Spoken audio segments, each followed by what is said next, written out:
Joe. Hello there, Johnny.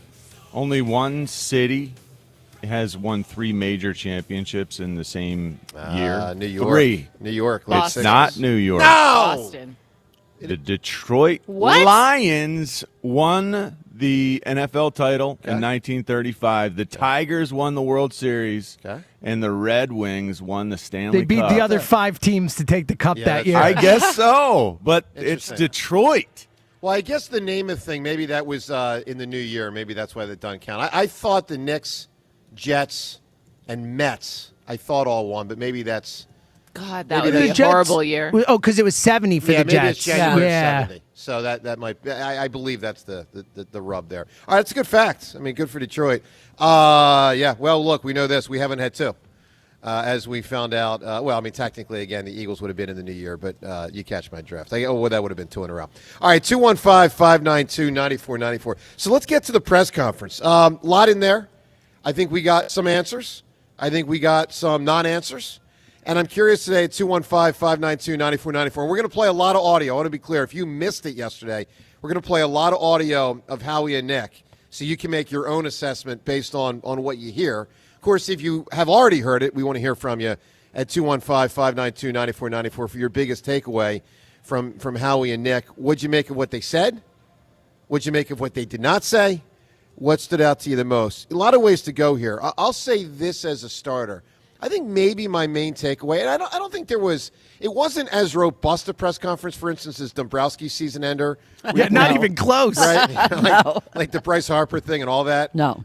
So it wasn't one of them, but it wasn't nothing. Maybe my biggest takeaway is that I thought Howie went out of his way to really prop up Nick. Unprompted. Unprompted. Yep. I mean, he's elite at this, he's elite at this, he's elite at this, he's elite at this. The draft And so- picks thing, Did you you don't fall get for 14 that? 15 draft picks, all that stuff. No, that part worried me a little I didn't fall bit. for it at all How because much did I believe Nick's players- good, so I agree I with think, Howie. I think Nick's great. So, yeah, it's Wow. not about falling for it at That's all. crazy. I think Nick's phenomenal. But How much did that worry you? 14 to 15 players the last few years are starters, early round picks. No, he's trying are to starters. remind you. Well, that- it made me think, did Steen deserve to be a starter? That's a Did fair point. Makuba That's deserved fair. to be a Right, starter? but there were a lot of- guys, hold on. There were guys out there that I questioned, wait, maybe they're not ready. Now that we know they are registering this sort of information and Yeah. it matters to Howie how many starters are actually drafted by him. Well, they're and not out all there good on the starters. field. It just gave me pause. It's it a made little me bit of a think, wait a sure. second. Look- is there more to this than I thought? No, well, here's the way I would interpret it. So if you don't know what John's referring to, Howie at one point, and again, this is sort of went out of his way, to say since Nick's been here, meaning since the 2021 draft, April 21, in the first 3 rounds, of the 15 players we've drafted, 14 have been starters. And he referenced, like he had a term in there, like, I don't want to say long-time starter, something like that. And obviously Steen and Makubu, who's he's counting, they're not great, but they started. I think the and main there are point, a lot of great starters in Yeah, that group, too. Well, that's true. There are. I think the main point that he was trying to drive at is it's our job to replenish the stock. It always has been. It will continue to be. And it's up to me to find the right players in the draft. And by the way, he clearly went out of his way to reference this again. Like, we're going to lose players. Like, just brace yourself. Like, it's not going to be, all the guys you love aren't going to be here. And I'm thinking of N'Kobe and others as he's, basically saying that. He didn't say it as dramatically as he did last year, but he said it. He laid it out there that they're going to lose some players, and it's his job to replenish the stock. And I think Howie Roseman, more than anybody around here, deserves credit for why they've had this massive success over the last 7 or 8 years. And so, But didn't that press conference bother you yesterday? It bothered me because I'm sitting there thinking, what else can they take away from Nick? What else can they take away from Nick Sirianni, this coach that you're telling me is I think it's great. elite? Yeah, I think he is elite. So But honestly, you sat there and listened to that yesterday and you felt good about where he stands within the organization. I felt worried for him from a perspective of when are the players going to start picking up on the fact that this guy's got no juice left in that building. I don't think they see it that way. Oh, but come on. But maybe There on are- the offensive creation they could. Maybe. That was sad in some ways. Look, I don't think Nick's the greatest coach in the world. I do think he's wonderful at connecting with these players, and they care about him for that reason. I'm telling you, at some point, based on what we heard yesterday, which is they don't know who this offensive coordinator is going to be. They don't know how many guys he's going to be bringing in because they don't know who the offensive coordinator is going to be. Yeah. How many people actually think Nick Sirianni is going to have final say? Or we know that it's probably Howie. It's probably Howie bouncing things off Jeffrey, making a lot of these decisions. I just felt that Nick was a tragic figure in some ways yesterday, being propped up by Howie, but in a lot of ways, they are telling the world he no longer has say. So I didn't hear it that way. I heard it. Here's the way I heard it. I heard it. They don't know yet. They don't know three things yet: who they're going to hire for coordinator, whether that guy will have full autonomy or not, and if he's worth his salt, he will have full autonomy. If he's worth his salt. He's the two guys that we've been told they're looking at more than others were head coaches. Look, I'll tell you this, guys. A head coach is going to want to bring his guys with them. But they're failed head coaches. I don't think Mike McDaniel or Brian Daboll, just to use those two, I don't think they're going to be reporting to Howie Roseman. And I don't want them to report to Howie Roseman. If Mike McDaniel or Brian Daboll are brought in here, and by the way, Nick Sirianni has whipped them both over the last 5 years, I want them to report to Nick Sirianni. His teams have. Well, yeah, that's true. There are many different ways to be successful on offense. That's what Nick told us. Well, why couldn't you figure out any of them during your tenure here thus far? When you've been afforded the opportunity to fix things. Quarterback. Yeah, you failed, and you even told us if you had the answers, you would have fixed those things already. Who thinks that Nick makes the decisions for this football team anymore? I don't. We'll pose it to everyone. 215-592-9494. A few different questions related to the press conference. What stood out to you of what was said? What stood out to you of what was not said? What hit you the most? I mean, on the AJ front, I think Howie. I thought the Howie answer was an attempt at a cover of, we'll say, it was vague. And I like the player. But let's put it this way. He didn't say, we ain't trading A.J. Brown. He did not say that. So I actually interpret it more than anything as, hey, guys, there's a real possibility/probability A.J.'s gone. But what he did do is go out of his way to talk about how great A.J. is, or at least can be. And I think in that way it was smart because he's trying to pump up the value of a player he's probably going to trade. Look, he'd rather get a 1 than a 2. He's not going to get a 1. He'd rather get a 2 than a 3. Maybe he gets that.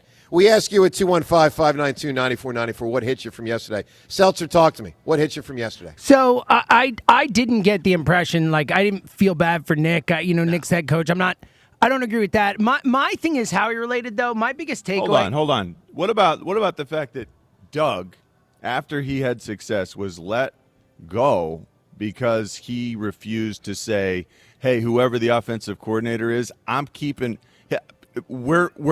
Doug refused to fire his guys. Doug refused to say, whoever this offensive coordinator is, I want to keep my guys. Yeah. And they couldn't come to an agreement on that. It's very clear Nick is not putting his foot down, not saying, hey, I'm gone if you try to fire my guys. That's a major difference for me. And that was a saving grace in a lot of ways for Doug. That he left? I was amazed. I thought that took huge cojones. I disagree. You could also argue it's dumb. He also ruined his career. Could have ruined his career. Come on, he went and got the head coach job with the Jags after that. And then he was fired. That ruined his career. Yeah, he went to a bad organization that didn't support him. He had Trent Baalke as his GM, and it happened. Okay, whatever. The fact that he stood up to this front office mattered to us back then. Sure. Why doesn't it matter to us now? Because this front office has been great. I don't need people to stand up to them. Hold on. Different answer. Because why is it that we don't expect or require this head coach to stand up for what he believes in I'll and answer his that. I'll answer coaching that. friends You ready? On this staff? Because I think he thought that the coordinator needed to be fired. Yeah, he thought Patullo did a bad job. Yeah, and he did. Yeah, so that's why he's fired. All right, moving ahead, on. But you're missing the point. Doug stood his ground. I don't think we're ever going to get that from Nick. I mean, yeah, I know you're not a huge Nick Sirianni fan, but go ahead, James. My biggest takeaway is on Howie. I think, look, for people who are down on Nick or down on Jalen or whatever it is, I think that just listening to Howie yesterday just gives me so much confidence again. And we knew it. And look, Howie didn't have the best year. He even said it. Yeah. But when he just, does his, I'll read the quote. When he goes, 2025, not good enough. If it doesn't end with confetti falling on our head, I don't feel like it's good enough. And I believe that Howie really goes about it that way, where he thinks every single year, I'm trying to win the Super Bowl, and if I don't, it's a failure. And that makes me feel great about the direction of this franchise. So I just think people should remember that Howie Roseman is amazing at his job. And to add to that, compare that to what Dave Dombrowski said, where I think what bothered me and a lot of people after that press conference was, another disappointing end to the season for the Phillies. And it's, we outscored our opponents still. Yeah. And we still won over 95 games. So that's a success. And we're all, upset as fans and covering the team. So Howie at least took some accountability there. I agree. Look, here's what I'll say to your Howie point, James, because I also feel a sense of, I don't know if comfort's the word, but, optimism and hope for the future when I hear Howie talk. Because of Howie. Yeah, because of Howie. But not because of Nick I love Nick. I love Nick. The Nick players gives me love hope Nick. for the future, too, man. I agree. We just disagree. Yeah, totally. Look, here's what I'll say. What about Nick? What about the way that Nick was unable to describe what made the team good, what he brought to the table? Yesterday it was what's your input going to be, essentially? And he told us tackling. We've heard a lot about block destruction lately. I'm just thinking, it's gotten to the point where he really has had everything taken from him on the offensive side of things to where he's saying now he's an expert at tackling. He told us he was an expert at football when he first got here. Remember that? Well, he is. Okay. You keep believing that. And the yesterday we were told he was going to contribute his expertise on tackling, first and foremost. When asked, what are you going to be pitching in on now that the offensive coordinator is not one of your flock, it was like block destruction. It was things that I didn't hear it that way. What? I didn't hear it that way. He's the offensive coach who's now... He's the head coach of the football He's team. now making sure that the guys are tackling. Look, he said, I'll do whatever we got to do to win. I'll do whatever. He said that he wants to be the head coach of this team. Well, it doesn't feel like you have that authority any longer. Well, we don't even know who's hired yet, so we don't know. I'll say this. You can weigh in at 215-592-9494. I am waiting for John to just say the words I think he wants to say and hasn't said yet. John I don't think wants Sirianni to be the coach. And that's fine. I think it's very clear. People can arrive at that conclusion. But, John, I wish you would just say I think he's got another year. No, forget what he's got. You don't want him to be the coach, right? Well, he is absolutely locked in as the coach because of the system, because of the scenario that they've put in place. If you were in charge of the Eagles, would Nick Sirianni be the head coach? I think he should have a chance. So that's a yes? For one last – yes, if he has a chance this year and fails again, then I think we're at the end of the road. I don't think he's a terrible coach. I think he's a great guy. I think the fact that the team admires him still, that's a huge factor, and that matters. But, man, when I listen to the drivel, when I listen to the, my gosh, nonsensical stuff that's coming out of his mouth. I thought nothing was nonsensical yesterday. I'm telling you, the players are going to start saying, wait a second.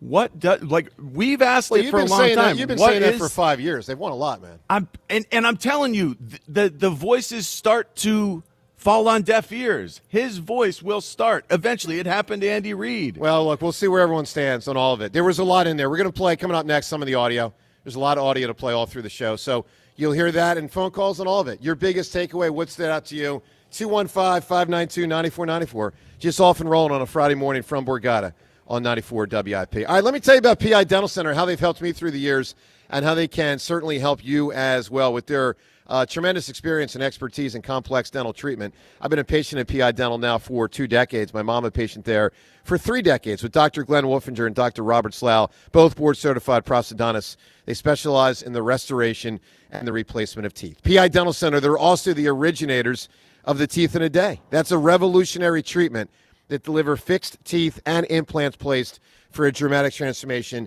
in a mere 1 day. Fortunately for me, I've never needed all that. For me, it's been year-to-year maintenance, and perhaps you're in that category. Get yourself to PI Dental Center for year-to-year maintenance. be in good shape, stay in good shape. But if you got a big old problem, that's the spot. PI Dental Center. They'll fix you up. Start with their website, pidentalcenter.com. Visit pidentalcenter.com to request your new patient evaluation. Imagine the perfect chicken tender. Crispy, juicy, for lack of a better word, tendery. Now imagine these perfect tenders at Wendy's. 'Cause they are. Wendy's new chicken tenders are here with delicious new dipping sauces like Wendy's Signature, Creamy Ranch, and Honey Barbecue. And they're so good, we even changed our name from Wendy's to Tendies. I believe that's what the kids call manifesting. For Tendies you're gonna know by name, gotta be Wendy's. At participating U.S. Wendy's. When you need to know, depend on KYW News Radio 103.9 FM. Dangerously cold temperatures are gripping the region. Officials warning people to stay indoors if possible. The city's hosting emergency overnight warming centers throughout the weekend. New SEPTA crime stats show a significant decrease in crime. Another record-setting year for organ donation in our region. Gift of Life says their work's not done yet. Get the latest anytime on KYW News Radio. Now on Crystal Clear 103.9 FM. You've never needed us more. Hey, Joe DeCamry here. You know, when you're making your New Year's resolutions, be sure to think about your car and your wallet and then head on over to United Tire and Service. Taking care of your car and saving money is a resolution you can actually keep thanks to United Tire. From new tires to full inspections, oil changes, and more, United Tire and Service will keep your car in shape without breaking the bank. Stop by your locally owned United Tire and Service or go to UnitedTire.com. That's UnitedTire.com. Don't drive alone, drive United. Buying a car, it shouldn't feel like a contact sport. Here at Colonial, we keep it fast, easy, simple. Only at Colonial this month, drive home any new Hyundai of your choice, like a brand new Tucson for just $199 per month. No whistles, no flags, no unnecessary roughness. ColonialHyundai.com. Roses are red, violets are blue. Call a Giant HVAC company and they'll screw you. This is Jonathan Cans, third generation owner of Marvin E. Cans Heating and Air Conditioning. Are you sick of HVAC companies coming to your house and finding 3 bogus repairs? They are lying. My grandfather started Marvin E. Cans 72 years ago and treated his customers like family. 72 years later, we're still doing the same. To schedule your winter service so you are not out in the cold, contact Marvin E. Cans Heating and Air Conditioning. That's Marvin E. KANZE.com. Hey, it's Kathy Romano. Did you know you can get high-quality furniture, your style, your way at Bucks County Estate Traders? Explore their massive Hatfield showroom featuring 16,000 meticulously inspected pieces. And for a truly custom look, ask about their expert upholstery service. Their talented team can breathe new life into your chosen piece, and their industry-leading staff provides a world-class guided experience. Find your perfect furniture perfectly customized. Plus, every item has a QR code to make shopping easy. Visit BucksCountyEstateTraders.com or visit their showroom in Hatfield. Finding great candidates to hire can be like,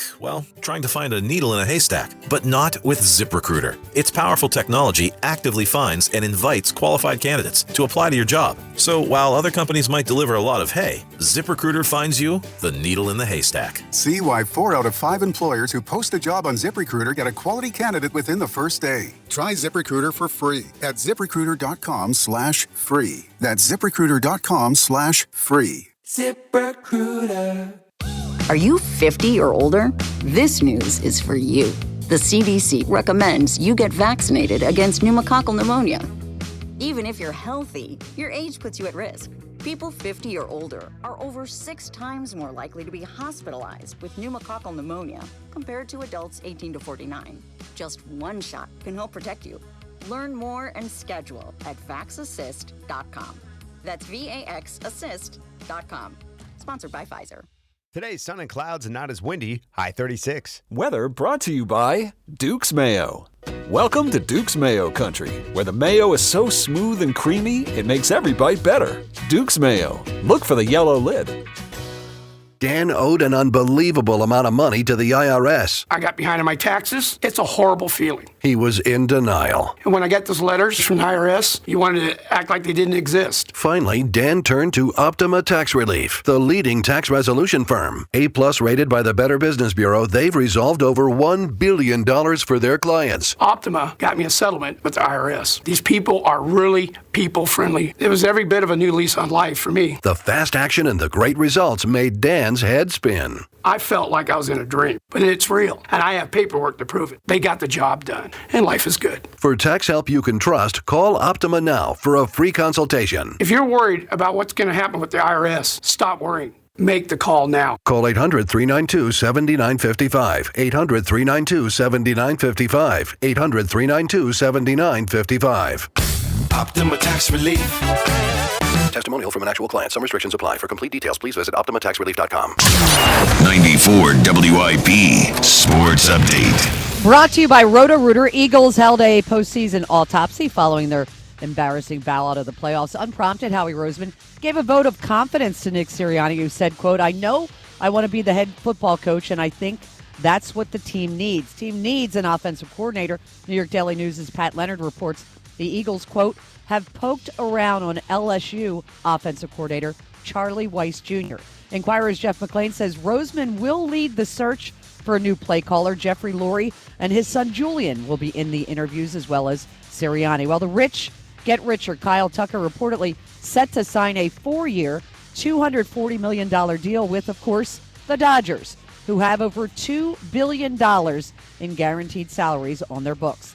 When plumbing problems hit, wrap them up quick and call Roto-Rooter. Their team tackles clogs and leaks so you can stay in the game. Roto-Rooter, your MVP for plumbing solutions. Partly sunny today, high 35. It is currently 23. To listen to Sports Radio 94 WIP, download the free Odyssey app or tell your smart speaker to play 94 WIP. Sports Update on 94 WIP. Former Eagle John Ritchie. Future President Joe DeCamara. This is the morning show on Sports Radio 94 WIP.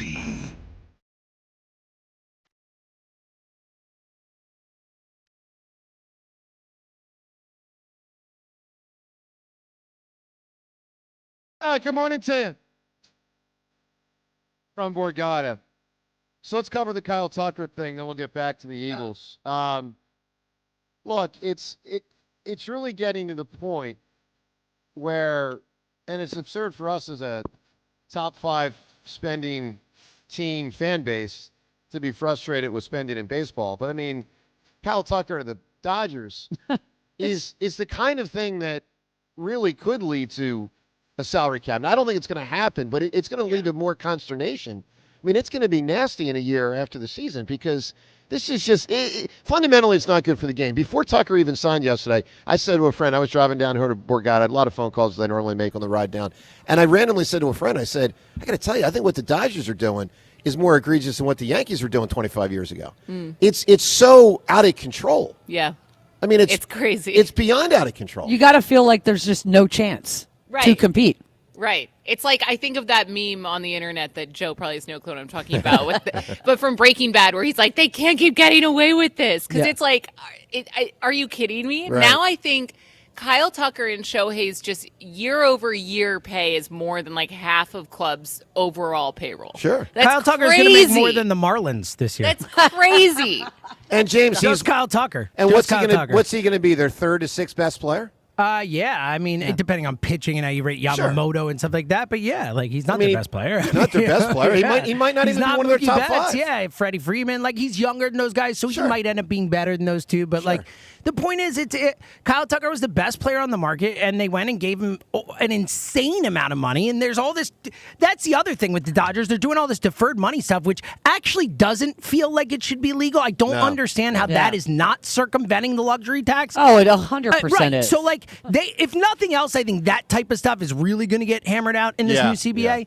But I'm with you, Joe. Like I believe that I will die without baseball ever having a salary cap. I think the players are that strong on that, and the union is strong enough. But like this today, waking up was the first time, like you, I was like, wow, man, like no chance. No, I agree. The salary cap will never happen. I agree with you, Rhea. Yeah. I'm just saying, like, I know. It's this is the type of thing that is going to lead to real labor strife issues. Like it is. It is. It's really not good for the game of baseball. Not to mention they signed Edwin Diaz, the top closer on the market, like a month ago. Just like, sure, why not? You know? Yeah, it's ridiculous. All right, let's go to the phones. Your reaction, obviously, to Tucker to L.A., but also on the Eagles. What stood out to you the most from yesterday? Rhea, what hit you the most from yesterday?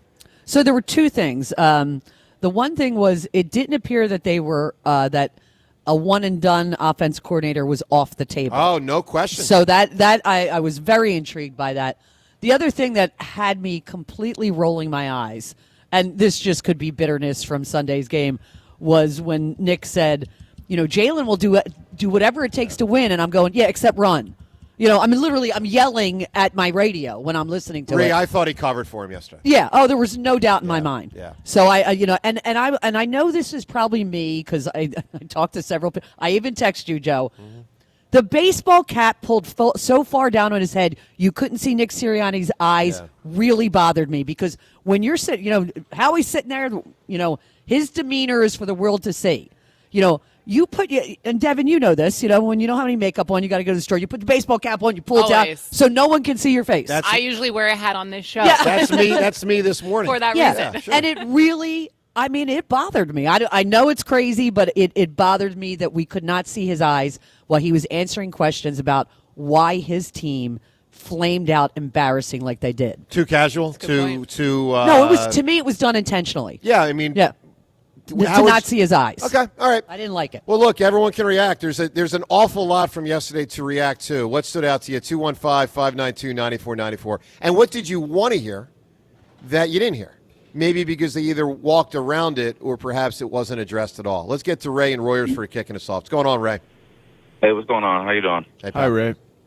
Hey, I just want to know, when does Nick Sirianni stop getting a pass? I don't know. Well, you saying by the organization or the fans? Because I think about 40% of the fans are pretty hard on him. I think the organization obviously is bringing it back. Look, his job might be on the line at 26. I don't think it should be, but it might be. I would say by both because, even when we won the Super Bowl, what did he have? It's like I looked at Kellen Moore and Vic Fangio that got the job done. It's like he inherited a good team. He's an average coach, and he's just getting a pass. Well, for what it's worth, he inherited a 4-11-1 team, but go ahead. Okay, well, like this year, everybody knew that Patullo had to go, and that's fine. But it's like he let him go, and it's like he's not being held accountable for that. Like that was his decision making, and it was a horrible decision to keep him the whole season. Then he said, "Oh, I'm going to take over the play calling, or I'm going to help on the offense," and he did nothing. It's like he just gets a pass. And then this year, let's just say if we hire Mike McDaniel and the offense is on fire, we win the Super Bowl again. That gives him another pass when he had really nothing to do with the win. Yeah. Well, that's the thing. Everything's been at this point, everything's been taken away from him to where he's, boasting about his tackling coaching ability, which is crazy thinking about a college wide receiver being an expert tackler. But, John, how did Andy Reid become an expert quarterback developer? He wasn't an expert offensive tackling coach. I guarantee that. Yeah, but even with Andy Reid, he left here, went to Kansas City. If Nick Sirianni was to get fired next year, let's say, and he goes to an average team, he would just be an average coach. He would not get the job done anywhere else. Look, Ray, I like him more than you. agree. I know a lot of people agree with you. I think probably more people agree with me, but obviously the town split. I mean, look, the whole idea that he was a wide receivers coach, and that means he's ill-equipped to talk about tackling, I think is foolish. I mean, Belichick was a similar level college football player who got injured pretty early in his college career, and that ended his career. Never played pro football, never played college football. High-level college football. A lot of great coaches. John Harbaugh never played in the NFL. There's a ton of great head coaches who never All right. did. Yeah. He was brought in to call plays. When that doesn't work, that's passed on. And then he's the offensive mastermind who's not calling plays. But just that, for whatever reason, that part was hard for him. Now it's to the point where offense has been completely removed from the table. That's the point I'm making. Doesn't that bother you in the way it's going to project out within that building when the coaches that are his friends are replaced by whoever this new offensive coordinator brings in? Where is Nick's support coming from aside from the players? Well, we don't. You have to have a tight-knit coaching unit. In most cases, it really helps to present that front to the team. I'm concerned that you got the defensive side of the ball as selected by Howie Roseman, and now you've got the offensive side of the ball as selected by Howie Roseman, except for, Nick Sirianni is kind of on his own because he's the head coach as selected by Howie Roseman, who has no say on either side of the ball any longer. Yeah, I don't see it quite that way. Look, I'm not saying it's ideal. Guys, do I wish Nick was better at dialing up offense? Of course I do. But I also think there's enough, in my opinion, enormous positives with the other stuff he does that it makes it worth it to have him. That's just my opinion. Not everyone's phenomenal at everything. But, obviously we have a But you're supposed to be when you're one of the 32 head coaches you're in not. the NFL. You're not supposed to be phenomenal at everything. Yeah. No, It you're helps not. to be phenomenal at something. Do you think he's not phenomenal at anything? Schematically. You think he's not phenomenal at anything? I think he's phenomenal at connecting with the players. Well, that counts for a lot. It Yeah. does Feels like a count for pretty lot. important thing. It does. I think Yeah, he's but created- there's a lot more than that. Yeah, there's game management, there's culture, there's all sorts of stuff. 215-592-9494. What do you make of it? All right, the audio of what was said. We'll get to that next. Also, your chance to win a $100 gift card today on the show. How? We'll tell you next. From Borgata on 94 WIP. A hotel can offer a great club or a bar. A resort could provide a high-end restaurant or a spa. But if you want it all, dining, bars, pools, spa, gaming, clubs, and shows, it takes much more than the Boardwalk. It takes a village. It takes a Borgata. If it takes the best dining tables under the same roof as the best gaming tables, if it takes one pool being just a dozen pool lanes away from the next, if it takes trying your luck and a new dish on the same night, if it takes room service and bottle service, it takes nothing short of a village to make your stay. So they built one, and they call it Borgata. Visit theborgata.com to learn more. Must be 21 or older. Gambling problem? Call 1-800-GAMBLER. The Eagles' 2025 season will tick away. A disappointing end to a promising 2025 season. Anytime you lose, you're frustrated. Now, the noise gets louder. Some notable Eagles are going to be gone. Who comes in to repair an offense in disarray? The chickens came home to roost. How are we going to fix this thing? How can they get Jalen Hurts back on the MVP track? Everything was there in front of us. We just got to grow from it all. Is A.J. Brown open to a trade? Why aren't you catching the ball, A.J.? How are you not making these plays? All the Eagles' offseason happenings happen here. There aren't easy changes to be made. Sports Radio 94 WIP. They can overcome this. Breaking news. TurnersvilleJeep.com is now the #1 volume Jeep, Dodge, Ram dealer in South Jersey.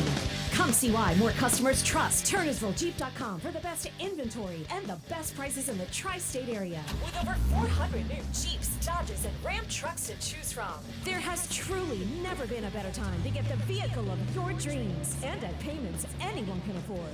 Reserve your vehicle today at TurnersvilleJeep.com. Again, that's TurnersvilleJeep.com. The $5 Big Breakfast Deal is back at Wawa. Get any sizzly, any size hot or iced coffee, and a crispy hash brown, all for just $5. And if your morning calls for something sweet, try our new caramel and chocolate craze flavors. Choose caramel, go chocolate, or swirl the two into your perfect cup. Some deals promise value. Wawa delivers it. The $5 Big Breakfast Deal is back. Gotta have a Wawa. Hugh Douglas here. It's playoff season. The hits get harder, the nights get colder, and the stakes, well, they get a little higher. But some things don't change, like the slow pour of Jack Daniel's Tennessee whiskey over ice. Jack Daniel's and playoff football go hand in hand. So make sure you pick you up a bottle at your local fine wine and good spirits stores. Try out the Tennessee Honey, Fire Apple, or the new Blackberry flavor. And don't forget classic old number 7 Black Label. Celebrate responsibly. A message from Bradford White Water Heaters. How you heat your water matters, and you do have a choice. So choose efficiency, choose reliability, choose innovation. Choose a water heater that's manufactured in America using the finest components from around the world. Choose Bradford White. Still is and always will be built to be the best. So make the right choice. Ask your plumbing professional to install a Bradford White water heater in your home or business. Visit BradfordWhite.com to learn more. Call 811 if you have some groundwork to do. Utilities are under you, and it's all good until they spew. Oops, now all on your lawn. It smells like a porta-john. Should've just called 811. It's a real human stinky bomb. Call 811 before you dig and help us hit 50 and 5. 50% less damage to buried utilities in 5 years. For more info, visit pa1call.org. Paramount Plus is the new home of UFC, and we're coming out swinging with UFC 324. Oh, what a shot! And 325 on back-to-back weekends. The new era is here.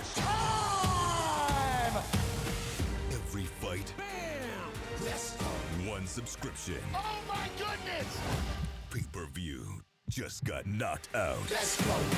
Back-to-back blockbuster UFC events this month only on Paramount Plus. My name is Whitney Allen. I am a widow. My husband Ryan died. We never thought in a million years we'd have to use life insurance. The unexpected happened. With Ethos, it is so fast and easy. It's 100% online. You can get a quote in seconds, apply in minutes, and get same-day coverage. No medical exams, and you can get up to $3 million worth of coverage through Ethos. Get your free quote at ethos.com/radio. That's ethos.com/radio. Time spent on application may vary. Online health questions required. Too many tools, too much stress, and way too many bills. Odoo replaces it all. One connected platform for every part of your business, so you can work faster, smarter, and for less. Odoo, the only software you'll ever need. Try it free today at odoo.com. That's ODOO.com.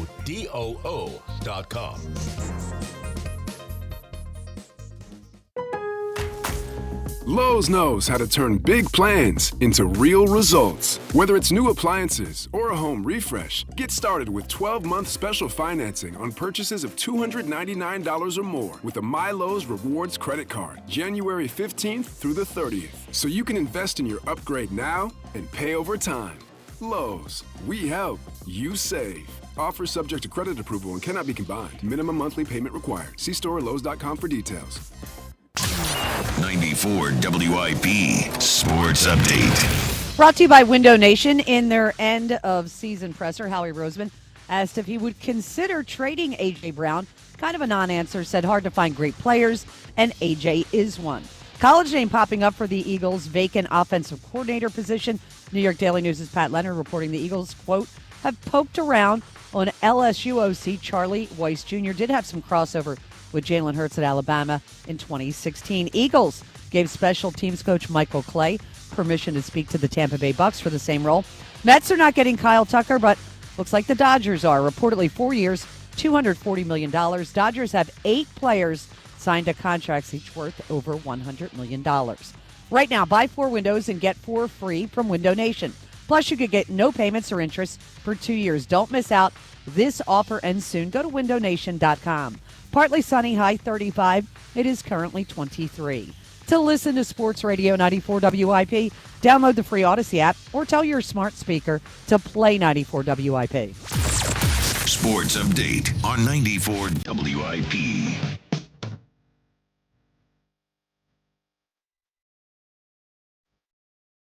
Well, good morning to you. All the werewolves out there. I got something to say about Charlie Weiss Jr. First, Warren Zevon. It's an all-time. So, man, this is just beautiful. Just great. All right. Here's my problem with Charlie Weiss Jr. and the Eagles. Charlie Weiss Jr. Sr. Is it that his dad beat us in a Super Bowl? More specifically, James, because if Weiss Jr. gets hired, question 1 at the press conference. Hey, Weiss Jr., did Weiss Sr. ever tell you if his dad and his buddy Billy Belichick cheated against our team in the Super Bowl? Because if you remember in that game, one of the things that really stood out, particularly in the third and fourth quarter, were all the screen passes that Charlie Weiss Jr. as the OC was dialing up to Corey Senior was dialing up to Corey Dillon. And one of the theories, and a lot of knew it was, exactly where the defense, the defense was doing. And one of the theories was that they had to code it through illegal means, the Eagles' signals over time and within that game. And Belichick and Weiss get together and say, all right, Trott's coming up the middle, and this guy's coming. It's a heavy, blitz team, and blah blah blah. And let's just dump it over to Corey Dillon, and that's a big part of how they won in the second half. And it's always bothered me. And so, do I want the guy's son who might have been a part of that? You got to answer for. You got to answer for Santino. You do. I was at that game. It was It was unbelievable. Right? Oh. Do you remember all the Corey Dillon second half? It was screen past Corey Dillon, screen past Corey Dillon. I was like, how is this so bad? Yeah. Like, it was just. And look, maybe they didn't cheat, but I will tell you this. Hollis believes they did. I've talked to a lot of players from that team, and a lot of them think the Patriots cheated. 100%. So the fact that didn't they burn the tapes? I was on that team. Well, that was a and different. They cheated. Yeah. You feel confident of it, John? Yes. Wow. Well, yeah. So if I'm Jeff and Howie, I got to ask that question in a press conference, and in an interview. And I'm out on Charlie West Jr. I don't now. think Charlie West Jr. was complicit with the cheating. No, he wasn't. But he was a child at the time, I believe. So a small child. He's only 32 now. Dude, that's why some of the Lannister kids. So he was like sins of the fathers. They couldn't make it through the end. I mean, the parents. Matters. Like 9 years old or whatever it is. All right, 215-592-9494. By the way, Phil's question for you as we continue to wait on certain aspects of free agency. We'll pose this Twitter poll question of the day to you, brought to us by Armin Chevrolet. Minor fender benders to major accidents. Armin Chevy's Collision Center will get your vehicle looking like new again. Together, let's drive. Visit ArminChevy.com. This is one I truly don't know the answer to. I lean in one direction, but I'm curious where you come down. Poll question is, which of these two players is more likely to be signed by the Phillies in free agency? We've put them in alphabetical order. Is it Bichette or Real Muto? Seltzer? Man, I would have said, a week ago, I would have said Real Muto, and I wouldn't have thought twice about it.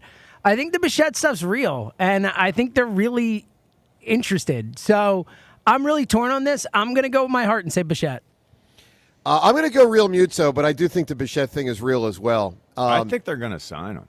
Bichette? Yeah, because we've heard the front office has their heart set on Bichette, right? Like that, and normally he gets what he wants. Dombrowski puts his heart into it. They put their dollars and cents into it, and it can get done. And I do think the young family approach here in Philadelphia, hey, look, we're bunch of guys starting families. There's a community here. I think that can be very appealing to them. And so I think it's like sort of coming from the front office, coming from the players themselves. It's going to be a comfortable situation for them. And then I'm not convinced that precludes the signing of JT if JT's signing is as inexpensive as some of the numbers I've heard thrown around. Like, if no one else wants to get JT in on their side of things for 3+ years, then we've got a good chance to potentially sign both Bichette and JT, which at one point I thought was completely out of the realm of possibility. Yeah, no, I think it's possible. But, look, I still lean toward JT on that, but I don't know. It could go either way. All right, before we get back to the calls, let's listen to something Howie said yesterday. I thought this was I don't know if odd's the right word. I will just say I didn't expect it. So the press conference is just about to wrap up yesterday. And then Howie's like, oh, hold on, got something else here I want to say. Wasn't related to a question that had just been asked. Maybe he felt like there was a misstep by either him or Nick at some point and wanted to clarify. Maybe this was a message he came into the press conference wanting to give and felt like he never got the chance to kind of have it teed up. So he's like, hold on, got something to say here at the end. Listen to Howie's message, very end of the press conference. I don't remember this before. And here's the message he delivered at the very end. Can I clarify one thing? Because I think it's important for our fans to understand. You can do whatever it takes to win now and still build for the future and still have those parallel paths. I just don't want it to get confused that we can't do whatever it takes to build a championship caliber team next year and also continue to have really good players on this team for the future. So, I just want to make sure that we're on the same page on that. Part of why I guess I was confused, I didn't remember any moment leading up to that was like when in contradiction to that. Yeah. Like I was like, okay, Howie, that's fine. I mean, it was interesting because they didn't start out with a normally, you sit down and Howie goes, hey, here's what happened. Blah, blah.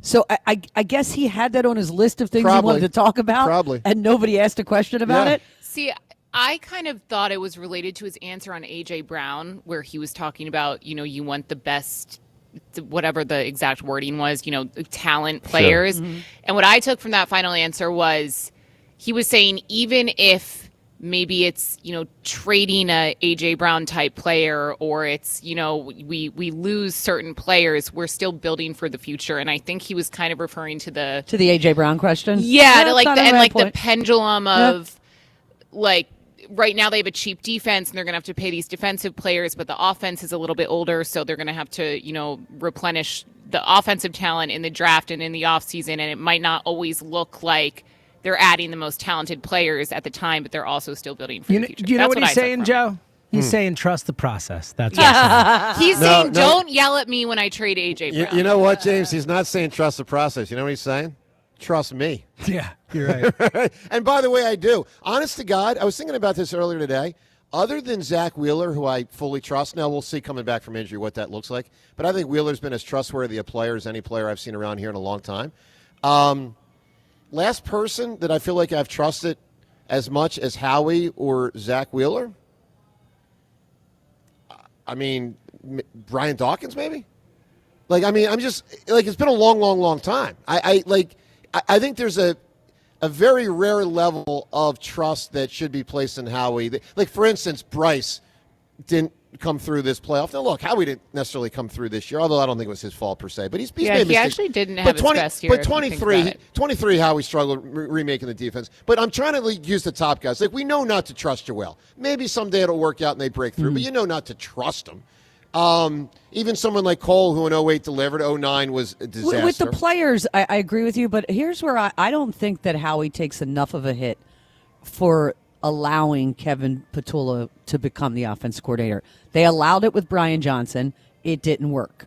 They went to a guy who proven commodity, and although Kellen was, running a lot of Nick Sirianni, he was still calling the plays. Yep. And allowing Patullo to do that, that falls on him too. All right, well, let's get a lot of calls in here. And look, it'd be wrong either way. It falls on him, but unless they believed in Patullo, it is possible that they believed in the guy. Yep. But I'm saying not it's on having him either way, Rhea. He hired him. No, what I'm saying is just not. They had already had the experience with having a guy who had never called plays, and it was a disaster. I get it. With that said, they were also late in the hiring process because they played in the Super Bowl. It's almost mid-February. That is tough. All right, 215-592-9494. So all of this on the table. Something Sirianni said we'll get to in a moment. Seth in media right now. Seth, good morning. Good morning, everybody. Hi, Seth. What's going on, man? John, I love you, man. One of my favorite pastimes is calling into this show and being on your side while we take Joe to task. I absolutely love it. This morning, it's your turn on the wheel of misfortune because you, sir, are absolutely 100% wrong. Nick Sirianni is a good coach. Nick Sirianni's better than a good coach. I would say he's well above your average coach, okay, in the NFL. And there's not many of those around. He's been on this team for 5 years. He's taken them to 2 Super Bowls, been in the playoffs every year, won 1 Super Bowl. And you're coming down on him because I almost feel like, what is it that you want from him? Well, I want more out of him. I want him to have more involvement. What is it that he does? I wanted him to be able to call the plays and be the offensive mastermind that he's not.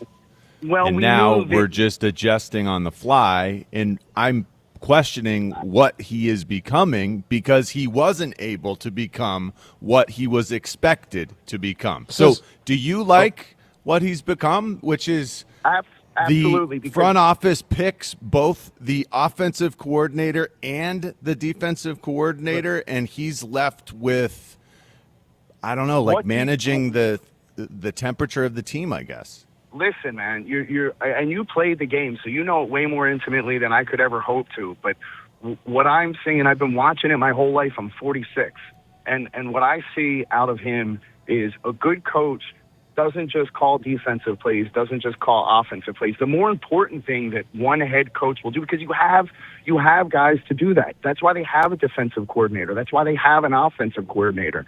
Your job is to manage the team as a whole, right? Not usually. Not usually. You usually have an area of expertise, man.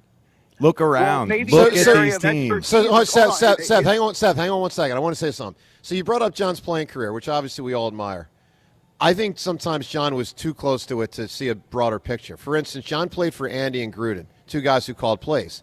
And I think that clouds John's view of like that's the way to do it. I think John Harbaugh's a great coach. So Seth, like Harbaugh, Tomlin, Belichick, all sorts of great coaches.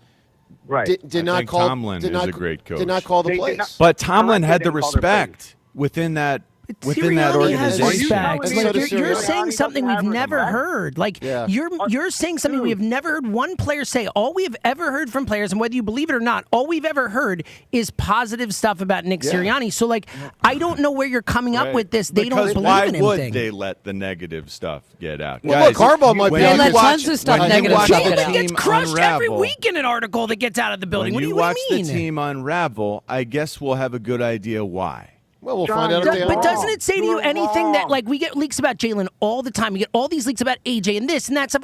No one ever crushes Sirianni. What about no the one ever fact leaks that stuff about hold he's a on, bad if coach, he's no an idiot. longer Like, it being never the happens. offensive or defensive expert, But, dude, we're shouldn't years he past have that, that man. We're part under years control? past that. James, Stop hang on, talking hang for on, God's hang sake. on. Shouldn't he have that part under control? The emotional aspect of his players. If he's not doing the offense and he's not doing the defense, shouldn't the rest of it be locked up tight if he is an elite right. coach? Listen, ahead, Seth. listen. All right, I'm sorry. No, I go got ahead, to jump Seth. in here. Go Okay. ahead. So, all right. First of all, never, very rarely have I ever seen any coach in any sport, or, sometimes the players do it. Rarely have I seen a coach or a GM hang one of their other coaches or players out to dry. It's just, it's unsavory. Well, It's not a in a bad modern look, sense. right? It used to happen more, No, but not lately. It used to, but they don't. They generally, by and large, that does not happen, okay? Everybody in that room knew the situation with Kevin Patullo, okay? Every single person knew what was going on, because if the casual fan can look at the screen and see what's going on, if the other team can read what's happening, then absolutely those guys in the locker room knew what was going on. And it's frustrating. It's frustrating to not be able to say something, right, and step up. You bring up Nick Sirianni. You wanted him to be this offensive mastermind, okay? It didn't work out. We put that it to didn't bed work after out. the But first hold year. on, But it hold on. worked the opposite. It like what we just All right, saw Seth, in good this call. this last game was he was standing there next to a play being called that had no chance of winning. We saw it. We saw him standing next to his friend Kevin Patullo during that timeout. It's 4th and 11. You got 43 seconds left. The season is on the line. He needs to know that play won't work. Yeah, here's my argument against that, though, John. And he needs to say that play won't work. This play will. And you need to have a check, too, if we get this coverage, by the way. All right, so here's my argument against that. Let's take the guy that's won the most ever, and that would be Belichick. Won 6 titles. Unbelievable. And I guarantee he would not have been complicit with that call. Well, unbelievable, coach. Obviously at the end it went awry, but he also had like 15 or 18 years that he did not win the Super Bowl, and there were plenty of things that went bad for him. I mean, plenty of things went bad for Andy. I mean, not everybody, first of all, nobody's great at everything. I mean, exceptional at everything. Even Michael Jordan wasn't a great three-point shooter. I mean, you're going to have your minuses in the midst of what you bring to the table of pluses. I think this coach needs to be exceptional at more things. Yeah, I don't. If he's exceptional at connecting with the players, I need more things that he's exceptional at. Well, look, 215-592-9494. Do you think John's right or too hard on Nick? We'll get to some audio of Nick in a moment. Let's also give you a chance here today to win a $100 gift card at Joseph Anthony Retreat Spa and Salon. They've got locations in Glen Mills and Springfield. Of course, you can visit them in person or online at josephanthony.com, where gift cards are available. Once again, that's josephanthony.com. So yesterday was one of those days, double dip day of bosses in Philly sports. In this case, team head coach boss Nick Sirianni and personnel boss, if you will, Howie Roseman. Now, the ultimate boss, of course, is Jeffrey Lurie. But 2 of the 3 main bosses were there yesterday. Today we ask you at 215-592-9494 for a great scene from a movie or a show that involves a boss. Doesn't have to necessarily be, the ultimate boss, the CEO, the owner, per se. Because a lot of times, it might be the guy that's the local store manager who works for, Mr. McDonald's, but he's the local McDonald's store manager, and there's a scene in a movie with a boss. Look, a lot of ways to attack it here. Give us a great answer at 215-592-9494. When you think of all the bosses through the years and a great scene. John, what hits you on a boss and a scene? Alice, Mel's Diner, Mel, every time Flo would say, "Kiss my grits," to Mel, she set him in his place, and he needed it. I need And Sirianni to I call was in a and say that to you. small child, and it meant something. All right, to me. Devin, what do you got here? A scene with a boss. Leonardo DiCaprio in The Wolf of Wall Street when he says he's not leaving. There's a word in there that I can't One say of the on great air. scenes of all time. That's a big answer. Very big. Seltzer, what do you got here for an answer? Joe, I'm going to play one piece of music you're going to know immediately. It's with a boss. Doesn't happen in the office, but the piano, Josh Baskins and his boss, Robert Loggia. Yeah, I mean, Big's a terrific movie, and they're having some fun there, dancing or whatever. I don't know if that's dancing. I don't know. What that It's is. like piano dancing. Yeah, piano dancing. Rhea, what do you got here for a scene with a boss? The cerulean sweater scene in Devil Wears Prada. It's a great with answer. Miranda. Yeah. I just rewatched it. She just puts her right in her place. It's so good. Look, there's so many big answers. I mean, I think Alec Baldwin and his speech. Wow. I mean, what is The it, best. James? Always be closing? A, always, B, C, closing. Always be closing. That's so good, James. It is such a good scene. All right, so huge scenes out there with bosses. Hit us up at 215-592-9494 for what strikes you as the best ever. Whoever provides the best answer wins the $100 gift card to Joseph Anthony. Let's also listen to Nick Sirianni from yesterday as he was asked about his involvement moving forward. Will you be as involved with the new offense coordinator once it's hired in the offense? Here's how Sirianni handled that moment yesterday. I think that's really, that's way early. Those decisions don't have to be made until, for a long time. And there's always, as the head coach, you always have to be oversight of everything. And again, this year, obviously, I got involved more in the offense as the end of the season came, but because that's what I needed to do as the head football coach there. And so, again, many different ways to do it. I know that I want to be the head football coach, and I think that that's what the team needs. Again, everything I'm doing is not about what I want to do or anything like that. It's what I think is best for the football team. All right, well, look. Did that sound good to you? Yeah, to be determined.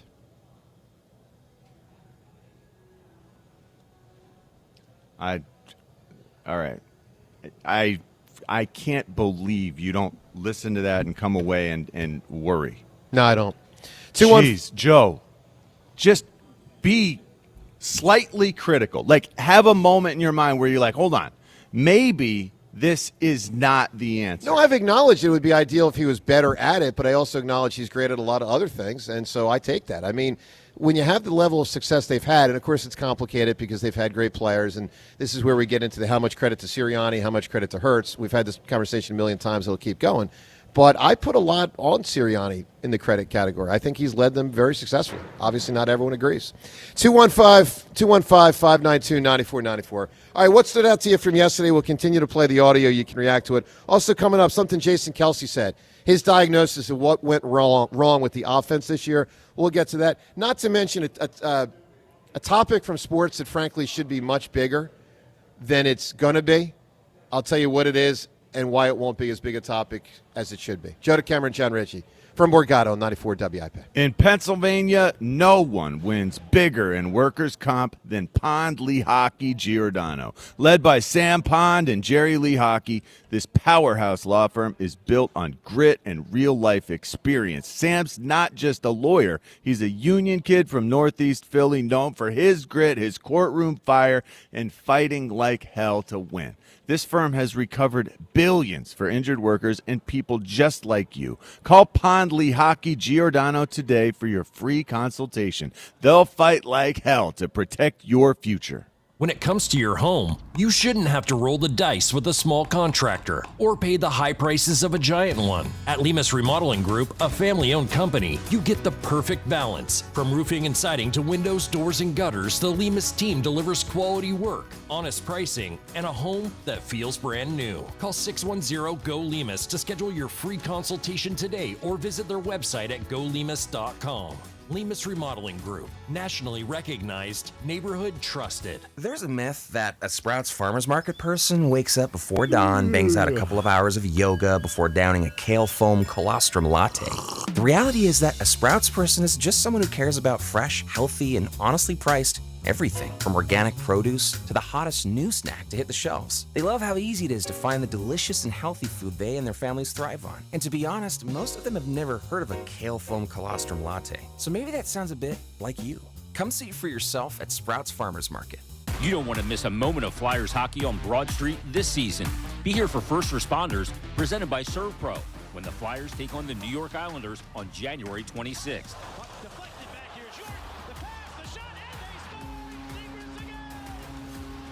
Experience it here, because Flyers hockey is better live, and the only place to watch is at Xfinity Mobile Arena.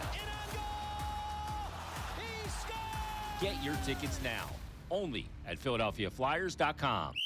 It's playoff time. You know how it goes. Big hits, hard yards, and a whole lot of opinions on Monday morning. But buying a car, it shouldn't feel like a contact sport. Hi, it's John Ashow, the Cars Are from Colonial Hyundai. Here at Colonial, we keep it fast, easy, simple. One car, one price, one visit. Only at Colonial this month, drive home any new Hyundai of your choice, like a brand new Tucson, for just $199 per month. No whistles, no flags, no unnecessary roughness. Colonial Hyundai makes it easy to get out of your old car or truck by offering the highest trade-in values in the region. We have over 200 vehicles in stock: Konas, Santa Fe's, Palisades, Elantras, all with incredible offers and incentives. Our state-of-the-art dealership is designed to make buying, leasing, or servicing your vehicle faster, easier, and better than ever. As always, every new Hyundai comes with America's best warranty, a 10-year, 100,000-mile powertrain, and Hyundai Assurance. Shop us online 24/7 at colonialhyundai.com. Colonial Hyundai, the faster, easier, better way to buy a Hyundai. 2026 Tucson SE lease for $209 a month for 36 months. 7,500 miles per year. $3,995 plus tax, tags, and fees. Stock number H260186. See dealer for details. Welcome back to Winter Hack Radio, the place for clever hacks to survive the season. Icy driveway? Well, try spreading sand or birdseed to help with traction. Snowy puppy paws? Well, grab a whisk, brush it off, done. Catch COVID-19? Well, just get... Actually, there's no hack for COVID-19. But if you test positive, prescription medications for COVID exist. Ask your doctor if they're right for you. Visit PfizerForAll.com to learn more. Sponsored by Pfizer. This is the story of the one.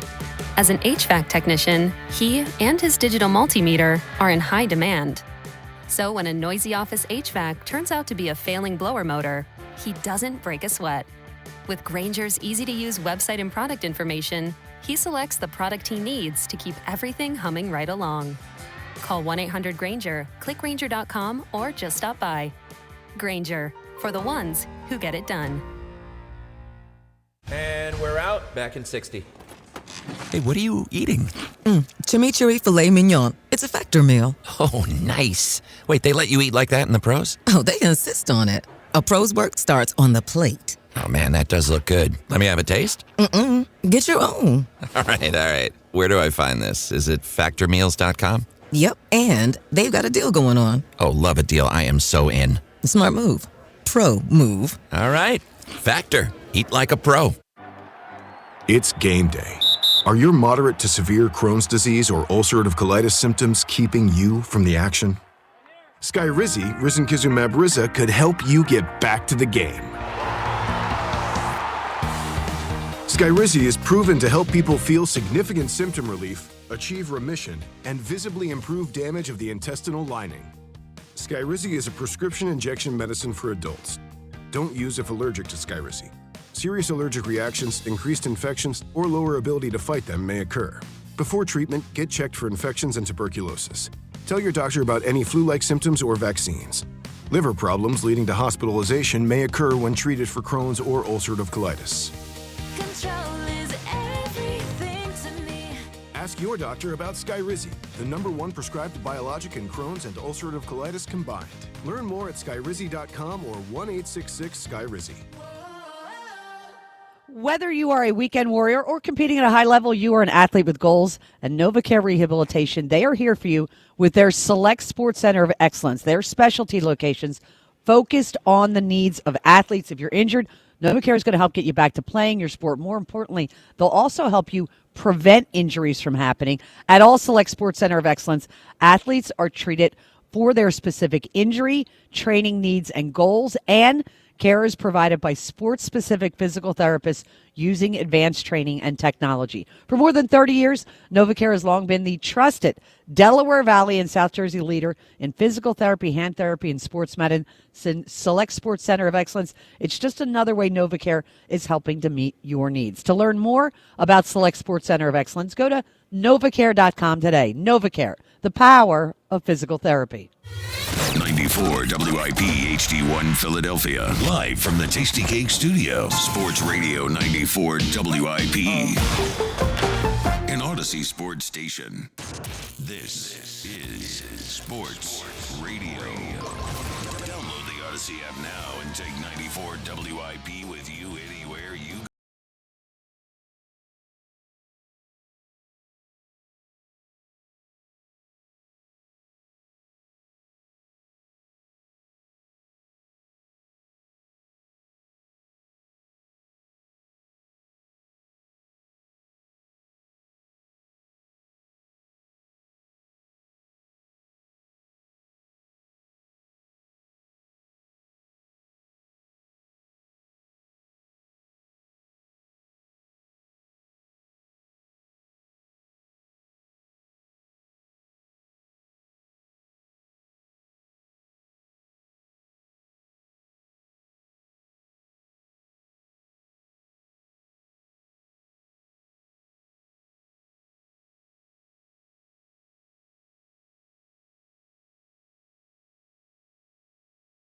As big a deal as it should be.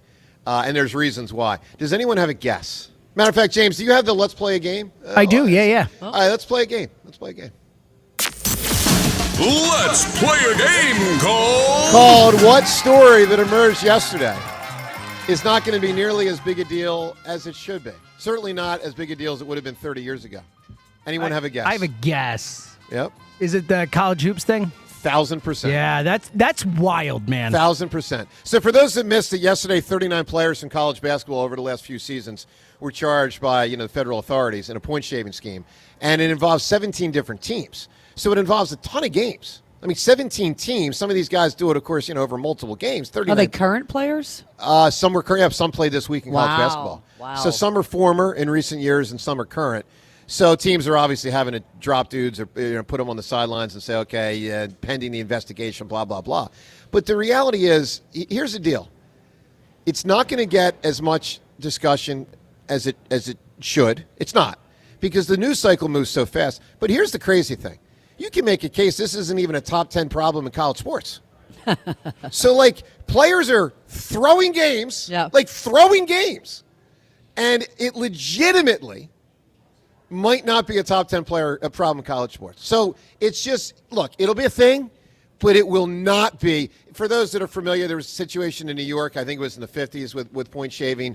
Obviously, if you look at that movie, now I'm going to fiction, but it plays off of real life to an extent, how these things can happen. The Nick Nolte movie, Blue Chips, that's a central part of a scandal involving players that had thrown games. This one, in my opinion, will be kind of just washed away. And look, obviously there has to be an enormous diagnosis of what's going on in college sports. It's just it's the lowest point of college sports in my lifetime is what I'll say. And I can't imagine anybody with this. I mean, look, you don't even know who's on a team. No, then they're on a that's team. the biggest then, problem. Then they change to the next team. You got coaches in college football that leave before the playoffs begin. I mean, you think about that. You have transfer portal. Yeah, I mean, it has gotten so out of control. So anyway, sure has. Not good. Not but good. I don't know what's going to happen with all this. It does feel like if they want to put their foot down on something, here's an opportunity. NCAA. Well, some guys will go to. No, it's not the NCAA. I mean, some guys will go to jail probably. Yep. Nobody in America will really care. No one in America is even going to know who most of these guys are, and we just move on. But we all know that it is feeling out of control on so many fronts. Let's try to get something back, maybe. Seltzer, Twitter poll. What's more out of control, college sports or the spending of the Dodgers? Honestly, it'd be a close one. Honestly, the problem with your point where the college thing gets swept under, the Dodgers would win big time. So if you missed it, the Dodgers last night signed Kyle Tucker a 4-year deal over $200 million. So the rich get $2 billion, $60 million a year. Yeah, it's just, salary on their it's just books. horrible. All right, so you can react on both of those topics. 215-592-9494. $60 million. I know. A year. I get it, man. It's He's not. No one is that good, are they? Michael Jordan was, but Kyle Tucker's not.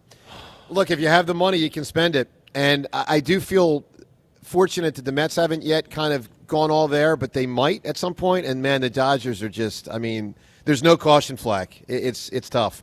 All right, let's listen to Jason Kelce, something that he said to us yesterday, because he diagnosed the team by way of diagnosing the offense. And here's what Jason said to us yesterday.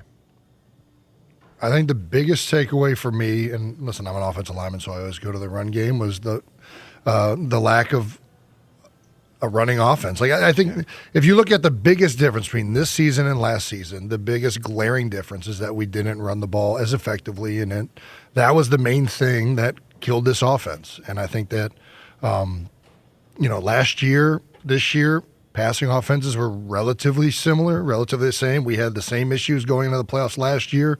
And guys, to their credit, answered it and played really well in the postseason, so we like to forget that. But the passing game has been terrible really for 3 years now, or at least at best average.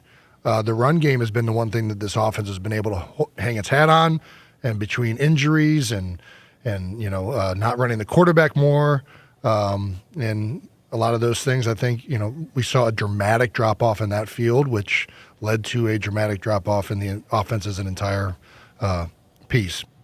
I agree. I really totally agree with them. Let's go to the phones. 215-592-9494. Your chance to weigh in. Obviously, primary topic, Howie and Nick's press conference yesterday. What stood out to you? Dan in Philadelphia. What's going on? Good morning, crew. How are we today? Doing all right, Dan. Little take on what Jason Kelce just said. Wasn't he part of that 3 years ago, that passing game? Yeah. I think he could have dove in more about Jalen. I know he's like in a different position because he doesn't want to say too much about it. He did say that he needs to run more. He did. I mean, he was very clear about that.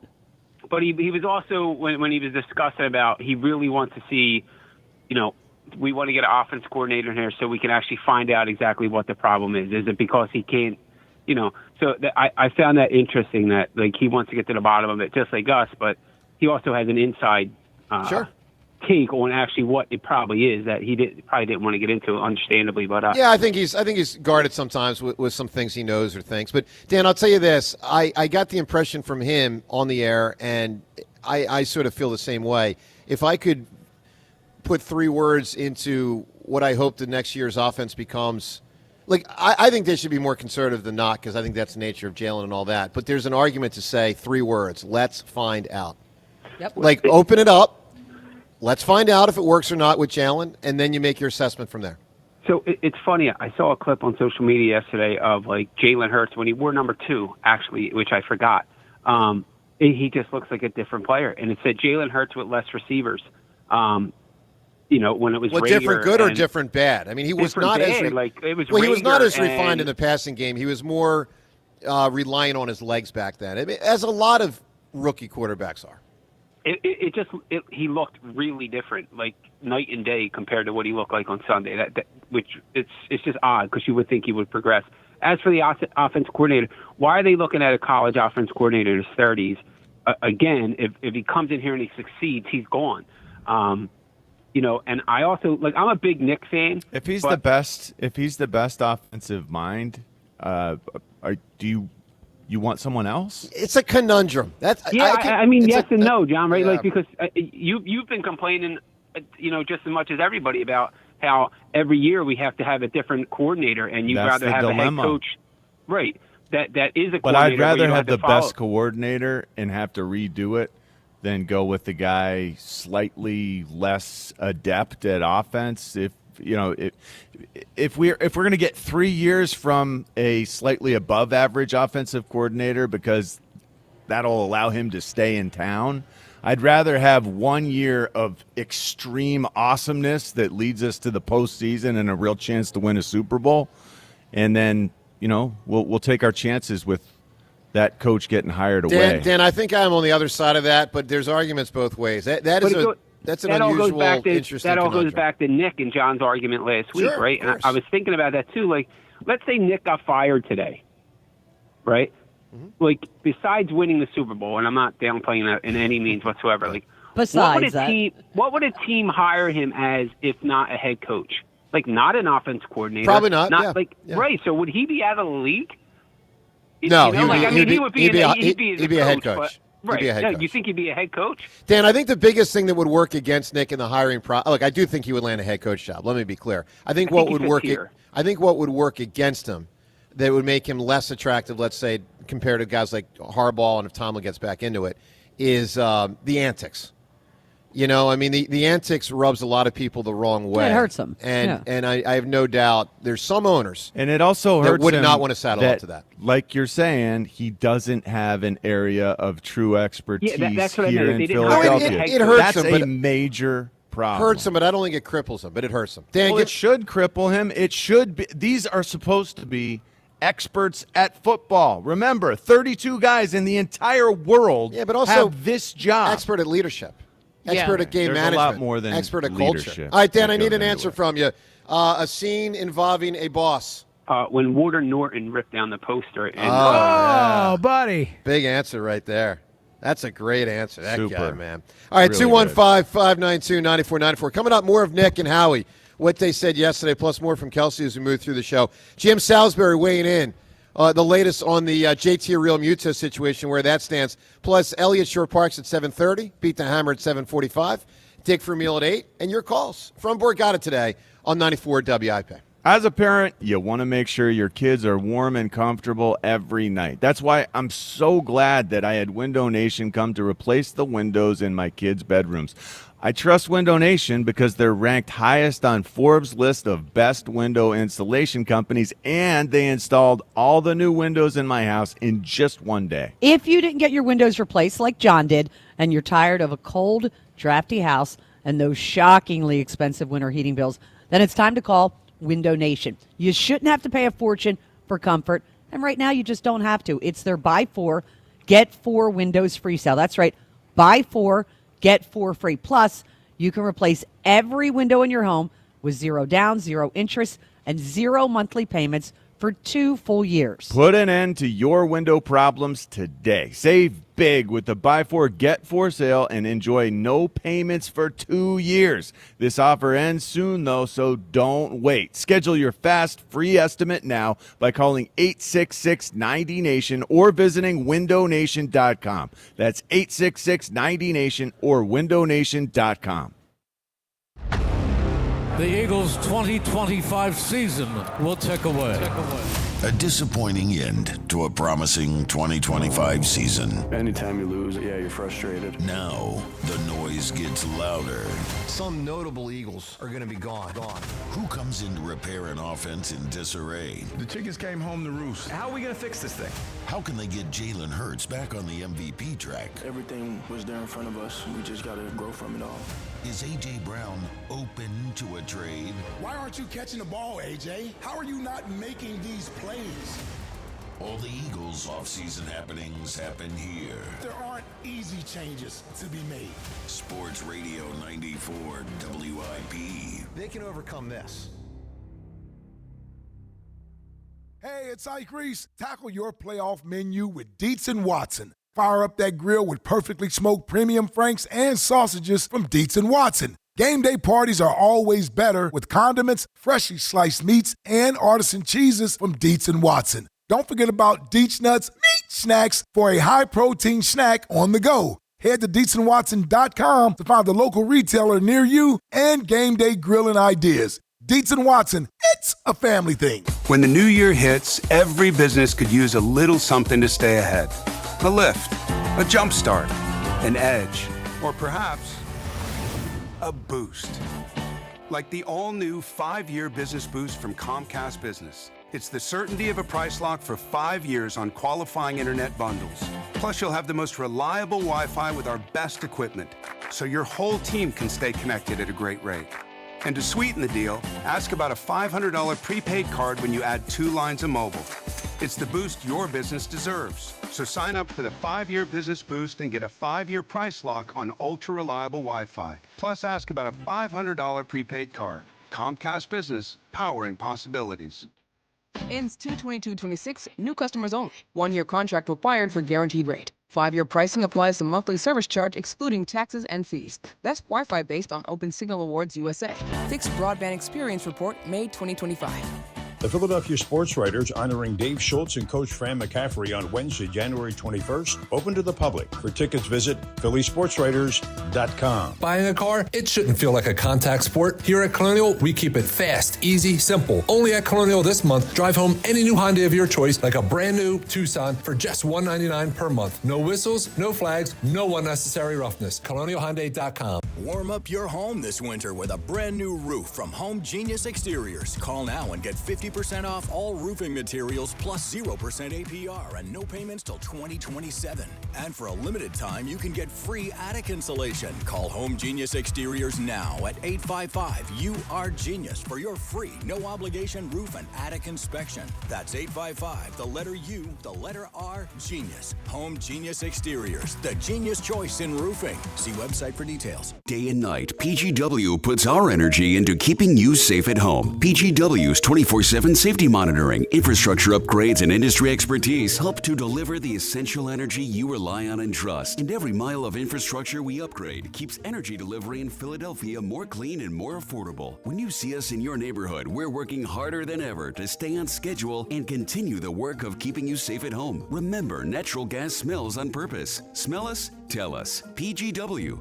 When you need to know, depend on KYW News Radio 103.9 FM. Dangerously cold temperatures are gripping the region. Officials warning people to stay indoors if possible. The city's hosting emergency overnight warming centers throughout the weekend. New SEPTA crime stats show a significant decrease in crime. Another record-setting year for organ donation in our region. Gift of Life says their work's not done yet. Get the latest anytime on KYW News Radio. Now on Crystal Clear 103.9 FM. You've never needed us more. At Uline, the prevailing opinion is, if you don't live it, you don't believe it.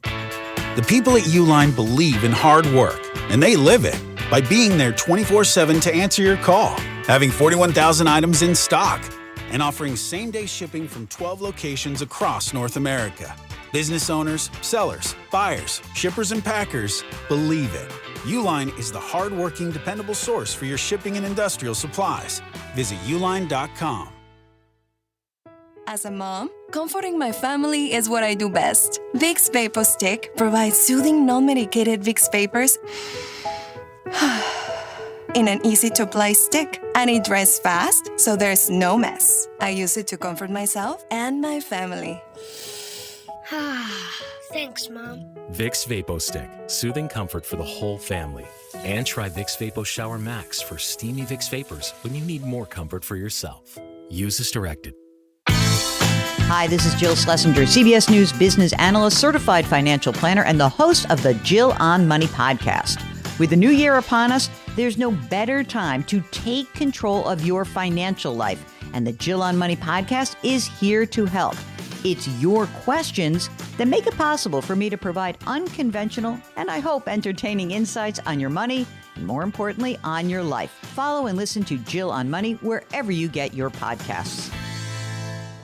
If you've spent time building the right roster and earning the fans, then you need the best technology to back it up. Get rid of those flimsy tablets and slow computers and step up to the game changer and point-of-sale solutions for restaurants and bars, PDQ POS. Imagine a seamless and lightning-fast checkout experience for your customers that saves you money by cutting out those costly fees. Their state-of-the-art technology ensures that transactions are swift, secure, and hassle-free. But that's not all. PDQ Signature Systems is not just a POS system, it's a complete business management solution. Keep track of your inventory, easily manage your staff, and use real-time analytics to optimize your sales. Their user-friendly interface makes it simple for anyone to navigate. Join the thousands of companies that have already made the switch and upgrade to PDQ Signature Systems. Whether you have one restaurant or hundreds, PDQ will customize a POS solution for your specific specific needs. Upgrade to the professional point of sale. Visit pdqpos.com. That's pdqpos.com. 94 WIP Sports Update. Brought to you by the Philadelphia International Airport. Reportedly a dark horse candidate being looked at by the Eagles for their offensive coordinator job. 32-year-old LSU OC Charlie Weiss Jr. This, according to New York Daily News' Pat Leonard. Leading the Eagles' search for a new play caller will be Howie Roseman. Inquirer's Jeff McClain reports he's been told owner Jeff Lurie and son Julian will be in on the interviews, as will Nick Sirianni. Kyle Tucker picking the Dodgers over the Mets. Reportedly 5 years, $240 million. Meantime, Ken Rosenthal said he still believes rather strongly Bo Bichette is going to wind up with the Phillies. USA Today's Bob Nightingale also saying Phillies are the overwhelming favorite to land Bichette. Flyers lost a fifth straight, 6-3 at the Penguins. Philadelphia International Airport's new premier valet parking service managed by the Philadelphia Parking Authority. Reserved now at phl.org. Partly sunny, high 35. It's currently 23.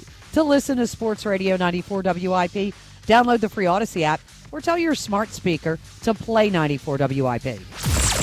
Sports Update on 94 WIP.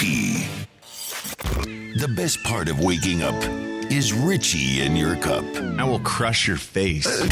Back to the morning show with Joe DeCamera and John Ritchie on Sports Radio 94 WIP.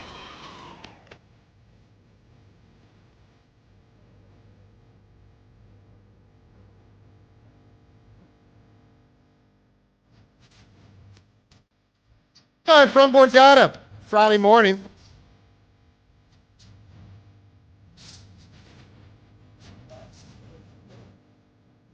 Very hard to talk over this one.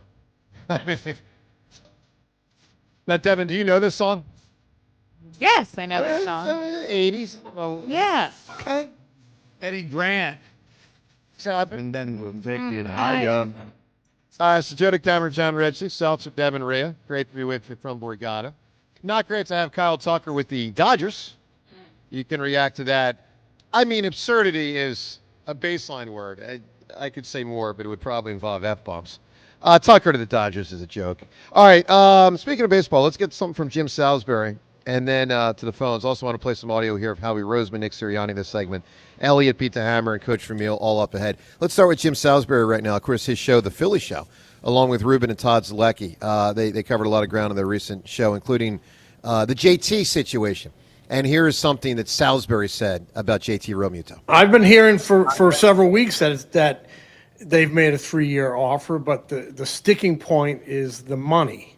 Mm-hmm. And the 3-year offer I've heard is south of $45 million, which may or may not be a significant number because everything I hear is he would like to, be paid closer to $20 million. So, they have work to do to bridge that gap. And JT is, like I said, a game of chicken. The Phillies don't want to bid against themselves. I think they're pretty certain there's not a huge market, though from what I hear, JT does have a landing spot if it doesn't work out here. So that last point certainly is interesting. And you would expect that he would have some landing spot. I mean, his agent's not going to have nowhere for him to go. JT's not as good as he used to be, but he's certainly good enough to sign somewhere. But interesting, if you break down the numbers as Salisbury presented it, when he says, look, Phillies can go to 17 years with JT if they want. If they offer him $1 million a year, that's only $17 million total. So obviously it's always a combination of years and money per year. And what Salisbury's telling you is JT wants $20 million per year. And if that's a 3-year deal, that means he would want $60 million or more over the span of a 3-year deal. And what Salisbury's telling you is they're not even at 45. Hence the game of chicken, based on the market and the whole thing. Twitter poll question of the day brought to us by Armin Chevrolet. Armin has the quality pre-owned vehicles, has all of them, quality pre-owned vehicles for every budget. See Armin's entire pre-owned inventory at arminchevy.com. Together, let's drive. Poll question, who is more likely to be signed by the Phillies in free agency? Is it A, Bo Bichette, or B, JT Realmuto? Certainly you can weigh in to what Salisbury said and the overall issue at Sports Radio WIP on Twitter and, of course, on the phone lines. 215-592-9494. Let's also get to something Howie said. Big topic today, of course, is reacting to Howie and Nick's press conference. Unusual press conference in that the first, I forget if it was 3 or 4 questions, all directed to the head coach. Yep. That almost never happens. When you get the general manager only like 2 or 3 or 4 times a year? I mean, I've seen press conferences where the head coach almost gets asked no questions. Yes. But in this case, obviously, there were a lot to ask Nick, and they did, a lot to ask Howie, and they eventually got to it. One of the things asked to Howie was about, and this concept came up last segment, are you afraid to hire an offensive coordinator if you think, especially if someone's at a certain age, might get poached after 1 year of success, something that's happened here, twice before. Obviously, Steichen was after 2 years of success. Here's what Howie said yesterday on that topic. Year and a half. As an offensive coordinator, as you're looking for one, does it matter? Would you like someone to stay here longer than 1 year? Is that taken into account, and will he be given maybe the freedom to build his own staff? It's a great compliment when guys get head coaching jobs from here because it means we're having tremendous success. So, as much as you'd like to have continuity and like to have guys here for a long period of time, we want to win. We have an urgency to win right now. And if that comes with the ramifications that we lose good people because they've earned head coaching jobs, we'll live with that. That's the right answer, I think. I don't know, man. I would much rather have the uber successful top of, front of the bell curve type guy who's leading the offense, because that's the way we've had success. That's the way we've gone and won Super true. Bowls. Kelsey talked about it, And being on the front end of the trend. What if, say they get the young guy, and he's really good. Maybe you don't win the Super Bowl, but he's really terrific, and you can see the steps that Jalen has taken, the offense has taken. Make him the head coach and just, I'm just but saying, I'm not of that mindset. I'm talking to I'm not saying next year. I'm saying if you get the young guy and it's 2 years of the offense really performing and you don't want to lose them, I mean, it's just, it's an option, but that's Sure. predicated typically on losing. Yeah, I know. I Because understand. Sirianni's not going to be Yeah, fired. but I mean, they could lose. I'm just saying. They But if could. the offense looks like it's taking steps forward, It's a possibility. I mean, obviously that's a possibility. All right, let's go to the phones. 215-592-9494. So what stood out to you the most from the press conference yesterday, your overall reaction to it, what was said, what wasn't said? We'll get to audio, these guys talking about AJ and more. And again, Elliot joins us in about 5 minutes. He was there. Ed in Phoenixville. Ed, good morning.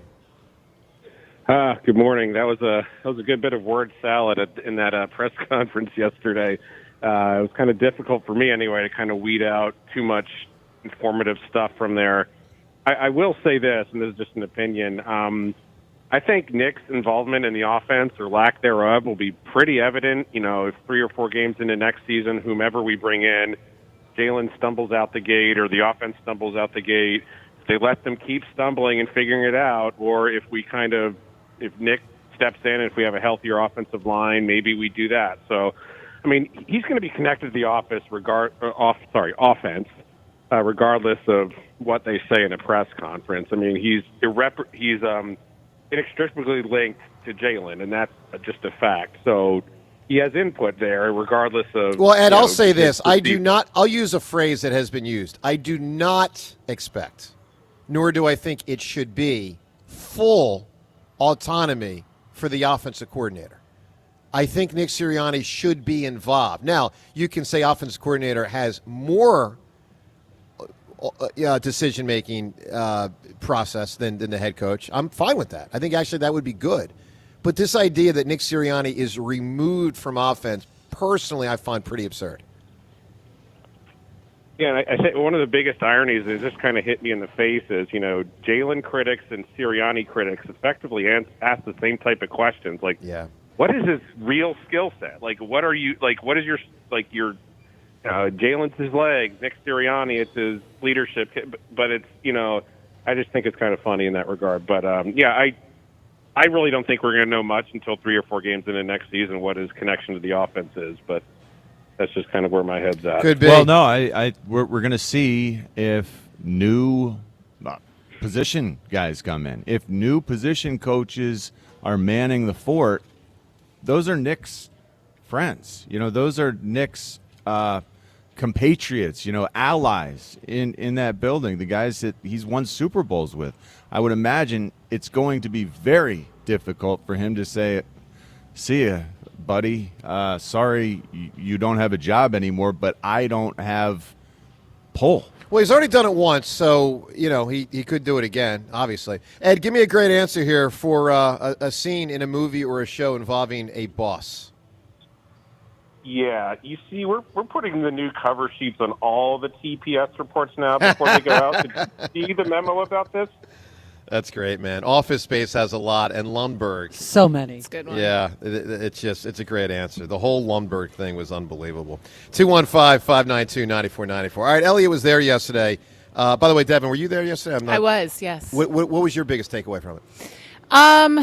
I mean, kind of what I mentioned earlier, that especially with Howie's final comment, kind of setting up for, look, you might not be happy with some of the moves that we make, but I promise, we're always building for the future while also trying to win now. I also had a little red flag raised when Nick Sirianni said he got more and more involved in the offense as the season went on. And I know that we kind of knew that, but to say it off the top, just like, yeah, I had my fingerprints all over this offense, was a little bit concerning. Didn't reflect to me. well on him. Reinforced the fact that when it was and what he didn't remind us of is that there was absolutely no discernible difference or improvement in the offense. Why on earth did you go and remind us of that? Well, I think he's taken a bit of a bullet for Patullo. So I do think there's an admirable element to Sirianni affirming that. Yeah. But at the same time, it doesn't speak well to his offensive prowess. No, it certainly doesn't. did not. All right, let's find out Elliot's impressions from the press conference yesterday. Obviously been covering the Eagles for us for a long time here at WIP. And as we broadcast from Borgata, Elliot, good morning, bud. What I thought was so interesting about the Howie comment, too, that Devin just referenced, was that it was unprompted. Yep. Like, he just said it at the end because he wanted to get that in there. So I do think it was a message he very much wanted the fans Clearly. to hear. So, Elliot, what's your biggest takeaway from what happened yesterday? So my biggest takeaway was it felt like there were two clear messages they wanted to send. One was any offensive coordinator candidate that was listening yesterday, good news. You get complete control of the offense. Like, we're not going to get in your way. You can do what you want on the offensive side of the ball. And the other one, and this one was from Howie, was after Nick kind of said that message, right, that he wants to be the head football coach. Like, that's what he wants to do, and he's okay with this other guy running the offense. Howie steps in and basically says how great Nick is, right? So I feel like they were trying to control two messages in that press conference. So I didn't hear the first. I'm sorry, Elliot. Go ahead. I'm sorry. No, I was going to do just quickly. One, that the offense is up for grabs for the coordinator, but two, like, they're still standing behind Nick. Yeah, well, for sure, too, I agree with you. So the first one, and I saw you write that on Twitter as well, the first point you made, I didn't get that impression as much as you did. Now, is it because you're interpreting Nick saying, I'm willing to do anything, and you interpret that, because I'm the head coach, and that's i.e., I'll step back and clear the way for someone else that comes in to basically run the offense? Is that how you arrived at that conclusion about the coordinator having a lot of autonomy? I think the message from them was that this person can come in and run the offense. And so, I do agree with what you're saying. What I don't think, though, is that I don't think that will actually happen, right? Like, unless this person comes in and the offense just hits the ground running, flying colors, and there's no even reason at all to step in, like, I just don't believe that when the two most important people in the building, Nick Sirianni and Jalen Hurts, do have really strong opinions about how the offense should look. Like, Nick put on a good face yesterday, but I don't believe, from being around Nick for 5 years, that he truly believes in an offense that everyone wants to see. One that has, like, a ton of eye candy, one that has a ton of motion, one that does all types of trick plays. Like, that's just never who he's been. And so I think they are portraying the message that they are that they will be okay with that. I will be really curious to see the dynamics if they do end up installing something like that, because Nick feels a certain way about it, and I don't know how Jalen feels about it. What are the odds, Elliot, that the coaching staff is revamped and whoever the new offensive coordinator is brings his own guys in? The new quarterback coach, the new running back coach, the new wide receivers coach. What are the odds that takes place, and what message does that send to the Eagle players? That takes place, and what message does that send to the Eagle players about where Nick stands in that building? Yeah, I think it's a really key question that they're going to have to figure out with the candidate, right? Like, if you are one of the top candidates, like Mike McDaniel, Brian Dable, Stefanski, if you decide you would rather, do this job instead of a head coach job, like, there will be tons of places that are going to offer them the ability to hire their full staff. So if you look at who would be on the Eagles staff, when it comes to like Aaron Moorhead, Jamal Singleton, I think you could probably negotiate around that. But like Jeff Stoutland, you can say, yes, this coach would probably want to work with Jeff Stoutland. He's obviously an outstanding offensive line coach, but like he designs the running game. For everybody that was mad at Patullo about, the lack of a running game this year, like Jeff Stoutland designs the running game. So if you're Mike McDaniel and you've always kind of done it one way and the way you design your running game is viewed around the league as creative and all that, like, do you want to work with Jeff Stoutland? But if you're the Eagles, that's a super tough decision to make, not to mention the Scott Loeffler part of this, where Jalen has spoken really highly about him. He has flat out said at a press conference he hopes that they retain him. This was earlier in the year. Yeah. And if you're an offensive coordinator, like the quarterback coach and the offensive line coach are maybe the two most important positions positions you hire. So that is Scott a Loeffler, a guy who called plays before, a guy who didn't have that opportunity this season, but that is something he's done at the college level. It might not ever matter, though. Yeah. Why didn't they go to him during the season? That is a great I question. wondered that too. Why do you think that is, Elliot, that they didn't did they consider moving to Loeffler as a play caller, or was that a non-starter? So he has never called plays in the NFL. And I know Patullo had not. I'm just saying, like, he didn't have a track record of that. And yeah, I mean, look, I still think Patullo was the fall guy. Like, I don't think I would have been fine running it back with Nick Patullo and Jalen. Like, I know that they put on the face that, like, this was a huge problem. But to me, it feels like this guy was a scapegoat. So, yeah, I think that's why they didn't go to Loeffler. Like, I don't know how much internally they felt they needed a massive change there. Elliot with us here, as he is every Friday in the football season. Sadly, the Eagles' football season's over, but more games this weekend. Elliot, let's get to the A.J. situation, and I want to play some audio of Howie Roseman talking about A.J. yesterday. I'll give you my impression of his answer, then yours. Here's Howie yesterday on A.J. A.J. expressed the happiness throughout the season. Sometimes I feel like we need like a deli counter and just like pick numbers and go from here. If it makes sense, are you open to trading him, or is that just a non-starter? Yeah, we talked about this, I think, at the trade deadline last time I talked. It is hard to find great players in the NFL, and A.J. is a great player. I think from my perspective, that's what we're going out and looking for when we go out here in free agency in the draft, is trying to find great players who love football, and he's that guy. So I think that would be my answer. So, Elliot, I thought it was a wise answer by Howie. He didn't say yes or no. I didn't expect him to say yes or no. But here's what I think he did. He pumped up AJ's value, knowing that he probably will be trading him. Matter of fact, right now on ESPN.com, the seventh story, they always got their headlines about 10 stories. The seventh story on ESPN.com, headline, Philly GM, hard to find great players like Brown. So I think Howie achieved the, hey, let's pump up the player. But I'll tell you what I didn't hear. I didn't hear him say, hell no, I'm not trading him. Like, if he was asking you trading Saquon Barkley, he'd be like, what are you asking me that for? So I thought it was a smart answer by Howie, but it speaks to me that I think there's a great chance AJ gets traded. What are your thoughts? Yeah, you would probably say about Saquon, well, I just gave him a terrible contract, so he's going to be tough to trade. Damn! But I do he think catches with, the shrapnel. Yeah, right. With AJ, yeah, I think you're right. Like, I've been at, pretty much every one of Howie Roseman's end of season press conferences, and that was a very Howie Roseman answer, right? It was a message to other GMs. We value AJ. He's a great player. Like, we don't want to trade him. And I do think the Eagles, if they had their way, would probably decide not to trade AJ. I do think there has to be a conversation with AJ about, like, does he want to be here? And if he is going to be here, is he on board with, like, the roller coaster of the season, right? Like, is he going to stick by the team and the players and the coaches through the ups and downs of next year? And if they feel he is truly on board, then I don't think they're going to want to trade him, right? I think they could use AJ, and I think they still believe in AJ. But who is AJ most mad at?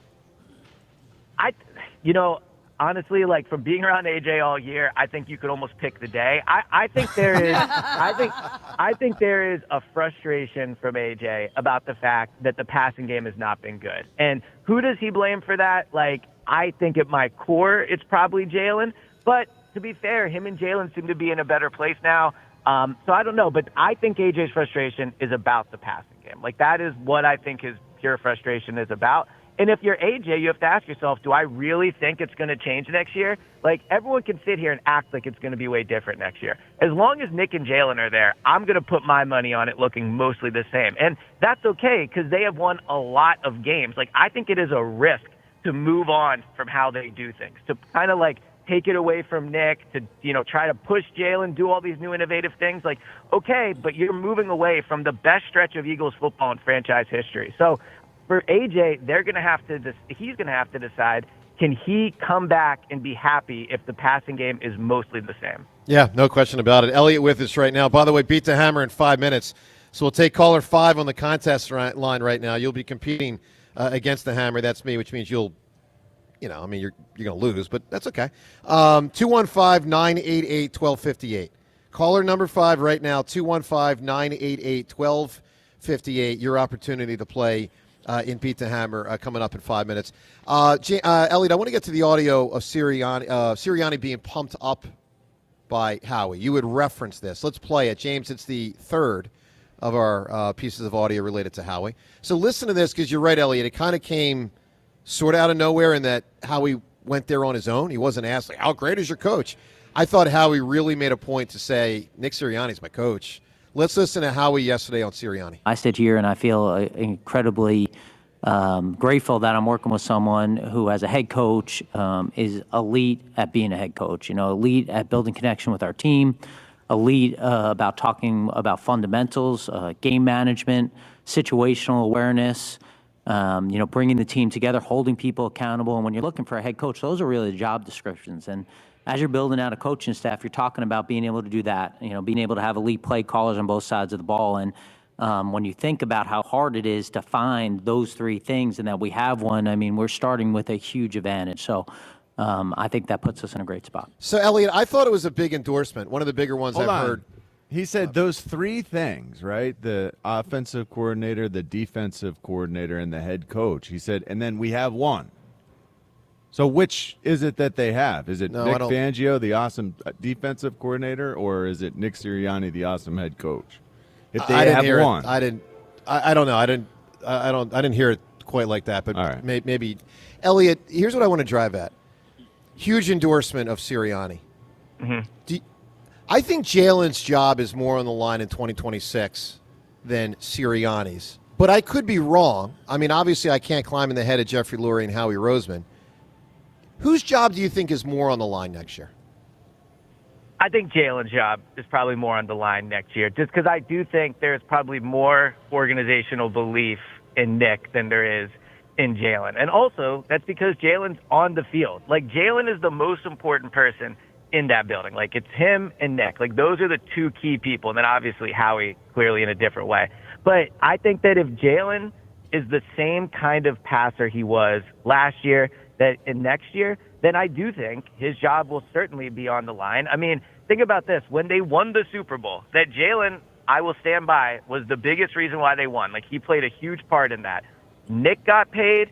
I think Howie got paid. Like a lot of people in that building got benefits from that. Like, Jalen didn't get a new contract. And if Jalen doesn't get one this offseason either, I think that tells us everything we need to know about how hot Jalen's seat is going into this season. Interesting. All right, Elliot, final thing here. I want to hop topics for 1 second because Beat the Hammer in a moment, but you just referenced contracts. I would refer to you as a moderately smart guy. Thank you.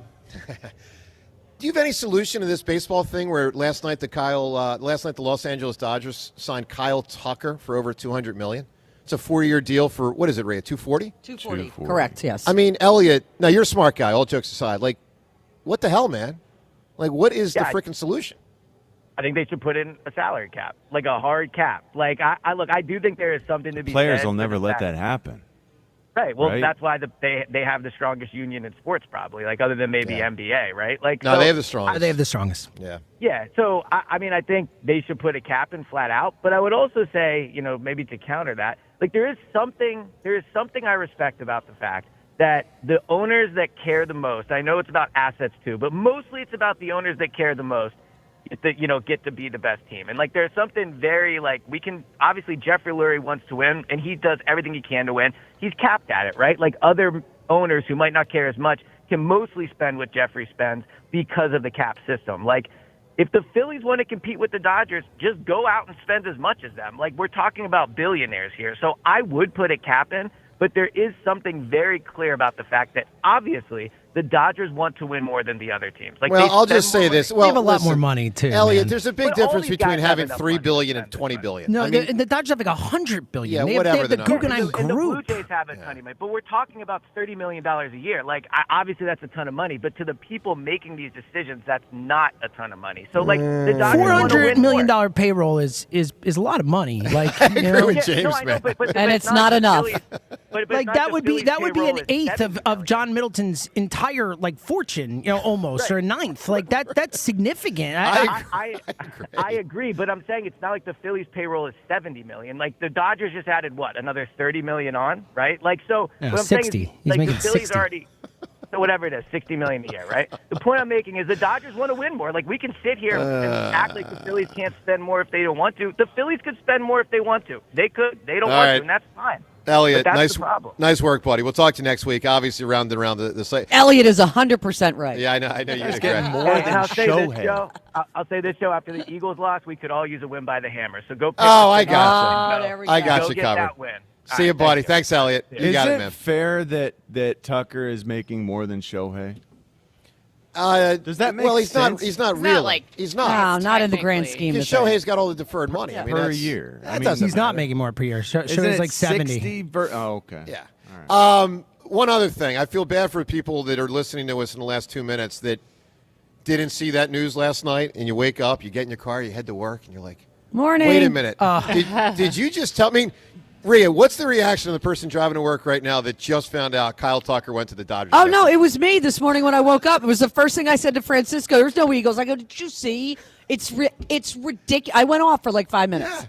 I even called James to talk about it. Yeah, we talked. That means if they're in their car finding out now, they didn't have Jack Fritz texting them about it last night. Like I did, Here's the crazy thing, Joe. Now James's take is Heyman could be wrong about it, but the Mets supposedly offered like 4 years, $220, but with a $75 million signing bonus. And I went, is that allowed in baseball?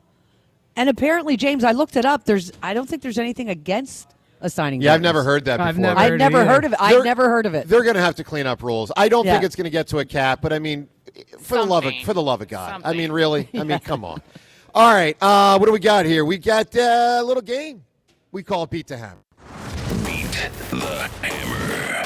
It's time for Beat the Hammer on Sports Radio 94 WIP. I feel like the Hammer's been on a heck of a roll lately. I mean, I got win 300, a month and a half ago or so, and ever since then, just keep rocking and rolling. Now with 304 wins, a mere 47 losses, our contestant today, his name is Scott.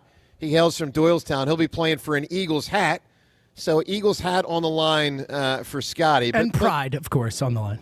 Well, and pride as well. Scott, good morning, bud. Good morning, guys. Dude, you know you're not winning this Eagles hat. I mean, maybe you don't even want it this week, but you're not winning it, right? I always want an Eagles hat. I played Good a couple man. years ago. I lost 2-1. My question is, what's the Dodgers luxury tax that they will have? I mean, James, you have any sense It's of that? astronomical. Yeah, I could find out what it's supposed to be. I don't know if they've calculated it with the Tuck signing yet, but astronomical. Like double what, I mean, the Mets and the Dodgers are way above in that tax. Really? And the Mets are going to drop off because they got rid of a bunch of salary. I mean, know? Scott, But would you say it's like double what we're paying in luxury tax? What? Yeah. Both those way more. teams? Way more. than And that. the other thing with luxury tax, too, is it's punitive year by year. So the amount of, like, if you're over it once, you ding this. And obviously there's levels to how much you are over it. Like, there's thresholds. Yeah. But whatever threshold you're over, the more years you're over it, year after year, it becomes more punitive. It also involves draft picks. It involves international signing money. Like, it's not just the money that is the penalty for going over. Here's what I'll say, and then we got to get to Hammer because Coach Vermeil in 10 minutes. But I'll just say this, Scott. If we're complaining here in Philly as a fan base with a top 5 payroll, think about how a Tampa fan feels, a KC fan, Totally. a Pittsburgh fan, an Oakland fan, or whatever hell town they play in now. I mean, what a joke. All right, Scott, you feel confident here? I mean, so 2-1, that's not a bad showing by you. Obviously, it was tough questions back in the day. Yeah, it was. I didn't have a great showing, but I do feel confident. All right, Scott, I'm going to step away. Good luck to you, pal. You too. All right, scram. Get out of here. Make it quick, Hammer. We're behind you, Scott. We're all behind you, Scott. We But remember, believe it's in you. just us hanging out, some pals Yep. talking sports, playing a little trivia game. Yep. Imagine we're just sitting at the bar hanging out. He's Joe is very slowly walking After away. he but just he's was like, "Oh, far we got to enough. hustle. We got Dick Vermeil coming up." Right. But that's weak. Slower than I've It's a bad seen in a job. long time. Scott, make him pay for it. All right. Please. All right. Well Is he ensconced? Yes. he is. All right, Scott, you ready to play a little game we call Beat the Hammer? Let's give it a whirl. All right. Our category for the week, not the most fun category, but it is the most appropriate category. We are talking about Eagles playoff losses today. You ready to roll, Scott? Fire away. Clock will start as soon as the first question is finished being asked. 55 seconds. Here we go. Question number 1. The 2002 Eagles lost in the NFC Championship game to a Bucs team with 4 Hall of Famers on defense. Warren Sapp is one of them. Name 2 of the other 3. Pass. Which All-Pro quarterback beat the Eagles 3 times in the playoffs between 2006 and 2018? Pass. The Giants beat the 2000 Eagles in the playoffs by scoring 2 non-offensive touchdowns. One was by Ron Dixon. Who scored the other? No idea. Let's pass it again. What team did the Eagles lose to in Donovan McNabb's final playoff game as an Eagle? Tampa Bay. Who was the head coach of the Carolina Panthers team that beat the 2003 Eagles in the NFC Championship game? Oh, God. I think he had cancer. Pass. The 2002 Eagles lost the NFC Championship game to a Bucs team with 4 Hall of Famers on defense. Warren Sapp is one. Name 2 of the other 3. Time. Uh-oh. No Scott, I good. feel pretty confident you're going to get smoked today, if I had to guess. I'm going to get... Oh, and Scott just dropped off. Wow. Oh, wow. That's tough. Tough look for Scott. Joe's All right. now Let's he's wave jogging. Andrew back in. He's Tough scene. jogging. Tough scene. Joe's jogging back in. I don't know what or why that happened. Is it because he knows he's being my watched? guess. I got the full go-ahead yesterday in PT. Full go to run now. And, of course, that means it's on against Fritz, that freaking loser.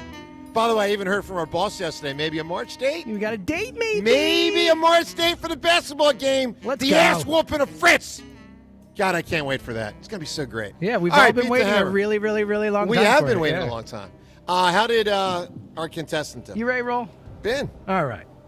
Clock will start as soon as the first question asked. Category for the week, not a fun one, but an appropriate one. We're doing Eagles playoff losses. Are you ready to roll? For the love of Hey, God. the category. Kevin Curtis. The category does itself. I don't choose these Aeneas things, Williams.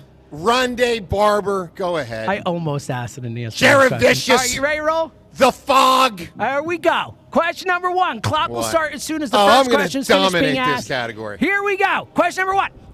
The 2002 Eagles lost in the NFC Championship game to a Bucs team with 4 Hall of Famers on defense. Warren Sapp is one of them. Name 2 of the other 3.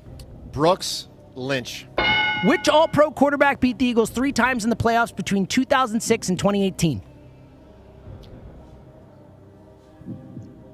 Breeze. The Giants beat the 2000 Eagles in the playoffs by scoring 2 non-offensive touchdowns. One was by Ron Dixon, who scored the other. I'm going to say the name right. Jason Sehorn. What team did the Eagles lose to in Donovan McNabb's final playoff game as an Eagle? Dallas. Who was the head coach? Ass whooping, by the way. But Who go was ahead. the head coach of the Carolina Panthers team that beat the 2003 Eagles in the NFC Championship game? Fox. Bang! How'd this fool do? He dropped off because he got an embarrassing 0 and he just hung up. Get out. I swear to God, he hung up as soon as he was done. Hammer! Listen, playoff failures. Fool that dropped off and went 0 for 5. Fritz! Ass whooped! Hammer! 305, by the way, which means we're getting kind of close to 310. We should start moving up to higher numbers, the whole deal. I mean, listen, this might be the year, and I know we're only 2 weeks into it. This might be the year I go undefeated. Oh, stop. I'm smelling 72 Dolphins. Hammer! 305. And with that, shut it down. Beat the Hammer. That's on how Sports you Radio do. 94 WIP. That's what you do, and that's how you do. And frankly, now that I think about it, if the Eagles had put me out there on the field a couple of days ago, probably would have won the playoff game. Probably. No hammer, no win. Hammer, win. Well, at least we can dispense with the whole when Joe wins hammer, the Eagles win in the playoffs nonsense. That's over at least. Well, yeah. They didn't do their job. I did mine. All right. Let's go to the phones. 215-592-9494. That's a bad showing by that guy. You think? Honestly, he hung up immediately. He passed on like every question and then just hung up. It horrible. was really bad. Yeah, That's horrible. No, I'm not gonna rip the contestants too much, but that was embarrassing. All right, Dick Vermeil coming up in about 5 minutes. Let's get to more audio here from the press conference yesterday. Yeah, give Obviously, the prize away, Joe. Sure. Prize, Eagles hat. Caller number one on the contest line. You're going to win an Eagles hat. 215-988-1258. Caller one on the contest line. 215-988-1258. You're going to win the Eagles hat. The big thing today, of course, is reacting to the press conference from yesterday. A lot to react to. Some stuff that wasn't asked that, you wish you had some clarity on. Obviously, they talk around certain issues, and then there's certain issues they take on, directly. I think it was pretty clear that Howie really wanted to pump up Nick Sirianni. Yeah, unprompted. Unprompted. That was I thought that was a strong moment. Now, some people won't agree with it, but I dug it. I want to get to the audio here about the offense because, of course, there's unknown about where this team's going to be heading with the offense. Similar, different. We don't even know who the coordinator is. What role will Sirianni have within it? James, let's play the audio of Nick Sirianni yesterday, number 2, James. Normally, by the way, for everyone listening, normally I coordinate this a little more efficiently with James. I don't have to say number 2 on the air. I mean, who wants to talk about number 2? You know what I'm saying? You love to talk about it. You. Well, the problem is with me, I got a lot of number 3, if you catch me. Oh. 2. Oh, goodness sakes. Wow. All right, let's listen to Nick Sirianni yesterday talking about Jalen. Which number? No, I'm just kidding. No, talking about Jalen and a potential new offense.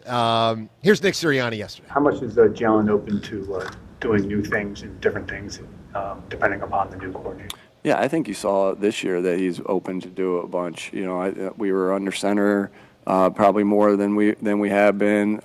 Different motions, different things like that. Here's what I'll say: like Jalen always wants to do. Like Jalen's proved this to everybody that he'll do whatever it takes to win football games.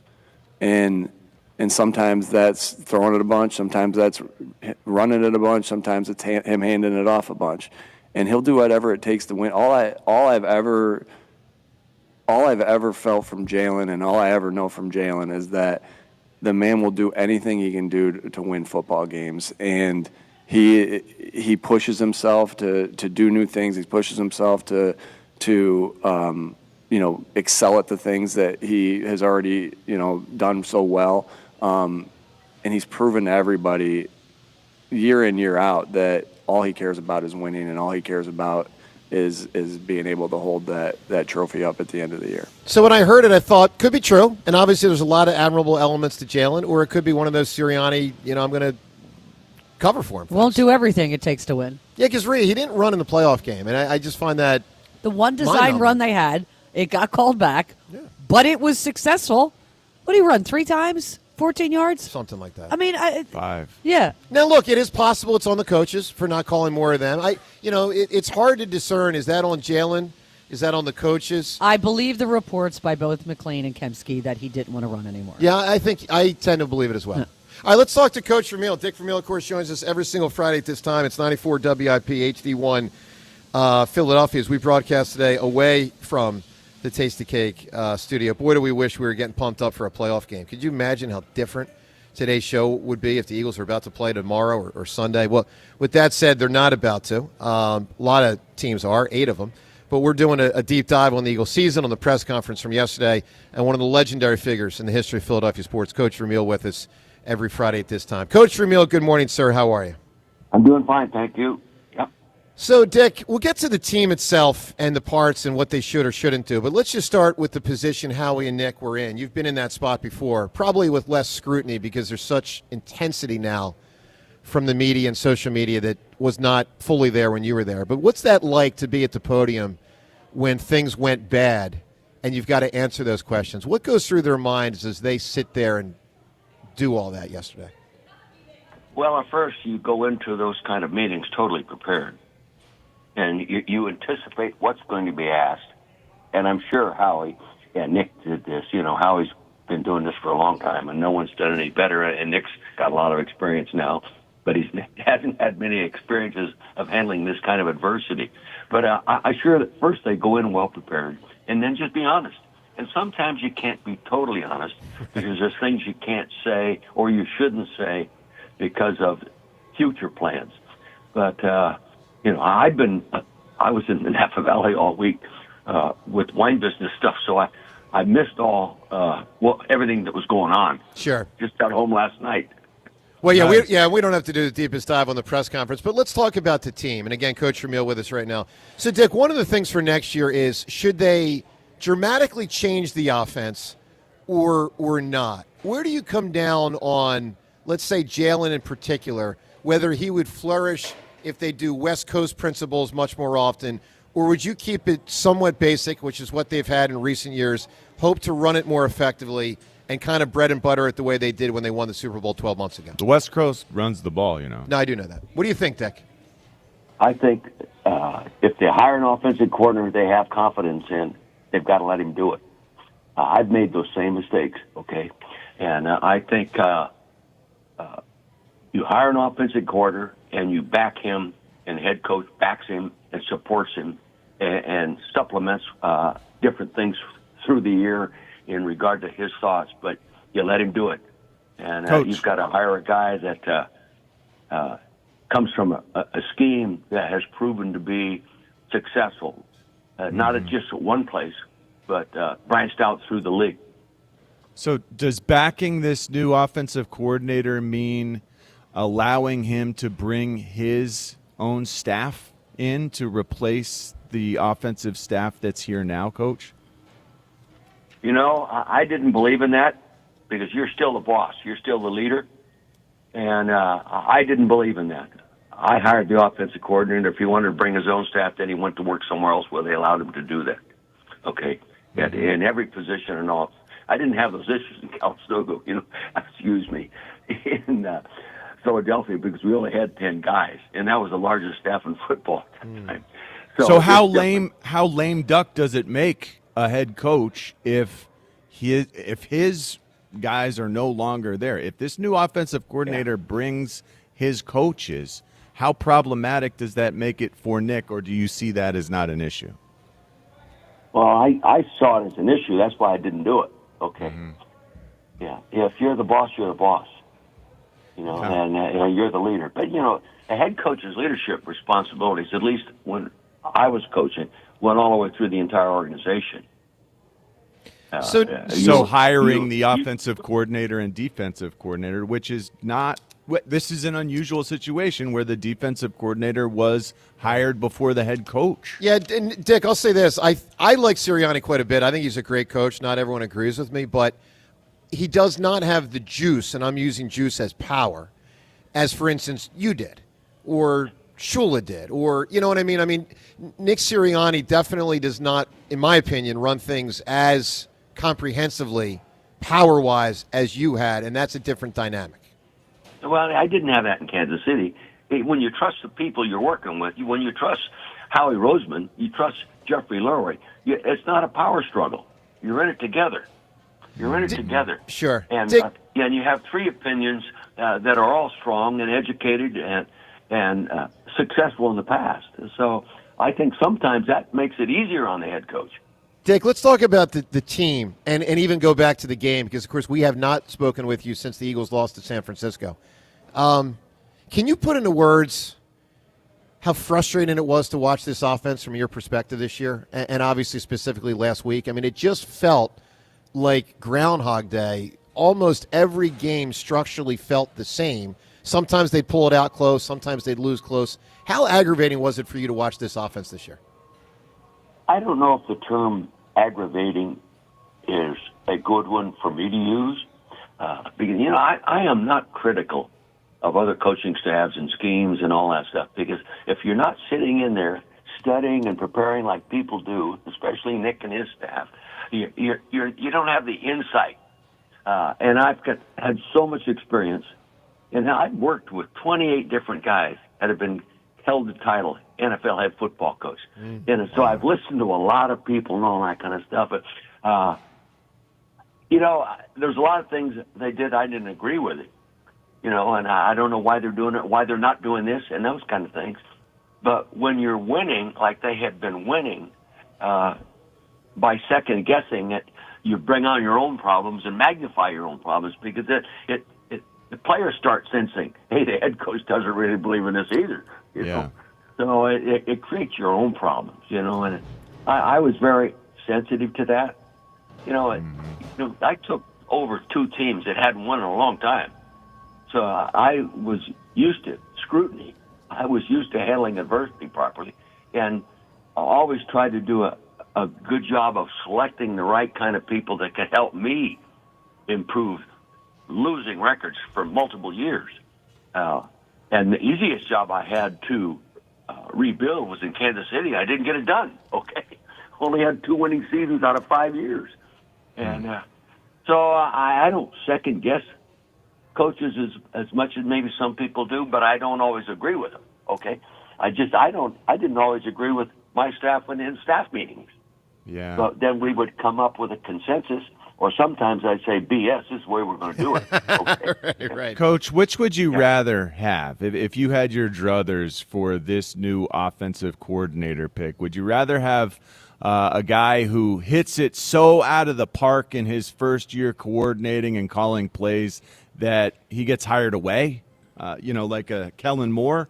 Or would you rather have a guy who doesn't quite have the over-the-top success in his first year, but maybe a little older and a little more secure in sticking around in Philadelphia for multiple years? Which is better for the team? Well, I don't know if it's possible. Howie knows this better than I do. Is it possible to hire a coordinator and hold it to a 3-year agreement on both sides? On both sides. I love that. You have to stay here for 3 years or you're not getting a job. And they're young coordinators. I'm sure most of them would take that. But everybody's looking for the superstar again. I personally, I love the influence of Mike Shanahan. You look at the quarterbacks that have played well through the league, not just in L.A. or not just in San Francisco, but the other places. His influence has helped the quarterback and the offensive coordinator and that team be more successful with the ball in their hands. The Mike Shanahan thing, that influence, Coach, when I was playing back in the day, I remember my coaches being so fixated with trying to do things like Shanahan did. How did he get that inside zone to look that way? We got to try to do this. Like, there is a lot of that goes on. Some of these coaches really have that kind of pull and influence within the coaching community, and I think that is something that we as fans forget about too. Yeah, well, they bring a deep insight to a scheme that's been developed all the way since Bill Walsh. Because remember, Shanahan started out with Bill Walsh. Yeah. People forget that. That's when I met him, okay? So, and I'm not coached against him a long time. So, but his influence in the league is glaring in regard to offensive schemes and quarterback success and coordinator success, right? Right. Coach, this is the part of the interview, and again, Dick Vermeil with us. This is the part every week, Coach, I ask you who's going to win the game on Sunday, and sadly there is no Eagles game on Sunday. But I'll just ask you this, knowing that there's 4 teams left from each conference eligible to be in the Super Bowl, which 2 teams do you think are going to reach Super Bowl 60? Well, it looks like to me, I've been a Denver guy all year because of their defensive scheme, and their coaching staff and their head coach who's won it before and has always been given credit for being a great offensive football coach. And they haven't produced offensively quite like I expected them to, but that defense, I think it's going to be there on that side. And I'm not always right, I know that, but I would say that it looks like right now Seattle. Denver, Seattle. Yeah, that'd be the 2-1 seeds. Coach, it's been awesome. Of course, we'll talk to you next week and journey through the playoffs together. A lot of moves still up ahead, who they'll hire for the coordinator and more. Love having you on the show. Reminder, everyone, get yourself some Vermeil wines. It's the best. VermeilWines.com. That's the spot, Pennsylvania, New Jersey, beyond. Get it shipped directly to your home. The delicious Vermeil wines. That's VermeilWines.com. Coach, thanks so much for being a huge part of the show. All right. Thank you, guys. Thanks, Coach. Thank you very much. Let me ask a question here to our whole crew. Playoffs tomorrow. So I'm not out. I'm going to watch them. But obviously my heart's not 100% in. Devin, on a scale of 1 to 10, how interested are you Saturday and Sunday?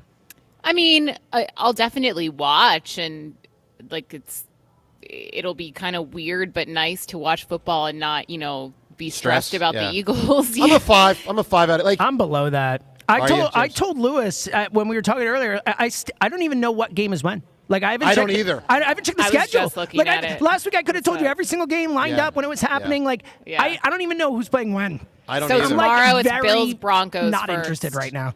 and Yeah, I then get it. 49ers Seahawks at night. What time's the Bills game? 4:30 tomorrow. Rhea, what's your interest 1 to 10? I'll watch them. I mean, tomorrow I've actually got a We'll birthday. watch 'em, No. But I obviously. mean, no. What I'm saying is tomorrow I have a birthday party. It'll be on in the background. Sunday I'll be keyed in all day just because it's Sunday and I'm there. But tomorrow I'm out all day. Clark's got mock trial and then I got a birthday party. Yeah. So I haven't scheduled my day around it. John, are you a 10 out of 10 football guy or I'm less? desperate to watch these games. They're awesome matchups. Fascinating stuff. But I'm at a volleyball tournament Saturday, Sunday, and Monday. Oh wow. So I'm Good going to luck be with that. trying to watch on my phone, I think. Good luck with that. All right, Yeah. look, your reaction to the Eagles. End of the season obviously was, 5 days ago? Press conference was yesterday. What you made of what Howie and Nick said, what they didn't say. If you missed what was said about A.J. Brown, Jalen, the offense, we'll get to more of that. There's an awful lot to play, so we'll continue to play the audio, including Howie's overall view of the season. What he said, we'll get to that next. Phone calls and all this. Salisbury on the JT Real Muto situation. We'll play that audio for you and certainly rock your calls from Borgata today on 94 WIP. With the winter season now in full swing, and you will certainly feel that if you go outside today, it's very cold. Horizon Services knows the last thing you want to have to deal with are any issues with your home's heating system. That's why Horizon Services Heating and Cooling is here to keep your home comfortable. They'll handle any repairs or replacements you might need with no emergency fees on same-day service. Horizon, they have highly trained specialists. They arrive on time in fully stocked trucks, guaranteed. And with Horizon's amazing team, you always know the job's going to be done right the first time. Did your heater finally reach the end of its life cycle? Get a free estimate from Horizon Services today with next-day installations available at no cost. And right now, Horizon Services making it easier on you and your wallet with flexible financing options for system repairs and replacements. Plus, get up to $5,000 toward a next-day HVAC system installation when you trade in your existing unit. Stay comfortable all season long with your local home comfort experts. Book with Horizon Services today at horizonservices.com. The Eagles' 2025 season will tick away. A disappointing end to a promising 2025 season. Anytime you lose, you're frustrated. Now, the noise gets louder. Some notable Eagles are going to be gone.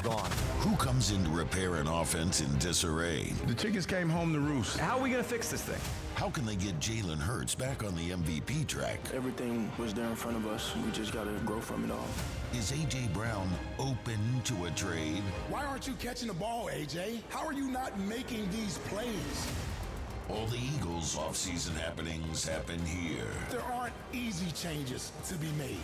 Sports Radio 94 WIP. They can overcome this. That's another amazing run by Team USA. Mom, think I'll be on Team USA one day? Well, I'll take this one. Are you speaking to us? Yes, and to answer your question, anything's possible, especially with Xfinity. So, I can be the best snowboarder ever? Well, I can't guarantee that, but Xfinity can guarantee that your internet price won't change for 5 years. Okay. What if I practice every day? Then maybe you'll be snowboarding for Team USA at the next Olympic Winter Games. And Mom, you'll still be paying the same price for Wi-Fi. Ooh, really stuck the landing there. It's the Xfinity Gold Medal Celebration. Now through February 22nd, get our best price on gig Wi-Fi for 5 years guaranteed, just $50 a month. Plus, get Peacock Premium included for 2 years. That's a $10.99 value per month. Xfinity. Imagine that. Proud partner of Team USA. Restrictions apply. Requires paperless billing and auto pay with stored bank account. Taxes and fees extra. Actual speeds vary. It's playoff time. You know how it goes. Big hits, hard yards, and a whole lot of opinions on Monday morning. But buying a car, it shouldn't feel like a contact sport. Hi, it's John Ashow, the Cars Are from Colonial Hyundai. Here at Colonial, we keep it fast, easy, simple. One car, one price, one visit. Only at Colonial this month, drive home any new Hyundai of your choice, like a brand new Tucson for just $199 per month. No whistles, no flags, no unnecessary roughness. Colonial Hyundai makes it easy to get out of your old car or truck by offering the highest trade-in values in the region. We have over 200 vehicles in stock. Konas, Santa Fe's, Palisades, Elantras, all with incredible offers and incentives. Our state-of-the-art dealership is designed to make buying, leasing, or servicing your vehicle faster, easier, and better than ever. As always, every new Hyundai comes with America's best warranty, a 10-year, 100,000-mile powertrain, and Hyundai Assurance. Shop us online 24/7 at colonialhyundai.com. Colonial Hyundai, the faster, easier, better way to buy a Hyundai. 2026 Tucson SE lease for $209 a month for 36 months. 7,500 miles per year. $3,995 plus tax and fees. Stock number H260186. See dealer for details. Jim Cipriotti at Retire Ready Financial Group doesn't need Google to know you're worried about retirement. Between inflation, rising taxes, and the uncertainty about Social Security, he understands. That's why he offers a complimentary retirement second opinion. It's a no-obligation meeting for you to talk about your concerns about retirement. You want to know if you're going to be okay? Let's find out. 610-894-7415 or go online, retirereadyfg.com. Insurance and annuities offered through James V. Cipriotti, NPN number 2083768. It's impossible to have a bad day when you started with Chick-fil-A. Hi, I'm Miles. And this is Grant. And the little thing we love about the Chick-fil-A chicken biscuit is how the fluffy, crispy goodness wakes us up in the morning. The chicken is crispy, the biscuit is soft, it's iconic. Throw some jelly on it, you could throw some honey on it. It helps me kick off the day. The hash browns are great. And I really like the shape of them too. Little circles of crispy goodness. Yeah, those early morning chicken biscuits are just great, man. Mornings are a little bit brighter with the Chick-fil-A Chicken Biscuit and Simply Orange Juice. Available on the Chick-fil-A app. Real guests paid for their testimonials.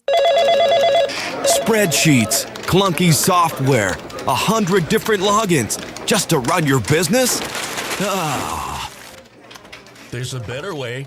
Odoo. One simple, connected platform that handles sales, inventory, accounting, and more. So you can focus on growing, not juggling. Make the switch today at odoo.com. That's ODOO.com.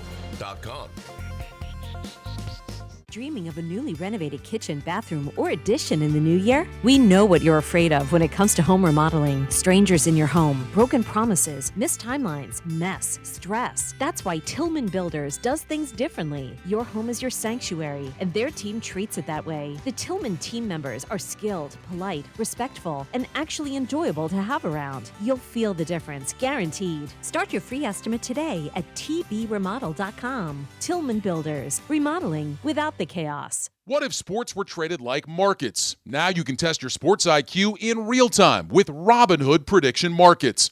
It's not you against the house, it's you participating in a live market. You can buy or sell your positions all game long. You know the game, put it to use. Trade every play with Robinhood. Download the app today. Futures and cleared swaps trading involves significant risk and is not appropriate for everyone. Event contracts are offered by Robinhood Derivatives LLC, a registered futures commission merchant and swap firm. The second I see that Chick-fil-A text in the group chat, I'm throwing my shoes on and running out the door.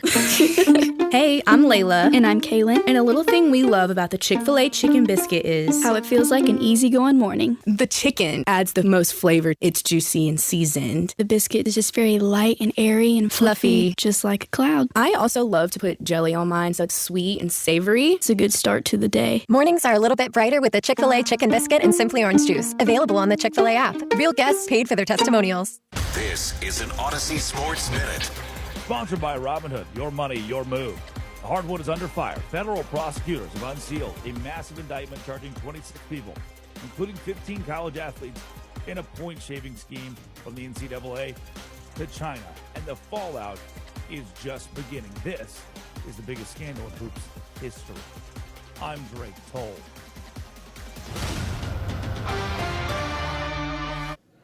Valentine's Day might feel far away, but people are planning ahead more than ever because they want this year to really count. If you're ready to do something extra special, you have to go see Paul at Cozy Jewelers located in Newtown Square. Paul doesn't just sell jewelry. He helps you plan the moment, whether it's an engagement ring, a custom piece, or the perfect Valentine's gift. And this Valentine's Day, step up to the 5th C, color cut, clarity carrot, and of course, Cozy. Start early, do it right, make it unforgettable. Visit Cozy Jewelers in Newtown Square this Valentine's Day. 94 WIP Sports Update. Brought to you by J&S Family Roofing. During the presser on Thursday, Nick Sirianni said Jalen Hurts is open to do a bunch, adding Hurts will do whatever it takes to win. Running didn't seem to be included in that this season. Interesting story by the Athletics' Mike Silver with regards to team dynamics. Silver said there's a sense inside the locker room that Sirianni, Howie Roseman, and Jeff Lurie are reluctant to criticize Hurts, who Silver says has been the source of much internal frustration, including from teammates other than A.J. Brown. With the reported signing of Kyle Tucker, Dodgers now have over $2 billion in salary on the books. When it comes to projects at your home, you want someone you can trust to deliver quality work at an honest price. That's exactly what you'll get from J&S Family Roofing. Partly sunny, a high of 35. It's currently 24. To listen to Sports Radio 94 WIP, download the free Odyssey app or tell your smart speaker to play 94 WIP. Sports Update on 94 WIP. This is the WIP Morning Show with Joe DeCamara and John Ritchie on Sports Radio 94 WIP.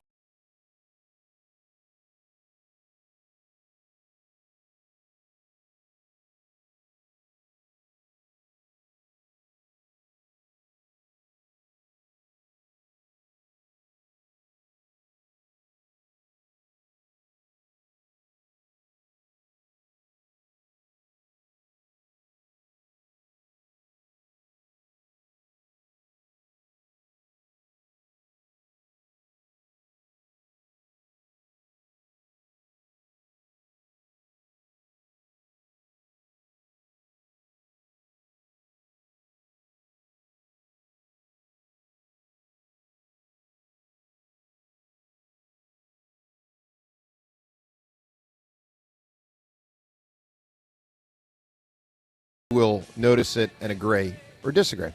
Boomer Esiason, our buddy. We've had him on the show many times. Part of the Odyssey world, Odyssey parent company of WIP. Boomer Esiason, in his latest commercial, has morphed into looking like the Progressive Insurance guy. No. Just notice it. Now that I've told you. Wait, who's the Progressive The Insurance? guy who's trying to help the people not become their parents. Don't be like your parents. Like the, okay. I love those commercials, They're great. by the way. They're the best commercials. They're hysterical. Yeah, I think they're actually the best commercials. But yeah. So Boomer is in a bunch of commercials. I mean, it's the same commercial last week. He'll be in it again because that's the way the playoffs are normally structured. If someone buys for the first round, they buy the whole way through. We remember the famed Baker Mayfield disaster. Correct. Yes. Yeah, correct. Although he actually became a better player. No, it's just funny because remember how mad you were like, I don't need to see Baker Mayfield anymore. Which was a shame because those commercials were funny too. Yeah, empty stadium. Yeah. But it's like the player was an empty player. Exactly. Anyway, he got As better. a Brown, Baker Mayfield stunk. Oh, he stunk. Anyway, I'm just putting everyone on alert. When you watch the playoff games this weekend, look to see if Boomer Esiason is now looking like the Progressive Insurance guy. James, send in this audio. Oh, he'll love it. As Spike called it, the Mecca up there in New York. Little shrapnel to Spike right there. I think he's gone against that multiple times since, though. Yeah, yes. he's tried to, but he put it out there. He also, his mommy put out there that Fritz is going to beat me in basketball. Wow. We know that's not going to happen. Jack All Fritz here. Yeah. Let's get to some audio of Howie and then right to the phones. Howie Roseman, his view of the season. At a certain point yesterday during the press conference, he addressed the season. Let's listen to what Howie said. Our best seasons are the team's best seasons. How do you view the offseason and the season you had last year? Not good enough. If it doesn't end with confetti falling on our head, I don't feel like it's good enough. And I know that we're not going to win the Super Bowl every year. I think I know that from a broad perspective, but I believe we can. And I go into every offseason thinking we're going to do whatever it takes to win a Super Bowl. And when we fall short, I look at myself. I look at the things that I could have done different. And I look to improve, and that's where I'm at right now. All right, so we'll take your reaction to what stood out to you from yesterday. We'll keep playing the audio. Look, if you missed it, it wasn't as gloom and doom as after 2023, nor should it have been. I mean, that was a team that lost 6 out of 7 games, but this is pretty bad. Yeah, Howie didn't look like death warmed over yesterday. No. Which, I would love to tell you what Nick looked like, but he was hiding underneath the brim of his cap. Yeah, he covered up the eyes with the hat. I did not like that at all. I thought the optics on that were terrible. Devin, could you see the eyes in person?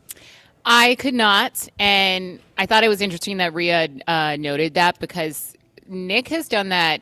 I don't know if it's intentional or not, but for a lot of his availabilities, he has that hat, and it's like low. Like you can't, and especially when you're sitting up on the stage, you can't see what's going on underneath. So whether it was intentional or not, I'm not sure, but I do know that he tends to do that, and it makes it hard to see exactly what's going on. When you're talking the about lid. what happened in that game and to your team this year, look people in the eye. You should wear sunglasses like poker players do. Like Jordan did when he was asked about the gambling in 92 or 3, whatever year that was. He's Michael Jordan. He can pretty that much was do whatever he classic. wants. All right, we'll also get coming up soon to more of what Rhea had referenced in the update there, the Michael Silver audio. We'll get to that article. That is. We'll get to that in a moment. Drew in Westchester. Drew, good morning. Good morning, folks. It's been such a miserable week. I didn't even have like an opening line. I was just going to go right into my point, but let me. Well, you did have an opening line, and it was that you don't have an opening line. It's true. So, I got another one. Let me put this out there real quick. I feel like I have a little cachet on this, like beat the hammer contestants if it goes poorly. Like don't pull an AJ Brown. Like stay on the line, talk to the media. Yeah. Like take the you soft. gotta take the It's L. soft when you hang up. It just is. It's soft.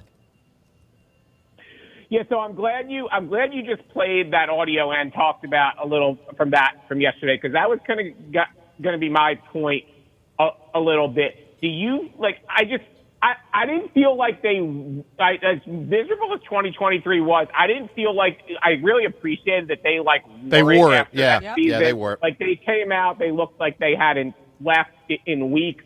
I didn't get that same vibe from yesterday. I agree, but Drew, it doesn't bother me. I mean, an opportunity they blew. Yeah, you're not wrong in the observation, but I can say as a fan, it didn't bother me. I mean, they did win a Super Bowl 11 months ago. I don't think this is. Yeah, that was warranted in 2023. Yeah.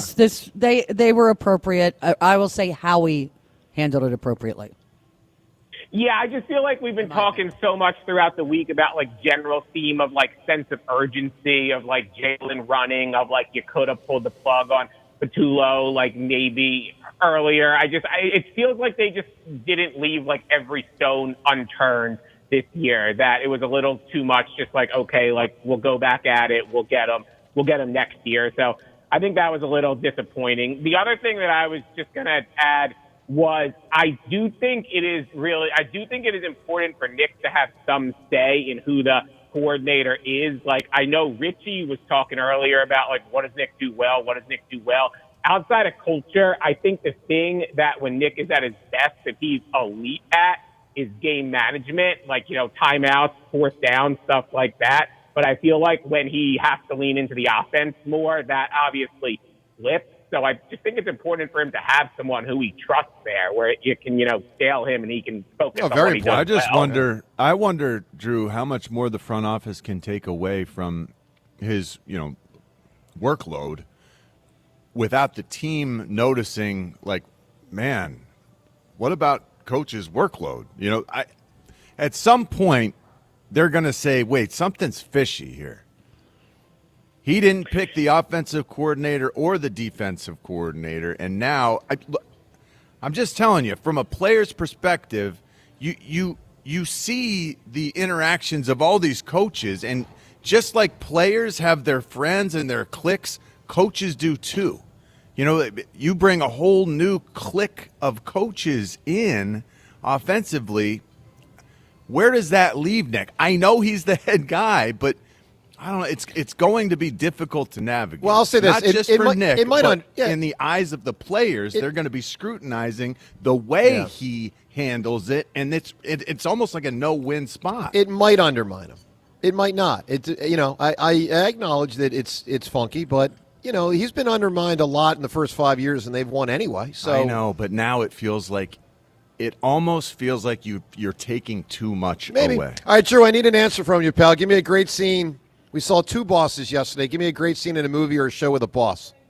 Yeah, so I've gotten really into watching the show The Bear, and there's a great scene where the guy's boss, one of the main characters, Richie, his boss gets on him about fine dining and about leaving streaks on forks, and the character kind of really finds purpose after that, that's one of my favorite scenes. It's one of the greatest episodes in the history of TV is the Forks episode. Really? Yeah. It's phenomenal. It really is a great the episode. Bear the first 2 seasons was great. I didn't like the next 2 seasons, but that Forks episode, spectacular. Wow. All right, Rhea, let's get to what you had in the update there. Michael Silver. So you can detail here, if you can, a little bit more the nature of this article and what he's presenting. So basically what Michael Silver was saying is he was talking about Sirianni's interaction with AJ on the sidelines. And you mean the final game? The final game. And that it wasn't just that, he went after him, and I certainly don't believe it was about getting him off the field. I think he was mad at him about the drops. Yeah.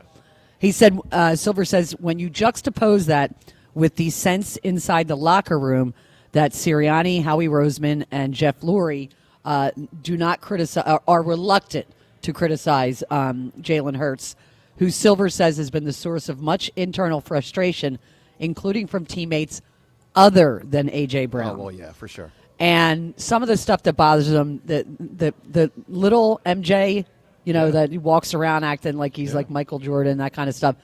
There's some people who are bothered by the way he carries himself, and that they feel like the main guys won't criticize him. We've heard that Jeffrey Lurie is close to him. Yeah, we have, yeah. So, And obviously Nick has clearly covered for Jalen at times. Oh, 100%. Press conferences, and that happens with you. But when you go after A.J. Brown on the sidelines, that publicly, that doesn't sit well with people who think the other guy gets away with stuff. Well, we'll see if there's a reckoning at some point on the Jalen front. I don't think it'll happen this offseason, but, I wonder if they consider it. I don't think they would. Well, we should talk to Mike about this. Michael Silver is the one who wrote it? Yeah, Mike Silver from The Athletic. We can try to get him on. Call him next week. Yeah. He's a Bay Area guy, went to Cal, was a huge part of my experience when I was coming up through the Bay Area, so we could reach out to him next week. I was just going to say, to the point Elliot brought up about Jalen and a contract extension is where it could get really interesting with this specific thing, is if Jalen does go. I mean, because he could. I know he didn't have the best year, but he hasn't been paid since the Super Bowl. He's like 15th or 16th now, I think, in average quarterback money. It wouldn't be crazy if he asked for a contract. Well, he can ask, but he's not going to get it. I'm not saying he would. I'm just saying it could, lead to other things, is my point. I agree. Let's get to Keith in Northeast Philly. Hi, Keith. Yeah, guys, good morning. Hi, Keith. What's going on? Joe, in honor of John Ritchie, us callers, we need to get you lost number 48. I mean, this is getting ridiculous with these made it. Dude, I might go undefeated for the year. I mean, first off, so far, I am undefeated for the year. So let's start with that. It's only 3 weeks in. I'm undefeated. Yeah. 2-0. I think we've only done 2, right? Yeah, 2-0, exactly. Yeah. I mean, I'll take, if you're giving out, a free shot, I'll take it. Put the heavyweight on next week. Yeah, well, today was bad because they were long questions, and our contestant passed, I think, the first 4. And then what do you expect is going to happen? You go back to those first 4 questions, and Jimmy has to read through them again. Yeah, he just You're wasn't going good to enough lose, today. man. I thought they you can't pass the first 4 questions. Joe, for what it's worth, I thought, generally, I thought they were on the easier end this week. I agree with you. Yeah, I did too. I got 4. I thought it was. I thought the last loss was to the Cardinals, the playoff loss. You got me on that one. But that's why I asked the question. I thought a lot of people might think it was the Cardinals. Yeah. Because, by the way, the Cowboys game is when he did the air. Oh, the air guitar. Joe, that's exactly correct. Yep. Air guitar. Yep. Yeah, but now real quick too, with the Birds, with this, with Charlie Weiss Jr., they, Ole Miss was a pretty high-powered offense. He took their second-string quarterback. He took over that kid Chambliss. He was a Division II champion, and he came in 4 games in, and they were a real high-powered offense. They were overachieving offense. If you remember, years ago when Joe Brady was at LSU, he was that young. So it is but also know this, Keith. One of the things about when you hire from any level, but I would say especially college, you really have to weed through the talent that the coach had. Take Joe Brady. So for those that don't know, Joe Brady was LSU right before the pandemic. So he's got Burrow, he's got Justin Jefferson, and Jamar Chase. Now, of course they're going to have a ridiculous offense. Yep. So you have to figure out when you don't have that advantage. How good is the coordinator? Joe Brady has turned out pretty. I mean, he's interviewing for head coaching jobs. Yeah, I'm just saying these are the tricks because it can't just be based on high powered. It has to be based on concepts, how you coach, how you lead. So why don't you apply that to the Eagles? I do. I think Nick Sirianni leads great, coaches great. He's not as great on the offensive elements of it, but I think he's a great coach. Yeah. Yeah, and real quick, too, and Ole Miss, I don't think they have any five-star recruits. Like, to your point, like, they don't have anywhere close to, like, Jamar Chase. Well, that was an all-timer. I mean, that was ridiculous. Yeah, they were. Yeah, that's probably the best college team in the century. Yeah, I mean, like you said, it is tough, though. Like, he's calling plays in college. It's, it is, I guess, sort of a roll of the dice, but it's always a roll of the dice. Ole Miss definitely overachieved this year. All right, Keith, what do you got for a scene with a boss? Give me a good answer here, man. All right, I'm going to go with when Tony Soprano kills Tony Blundetto. So, because he's the boss of the family, that's the theory? I mean, yeah, I think it's a play on words. Not I'll what we're say, looking for. fair enough. I'll say this. If you're going to use Tony Soprano as an answer, come up with a better scene. Joe, that was my thought, too. I mean, yeah, he kills his cousin, but I mean... You could put any Tony scene in there if you're going to get Tony, and there's many that are way hell better than that. Drives up to the woods to kill his cousin, a little shack or something. Come on.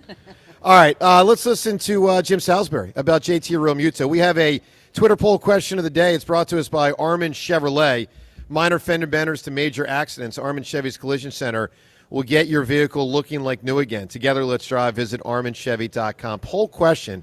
Who do you think is more likely that the Phillies will sign in free agency? Is it A, Bo Bichette, or B, JT Realmuto? Obviously, it could go either way. Maybe they get them both. I don't think they're going to get neither, but you never know.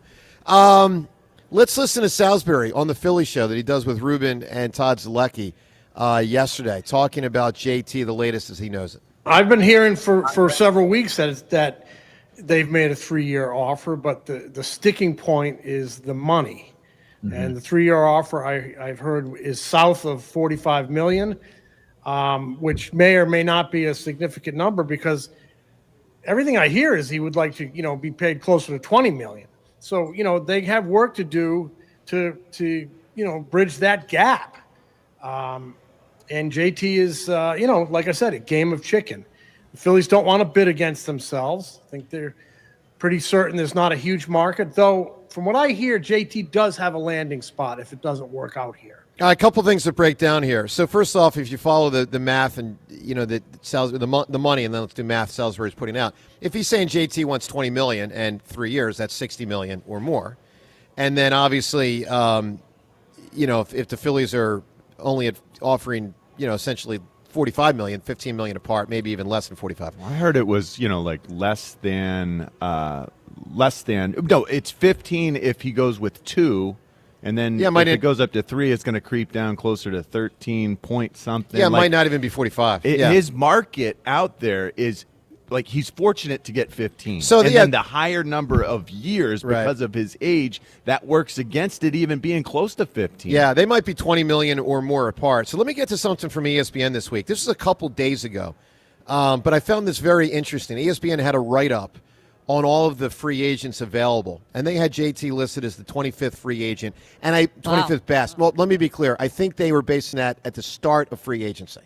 So, like a guy like Tucker and all, Tucker signed last night, but you catch my drift. So they had JT 25th entering free agency. Here's what they wrote, and there was something really interesting here that could help the Phillies. So they had possible fits, and they list the teams. And let's remember, a lot of good teams already have a catcher. That complicates it. Now, they could sign him, then they'd have to trade a catcher and blah, blah, blah. So for possible fits for teams, think about these 4 teams they list. Phillies, Rays, Marlins, Pirates.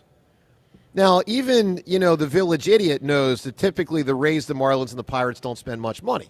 Although maybe he's like their J.J. Redick guy, where it's like, hey, we don't typically spend money, but we're going to spend money on this one player. We're going to try to start turning things around. Or because we have a young pitching staff with a lot of talent we believe in, and we need the right guy to develop them. For sure. All right, but I want to get to, so again, think about those other 3 teams. Like, think about Rays, Marlins, Pirates, right?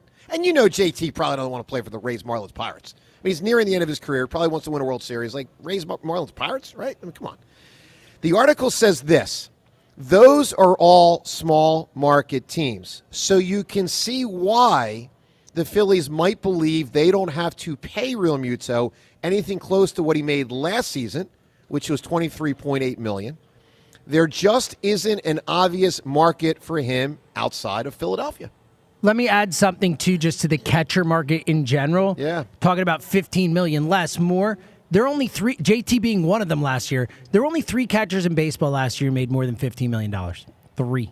It's JT, Sal Perez, and Cal Raleigh. So, like, there is not a pay me like this guy at this age. Like, even from a market in the position perspective, he's climbing uphill. What's Cal Raleigh making? $17 million. Holy cow. Well, he hasn't hit free agency, right, James? Yeah, Cal Raleigh will make more when he gets free. You think? For those that don't know, he had 60 homers last year. All right, let's listen to one more piece of audio, then right back to the phone. So you can react on the JT front. And again, which you think is more likely between him and Bichette, even though the numbers are going to be very different. Let's listen to Nick Sirianni. He was asked a question yesterday about if he will be as involved in the offense once a new offensive coordinator is hired. Here's what Sirianni said. I think that's really, that's way early. Those decisions don't have to be made until, for a long time. And there's always, as the head coach, you always have to be oversight of everything. And again, this year, obviously, I got involved more in the offense as the end of the season came, because that's what I needed to do as the head football coach there. And so, again, many different ways to do it.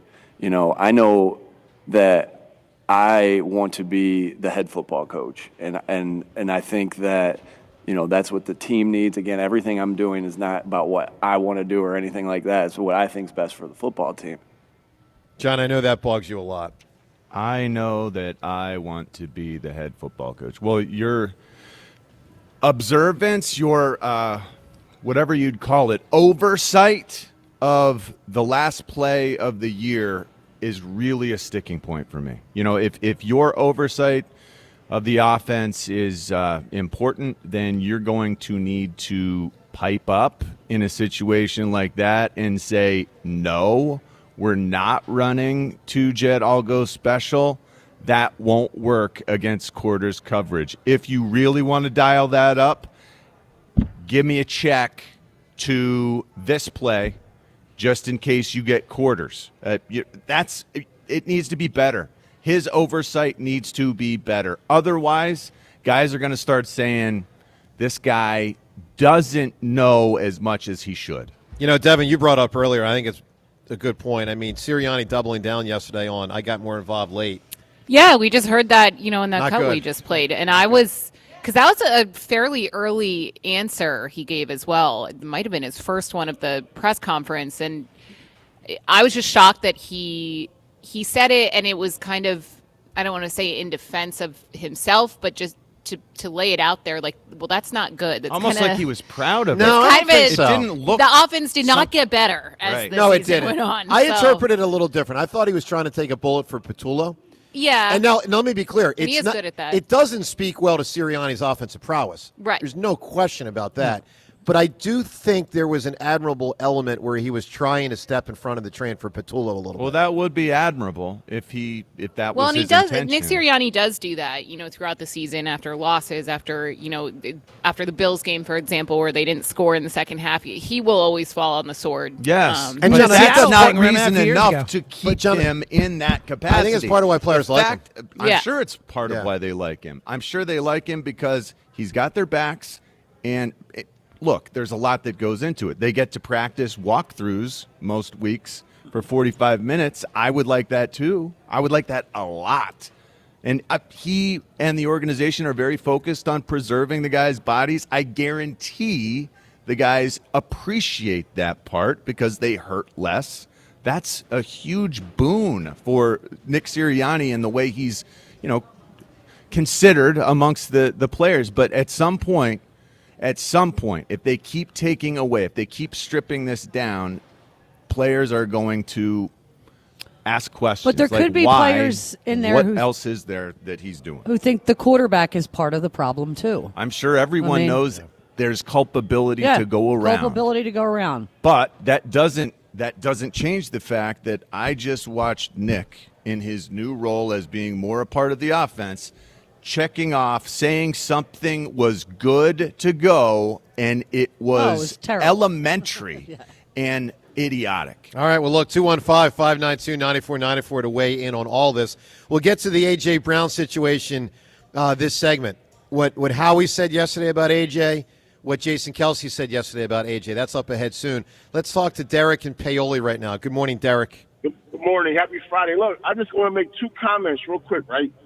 So Wrong. The thing with with the Eagles and Hurts and Sirianni and the coordinator is it kind of seems like to me it all gets pointed back to Jalen Hurts, right? It's like Jalen Hurts, and then I just heard the thing with the guy saying A.J. Brown was mad because they don't yell at Jalen Hurts like that. That's kind of crazy to say that, right? Like you can't blame Nick Sirianni's and A.J. Brown's blow up on the sideline because of how they treat Jalen Hurts. Like Jalen Hurts don't act like A.J. Brown, though, does he? Well, Derek, if players think there's a double standard, that could irk them. No, there's a double standard on every team. The best players get treated differently, period. Jalen's not the best player on that team. Derek, the quarterback gets treated differently. Player, right? He is. Derek, I'm going to give you a prediction. I could be right, I could be wrong. I'm going to give you a prediction. Nick Sirianni will be here longer than Jalen Hurts. Okay, that's fine. That's what I'm saying. Like, every time that's something, like, I just feel like the $50 million quarterback, right?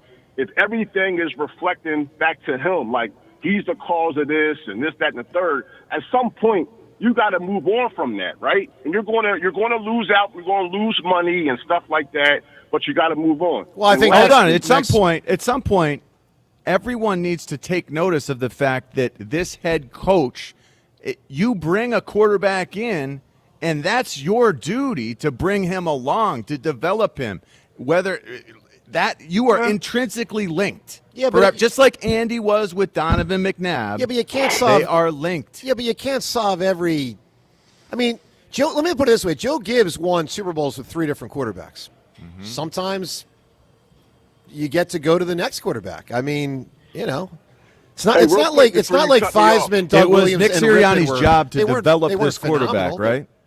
Well, yeah, that's part of his job. So if this quarterback is not developing the way he should, who besides the quarterback is that on? Well, it was Andy Reid's job to develop Alex Smith, and he said after a couple of years, you know what? I think I got as far as I can go. Real quick, he's also developed Jalen Hurts. Jalen Hurts was a second-round draft pick. He's improved, yeah, that's my point. He went on to win a Super Bowl. Like, the question is, can he keep going? Right. But to say that Jalen hasn't developed in his first 5 years is crazy. I think he developed, especially during the years where there was a play caller who knew what he was doing. That's why Jalen is where he is. Go ahead, Derek. Joe, real quick. So the whole thing with the baby Jordan thing, right? Michael Jordan is the most recognizable athlete in the world, right? Anybody in that locker room that was being endorsed by Michael Jordan would develop some sort of cachet, right? Yeah, you'd love to do it, sure. Yeah, that's going to create some sort of whatever. Just like the whole thing with Saquon Barkley, right? Saquon Barkley, like players don't go to the White House no more, right? Saquon was golfing with the president, right? You don't think players in the locker room resented that to a certain extent, right? They might have. Like it's like a double standard. So it's like you can't just pick one thing and just keep attacking the same person. These are human beings, issues, right? They always have issues. They always have friends. They always have issues with some guys. It's a living, breathing locker room and organism that sometimes it's good, sometimes it's not. That's all a part of like the way good teams get along. Well, Derek, here's what I'll say on the Hurts front, and this obviously goes to Sirianni also, but let's focus on Hurts. We've heard the saying before: "Heavy is the head that wears the crown," and it's true. Yep. And the reality is, I mean, take any job you've ever been in. You know what your boss has said. Like when the boss speaks, or Hurts, who's not the boss but he's the highest paid player, there's extra focus on everything he does. And I'm sure the players in the locker room like some of it, don't like some of it, and that forms, narratives. And that's does he like take his shortcomings off of himself? He never does that, right? I think he's pretty good about how he handles that. Pretty good, right? He does. I think he does. Pretty good. I agree with that. That's all I'm saying. That's the point I'm trying to make. I think that's fair. He does wear the crown pretty well. I agree with that. Whether he asks for it or not. Derek, I agree with you. Give me a great scene that involves a boss. The only one I can think of is when my man Paulie had to let Henry Hill go, and he gave him that little couple of hours and told him, "You're on your own, buddy." Yeah, that's pretty good, man.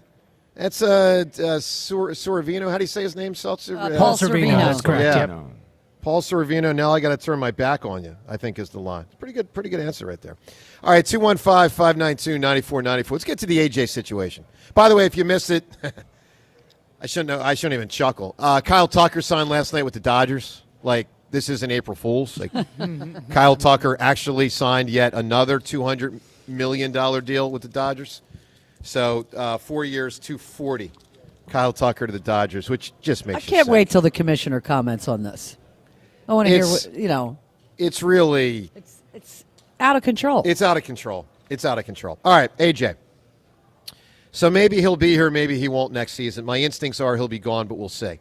Howie yesterday, let's get to what he said. I tend to think he was leaving the door open to trading him while trying to pump up his value. But, there's also a bit of an endorsement of AJ in here. Let's listen to Howie yesterday on AJ Brown. AJ expressed the happiness throughout the season. Sometimes I feel like we need like a deli counter and just like pick numbers and go from here. If it makes sense, are you open to trading him, or is that just a non-starter? Yeah, we talked about this, I think, at the trade deadline last time I talked. It is hard to find great players in the NFL, and AJ is a great player. I think from my perspective, that's what we're going out and looking for when we go out here in free agency in the draft, is trying to find great players who love football, and he's that guy. So I think that would be my answer. So you know what really struck me there? Because I think he is going to probably get traded. When he said, free agency in the draft, that's what we're looking for, great players. I took that as to replace A.J. Brown. Well, and they know that, like, they spent the last several seasons getting younger through the draft and free agency in the offseason, on defense. Yep. And I think now they're realizing they need to switch their focus to the and like that comes in the form of the O-line, the tight end situation. Like, they do have some contracts, some talent that they're paying a lot of money to, like A.J. Brown or Dallas Goedert, who kind of took a pay cut this past season, had a career year. Like, he's probably not going to be around. So they need to replenish their offensive talent for cheaper. Yeah, one of the things that was pretty clear, both on what they said yesterday and then interpretations, I saw all sorts of stuff on social media where people are like, they're going to sign their veterans on defense. And when I say veterans, some of them are young veterans, but they're established defensive players. They're going to sign them for big money. And over the next year or two, they're going to draft a lot of players on offense. Yes, that's what I took away from that. I think so, too. I think that's – I mean, and that's the smart path. Like, you can't let Cooper DeJean and Quinyon Mitchell go. You can't let Jalen Carter go. I mean, you don't not sign these guys. So, yeah, you're going to have to find cheaper on offense, and that is typically through the draft. Let's listen to what Jason Kelce said yesterday on the AJ thing. I think he spoke for millions yesterday with frustration on the AJ situation. Obviously, they were teammates. I really appreciate Jason's candor yesterday, talking almost with exasperation about just where it's gotten. Here's Jason yesterday on the AJ thing. I don't know. I think AJ needs to, what's Aaron Rodgers goes on the darkness retreat. Like, AJ needs to step away. I think that the frustration was palpable watching it. And I don't think that it is completely unwarranted. The frustration was obvious in how it affected him. And that's my overall thing that I would really, it's some guys just, they let these things affect them more. And through 2 years and probably more than that, we've seen with AJ, it has a compounding effect, right? He lets these things that probably a lot of them he really can't control as a player. Mm-hmm. And then all of a sudden when, it's, he's just letting all that stuff make him play out, make uncharacteristic mistakes and uncharacteristic games of A.J. Brown. And I don't believe that A.J. has lost a step the way that I think I've seen some people say. I think that when you're frustrated and you're upset and things like that, it tends to make you play and look uncharacteristic of who A.J. Brown is. I thought it was a pretty freaking good answer. I mean, look, I hope he hasn't lost a step, either to be an Eagle next year or to be a better trade bait than not. It does make sense. And look, everyone's been in this spot. I don't care how hard you try. Everyone at some point in your life has sagged with frustration. Frustrated with your teacher, you're frustrated with your coach. If you played professional sports, you're frustrated with a teammate or it's not great, but it happens. Yeah, he said it wasn't unwarranted. I thought that was frustrations are not unwarranted. I mean, it happens, but I also just think in a really big moment Like whether it happens. So, for example, take a on-air host on WIP. If someone's frustrated and you're doing, a massive show that, so many people are listening to, like that's not the time to give up. Totally. Like I just think it's for someone who's been in the league as long as AJ Brown has. I get if you're frustrated, it doesn't mean that you should not give it 100%. Oh, Devin, I agree. And I think that's what happened in that game. 100%. There's no question. I mean, for those that missed it, there's all sorts of stuff went around social media about his lack of blocking. And then, of course, what we could all see in real time was the 3 plays he didn't catch the ball. That was obvious to the eye as you watch it. But then when you dig into the film. He played himself out of town. I mean, the lack of effort is, in my mind, purposeful. I don't disagree with you, John. So you're right. egregious. With one exception, Ray. If you're a teammate, you watch that tape. No, I agree with you, John, but one exception. Yeah. If they get rid of Jalen. Well, yeah, if they get rid of Jalen, they're not getting rid of him. Right. But it was, I'm with John on this. The way he played, listen, we've all worked sometimes with people that you're like, you get frustrated with. You don't just quit on the team. Going. You don't quit on the team. I agree with you. No, I agree with that. Look, 215-592-9494. We also know sometimes, stars, and he is a star, gets extra leeway. I remember there was the year, 04? No one remembers this, but I do. Allen Iverson just didn't play the last 20 or 30 games. And his car was parked at the airport getting tickets every day. Right. Rhea, wasn't it the Chris Ford year? Oh, it might have been. That was a disaster. Remember that? That was a disaster. James, do you remember that? I do. He just stopped playing? Yeah. But then he was on the team next year. So, sometimes you change coach, you change teammates. Sometimes you normally you get traded. But if you're so exceptional. Yeah. People make a lot of leeway for you. Yeah, that's right. All right, 215-592-9494. Coming up, more of what was said yesterday from Howie and Nick. We'll get to that, phone calls and all this, plus our NFL picks for the weekend, and I'm guessing people are only halfway interested. Do we have the lines for those? Oh, yeah, James, send us those lines.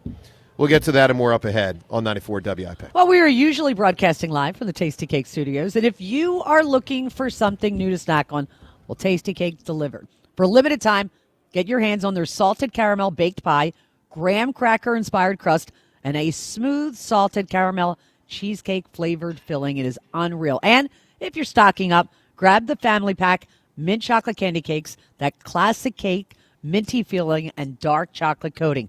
Perfect for game days, work days, or any day. Tasty Cake, except no substitutes. Breaking news! TurnersvilleJeep.com is now the #1 volume Jeep, Dodge, Ram dealer in South Jersey. Come see why more customers trust TurnersvilleJeep.com for the best inventory and the best prices in the tri-state area. With over 400 new Jeeps, Dodges, and Ram trucks to choose from, there has truly never been a better time to get the vehicle of your dreams and at payments anyone can afford. Reserve your vehicle today at TurnersvilleJeep.com. Again, that's TurnersvilleJeep.com. There's a myth that a Sprouts Farmers Market person wakes up before dawn, bangs out a couple of hours of yoga before downing a kale foam colostrum latte. The reality is that a Sprouts person is just someone who cares about fresh, healthy, and honestly priced everything from organic produce to the hottest new snack to hit the shelves. They love how easy it is to find the delicious and healthy food they and their families thrive on. And to be honest, most of them have never heard of a kale foam colostrum latte. So maybe that sounds a bit like you. Come see for yourself at Sprouts Farmers Market. Ready for action, basketball fans? BetMGM, an authorized gaming partner of the NBA, is giving players another reason to hit the court this season. BetMGM is adding extra excitement to every basket, every slam dunk, and every buzzer-beating shot with special promotions, new features, and more. Log in throughout the season to find odds boost tokens, no sweat tokens, and same-game parlay boost tokens in your account to amplify your winnings. Enjoy enhanced product features like Dark Mode 2. Log into BetMGM, an authorized gaming partner of the NBA, all throughout the basketball season to see what's new. BetMGM and GameSense remind you to play responsibly. If you or someone you know has a gambling problem, help is available. Call 1-800-GAMBLER. BetMGM.com for terms and conditions. 21 plus to wager. Pennsylvania only. Existing customer offer. Subject to eligibility requirements. Rewards vary and expire in 7 days. Wesley Financial Group is not a law firm. Ask yourself this question. Is it really worth holding on to that timeshare that you know you need to get rid of? Here's the truth. The average maintenance fee just went up over 17%. That could have been 117%, and there's nothing you can do about it. When you buy a timeshare, you give them a blank check for annual maintenance and assessment fees. I'm Chuck McDowell, founder of Wesley Financial Group. For 15 years, I've helped over 50,000 families cancel their timeshare. Not sell it, not transfer it, cancel it. Did you buy a timeshare because they told you it was a great investment and your maintenance fees would never go up? That's a lie. Are you ready to get rid of your timeshare once and for all? Simply call us and I'll send you our timeshare exit kit that explains all your options for cancellation. Call Wesley now for your timeshare exit kit. 800-823-5544. That's 800-823-5544. 800-823-5544. Hola, amigos! It's a big noise. Brad Evans from BetMGM tonight. Listen Monday through Friday starting at 6 p.m. Eastern on Westwood One Sports as we cover the biggest sports stories from coast to coast. Get insights on the NFL playoffs, college basketball conference races, and more. Download the Odyssey app now and listen from anywhere. BetMGM tonight, live and interactive, presented by BetMGM. Tune in, Team Huevos. Okay, I have to tell you, I was just looking on eBay where I go for all kinds of things I love, and there it was. That hologram trading card. One of the rarest, the last one I needed for my set. Shiny like the designer handbag of my dreams. One of a kind. eBay had it, and now everyone's asking, ooh, where'd you get your windshield wipers? eBay has all the parts that fit my car. No more annoying, just beautiful. Millions of finds, each with a story. eBay. Things people love. We finally switched to T-Mobile because with them, we can be connected here and there. Listos todos. Estas son las mañanitas. Now we just need to harmonize. Switch today. Get 4 Samsung Galaxy S25 phones with Galaxy AI. Plus, get 4 lines for just $25 per line. Visit a store, T-Mobile.com, or call 1-800-T-Mobile. With 24 monthly bill credits, 4 new lines, and 4 eligible trade-ins. For well-qualified customers with autopay plus taxes, fees, and $35 per line connection charge. Credits and balance due if you pay off early or cancel. Contact us. Finance agreement required. I checked Allstate first and saved hundreds on my car insurance. Really smart. Unfortunately, I didn't check if I took the gas hose out of my car's tank. Ooh, not smart. And I drove off while still attached to pump number 3. Yeah, checking first is smart. So check Allstate first for a quote that could save you hundreds. Potential savings vary, subject to terms, conditions, and availability. Allstate North American Insurance Company and affiliates, Northbrook, Illinois. This is the story of the one. As the purchasing manager at a manufacturing plant, she knows the only thing more important than having the right safety gear is having it there when you need it. That's why she partners with Grainger for auto reordering, so her team members can count on her to have cut-resistant gloves on hand, and each shift can run safely and efficiently. Call 1-800-GRAINGER, click Grainger.com, or just stop by. Grainger, for the ones who get it done. This is an Odyssey Sports Minute. Sponsored by Chumba Casino, your online casino for plays, spins, and a chance to score. Must be 21 and over. Terms at ChumbaCasino.com. Can Matthew Stafford survive the Soldier Field freeze? This Sunday, the Rams will face sub-zero nightmares in the Windy City with wind chills hitting -10. That will crumble Matthew Stafford and company and the Bears advance. I'm Greg Toll. Hey, Joe DeCamera here. All right, let's talk about New Year's resolutions. Let's talk about your car. I'm hoping that one of your New Year's resolutions was to take care of your car. And if not, 2 weeks later resolution. And, of course, in the process, take care of your wallet. And that's what you can do. Take care of the car and the wallet when you head over to United Tire and Service. Taking care of your car matters a lot. And part of it is, of course, making sure your car runs for a long time, but also taking it to the right spot. That's United Tire and Service. Helps you save money, both with lower costs in other spots and over years, many years, obviously being able to drive your car longer because your car's in good shape, great shape, taken care of by United Tire and Service. Right now for United Tire and Service, from new tires to full inspections, oil change, and more, they've got it all. United Tire and Service will keep your car in great shape without breaking the bank. So stop by your locally owned United Tire and Service, 10 different locations throughout the Delaware Valley. So find the one closest to you at UnitedTire.com. That's UnitedTire.com. Don't drive alone. Never drive alone. Drive United.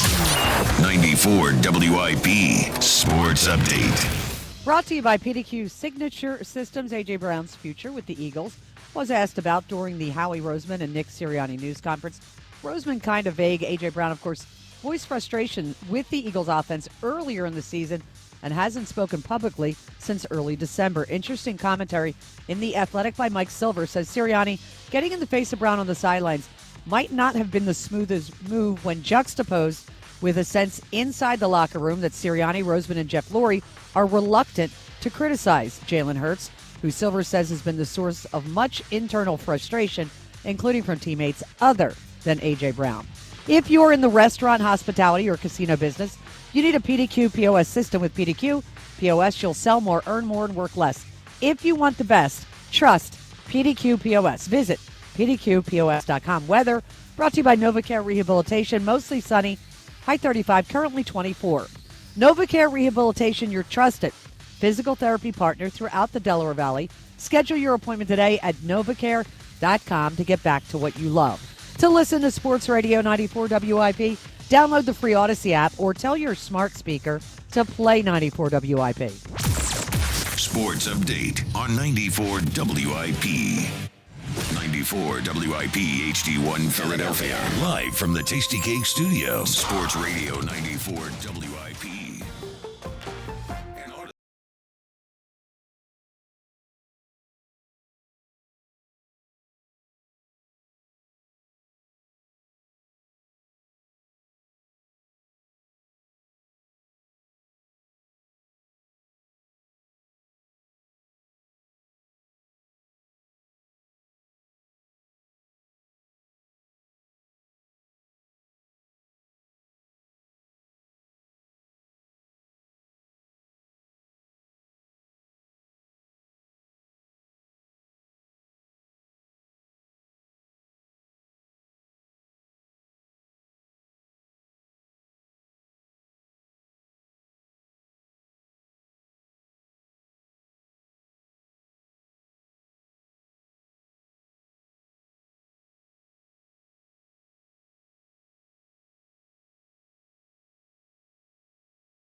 The Phillies in free agency, Bichette or JT. Who do you think it is, James? I said it before. It's maybe my heart talking, but I think this Bo thing is real. I think they want him, and I think they're going to get him. So I'm going to say Bo Bichette. John, what do you think? I think both, but I'll say Bo for these purposes. Okay, I think it's JT. Look, obviously they could get Bichette. Obviously they're in on Bichette. If I just had to say which one I think is more likely, I would say, I feel fairly strong that it's more likely to be JT. Devin, what do you got? I mean, after the Kyle Tucker, the Dodgers, I hope it's both, but I think that there is definitely something real with the Bo Bichette rumors, and JT still hasn't signed. It's been over a month since it was reported that they first were in talks with him. So, I'm going to go Bo Bichette. Rhea? I just hope the Dodgers don't sign him. But here's my point: you can't have guys. It's just a word of caution to the Phillies, like Ken Rosenthal and Bob Nightingale going, Phillies absolutely the front runner. He's going there, and then he doesn't wind up here. Yeah. I mean, that would just be really bad for them. Now, we don't know that that's not coming from Bo Bichette's agent to try to. I would guess it is coming. It is, but it's pretty out there for both of them. Like sometimes you think, okay, Nightingale goes a little far, but Ken's not a. Yep. Ken is more of a measured guy. I agree with you, Rhea. Most times. So the fact that he's saying it so strongly leads me to believe that he's hearing it from both sides. One thing I wonder is if they sign Bichette, have they already prearranged the trade to ship out either Bohm or Stott? It literally happens on the same day. Because you ideally want to negotiate that beforehand, so you're not caught with your pants down where some teams you gotta trade him. Yeah. Right? No, you're right, I mean, Jeff. they signed Adolis Garcia and Nick Castellanos, who's still, I almost called him Nick Sirianni. But Nick Castellanos, everyone knows Nick Castellanos has no value, and we don't want him here. You know what I mean? I think that the stop Bohm thing, at least there's some potential for, all right, Seltzer, for leverage. I think this is super easy. This century, Give me the most prominent example of player in on one deal, player out on another deal on the same day. If you don't get this, James, you are not a Philadelphia You're sports talking fan. about Holiday and Lee? Yeah. Yes. Yeah. I wasn't sure exactly what you were asking at first. I got it. That is what I was asking. I called in and just said, hey, we got Roy Holiday. He's like, oh, it's great. Called him back. We lost Cliff Lee. He's like, what? Yeah, that was a real roller coaster. That was a phone call I didn't want to make. All right, John, how do you think people voted? More likely to get Bichette or JT? I think JT is going to win this one because it does feel like it's a huge swing for Bichette, but the fact that Dave Dombrowski it's confirmed he really wants to go get this guy. I think he goes and gets the guys that he wants. I think it's the other way, my is man. Likely. Really? 64% say 64% say Bichette. Okay, but good. I think it should be JT. I mean, really, you guys really think more likely to get Bichette? I think they're going to sign Bo Bichette, Joe. I really do. It's got me. And Ria's right about Rosenthal. Like Rosenthal and Passan, when they get involved, that hits me. And Jimmy, with the numbers that are being thrown around at the catcher spot, isn't it feasible that you could get JT as well? Yes, then, if feasible. Yeah, I think this anything, ends up being a $30 million 2-year contract for JT. I mean, tack that on. Look, to we've Bichette seen them and do it's it. Doable. We saw them do it with Castellanos. It didn't work out, obviously, but they signed Schwarber. Yeah. That was their move. The market kept sitting there, and they're like, "Wow, Nick Castellanos is still available, and he'll sign for this." Like, okay, I guess we got to do it. Like they've done this before. James, good. You know who we also saw it with? Didn't work out. Oh, don't say it. All right, I'll be so impressed, Ria, if you know where I'm going. The pitcher. No. Oh. I was going to say, remember that's how they got DeMarco Murray? I was thinking Phillies. Yeah, I I'm didn't think sorry. about that. Yeah, I was. Remember I was. that? I was just thinking Phillies. Oh, DeMarco Murray's still available. Let's go get him. Oh, they had run him into the ground. Great. Yeah, thanks. All right. Well, at least he got chip fired. Yeah, and had a conversation with the owner in the plane, whatever that was about. Exactly. 215-592-9494. No drop of the week this week. Honestly, we haven't really had many yucks and stuff. Like, it's just been, in the weeds of the Eagles for obvious reasons. We'll get back to drop of the week next week. If you missed it earlier, we detailed earlier, big story from college sports. The Feds yesterday slapping down charges on 39 players for throwing college basketball games. That is a disaster. But I will say it's not as much of a disaster as it probably should be, in that I really think the world's just going to move on. And it's sad. I'll say this. It's sad when you hear, and look, we don't know that they all did it, but, I'm sure a good portion of them did. It's sad when 17 schools, 39 players, you find out games were thrown, and I don't even think it's going to be that big a story. When we were growing, Joe, if this happened when we were growing, we would spend 2 months, 3 months. It would have been the biggest story in the sports world. It would have been the biggest story in sports. It would have been the biggest story in sports. And now it's like, all right, All right, let's go to the phones. We'll get to our NFL picks coming up shortly. Drop of the week. We'll have fun with that next week. Kyle in West Philly. Hi, Kyle. Hey, what's going on? Hey, buddy. Hi, Kyle. All right, so I wanted to say something about Sirianni.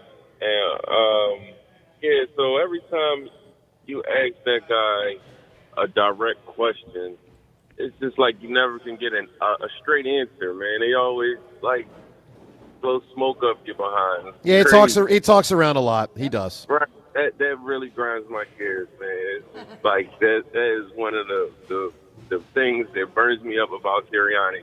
Just can't get a straight answer out of that guy. And it's kind of the same thing with Jalen. But Jalen, he gives you something where you're like in a heavy thought process after you get an answer from him. Like, the main thing's the main thing, or something, and then you're sitting there like, what? But yeah, his is more like you got to discern what it means. It's like a parable. Like, hold on a second, let me figure out what this one means. I hate people who talk like that. When I need to get a pen and paper and write stuff down and go, what the hell did he just say? Right. It's just, that really grinds me up, man. So, that's my thing with Sirianni. And then with A.J. Brown, so I just go back to, I play high school football, and it's just like when you're frustrated on the field, it's hard to turn it on and turn it off. So I know it's a whole different ballgame, NFL, high school, but it's like once if you're frustrated, you're not getting the ball, or the coach yells at you, it's it's not that easy to just turn it back on and catch the ball and run for 100 yards. You can drop the ball, drop the a game-winning touchdown pass, and it could be square dead in your hands just because you're not there mentally. So, like, I get everybody's upset with AJ, but you don't know what that guy's going through in his head, and you don't know what's going on in his life. You're not wrong, Kyle, but he still should have tried harder. Should have. Right. That's the job, man. Yeah, Kyle, the one thing that you can control is your effort. Yep. Yeah. Yep. So I can't make any excuse. I know there's a lot of circumstances that can interfere with the way you feel, with the way you play. You can control how hard you go, and he did not go hard enough. And you know what, Kyle? He loses the moral high ground, I think, with the fan base as a result, because I think 100%. up until about 15 weeks ago, early in the year, whatever, like people gave him a lot of leeway because we knew he was frustrated, but we understood the frustration. Yeah, but he loses the moral high ground when he just doesn't try nearly hard enough. It's not a random play here or there. It became way too pervasive.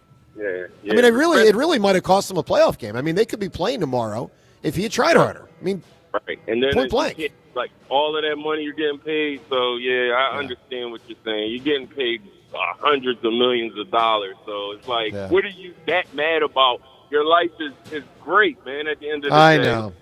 All right, Kyle, give me an answer. It's an excellent phone call from you, Kyle. I need you to call the show more often. Give me a great answer from a show or a movie, a great scene involving a boss. Okay, so this is a good one. So I'm going to whistle and see if you guys can get this. Okay. So I can't even whistle, but Negan off of Walking Dead. Negan, you got remember it. whistling? Hey, I'm afraid of zombie stuff. Hey, man. Kyle, I don't like it. Kyle, since your whistle was worse than anything I've ever It was seen, pretty bad. ever, can you try again? Try again. Let's entertain us. Much better. It was all right. Yeah. Sounds like my daughter when she tries. She's getting All there. right, Kyle, call again, buddy. Good call, man. All right. Really, say, pal. Good Let's work. get to our picks as we do every week. But now we're coming down the home stretch.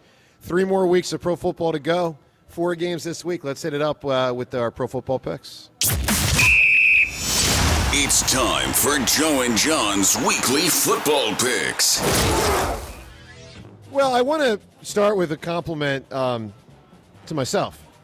But really, this is a criticism. And you guys will understand the irony when I say compliment. Last week, I was above 500. That's a credit to me. Wow. Have you done this? Is it first time all year? Well, of course not. But You're like 10 and 40. I don't know. It's not that crazy to ask. it's only the 4th time this year. I mean, now, there was like 3 or 4 weeks we didn't make picks. You know, Thanksgiving and Christmas and New Year's. But to have gone through a regular season, which we probably made picks about 13 times, to only have 3 regular season weeks, 2-1 or better, come on. That's a disgrace. All right, John also went 2-1 last week. John's 25-17 for the year. I'm 12-30 as I improved my record last week. All right, John, your first pick this week. 4 games. We will pick 3 of them. What do you got? I'm going to take the Broncos at home. They're giving 1.5 to the Bills. This is a tough one. I think the Broncos are the better team. I think they'll make less mistakes. It's just the Bills. The problem with the Bills is everyone feels like their year has to be one of these years. And why not this one? But it just feels like they have so much that can go wrong. And I think this is the week that it does. So I agree with John, totally. I mean, look, it's really fun watching Josh Allen play, and he's one of the 2 or 3 best players in football. But I'm going to stick with Denver and their defense at home. This 49ers-Seahawks game, it got a lot more fascinating after Seahawks practice yesterday because Sam Darnold, it turns out, was not able to practice. Their quarterback was not able to practice with an oblique problem. This is on Thursday. So he practiced Wednesday, was unable to finish practice on Thursday. That sounds to me like he tweaked it in practice, and it's a quarterback, and it's an oblique. So where once upon a time I felt like the Seahawks were going to skate through this game against the 49ers, I don't know so much. The 49ers, they've got 1 or 2 players left who are good. They have to go up there, but now you got all this you got all these questions about the Seahawks. 7 points is a lot. And remember, the last time they played, they held the 49ers to 3 points. I think, the 49ers are going to come back with a vengeance, despite the fact that they only have 2 good players on offense.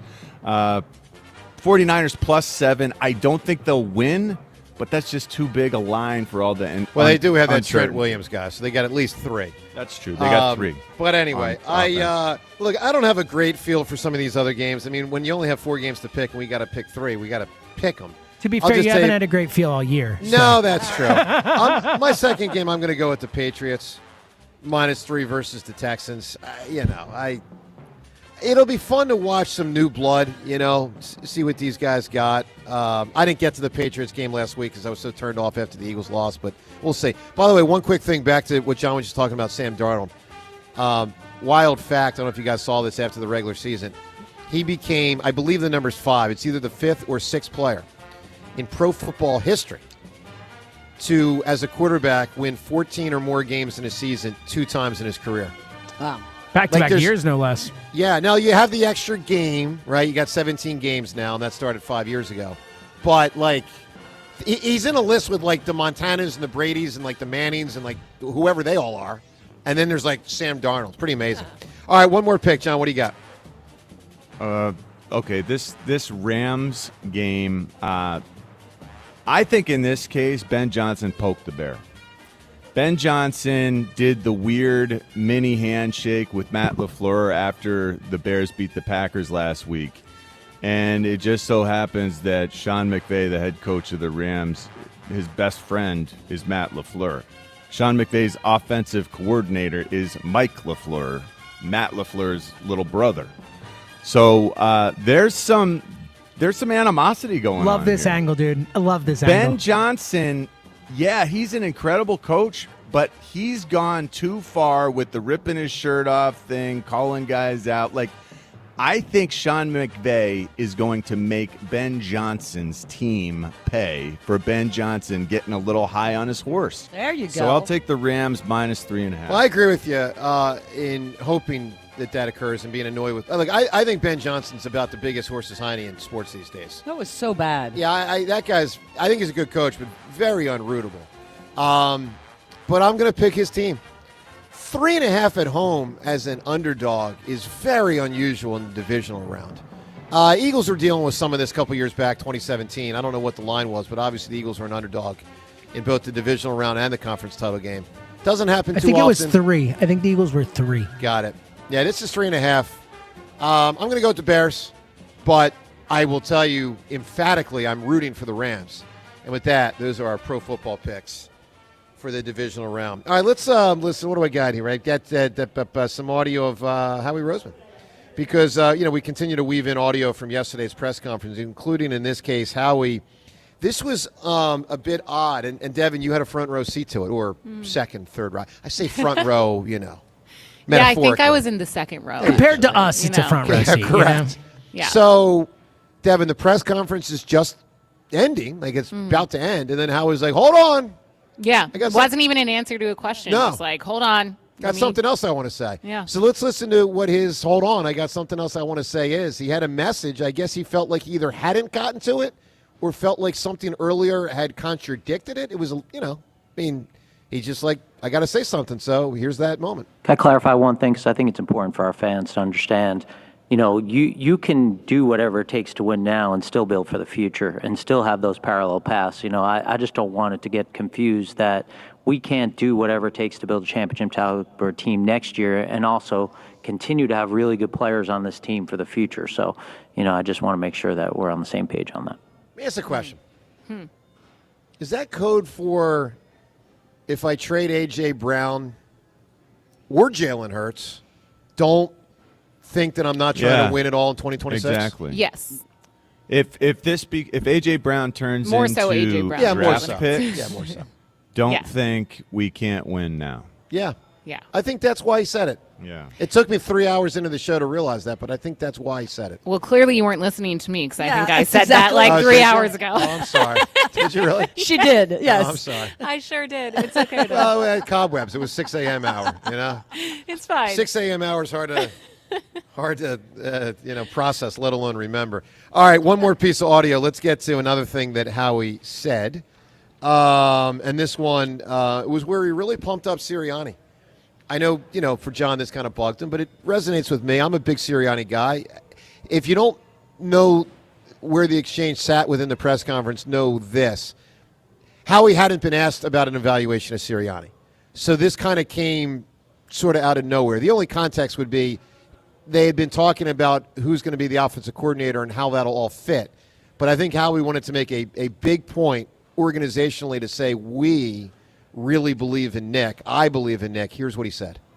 I sit here and I feel incredibly grateful that I'm working with someone who, as a head coach, is elite at being a head coach. Elite at building connection with our team, elite about talking about fundamentals, game management, situational awareness, bringing the team together, holding people accountable. And when you're looking for a head coach, those are really the job descriptions. And as you're building out a coaching staff, you're talking about being able to do that, being able to have elite play callers on both sides of the ball. And when you think about how hard it is to find those three things and that we have one, we're starting with a huge advantage. So I think that puts us in a great spot.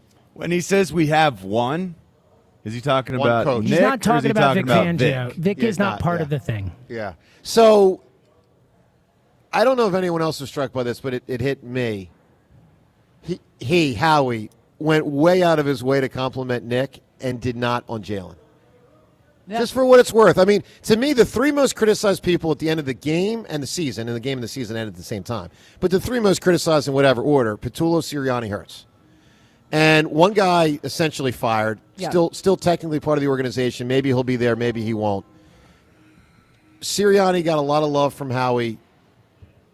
I don't feel like got a lot of love from Howie while they're saying we are taking all that's left of his offensive responsibility and throwing it in the trash can. Rhea, that's why he said what he said about Nick. Rhea, above or below a 10% chance that Jalen is traded this offseason?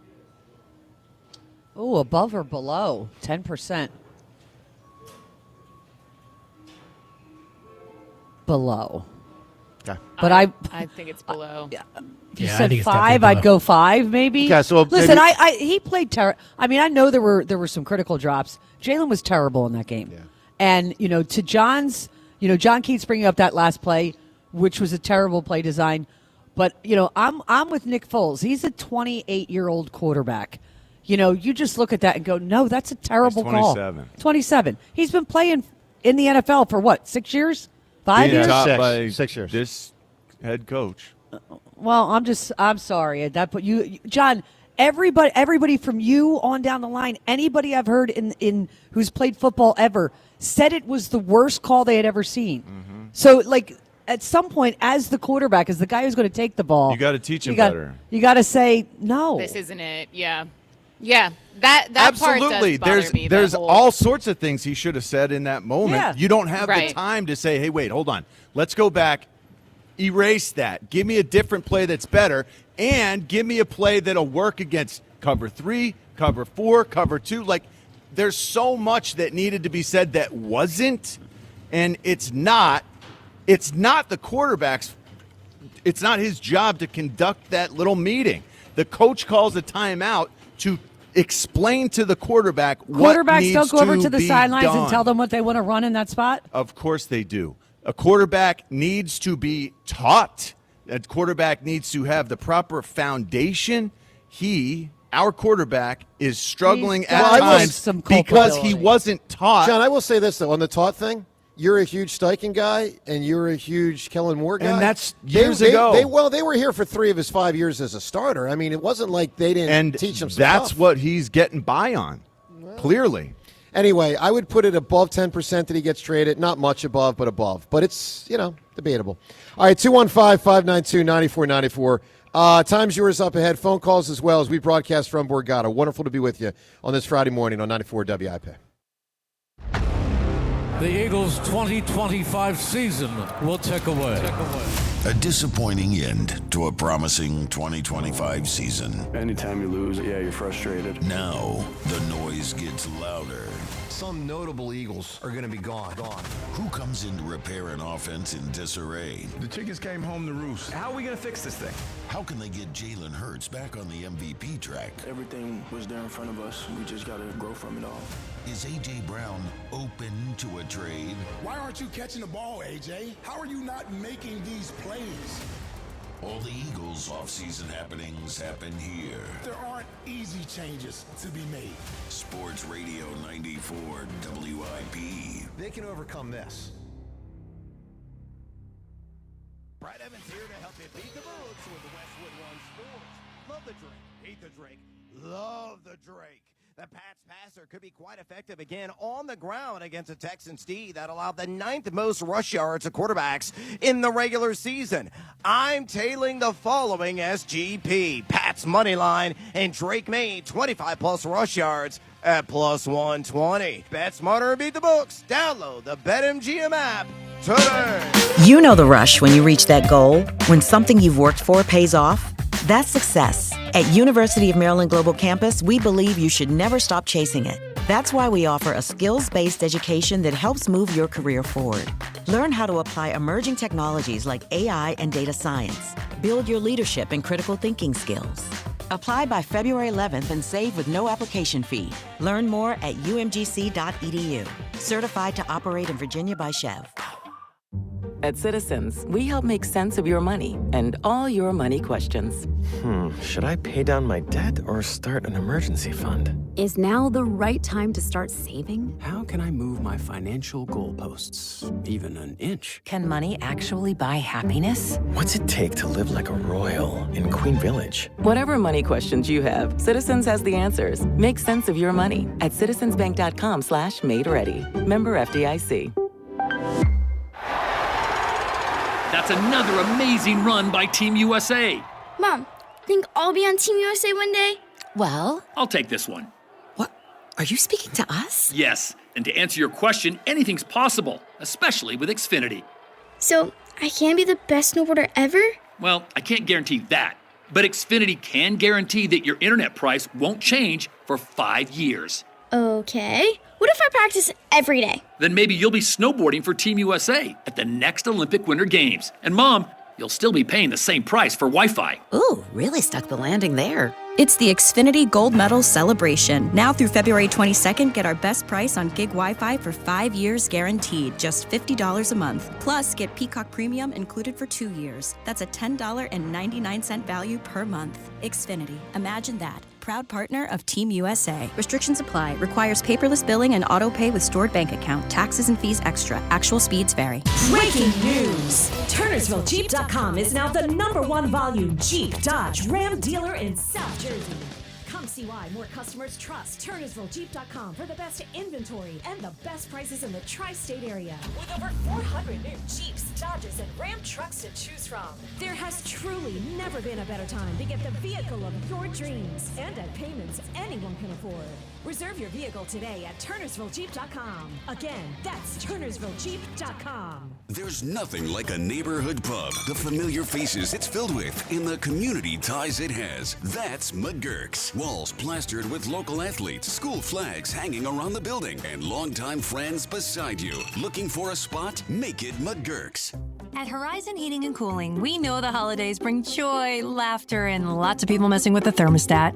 Uncle Steve visiting from out west wants the heat cranked way up, and all the roughhousing little cousins want it Arctic. Horizon will keep your HVAC system running strong all season long with expert installation and same-day emergency service. And right now, get up to $5,000 off a new HVAC system install, plus flexible financing available on installs and major repairs. Book horizonservices.com today. Do you know your numbers? What numbers? Your heart health numbers, your blood pressure, your cholesterol, your blood sugar, and your body mass index. They're important, so ask your doctor. Learn your numbers, and if something doesn't seem right with them, see a Deborah specialist at one of our offices throughout South Jersey. After all, when it's your heart, you don't take chances. Find a specialist near you at demanddeborah.org.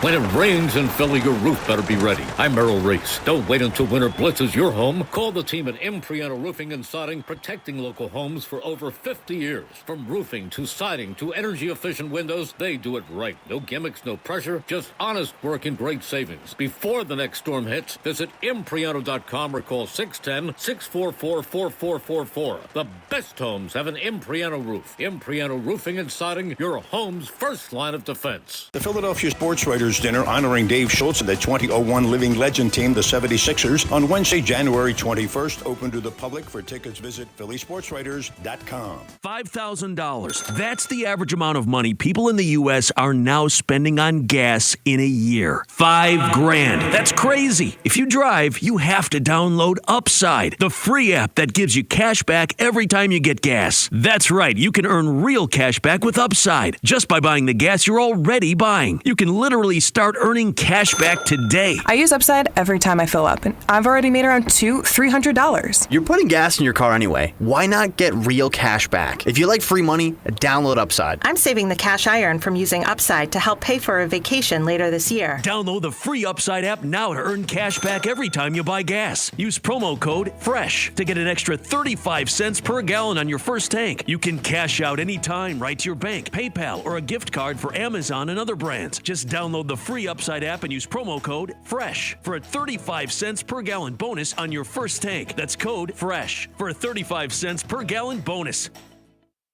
As a mom, comforting my family is what I do best. Vicks Vapor Stick provides soothing, non-medicated Vicks Vapors in an easy-to-apply stick, and it dries fast, so there's no mess. I use it to comfort myself and my family. Thanks, Mom. Vicks Vapo Stick, soothing comfort for the whole family. And try Vicks Vapo Shower Max for steamy Vicks Vapors when you need more comfort for yourself. Use as directed. If you're one of the millions of Americans behind on your taxes, if you're afraid to open your mail because IRS collection letters could be coming, listen carefully. The IRS is cracking down, taking paychecks, freezing bank accounts, revoking passports. That's a fact. But here's what most people don't know. There are official tax relief programs designed to help struggling taxpayers. Programs that could save you thousands if you qualify. No one knows these programs better than the experts at Optima Tax Relief. Optima's award-winning team will fight to protect your paycheck, your passport, and your property. Their tax attorneys and licensed tax professionals will work tirelessly to get you the best deal possible with the IRS. Every day, penalties and interest keep piling up, so don't wait. Call Optima now for a free consultation. Call 800-392-7955. 800-392-7955. 800-392-7955. Optima Tax Relief. Some restrictions apply. For complete details, please visit OptimaTaxRelief.com. 94 WIP Sports Update. Brought to you by Window Nation. Well, when you flame out as badly as the Eagles did in the playoffs, you got to face the music, as Howie Roseman and Nick Sirianni did on Thursday. They touched on their open offense coordinator job, Jalen Hurts, A.J. Brown. Meantime, Mike Silver's story in The Athletic titled, "The Problems Inside the Eagles Offense Went Far Beyond Kevin Patullo." Silver's story touches on the Eagles' controversial final disaster of a play, what the 49ers defense thought of it, what an Eagles source thought of it. Spoiler alert, they didn't think well of it. Silver's athletic story also mentioned there's a sense in the locker room that Sirianni, Roseman, and Jeff Lurie are reluctant to criticize Jalen Hurts, adding there is frustration with Hurts from teammates other than A.J. Brown. Right now, buy 4 windows and get 4 free from Window Nation. Plus, you could get no payments or interest for 2 years. Don't miss out. This offer ends soon. Go to windownation.com. Partly sunny, a high of 35. It's currently 25. To listen to Sports Radio 94 WIP, download the free Odyssey app or tell your smart speaker to play 94 WIP. Sports Update on 94 WIP. You are waking up with Joe DeCamara and John Ritchie. This is the WIP Morning Show. Sports Radio 94 WIP.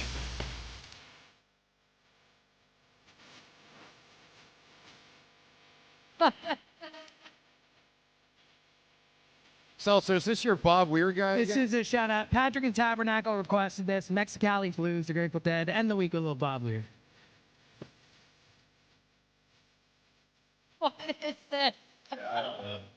Grateful Dead, the I feel Mexican like I'm at a blues. carnival or something. All right. I have never in my life heard that song. No, me neither. Okay. Well, it doesn't seem like you two are Grateful Dead experts. No. But I've heard some of their stuff. Yeah, it's But all right. I never heard that one. Let's get to the Guided Door and window to the weekend. You can take advantage of Guided Door and Windows' big winter sale through the month of January. It's about 2 more weeks to go, roughly. Receive 40% off all windows and doors. Call 1-877-GO-GUIDED or visit GUIDA.com. Look, the weekend's pretty obvious to see what's up ahead in whatever order you want to put them. Sixers and Flyers games, of course. NFL games, 4 of them, in fact. And then the JT Bo Bichette watch. I mean, that's pretty much your weekend. I mean, from a sports standpoint, that's what you got. Not to mention offensive coordinator search. Now, I don't think it'll end with a hiring this weekend. I mean, it sounds like they got 70,000 candidates, so it's going to take a little bit of time. But hopefully by the end of next week, you got your How person. involved do you think Nick will be in the interview process? He'll be in them. He'll be there. Has to be. He'll have a seat at the table. Yeah, has to be. But otherwise, it's going to be Howard. John, do you have a number one name you'd like to see hired? I'd love to see McDaniel, Mike McDaniel. I don't always think forget. he's- Is he the one with the S on the end? No Is it S. There's McDaniels. no S. That's just a McDaniel. Josh is the McDaniels McDaniels. has an S. Okay. Mike McDaniel has no S. The issue with McDaniel is he does a lot of amazing run game stuff. How does that? I would assume that'll just work well to sort of complement Jeff Stoutland. I do think that Jeff Stoutland this last year, we all saw the way the O-line struggled. Maybe he could use some augmentation with the run game support, the run game design. I love that Mike McDaniel brought Tua along to where he was, I don't know if he ever made All-Pro, but he was up there. He was in pretty a good. lofty, Pretty good. highly recognized position as one of the top arms in the game for a couple years, Yep. and that was just a couple years back.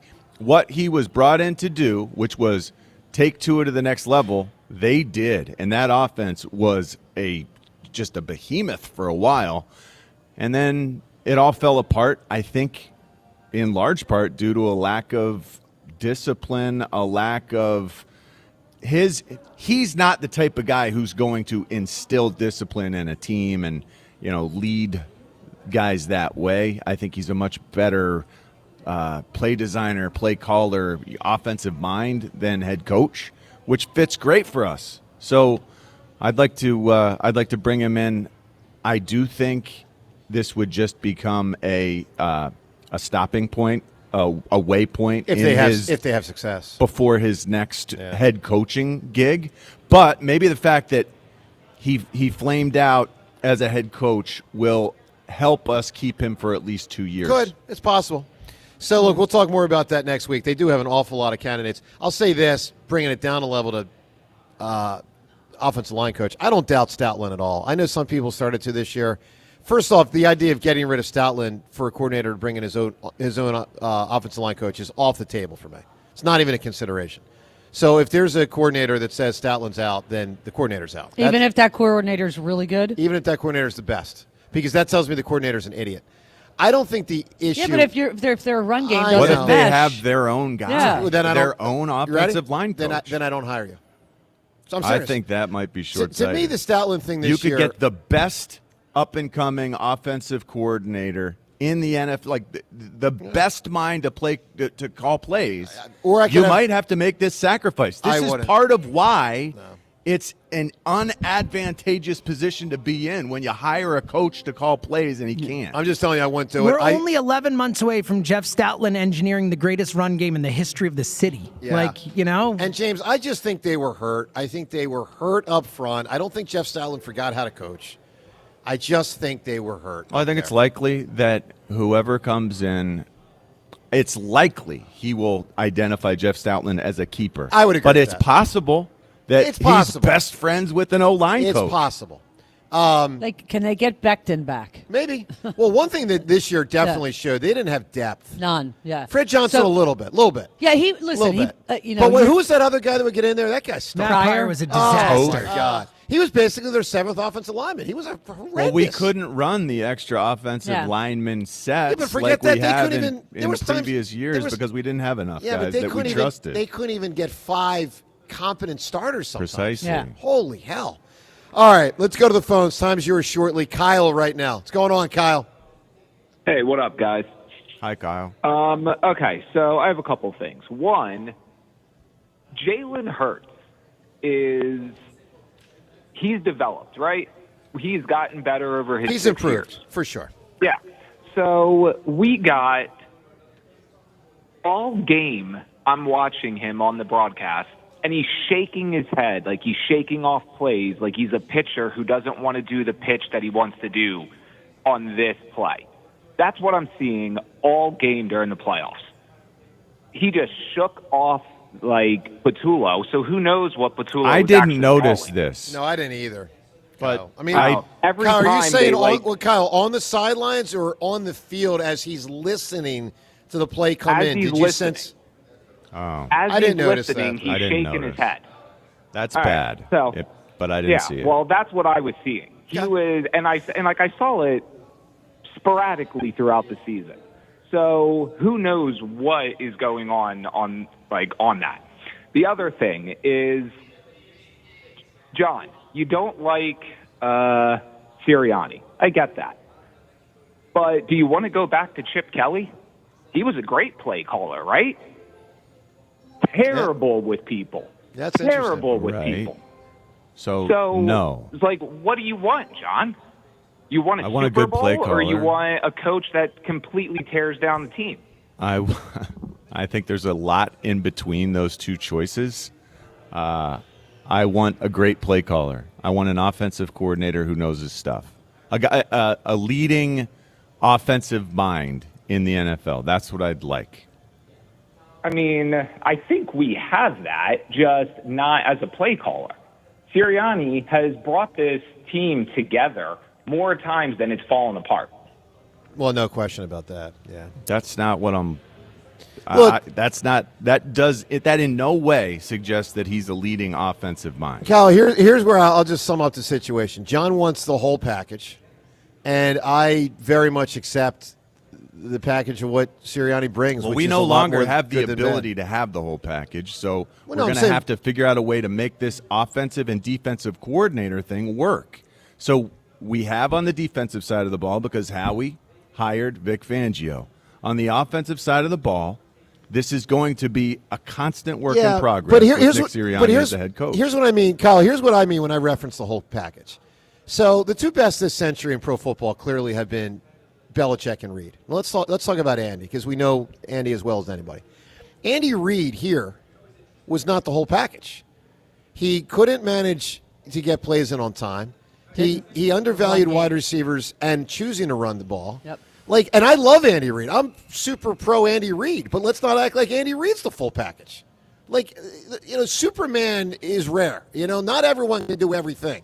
So, Kyle, I'm very accepting and happy to accept what Sirianni does bring to the table. I mean, I think Sirianni has been a great coach since he's gotten here. And, I mean, he's the one that brought in Steichen, John. A great coach. And he's the guy that also brought in Kellen Moore. He's won a Super Bowl. Yeah, that's true, too. He's won a Super Bowl. Is he the guy who brought in Kellen Well, Moore? that's true. We don't quite know when it's I Howie think and Howie Nick. Roseman. That's Yeah, fair. I don't think he Kellen did. Moore. All right, Kyle, interesting call. Give me an answer, bud, for a scene involving a boss.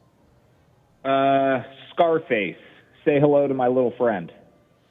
Okay, so we're back to sort of Illegal bosses. criminal boss. That's a cool scene. Big time. Would coaches have counted as bosses So in this case? I almost went with the Herb Brooks miracle Yeah. speech, and I was like, I figure it would count, but I didn't. Oh, yeah. How many times are we going to pass the ball? How many times? 4! By the way, I have 301 more wins than how many times that team is going to pass the ball. Just want to be, because I'm up to 305 now. Numbers Great. getting lofty. It's awesome. By the way, Seltzer, I just want you to know this. I'm going to start tracking down others. I got to figure out what pitcher won 311, knock that there you fool go. off. Look at you. You know what player hit 313 home runs, You got knock Kid that fool Nichols off. in your sight from the I'll 1800s. figure it out. You know, like I got a lot, boxers that, well, not many boxers were in 300. 300, yeah, that'd be ridiculous. I'm just saying, they'd be dead. I will figure out who these fools are that don't measure up to me. I'll take them all down. And with that said, let's do what we do every day at this time.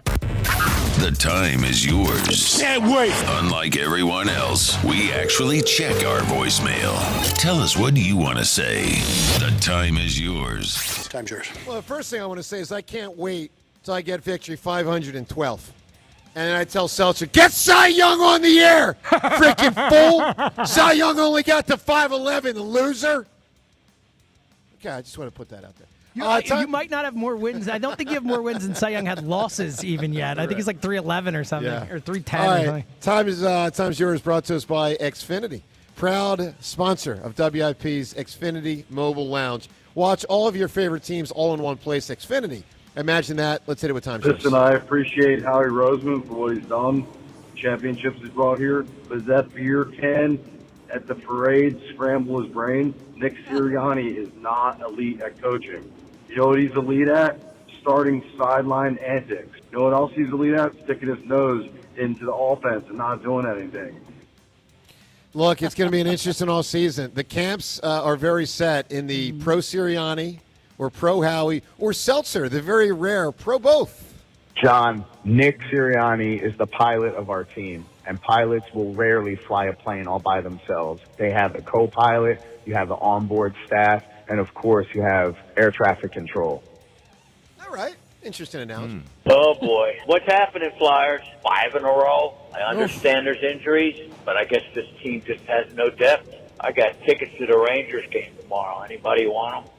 Well, it's not that bad yet in that I hope you're holding on to your ticket, but I will say it's getting increasingly dicey, concerning for sure. Kevin, you tomato can, don't ever hang up on the hammer when you get crushed. Bang! Take your whooping like a man. I'm a man. I'm 40. Stay on that phone and let the hammer give you a tongue lashing. You should keep your mouth shut. You fool! Well done, Lewis. Outstanding. That's great. Now that I think about it, I can't wait till I pass Belichick. I'll do that probably in the spring. Oh, for goodness sake. You know, and then I'll pass Shula at some point when I get the victory, 3:30 or whatever the hell it was? Oh, the Hammer's going to be on a rampage this year. Undefeated so far this year. Yeah, all 2 times. Undefeated. You know what? 72 Dolphins. You know what they started? 1-0. 1-0. You know what they were after that? 2-0. So did the 2025 Eagles, for what it's worth. That's right. With that, well done, James. With that, we shut it down. The Time's Yours line. Leave Joe and John a message of your thoughts, compliments, and complaints. Call 215-238-4500. All righty. Seltzer, we got time for a call? What do we got here? I'm a little... You can squeeze one in quickly. We'll squeeze in a call. We'll ask Ron in Delaware to kind of move fast with their point. Ron, good morning, bud. Hey, how you guys doing? Happy Friday to everyone. Happy Friday, Ron. I have a quick take. With Sirianni, as far as, with him and the offensive play calling, he's got all the leverage. And here's my point. If Mike McDaniel comes in and Mike McDaniel says, Nick, I'd like to have full autonomy of the offense, don't you think Nick's going to say, well, I'm 50-18, you were 15-19 and got fired? Yeah. So, I mean, in that regard, Nick's always going to have his hands on the offense. I mean, but don't get me wrong. I hope that's not the way that it works. Ron, there's a big thing here. It depends who the coordinator, in this case McDaniel, reports to. Now, you know what I'm saying? Like, does he report to Nick or does he report to Howie? I'm being serious. No, I understand, but I think Nick will be receptive to his philosophies because we know our passing game is horrible. But I just think Nick has leverage here with whoever he brings in because of his record. Now, do I think Nick's a great play caller? No. But with the 50-18 record, you can't combat that. Well, there's a lot there. All right, Ron, give me an answer. We're gonna wrap it up right now with a scene with the boss. Good one. I think is the Officer and Gentleman, the fight scene between Mayo and It's a great answer, honestly. Now I need to know. So military, I think that counts, right? You said authority figure, right? Yeah. Dude, that would be my winning answer. The fight scene between Mayo and Louis Gossett Jr. Mayo is such a great character. We always talk of Louis Gossett. Mayo's great, too. They're both great. I had Robert Loge in my answer. All right, I vote for that, but there are some others to consider. I can't vote for that. Okay, I think it's Shawshank. You got Shawshank ripping down the that's a poster. great one. You got the bear scene. You got Paul Sorvino saying, I turned my back on you. We got the Also Scarface great. thing. The Scarface one's really good. All right, answer. so two votes so far for Shawshank. 1 vote for An Officer and a Gentleman. Rhea, what do you got?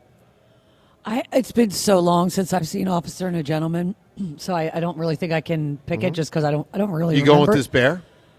I love the Bear. I'm the telling Bear? you, it's one of the greatest It's a good episodes show. of TV I've All ever right, seen. Devin, the bear. I like the bear. 2 votes for the bear, 2 for Jeez. Shawshank. I got to change my vote. Gonna go with the bear. Have you ever seen it? Never Haven't- watched haven't- it. Haven't seen This it. is ridiculous. No idea. Going with the That's bear. no way. apologize You to can't represent do that. Shawshank. Going with the bear. No, the Shawshank scene's great, but you know what's better? It's when he crawls through it and actually gets out on the other side. There's no authority figure in that scene. It wouldn't answer. Oh, that's true. today. Oh, that's true. That's too bad. All right, congratulations to Drew with the scene with the bear. I got to go see the bear. The Hey, scene look, with the bear. I got no Eagles. There's to- no show bear in it, is Joe. I thought It's his called the- nickname. It's called the bear. It's his nickname. All right, well, fine. Yeah, it's No actual live bear Yes, You there's thought no there was a bears. bear? it's called the bear. What do I know? Oh my God. All right, congratulations Good to job. Drew with the bear. Hey, everyone, have a wonderful weekend. Of course, Joe and Hero up next. We thank everyone at Borgata for the great hospitality. We'll talk to you on Monday. Enjoy the games as much as you can, and then we'll talk about it on Monday. Have a great weekend. Talk to you on Monday. That's another amazing run by Team USA. Mom, think I'll be on Team USA one day? Well, I'll take this one. what? Are you speaking to us? Yes, and to answer your question, anything's possible, especially with Xfinity. So I can be the best snowboarder ever? Well, I can't guarantee that, but Xfinity can guarantee that your internet price won't change for 5 years. Okay. What if I practice every day? Then maybe you'll be snowboarding for Team USA at the next Olympic Winter Games. And Mom, you'll still be paying the same price for Wi-Fi. Ooh, really stuck the landing there. It's the Xfinity Gold Medal Celebration. Now through February 22nd, get our best price on gig Wi-Fi for 5 years guaranteed, just $50 a month. Plus, get Peacock Premium included for 2 years. That's a $10.99 value per month. Xfinity. Imagine that. Proud partner of Team USA. Restrictions apply. Requires paperless billing and auto pay with stored bank account. Taxes and fees extra. Actual speeds vary. It's playoff time. You know how it goes. Big hits, hard yards, and a whole lot of opinions on Monday morning. But buying a car, it shouldn't feel like a contact sport. Hi, it's John Ashow, the Cars Are from Colonial Hyundai. Here at Colonial, we keep it fast, easy, simple. One car, one price, one visit. Only at Colonial this month, drive home any new Hyundai of your choice, like a brand new Tucson, for just $199 per month. No whistles, no flags, no unnecessary roughness. Colonial Hyundai makes it easy to get out of your old car or truck by offering the highest trade-in values in the region. We have over 200 vehicles in stock. Konas, Santa Fe's, Palisades, Elantras, all with incredible offers and incentives. Our state-of-the-art dealership is designed to make buying, leasing, or servicing your vehicle faster, easier, and better than ever. As always, every new Hyundai comes with America's best warranty, a 10-year, 100,000-mile powertrain, and Hyundai Assurance. Shop us online 24/7 at colonialhyundai.com. Colonial Hyundai, the faster, easier, better way to buy a Hyundai. 2026 Tucson SE lease for $209 a month for 36 months. 7,500 miles per year. $3,995 plus tax, tags, and fees. Stock number H260186. See dealer for details. When you own a house, you know you're going to have issues, right? And the thing you always want to know is who to call when something goes wrong. You always want to say, I got a guy for that. Well, thankfully, I now have an HVAC guy, and you can too. Sela Heating and Air. Your air conditioning or heater, they got it. They also do plumbing. They do electrical. Get yourself on a service or maintenance plan like I've got. They're coming out same day or the next day for almost everything. No upsell, no hidden costs, just honest expert advice with Sela. Go to Sela.com to get your guy. That's SILA.com. This is the story of the one. As the purchasing manager at a manufacturing plant, she knows the only thing more important than having the right safety gear is having it there when you need it. That's why she partners with Grainger for auto reordering, so her team members can count on her to have cut-resistant gloves on hand, and each shift can run safely and efficiently. Call 1-800-GRAINGER, click Grainger.com, or just stop by. Grainger, for the ones who get it done. Another app for inventory, one for CRM. Oh, don't forget accounting. Wait, which login was that? Or you could use Odoo, one fully integrated system that does it all without the hassle. Ditch the app overload. Get everything your business needs on one platform.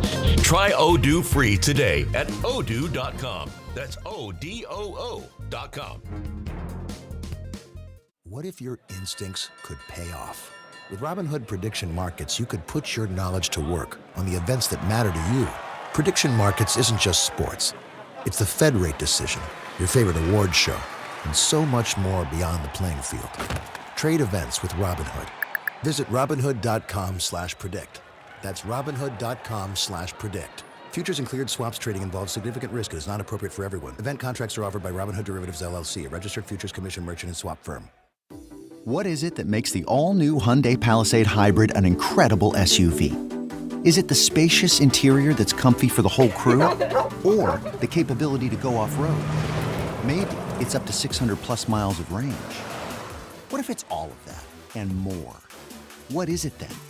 The all-new Hyundai Palisade Hybrid. So much more than just another SUV.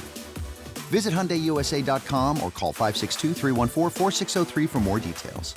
This is an Odyssey Sports Minute. Los Angeles Dodgers will win their third straight World Series coming up later this year. Signing Kyle Tucker last night, blowing everybody out of the water. $60 million a year, $10 million more than the Mets were offering. And now Tucker joins Ohtani and joins Freeman and joins Betts and joins a star-studded pitching staff and the closer, Edwin Diaz, that they got. Dodgers, best team in baseball, they'll win it all again. I'm Nick Costos.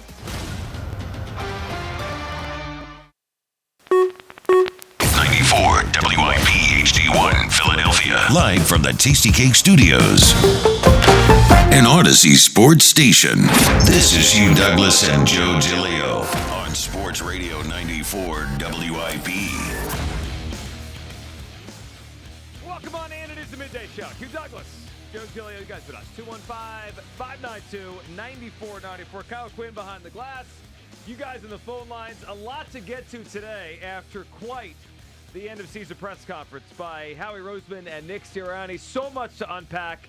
New story out in The Athletic about the Eagles and the season that was, the offseason that is about to happen here, and the Dodgers, my goodness gracious. Kyle Tucker headed there. We got a lot to discuss today, and we'll look forward to a playoff weekend. Good morning, Hugh. Good morning, Joe. Good morning, Philadelphia. Hey, everybody. This will be a great time right now because we got a little bit of time before baseball start. You know, we got, the Sixers playing and the Flyers, but it'd be a nice little time to pick up a hobby.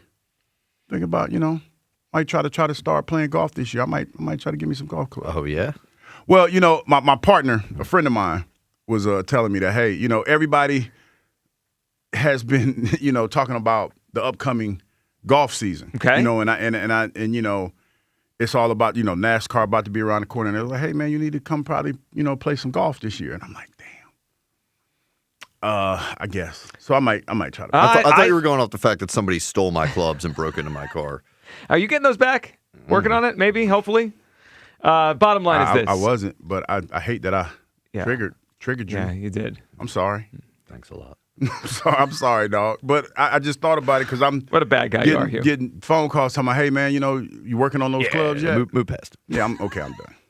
All right, I do think it'd be a midday show golf outing could be something though. If you're going to golf, I don't really. Kyle golfs when he gets his clubs back, he buys new ones or whatever. How that goes. I'll golf. Yeah, we'll all do it. All right. Now that Hugh's got a new hobby, he's thinking about this offseason. I'm thinking about the Eagles offseason because that press conference yesterday. Every end of season Eagles press conference. Outside of when they win the Super Bowl, right? Like, obviously, when they win the Super Bowl, it's a parade, and it's just euphoria, right? But other than those two times, they're must-listen radio, must-watch TV. They're just I go through these things. I comb through them like 5 times. And, Hugh, there's a lot we can unpack, and we're going to unpack a lot of that press conference today and really probably the next few weeks on the show because so many things were said, specifically by Howie, that were really interesting about maybe how he's thinking about this football team now and into the future. But what stood out to me the most yesterday, Hugh, is that the Eagles have put Nick Sirianni in a bad spot. I mean, they put this guy in a terrible spot. So it was quite clear by the reporting yesterday before the press conference. It's quite clear now after the press conference. This guy's got no say over his own staff. I mean, none. And I'm looking at a scenario where if they go into next season and succeed with a new offensive coordinator, there is going to be a real and legitimate cry and push and fervor to just keep that guy as the head coach. Meaning Nick Sirianni, basically they have to win the Super Bowl. Otherwise, his job is in jeopardy next season. That's what I think the Eagles have set up here by saying we're going after the best coach. That guy gets to pick his staff. Nick has no power whatsoever on his own staff. It is remarkable. And then listening to him talk about how he feels strongly about his offensive coaches. They've won a lot together, but gives no assurances they're going to be here because the next coordinator might want to fire them and move his own guys in. I sat there, I actually felt bad for Nick Sirianni. The guy has been the head coach here for 5 years. They've been to 2 Super Bowls, won one. And he's put up there to basically explain why he's being diminished again. I feel bad for the guy, and I think the Eagles have put him in a complete no-win position, and I think they put him in a bad spot. Hugh, what did you take away listening to Sirianni specifically explaining what he does around here now? You know what? Excuse me. Allow me to have the floor. Go ahead. For like a minute. Because I went, I'm going to do something that I know is going to bother Kyle. Oh, boy. I'm going to use AI. and what I did was I went to AI, and I asked, how much does Nick Sirianni make annually? And it says he signed a big extension in May 2025 after previously earning around $7 million a year. Experts suggest his new deal puts him in the 15 to 16 plus million annually range. Thank you, AI. Yeah. So there's your answer. What does that mean? That means that whatever he's dealing with, $15 to $16 million is enough to make me eat that big old turd.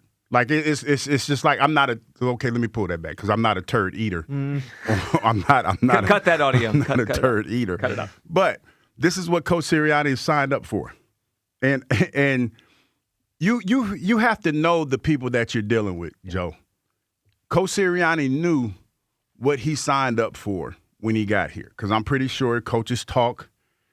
Doug probably asked Doug what was it like being in Philadelphia at some point, and Doug told him. He probably asked Frank what it was like being here, and Frank told him. So I say all that to say this.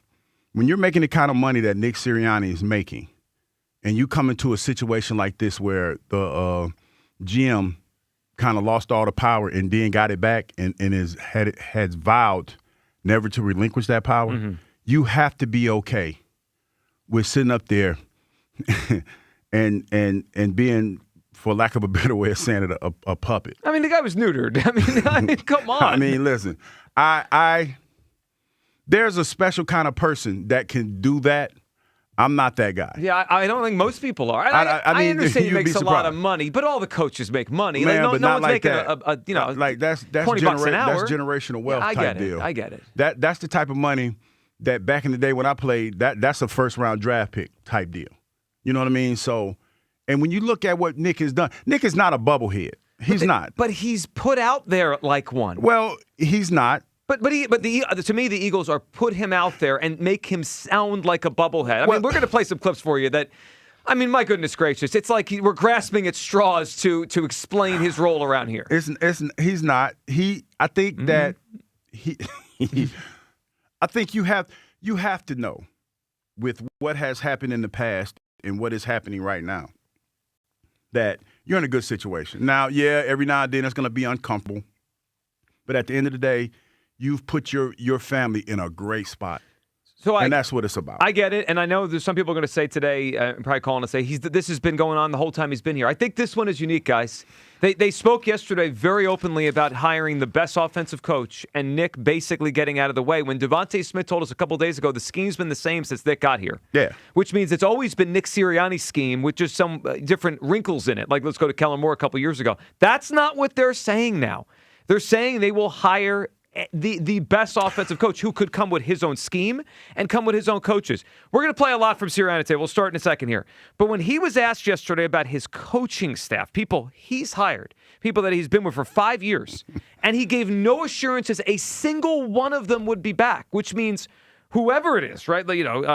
Shieldhouse or more likely a former head coach like McDaniel or Dable because they come with their own staff, right? They just had a receivers coach and a running backs coach, offensive line coach. They could come here and wipe his whole staff out. I mean, I think they're putting Nick Sirianni in a bad spot. 215-592-9494. All right, you know what? Let's play the second cut first here because we're just referencing that about his staff here. Let's hear Sirianni asked about would his new offensive coordinator get to bring their entire staff in, which, again, let's just lay out what that means. That means people like Jeff Stoutland, people like Jamal Singleton, the running back coach, Aaron Moorhead, the wide receiver coach, guys that have been here a while, under Sirianni, all could be wiped out. Here's how Sirianni answered that. You guys hired Kellen Moore. You retained a lot of the coaching staff outside of him. is the expectation that this new offensive coordinator will get to hire his own staff under, or are you going to retain as well? Yeah, I think I talked about that a little earlier. It just you don't know, right? You don't know who the candidate is quite yet. I know this. Let me start by saying I know we have some really good coaches on throughout the entire building. Some really good coaches, and we've won a lot of games together. Shoot, a lot of the guys that are in this building now won a Super Bowl not even 12 months ago together. But yeah, sometimes again, like you have to wait to see what's going on and where and who you hire and what their situation is and some coaches that you hire, like they might not be able to get anybody, the guys that they want, or maybe a guy that you hire has a bunch of guys that you just don't know, and it's too early to say with that. Again, my whole where I'm at right now, Elliot, is hiring the best possible candidate for the Philadelphia Eagles, and then we'll make decisions like that. But I will say again, I got, because you're speaking specifically of the offensive coordinator and the offensive staff, I got a lot of faith in the guys on that offensive staff, and we've been together. A lot of us have been together for 5+ years, not just the 5 years here, but other places. So, and again, have had a lot of success together. Obviously, we all have our fingerprints on the offense from last year. All right. I heard enough. He's basically saying that the guy we'll see, right? Depends on who they hire and what they want to bring in. And then that's where I felt bad at the end. Like, I've been with these guys for 5 years. They've had a lot of success. I might have to fire them all in 2 weeks because Mike McDaniel tells me to.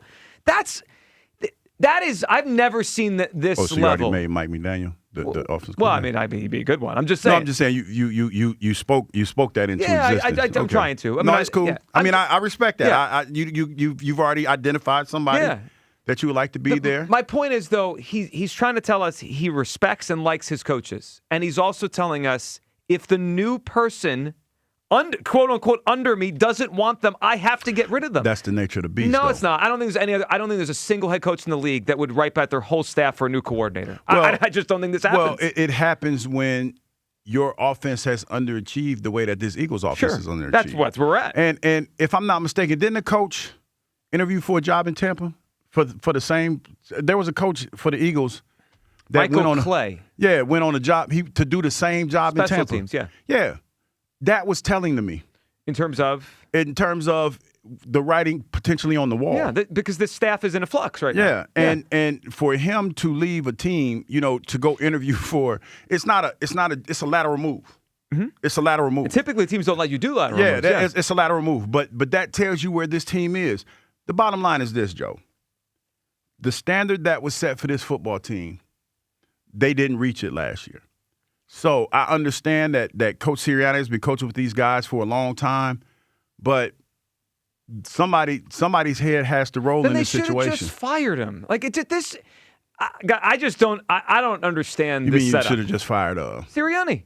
Like if he has no power and he can't hire his own staff, what are we doing here?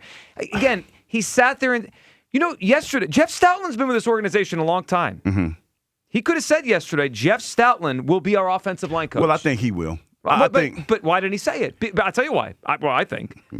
Because if the new coordinator has their own offensive line coach, Jeff Stoutland won't be here. I mean, that's they're giving themselves up to the new offense. All right, then we had this one as they tried to explain, and Nick tried to explain how he'll still be involved with the football team, even though he has no involvement on the offense.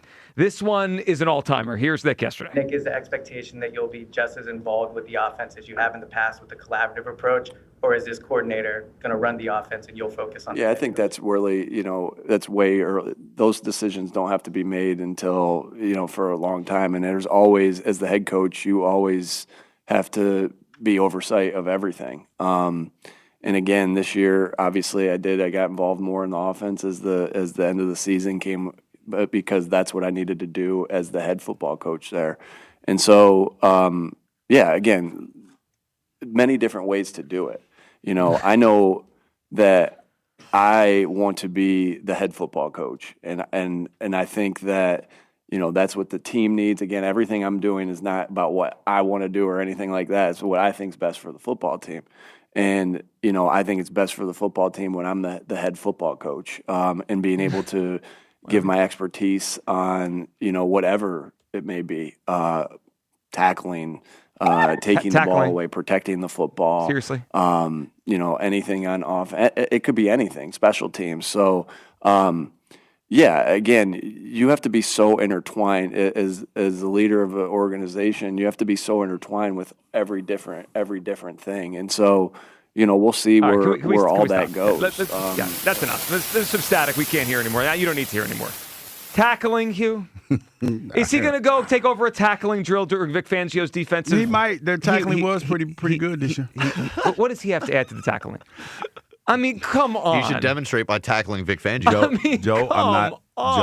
Joe, let's be fair. I'm trying to be fair to him. We're not at practice, so we don't know. We are at practice at training camp. He's not on the defensive side. We don't know what Coach Sirianni does at practice. Did you hear the beginning of that? It's not what I want to do. I want to be the head coach. You know what that sounded like? His explanation of why he's okay with this. This is the only way I'm allowed to be the head coach, so I got to go along with it.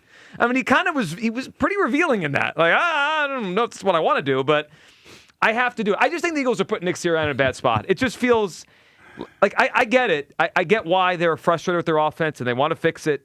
But when you take everything away from the head coach, they did this 2 years ago, and it worked, though I'm not sure it was really all Kellen Moore's offense. This time it sounds like it's really going to be someone else's offense. This is the weirdest setup I've ever seen. 215-592-9494. Are the Eagles putting Nick Sirianni in a bad spot? Kyle, what do you feel? Come on. Like, I can't feel bad for this guy when I feel like he's lucky to be in this spot. Well, he's kind of sounded like he was too yesterday. This dude fell ass backwards into Howie Roseman, Saquon Barkley, Vic Fangio. Like, he is lucky to be in this situation. I mean, I'm with you. He sounded like a man that was basically like begging. It's like, please, can I just be the head football coach of this team? Yeah, listen, you have two head coaches. I'll just stay here and hang out. I mean, that's what I heard yesterday. And you know what? They let him. Good for you. Congrats. Like, you're lucky to be here right now. And I'll tell you what, if the offense was better, you know who's still here? His buddy, Kevin Patullo. That's totally right. They're probably not even doing that press conference yesterday. Like, to a degree, he put himself in that spot. So, you know, I mean, you make your bed, you lie in it, buddy. Yeah, and then not only that, you went to bat for Kevin last year to beat OC. Yeah. And you intimately knew the inner records, whatever this thing was, you knew what it was. You put him in that spot. You put him in the spot to fail because you didn't want to go out and get another offensive coordinator. You wanted to hire from within. Mm-hmm. So, in my mind, everybody on that staff, when you made that decision, had to know that you have to ride or die with Kevin Patullo. Or everybody but Coach Sirianni. So that's what you sign up for, man. This is a zero-sum business. And it's always been like that. And it's unfortunate that it happened the way that it happened, but these coaches, they'll be all right. They'll find a job somewhere. Look, they will. And I get that. And I know he's a very wealthy person. And all NFL head coaches are. It's just about two things stand out to me. One, I think they've put him in a terrible spot. And I think it's going to be more challenging than ever for him to have any authority over the team. If they hire a former head coach to run the offense, and they very well could, right? Like Daboll and McDaniel are both former head coaches, Stefanski. That guy's the head coach of the offense. We already know Vic Fangio's the head coach of the defense. So what is Nick really the head coach of? The Philadelphia Eagles as a whole. Sure, he pops in. Like he said last time, he pops into the meetings and he helps with tackling. He's a figurehead. He helps with tackling. Okay. He won't help at all with tackling. Now, he will be in on the designs probably of the offense. I disagree. Hugh, listening yesterday, I think he's going to have zero input. I think that what you were describing was 2 years ago. I think he was part of it with Kellen Moore. This sounds different. This sounds like they're going to have 3 head coaches on the football team. And it's going to be the offensive head coach, the defensive head coach, and Nick Sirianni. Well, don't you think that – I mean, we have this now. But when they hire the next OC, you know what the next thing that's coming out of Sirianni's mouth is. Meshing concepts. Yeah. This is going to be a collaborative effort. Yeah. Everybody maybe. Maybe. You know that's coming. Well, okay. I'm curious to see what the staff looks like. If this new guy comes in and acts as his whole staff, I mean, Nick might as well start looking for houses somewhere else. Well, he's an expert at football. Well, he is. And tackling. And special teams. 215-592. Tackling is a key fundamental part football. When do you think the last time Nick was part of a tackling drill? Thanks you. Let's be honest. Yay, you. Yay, me. Football 101 with you, Douglas. Yay, What do you me. think Vic Fangio would say if Nick tried to run one of his tackling drills? Honestly. I think that he I'd would say say, he's hey, Vic, let me get this, Vic. Let me help him. He wouldn't say nothing. Nick should have showed dominance by beating Vic in an Oklahoma drill. Someone's going to break a This hip, is what man. you sign up for, man. I think Nick's in a good spot because let's be honest. How many – you can say what you want to say about Coach Sirianni, but he's been to 2 Super Bowls, and his winning percentage is pretty high. He's been in the playoffs But every then year why he's is he been here. being treated like a cheerleader? Because that's what he signed up for. Oh, my God. He signed up for that, Joe. Right, okay, And so I get it. And I don't feel empathy for him. Can he coach the team like this? I don't know how any player takes him seriously when he's not in charge of a single thing. Okay, from our purview, that's what it feels like. No, they're telling us that. Well, Howie said yesterday we have 3 head coaches. There's 3 important things. The offensive play caller, the defensive play caller, and Nick.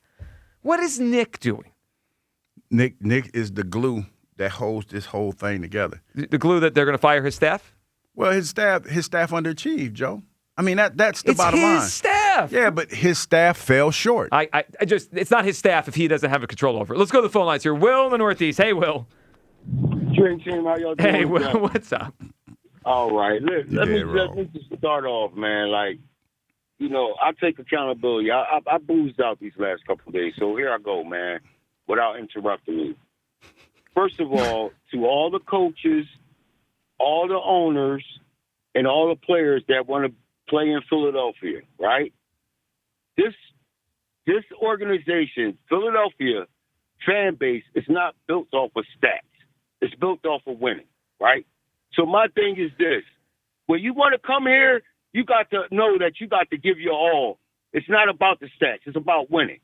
And what Nick Sirianni showed that what he did good last season, what he didn't do this season, is have everybody mentally on board with each other. 90% mental, 10% physical. That's what football is about. And that's why we won last season. He didn't have that same type of control and that same type of attitude as far as keeping everybody on board and keeping everybody focused on the main thing is the main thing. I never saw any Super Bowl won by statistics. It's won by winning games. So my thing is this, right? For here on out, with Sirianni and the rest of this organization, y'all going to have to bring in an offensive coordinator or a new coach that understands the team. And they have to understand the players and know what type of group that we have. We have a Super Bowl repeat and dynasty team right now. If we let AJ go right now, we don't have a chance in hell to win. If we let go Jalen right now, we don't have a chance in hell to repeat. So right now, we need to get them guys on board and get them together to play as a team. And let's go for the offensive line and everything. We got to rebuild the offensive line. There's so many things that need to be done with this team, and y'all got to recognize and realize it right now. So while we failed this season and not repeat it. So right now, I keep saying, in the whole season, I need these guys to start playing together. I need y'all to work together on and off the field, build the relationship. Because if you build the relationship with each other, guess what? You're going to give your all every game. You're not going to allow anything to defeat us. You're going to play your hardest. Because you know why? You believe in your players. You believe in your team. You believe in your coaches. And that's where it all starts at. And we can't execute unless we believe that we can believe in each other and get the job done. So for here on out, you're building up this evil team. It's all about believing in each other. Playing on and off the field. Learning and loving each other on and off the field. That's where it starts. Because guess what? Philadelphia is still, and our fan base is still starts winning. So from here on out, Sirianni, whoever the coach is, whoever the coordinator is, we need to get this team up and running. And I'm going to say this. If I was the coach and I had to call the plays, guess what? I would have had the I formation and the sit back. Because you know why? The whole thing is that defense, they was going to think first. So we play action. And then guess what? My biggest targets would have been Connor and AJ. So now, from here on out, we already know how to execute. And the way to execute is to play together as a team.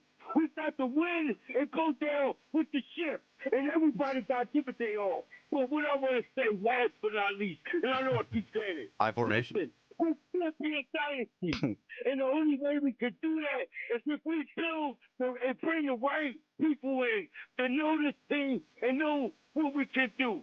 Let's go, Eagles. It's not over. We still, it's the best team in the league. We're coming back next year, and we taking over, baby. Let's go. E-A-G-L-E-S, Eagles. There we go, Will. Got us all fired up for a weekend without the Eagles. Hold on. The reality of the situation. Tuned in and out a little bit. Yeah. I heard something about play action. Got to keep AJ. Which Eagles are still the best team in the league, even though there's 8 left, and they're not one of them. I'm just wondering how does play action help us right now? And that'd be kind of tough. Got to push back on we're still the best team in the league. Yeah, it seems like a little bit of an exaggeration. We did get bounced in round 1. Yeah, as a home favorite. Yeah. Often does not happen to the best team in the league. It usually does. That's all right, though. I mean, love the energy. He deserved the bells there. I appreciate the passion. To me, that set the tone for the offseason. 215-592-9494. All right, your phone call's coming up here. Have the Eagles put Nick Sirianni in a bad spot? I think it's up to you to match that energy. Yeah, well, are you ready? He doesn't look ready. All right. I'm ready. No, you're not. Don't lie to everyone. All right, your phone call's coming up. Have the Eagles put Sirianni in a bad spot? And Howie Roseman, perhaps perceiving that this would be the conversation today, tried to list all the things Nick does great yesterday. We'll hear that next. Midday Show on Sports Radio 94 WIP. The Eagles' 2025 season will tick away. A disappointing end to a promising 2025 season. Anytime you lose, you're frustrated. Now, the noise gets louder. Some notable Eagles are going to be gone. Who comes in to repair an offense in disarray? The chickens came home to roost. How are we going to fix this thing? How can they get Jalen Hurts back on the MVP track? Everything was there in front of us. We just got to grow from it all. Is A.J. Brown open to a trade? Why aren't you catching the ball, A.J.? How are you not making these plays? All the Eagles' offseason happenings happen here. There aren't easy changes to be made. Sports Radio 94 WIP. They can overcome this. Hey, it's Devin Caney, and Valentine's Day might feel far away, but people are planning ahead more than ever because they want this year to really count. If you're ready to do something extra special, go see Paul at Cozy Jewelers located in Newtown Square. Paul doesn't just sell jewelry. He helps you plan the moment, whether it's an engagement ring, a custom piece, or the perfect Valentine's gift. This Valentine's Day, step up to the 5th C. Color, cut, clarity, carat, and of course, cozy. Visit Cozy Jewelers in Newtown Square. PDQ POS is the MVP in point-of-sale solutions. Easy to use with the best support in the industry, and it doesn't take a bite out of your sales with costly fees. It's the choice of all concept food service businesses across the country. PDQ POS is real-time analytics with insights to elevate your team and your play calling. PDQ POS has been rated the #1 point of sale by restaurant owners for more than 35 years, so don't wait. Make the switch to PDQ POS today. Visit pdqpos.com. Ready for action, basketball fans? BetMGM, an authorized gaming partner of the NBA, is giving players another reason to hit the court this season. BetMGM is adding extra excitement to every basket, every slam dunk, and every buzzer-beating shot with special promotions, new features, and more.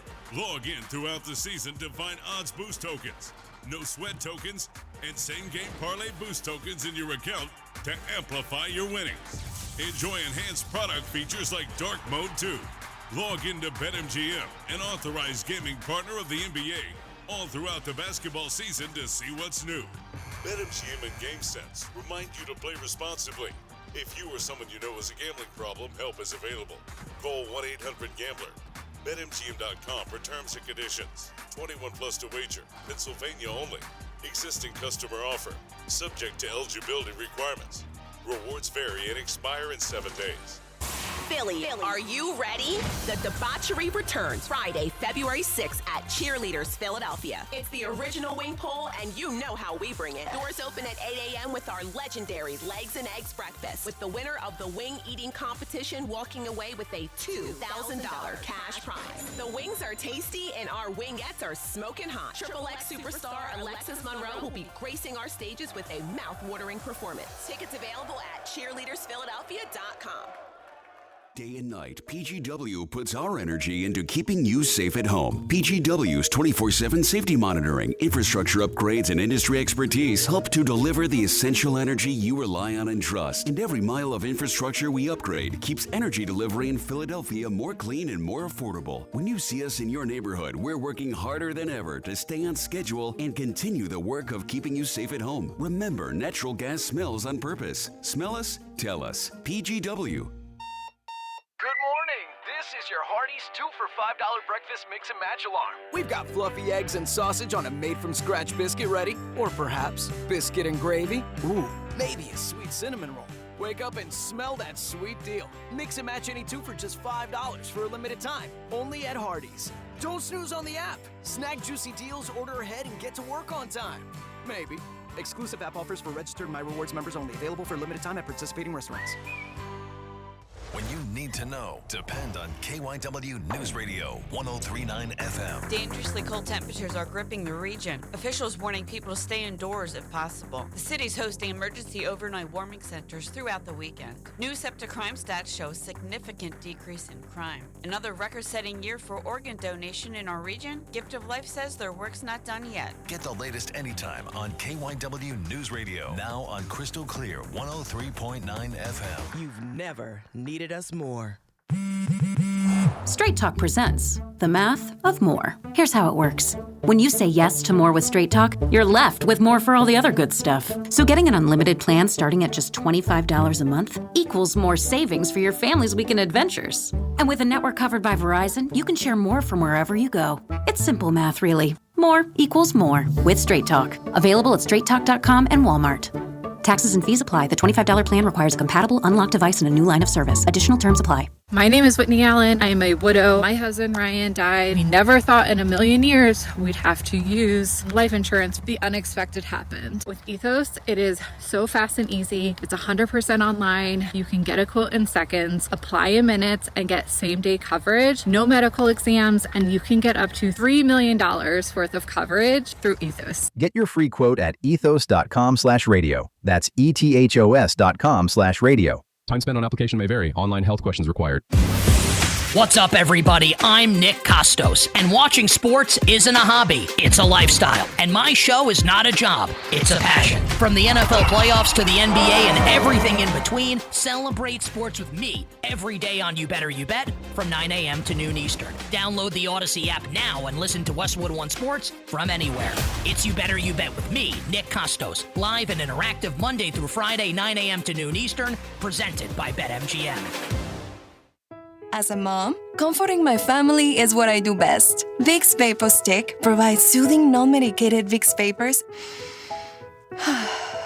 in an easy-to-apply stick, and it dries fast, so there's no mess. I use it to comfort myself and my family.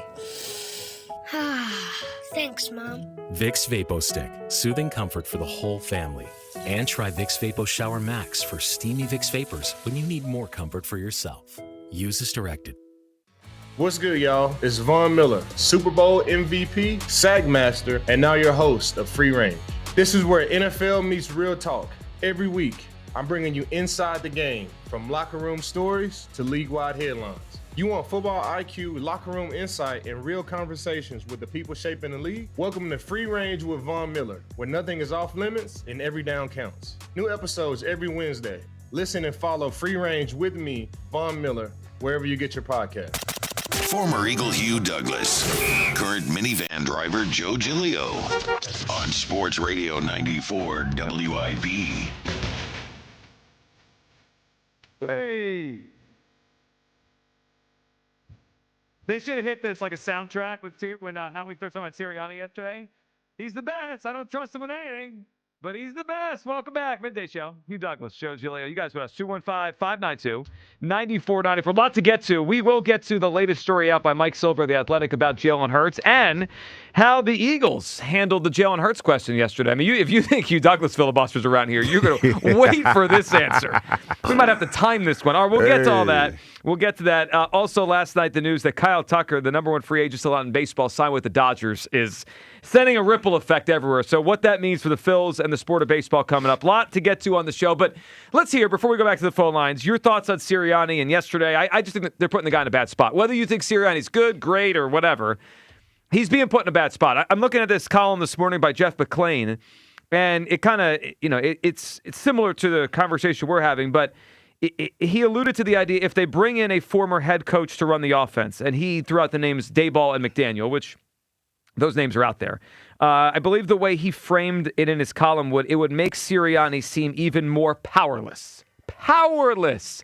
He's the head coach, but that's all right. Let's hear Howie Roseman because he spoke. Well, here's what he said. Here's how he described what Nick's good at yesterday. I sit here and I feel incredibly grateful that I'm working with someone who, as a head coach, is elite at being a head coach. Elite at building connection with our team.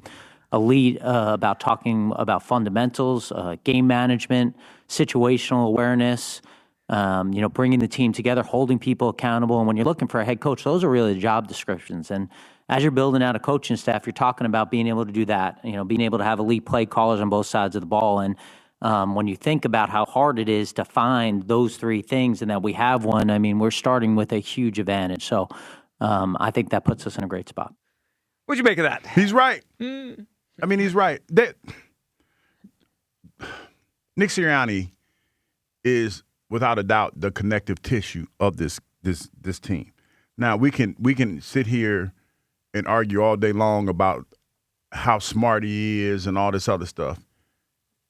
We can do that. But to me, he knew the situation that he was walking into.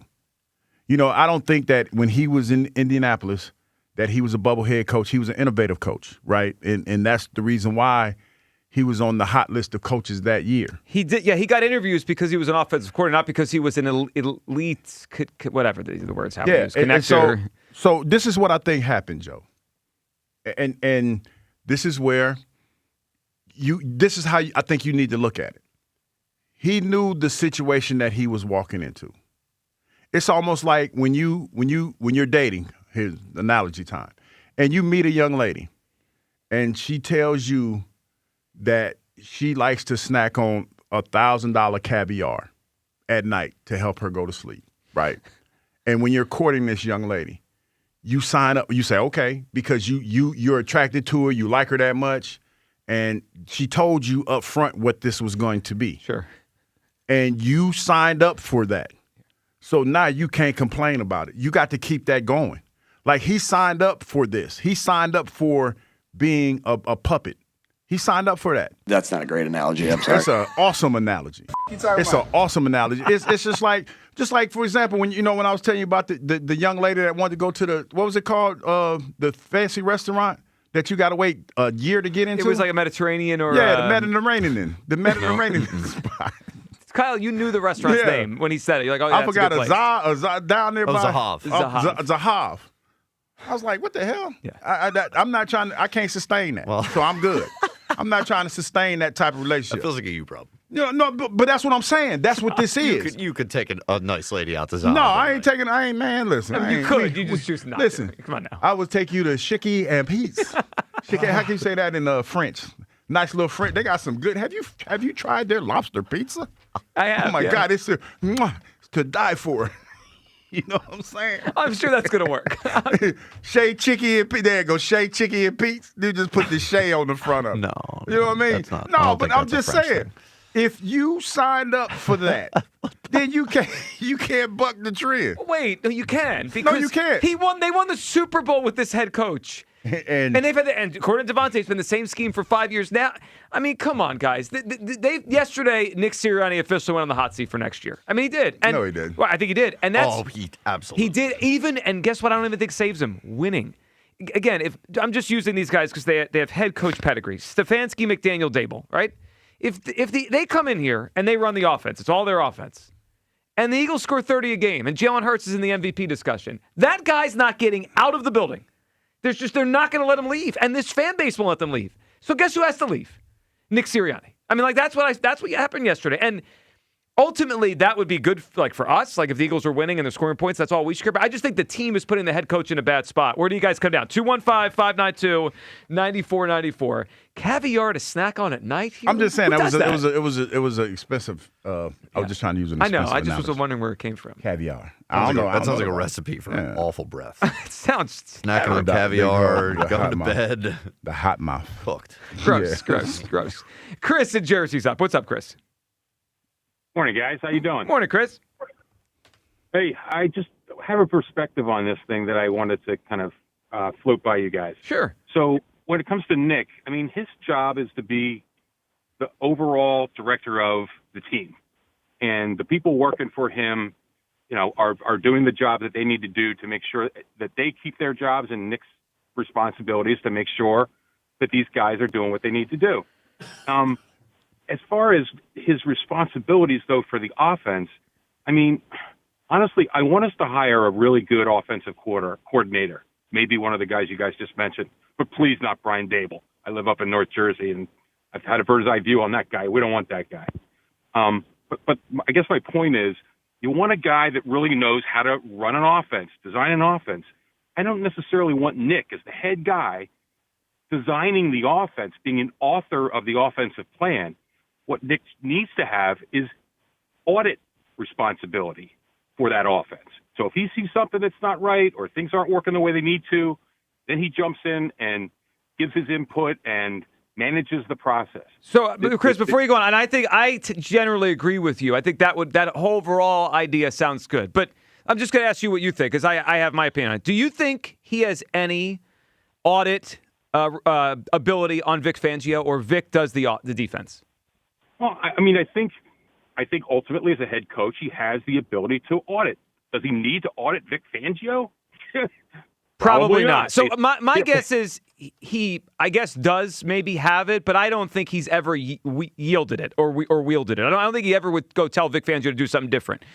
And my concern, Chris, is if the reports are true and the way that press conference went yesterday, and they hire an offensive guy that has full autonomy similar to Vic, then they're cutting out any power that the head coach has, right? If we hire a Vic of the offense, then Nick can't tell either what to do. So then he's not really the head coach of the head coaches. He's just here. But do you want your head coach getting into those weeds, or do you want your head coach giving? And I don't think that Vic just he goes off on his own little thing and never talks to Nick, and Nick never has an opportunity to give Nick or Vic rather his input on a player or on a scheme or whatever. But I think of this like when I was in business, and I eventually became the head of the division.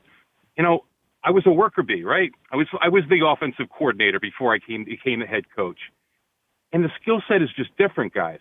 You have to be, maybe Vic, maybe what Nick does with Vic is he gives Vic the information, whether it's the encouragement or the validation or the maybe some suggestions, when it's appropriate, based on Vic's skill set. Now, you want to turn to Kevin, and I think we can all probably agree, Nick didn't do a very good job of managing Kevin in last year's season. The offense looked like crap most of the year. So you want to give Nick some negative points. Give it on. He didn't manage Kevin particularly well.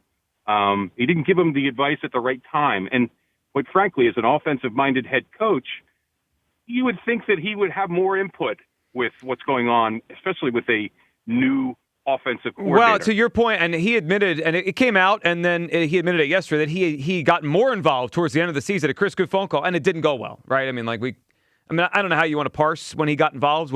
It seemed like it came out around the Charger game. That was a disaster. They did play well against the Raiders and Commanders. Does anyone care? Probably not. And then they didn't play well in the playoff game. So it is what it is. BR is in Maryland. What's up, BR? How you guys doing? Thanks for taking my call, fellas. Hey, BR. What's up, man? So I just get sick. It makes me throw up listening to that daggone Howie and I'm talking yesterday. First of all, I think it's more of a buddy-buddy decision as to what's going on. Howie and the guys, they give him ample opportunity to prove himself, and he has failed. Second thing, I think the guys, who's failed? I just want to make sure we understand what you're saying. Like, who's failed? Sirianni. Oh, I mean, Sirianni they do win failed. They do win a lot of games. Since he got here. Let's talk about that. Mm-hmm. He only wins when you have competent offensive coordinators that was present. When they allow him to pick his buddies, this is the outcome we get. That's fair. Right? They're right. Those years have failed more. Yeah, I agree. Yeah. Okay. Now watch this. Now we look at AJ, right, and everybody else. When you look at the sideline, I get embarrassed. Tell me what other competent organization that's winning has a babysitter daggone watching a head coach. That doesn't happen in leadership. He couldn't watch my dog. So when I look at D'Amico Ryans on the sideline, Stroud throwing interceptions, he's composed. And then you look at the energy from the players. That tells everything. When I'm looking at them guys this year, man, they were defeated. They were not excited. This guy is not the leader. It's a buddy-buddy thing, and I'm not paying into this crap. I just not. I hope that they get a new coach. We don't need Dayball because he is toxic as well. I watched him on the sideline with Giants. We need a competent offensive coordinator that hopefully, like you say, they do not allow him to walk. He needs to be the head coach. Whoever they bring in, Sirianni needs to be gone. I'm sorry. Well, BR, I think a lot of people will agree with you. And if it plays out that way, and BR, appreciate the phone call. Again, if one of these guys comes in and they have a lot of success and the offense is great, no one in this city is going to want that guy to leave. I do have a question, though, about Sirianni and what we give him credit for versus what we don't. Does he get credit for Shane Steichen? Wasn't it his first coordinator? Didn't they work together with the Chargers? Right? Like, I get it. The elevation of Brian Johnson didn't work. The elevation of Kevin Patullo didn't work. We could rip Sirianni for that. I'm good with that. We could do that. Kellen Moore worked, and we hope this next one works. Steichen worked. I mean, he did pick that one. At least that's what I believe he picked that one. It was his first staff. It wasn't like he was a big name before that. Was Shane Steichen the coordinator or quarterback coach of the Chargers? Like, he didn't have a track record before he got here. He just kind of bounced around with Sirianni, and kind of knew him from the past. So I think he gets some credit for that one. Big Al is in Mullica Hill. Hey, Big Al. Hey, how you doing, guys? Hey, I guess Patullo and Sirianni, I don't think they dropped one pass this year. I don't think they missed one open receiver this year. You know, sometimes I think the coaches get a little bit more blame than what the players are getting. I agree. But this right here, I think, is Doug Peterson, number 2, okay? Peterson had the stones to stand up and say no. Now would be the perfect time for Sirianni to stand up and say no, because there's 8 other coaching jobs available out there, and believe me, someone will snatch him up right away. Should he put his foot down here like Elliott said to us yesterday? I didn't hear yesterday, but yes. Let me find that AI thing where it's tell you how much money make between $15 to $16 million. But it's not just about money. Well, it is, Joe. No, Let's keep it a B. This is a great place to be. Whether or not, like, you have been. Al, good phone call, man. You've been put in a situation where you have a really good GM. Like, well, you can say what you want about Howie. He's the best. I think he's the best. He's put together a hell of a roster. Yes. And he's asked you to lead this roster just on one caveat. And I'm going to pay you a ton of money. You just got to eat a couple turds every now and then. When I sit there and you got to be a puppet. You got to have somebody's finger up in your tushy all the time to be the puppet master. I played with guys. No, listen, seriously. Me as a man, I don't think I could, and I'm not questioning, I guess I am when I kind of say it like that, but I'm not built for that. I'm not built for somebody telling me what to do or controlling my narrative. I'm not built for that. Nick Sirianni obviously is. He's built for that. And he's had a lot of success. At the end of the day, if Coach Sirianni, if he leaves the Philadelphia Eagles right today, he would probably be the winningest coach in the history of the Philadelphia Eagles right now. Winning percentage-wise, I believe you're right. Yes, the winning percentage-wise. Yeah. He's been to 2 Super Bowls, and he's won 1. That's not a bad trade-off. I mean, that's what we're talking about. I don't think there's anybody in earshot of what I'm saying. If you were told that, you would be like, and the only thing you got to do is sit in the press conference and look like a dummy. And I'm not saying he's a dummy. I'm just saying, but that's, trying to, hyperbolize it a little bit. I mean, he did talk about helping out with tackling yesterday. I mean, guys, come on. But that's holy hell. But when has Coach Sirianni ever been in a press conference and he hasn't said something that we've been able to tease him about? When is that ever never happened? It's kind of been having a glass of milk in probably You see what I'm saying? So, but it's kind of his thing. Yeah. But when you talk about Nick Sirianni, you talk about Super Bowl winning coach, and you talk about the highest winning percentage in the history of the Philadelphia Eagles. But they don't treat him like that. Okay, but nobody 5 years from now, Joe, nobody gonna talk about that. So I know I don't care about his legacy. I'm not gonna lose any sleep over whether he's looked at as a great coach or a good coach or a decent one when he's done. I don't care. What I am concerned though, he's gonna lose any sort of power he has, and what I mean by that is, like, this is not an easy team to coach sometimes. Talent-wise it is, but they got a lot of big personalities. I mean, I don't know if AJ's going to be here or not. We'll get to that stuff, but obviously he's not an easy person to coach, especially this season. If I'm a player on the team, and I know it's not even your staff, man. It's not your offense. They're not your plays. You have no charge of this. The defense is run by Vic. Like, why am I listening to this guy? And I just feel like the team is putting him in an awkward spot, and I hope he handles it well. I hope this all works out. I just feel like the writing is on the wall for Sirianni's future, and it's not great. If they don't win big or they go out in this stage next year, he's out of here. And if they win big, I mean, this drumbeat has started already. I mean, I think we just had a phone call 2 minutes ago. If the next coordinator is good, make him the head coach and fire Sirianni. That's an awkward spot. That's the fan base. That's not what the Eagles are thinking. If the coordinator comes in here, he does that, I think that Nick is safe, because if you come in and you give that coordinator full autonomy to run the offense, then the offense walks out the door, doesn't it? Well, no. Then that's the chance you're willing to take, because if he comes in and says, "Hey, we're going to fire Nick Sirianni. We're thinking about making him head coach," then he said, "Well, I want full autonomy with the team," and he might not want to do that. That's the Eagles have set this up. That's a different situation, because now you got to think about it like this, or this is how I think about it. If I'm sitting here, and if I'm the offensive coordinator, I'm allowed to do what I want to do, and I'm listening to you talk crazy to Coach Sirianni. I'm not saying that's happening, but if that's the case, then why would I sign up for that? I don't know. I mean, well, because you get to be the head coach of the Eagles. I mean, like Nick signed up for it. But you know what? That is a proposal.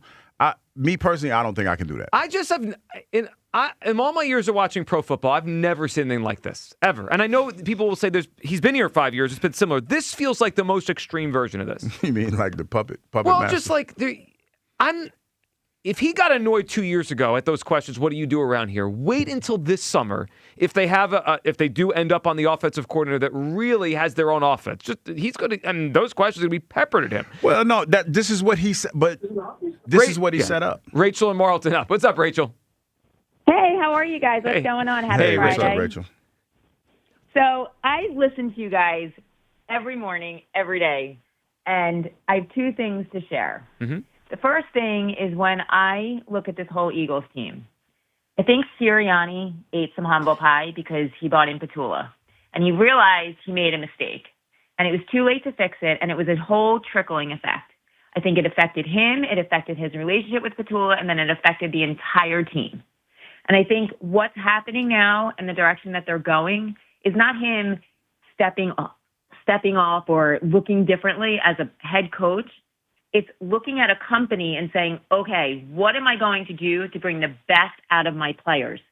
What Nick Sirianni does is bring these players together. This year it fell apart because he didn't take control of his best friend, which he should never have hired in the beginning. And the players felt it, and there was frustration throughout everybody. And I think it's a rebuilding time where now they're like, okay, we're going to bring an offensive coordinator in. They're going to run the offense. The defensive coordinator, he's running the defense. And what does Nick do? He deals with the players. He's their psychologist. He's their therapist. He deals with everything. He sees things from a different perspective, and he gives his perspective. Whether the offensive coach takes it or the defensive coach takes it, doesn't matter. He is there to do that job. And the Eagles, the players really do love him. I believe that. And I believe they bought into his methodology, and that's how it works. And Nick probably realizes that, and he's eating some humble pie this year because he screwed up bringing his best friend in.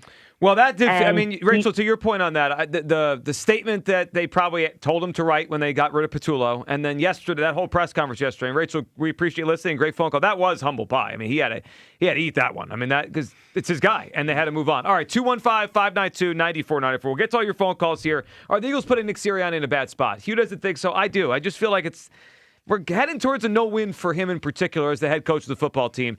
We got a lot of stuff to get to from the press conference yesterday. What they said about Jalen Hurts' role in the offense. If you think Hugh filibusters sometimes, buckle up for this one, because this was, we might have to do a countdown clock on how long they spoke without answering the question. It was remarkable. That and an article by Mike Silver on what's going on behind the scenes with the Eagles, with Jalen Hurts, his future, what the team thinks of him, what they are not saying about him. Mike Silver of The Athletic, an article about Jalen Hurts, and what was said by a 49ers assistant on the last drive, about the last drive of the season. 215-592-9494 for Midday Show. Sports Radio 94 WIP. FanDuel, in partnership with Valley Forge Casino, is turning on playoff mode. All customers get a profit boost pack every NFL playoff game day. Each game day, during the divisional round, you'll find a pack loaded with multiple profit boosts waiting for you in the app. More boost means more ways to level up your playoff bets. Pick the matchup you believe in, take your shot on an upset, or build a parlay that fits the moment. I like this matchup of divisional opponents, San Francisco at Seattle. I like Seattle at home minus the points. Then apply your profit boost and go after even bigger payouts while the playoffs keep rolling. So visit FanDuel.com/local and grab your profit boost pack every NFL playoff game day. FanDuel Sportsbook is the official sportsbook of 94 WIP. 21 plus in President, Pennsylvania. Opt-in required. Bonus issued is now withdrawable profit boost tokens. Restrictions apply, including any token expiration and max wager amount. See terms at sportsbook.fanduel.com. Gambling problem? Call 1-800-GAMBLER. Come into your local AAA Tire and Auto Service and save up to $30 on auto repair with their AAA Triple Play. And on the plus side, AAA members save more. Offer valid through January 31st. See store for details. Carrier has the home comfort you need and financing options to fit any budget. Right now, you can enjoy 60 months financing on a new home comfort system. Turn to your local Carrier home comfort expert for efficient heating and cooling performance, healthier indoor air, and convenient monthly payments for qualified buyers. Visit nopaycarrier.com. That's nopaycarrier.com. Hey, it's Joe to Camera. Make the smart move for your car. Choose United Tire and Service. Schedule now at UnitedTire.com. That's UnitedTire.com. Don't drive alone. Drive United. For all station contest rules, go to 94WIP.com/rules. That's another amazing run by Team USA. Mom, think I'll be on Team USA one day? Well, I'll take this one. What? Are you speaking to us? Yes, and to answer your question, anything's possible, especially with Xfinity. So, I can be the best snowboarder ever?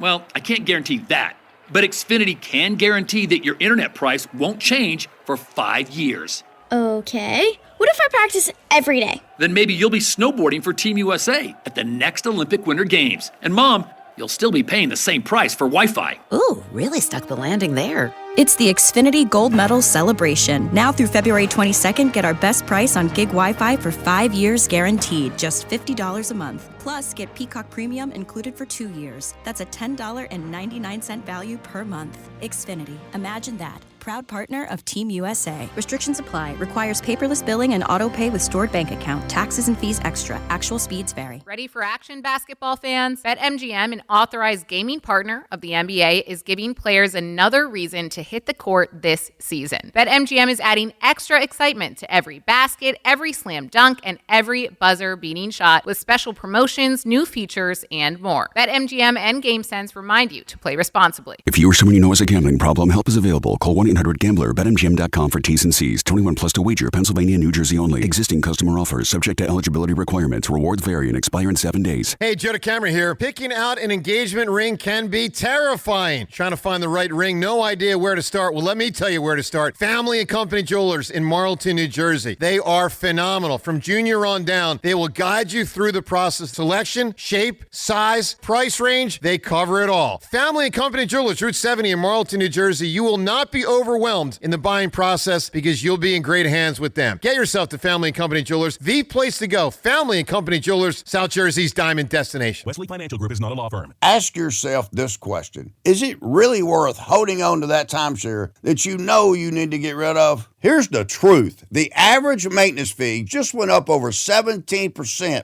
That could have been 117%, and there's nothing you can do about it. When you buy a timeshare, you give them a blank check for annual maintenance and assessment fees. I'm Chuck McDowell, founder of Wesley Financial Group. For 15 years, I've helped over 50,000 families cancel their timeshare. Not sell it, not transfer it, cancel it. Did you buy a timeshare because they told you it was a great investment and your maintenance fees would never go up? That's a lie. Are you ready to get rid of your timeshare once and for all? Simply call us and I'll send you our timeshare exit kit that explains all your options for cancellation. Call Wesley now for your timeshare exit kit. 800-823-5544. That's 800-823-5544. 800-823-5544.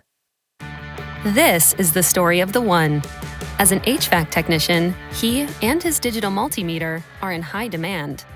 So when a noisy office HVAC turns out to be a failing blower motor, he doesn't break a sweat.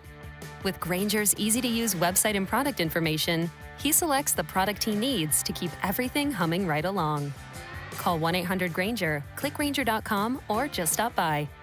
Grainger, for the ones who get it done.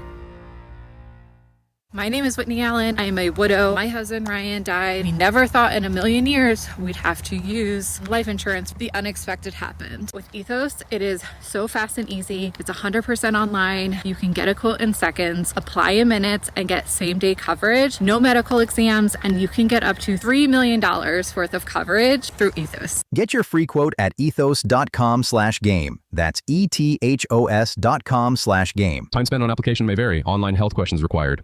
This is an Odyssey Sports Minute. People need to stop complaining about the way the Los Angeles Dodgers handle their business. What the Dodgers are doing is trying to win. And yes, they're spending more money than everybody else. They're also making more money than everybody else and paid a luxury tax that's more than 16 payrolls in Major League Baseball. They go out on Thursday night and sign Kyle Tucker to gear up to win a third straight World Series championship. And that's the point of all of this. I'm Nick Costos.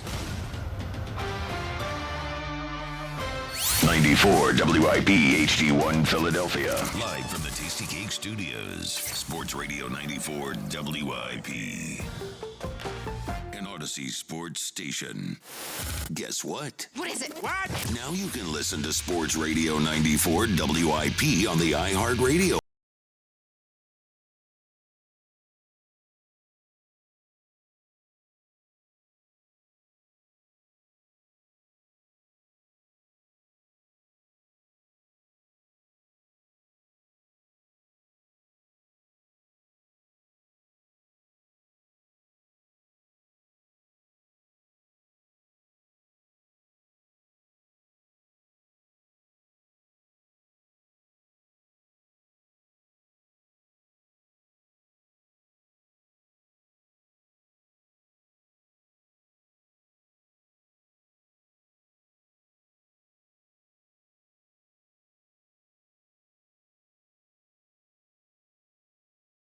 Phillies, right, a couple months ago, when Dave Dombrowski was asked to assess the season of Bryce Harper. We know how Dave answered that.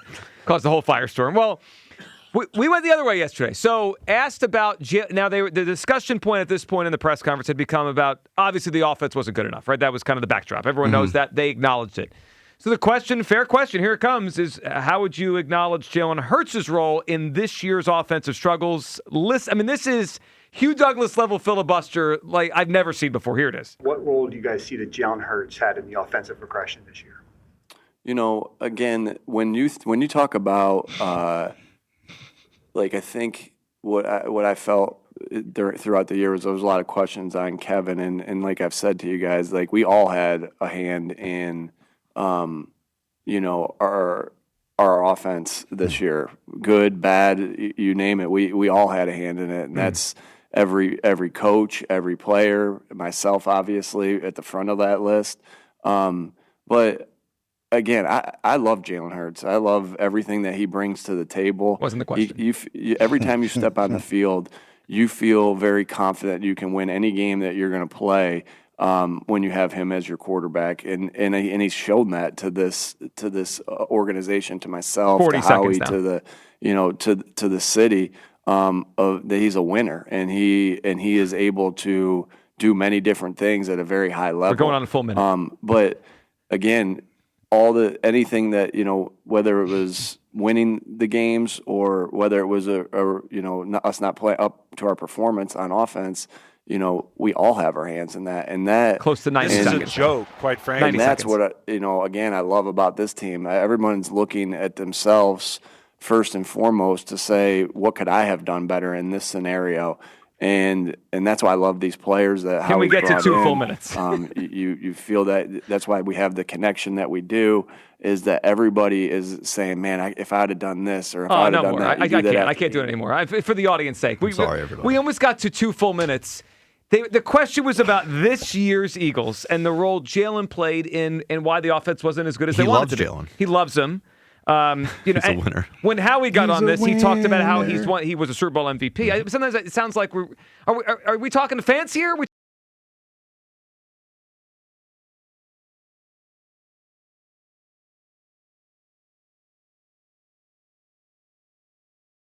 From our spin expert. I don't spin anything. Stop. I Spin speak Dr. my truth, Douglas. and you guys, every day that I come on here the show, well, I'm a part of the show. But I'm trying to say. Oh, yo, do you hear that, by the way? This guy's talking like he's the head coach of the Falcons already. No, come on. He's gracing us with his presence as a guest. No, I'm Thank doing you Hugh. guys a favor. No. But he didn't answer the question, and he probably learned from the Dombrowski press conference. Yeah. You don't want to criticize your franchise quarterback because at the end of the day, he is the franchise, and he's the one that makes this go. And you know what else it makes me think of? What's that? Now this is where I'm going to need people to listen to what's being said and then go back into the archives and listen to what was said previous. Remember when all this kind of popped off and Derek Gunn said something to the effect that he has this team over the barrel? Oh, yeah. Yeah, of course. He says he has them over the barrel. Yeah. That don't align with what you just heard. I know it's kind of hard for a lot of people to use common sense because common sense nowadays is not common. Well, yeah, that's one of the great lines. Yeah. But think about it. When this whole thing popped off, Derek Gunn said something about, and the team knows that he has them over a barrel. Does that conversation that was just had feel like the team is over a barrel? It feels like they. Yeah, I mean, I'll just answer. I don't have to filibuster. No. Yeah. Yes, I'll just answer straight. Yes. But I'm saying when you talk about, and we've talked about all year long, and Ike said it, John said it, John Ritchie said it, Jason Avant said it. We all have said at one point during this season, all season long, that this is not all on Jalen Hurts, but he's a part of this. So some of it has to be on him. But for whatever reason, when you're asked about, you talk about Kevin Patullo and him being under scrutiny and all this other good stuff. You talk about the offensive line and what they haven't been doing. You talk about the receivers and the routes that they're not running. Okay, with all of that going on, what absolves Jalen Hurts from that scrutiny? Well, nothing. I mean, think about nothing and listen to what's being said, folks. Nobody's saying that it's all Jalen Hurts, but to sit there and think that he did nothing wrong, where they do that at? Where does that ever happen? When you got kids, Joe, if they're in there fighting and say your son says, hey, my sister hit me, and she said, no, he started it, they're both complicit. They're both involved. Kind of sounds like what happens at home. That's what I'm saying. But you know what I mean? So you can't say, okay, it's all the one kid's fault, but it's not the other kid's fault. You know what I mean? They're both. It's both. Come on, man. Yeah. Come on, man. I agree with you. But yesterday we got that was a good one. That was a good analogy. Kyle liked that one. I think he liked that one. Yeah, it was wasn't bad. One of your best ones. It's better than the caviar one. No, the caviar one was fire. And snacking on caviar at night? That doesn't work. Anyway. That means you got a fancy broad. Yeah. Or a guy. I mean, don't want to be, Now is the time to get politically correct. Guilty! Yeah. Okay, anyway. The backdrop of the filibuster yesterday of Nick Sirianni talking about Jalen Hurts. This story this morning from The Athletic. Hugh, the headline, Mike Silver, longtime NFL writer, put this story up this morning over at The Athletic. Headline, the problems inside the Eagles offense went far beyond Kevin Patullo. It is it's a long column. I encourage you to go read it. It's good. I think Mike's a good writer. But Hugh, I pulled out a few excerpts for us to discuss here. Ready for these? Yes. It does kind of go right off of what you were just saying into where they filibustered yesterday, and they didn't want to talk about. I mean, let's just be real. They didn't want to say yesterday how they assessed this season. They didn't want to put it out there publicly, but so they talked about all those other things.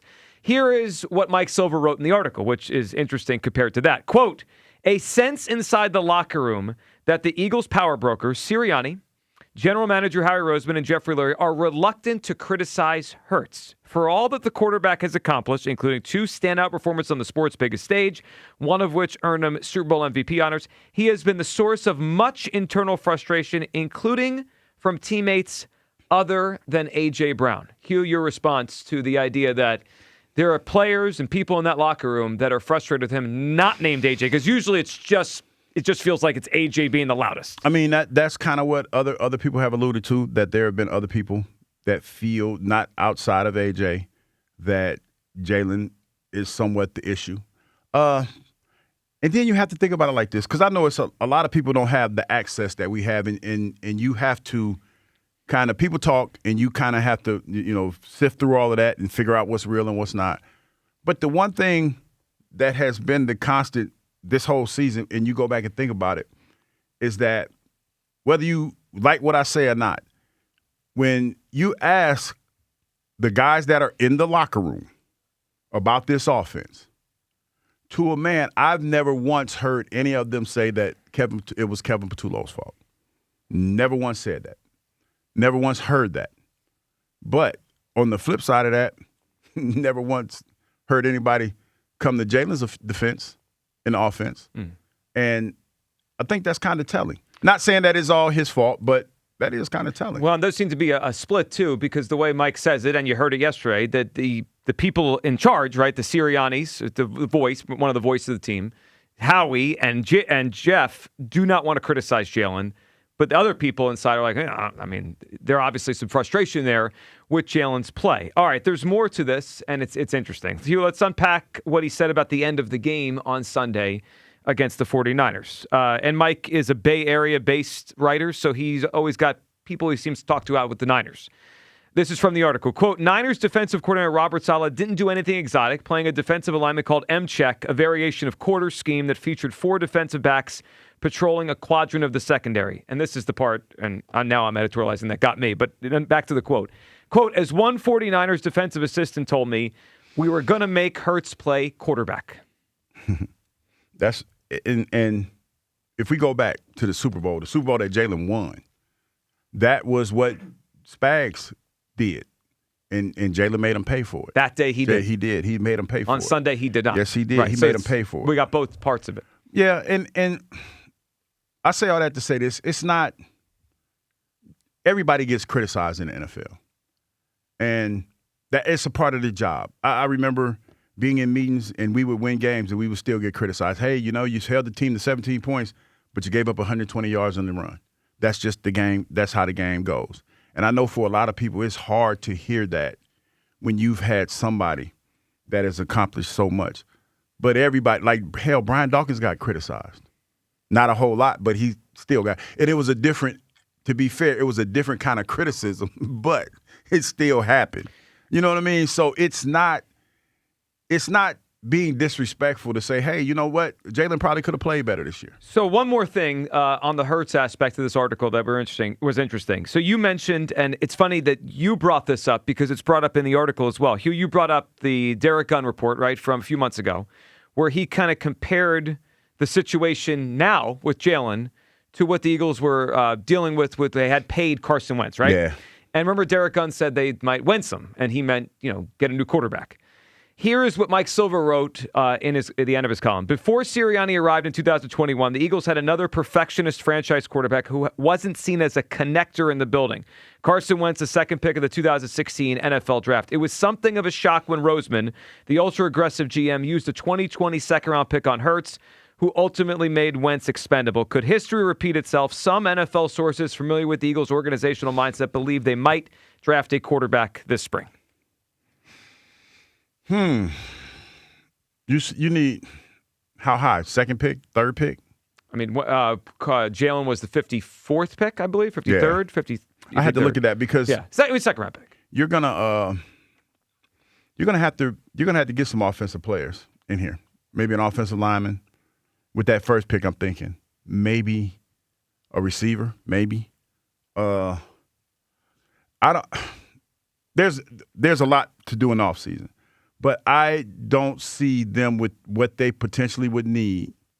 Would be in position to take a quarterback in the second round. Yeah, people thought that when they drafted Wentz. Yeah, you're people right. You're right. I mean, I remember the reaction. Like, we need this, we need that. How are we? Boy, I tell you that the writing. Denzel Mims.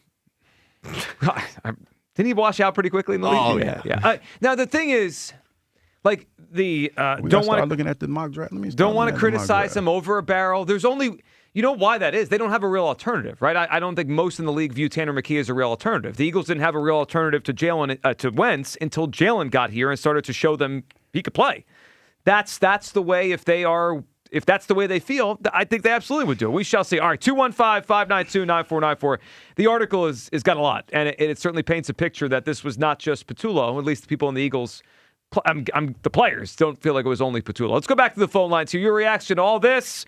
The way they talked about Hurts yesterday and really Nick Sirianni, are the Eagles putting him in a bad spot? Positive Kevin in Cranford, New Jersey. What's up, Positive Kevin? She better be snacking more than that caviar at night if I'm spending $1,000. All right, I'm just letting you know that. I mean, now listen. I picked up what you put down. Now listen, it's no longer Nick Sirianni. It's Nick the puppet. He was actually spitting facts. He's spitting knowledge here. Actually spitting. This is what Nick today. For the first time. Implies that you have not. No, I get it. I mean, I'm okay with that. This is what Nick wants. Now, it may not be the right thing. Time will tell. There's no evidence stating it would not work. But if it fails, there's only one person to blame. It's not Nick. It's not Jalen, nor Howie. It's that Labubu-looking character owner we have.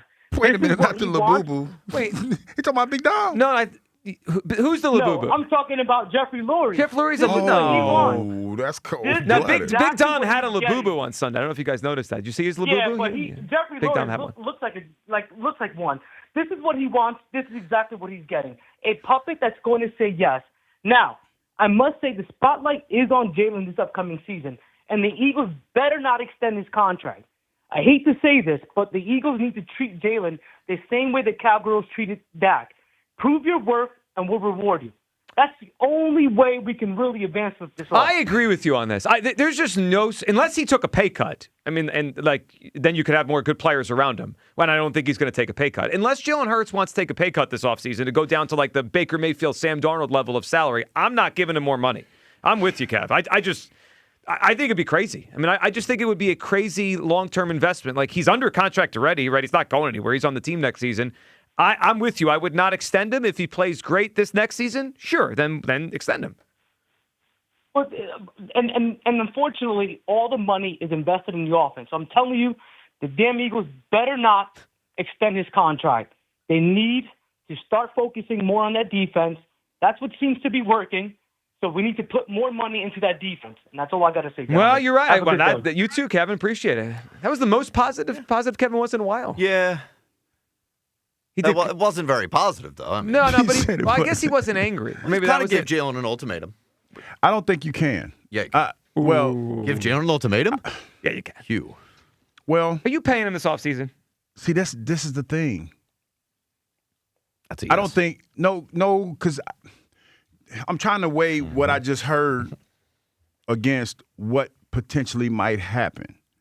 You know, his camp is pretty savvy, and even though you didn't have the season that you wanted to have, you basically co-signed that it wasn't Jalen's fault.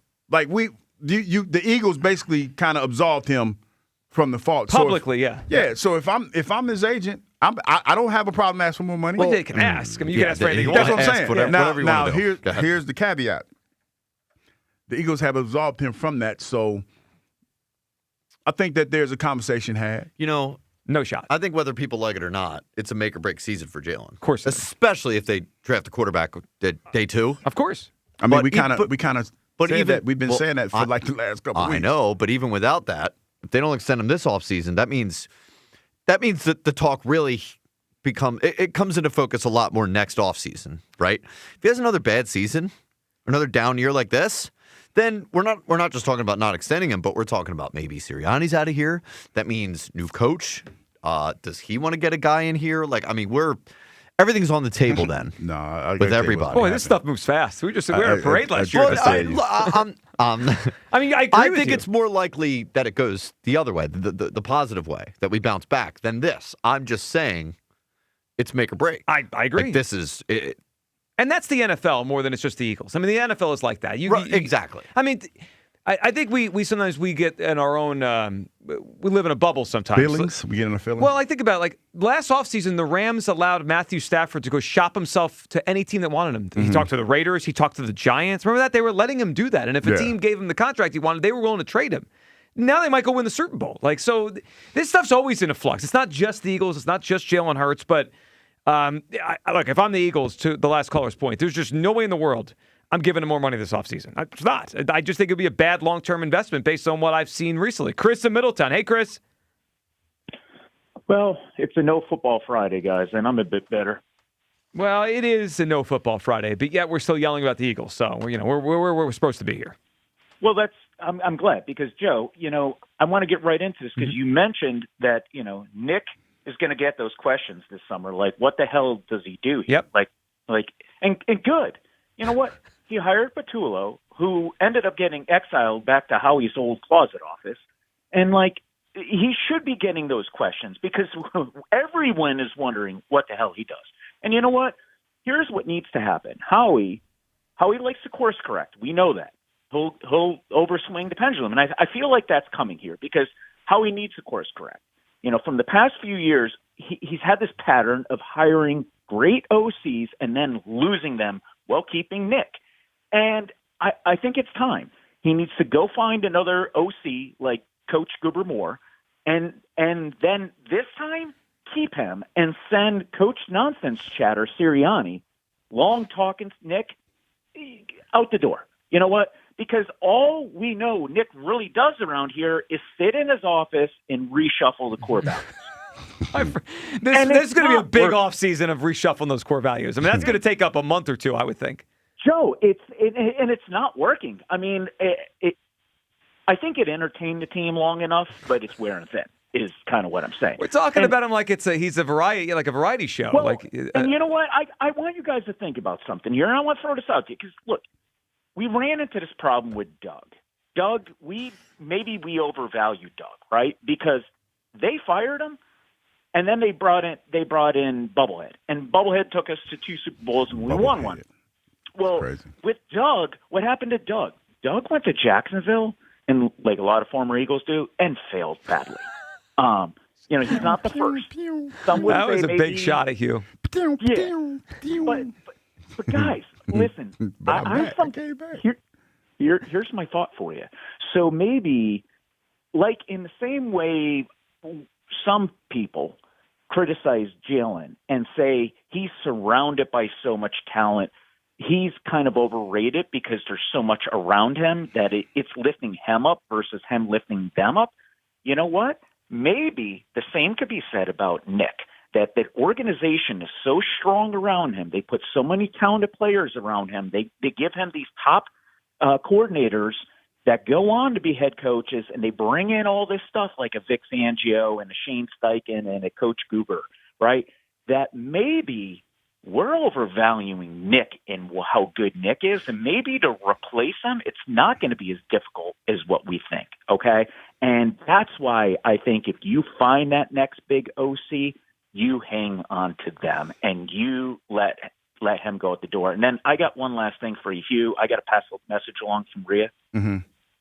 I got hired under her staff, so I'm the assistant PR guy. Okay. On the Jacksonville staff.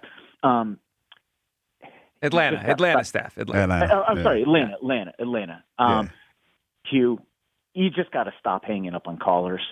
I heard what you did yesterday. It was accident. It was accident. You can't do that. Okay? The people are talking about what happened. It was accident. The people are talking. It was accident. If you keep this up, okay, it's not going to end well. Just it's going to be bad for me. Just stay away from Stay away from the screens around her. Let Joe drive you around and keep you safe, because we don't want the crowd to start forming outside and chant things that we don't want to hear. Okay, yeah, you're right. You got it, Chris. We appreciate the phone call. Yeah, I mean, everyone knows what happened yesterday. I mean, it was an accident. Well, I'm not sure that's what most believe. Yeah, and you know what? I think the thing that we're forgetting is we talk about somebody that's going to come in and say undermine Coach Sirianni and take his job. I don't think that's the case because, okay, for example, you bring in this new OC and you give him complete autonomy. Mm-hmm. You think that with that, if he comes in, if he rides in on his white steed and saves this offense, mm-hmm. do you think that he's going to be okay with being a puppet? Well, so hold on. I mean, I don't know, and maybe not. And but hold on. Coordinators make $4 million. Coaches make 15. Yeah, but $11 million raise to be our next puppet. But he's not going to be a puppet, Joe. Because if I came in, he would have the power as the OC. He would not be the puppet. He'd be like, "What you talking about? I came in here and I corrected this." So I'm not. I hear you. I'm not resigning myself to that. No. I get you. That's a fair point, and it's something we'll cross that bridge when we get to. I already can foresee when it comes to Sirianni in the bad spot. I think they're putting him in. Eagles dropped 40 right on a team in week 2. You know what people are calling? Fire Sirianni. Keep this guy. Dog. I mean, Sirianni's good. If you think he gets zero credit now, wait till next season if the offense is good. 215-592-9494. I think the Eagles put Sirianni in a bad spot. Yesterday was wild. You can react to the article about Jalen Hurts as well. I'm sure people will want to do that. Plus, huge news in baseball last night. The Dodgers did it again. What it means. Kyle Tucker headed to the Los Angeles Dodgers. What it means for the Phillies and really the entire sport of baseball. That's next. Midday Show, Sports Radio 94 WIP. The Eagles' 2025 season will tick away. A disappointing end to a promising 2025 season. Anytime you lose, you're frustrated. Now, the noise gets louder. Some notable Eagles are going to be gone. Who comes in to repair an offense in disarray? The chickens came home to roost. How are we going to fix this thing? How can they get Jalen Hurts back on the MVP track? Everything was there in front of us. We just got to grow from it all. Is A.J. Brown open to a trade? Why aren't you catching the ball, A.J.? How are you not making these plays? All the Eagles' offseason happenings happen here. There aren't easy changes to be made. Sports Radio 94 WIP. They can overcome this.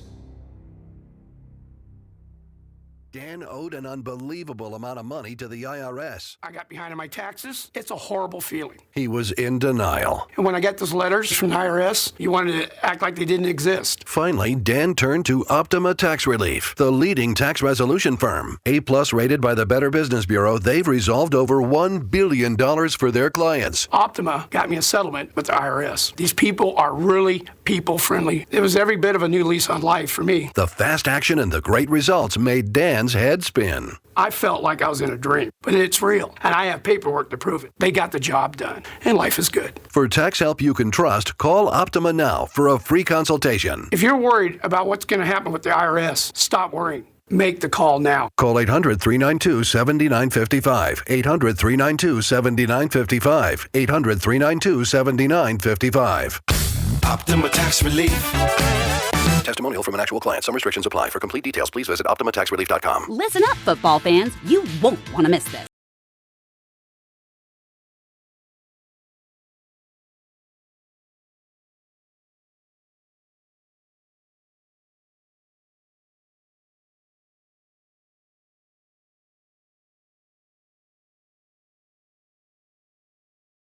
Bet365.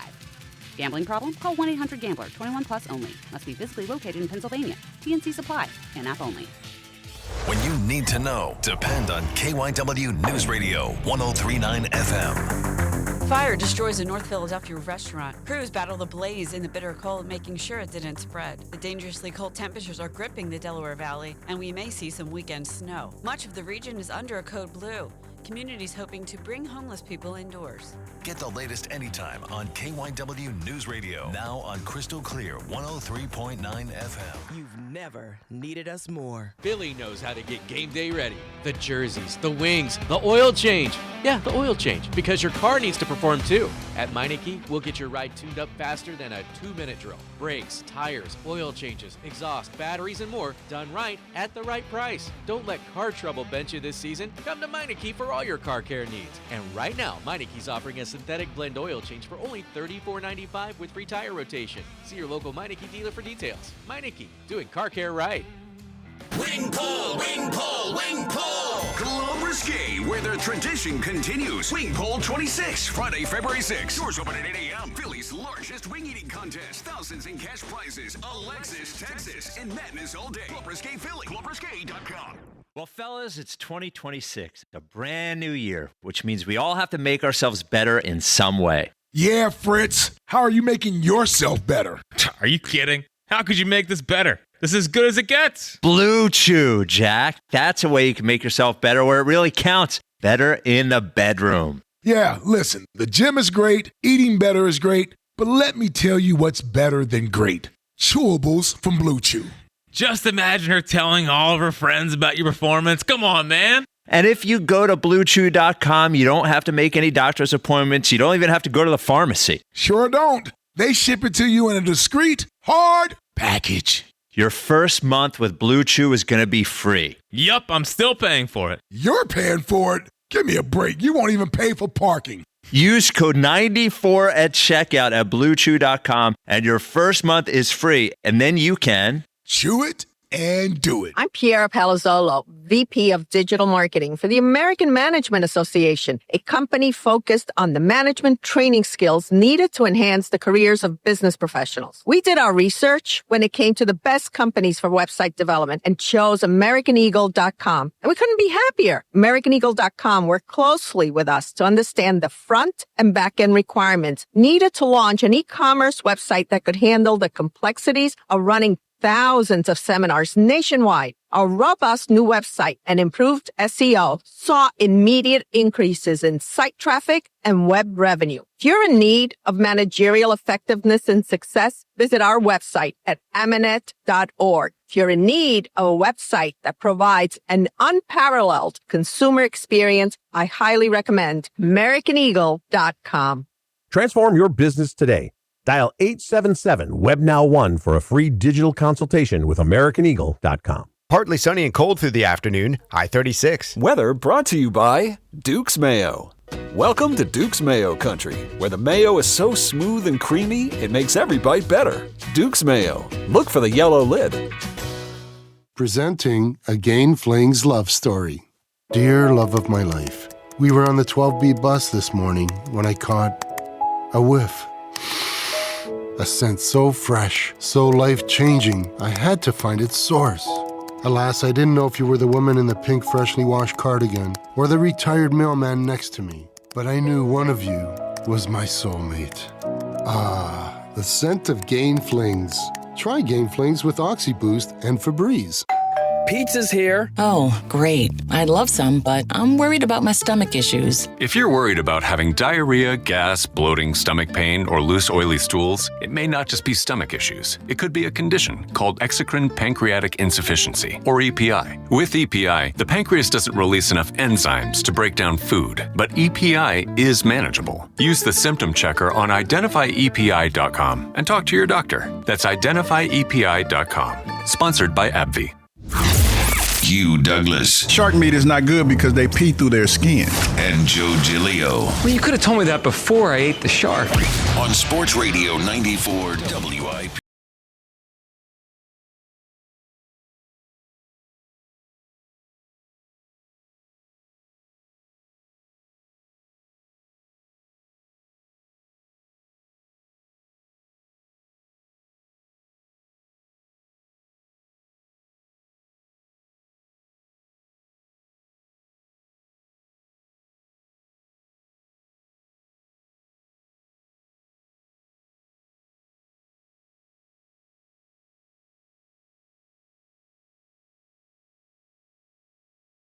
Though First, though, let's get to your phone calls on the Hurts thing and, of course, Sirianni. I think the Eagles are putting him in a bad spot. Mark in Jersey's got a thought on all this. Hey, Mark. What's up, gentlemen? Hey, Mark. How you doing? I've been listening all day. I've been listening all week. I just can't take it anymore. Can't take I what? mean, when someone asks you about a coach and you're a player, what the heck do you think they're going to say? Well, he stinks. He sucks. He's a horrible player. Of course not. So miss me with the whole nobody ran to Patullo's defense and nobody came to Jalen Hurts' defense. Because they're professionals. You conduct yourself like a professional. Okay? That's not their job. So I don't want to hear that. And it's a horrible, horrible take when you guys say that, oh, nobody spoke up for Jalen. That's not their job to speak up for Jalen. You listen to the coach. Mark, the can I interject just for a minute? It doesn't work. Can I interject? Can I interject for just 1 second? Right? Because you know that worked both ways. So it's also not their job to speak on the offensive coordinator. Go. You can go. Back to you. Say it again? No, I said it's also not their job to speak if they're not supposed to speak on the players. It's also not to speak on. They shouldn't have to speak on the coaches either. So the floor is yours. That. The floor is yours. But I understand that, but the only person that was not a professional was A.J. Brown. He spoke up, and then he didn't deliver. And it's deeper than that too, because the Cowboy week. The second time we got a chance to play the Cowboys, we didn't even talk about the Cowboys until like Friday because your boy D. Gunn dropped that story. And ever since that story... So this is a reporter's fault for the season, So Mark? this is D. Gunn's fault. Totally did not help. It was calculated. But again, Mark, we've gone over this. It's not his job to help. But Mark, can I ask you a question? Can I say first? Well, you got it. But can I ask you a question quick? Was D. Gunn lying? That's the thing. Maybe not. No. Maybe he was not lying. All the more reason not to drop the story. Why would you drop that? I think there's an obvious misunderstanding on what reporters' jobs are. They're not to help the team win, Mark. Okay, let me tell you something. Okay. When D. Gunn dropped that story, and I'm semi-paraphrasing, but basically he said that the organization has been fed up with Jalen Hurts for a while now. Yeah. For a while now, okay? Not only that, they've been fed up with him for a while. He's doing his own thing. They're thinking about they want to move off of him. Mm-hmm. What good is going to come of that? What do you think? Do you think Jalen doesn't have ears? So now there's a snitch. So Mark, before you hold on. I'm with you on this. I'm with you. I don't, but I think your anger is towards the wrong person. This is deeper. Well, hold on. Hold on. Let's go do this together. I'm with you. But I think your frustration is aimed at the wrong person. Sure, you're right. It does not do any good. It does not create a harmonious locker room, and maybe it makes Jalen insecure. Mark, the problem is that the Eagles leak this stuff out. The Eagles. Hold on. Hence the problem. Well, that's fine. But there's two parts to the problem. One, that they feel this way, which is obviously not good. Two, that it's getting out. But like the story out today by Mike Silver that people inside the building, not just A.J. Brown, other people frustrated with Jalen for the season. Like, it's the same story. It just keeps coming out in different ways. How is Jalen supposed to react? You think I'm going to run the ball more times when people in the building don't want me here? Oh, so no. It's spite. Ungrateful. Okay. So we're going to absolve Jalen for his play because of this? Come on. Well, it's spite. He's not running out of spite. So Mark, you're okay with Jalen making $50 million? I'm not okay with it, but Mark, he's a human being. Mark, I just won the Super Bowl. I'm the MVP. So here we go. And you drop a story saying the Mark. people that upstairs don't want me here? Yep. Give me a break, Mark, can we have a conversation? Think about it. Mark, can we have a How conversation? would you feel, Hugh? No, we can't. No, we can't. Mark, can we have a conversation, man? Go ahead. I mean, because we sit here, we let you go on for minutes and minutes, and we Go ahead, Hugh. Don't talk about me. Go. You know what? Get to your point, man. You always do that, Hugh.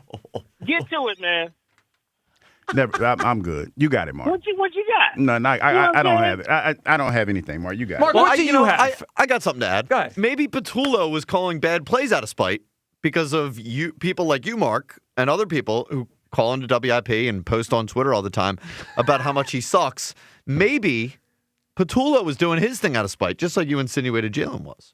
Okay. You know what? I got a lot of friends in Cali. Oh. Okay? I got a lot of friends in Cali. There's a guy named Justin Herbert who came into the league the same day as Jalen. Do you know not one person is calling for his head now? And he has not even won a playoff game. Hold on a second. He's not even won a wild card game. Mark, hold on a second. And they still think he's the...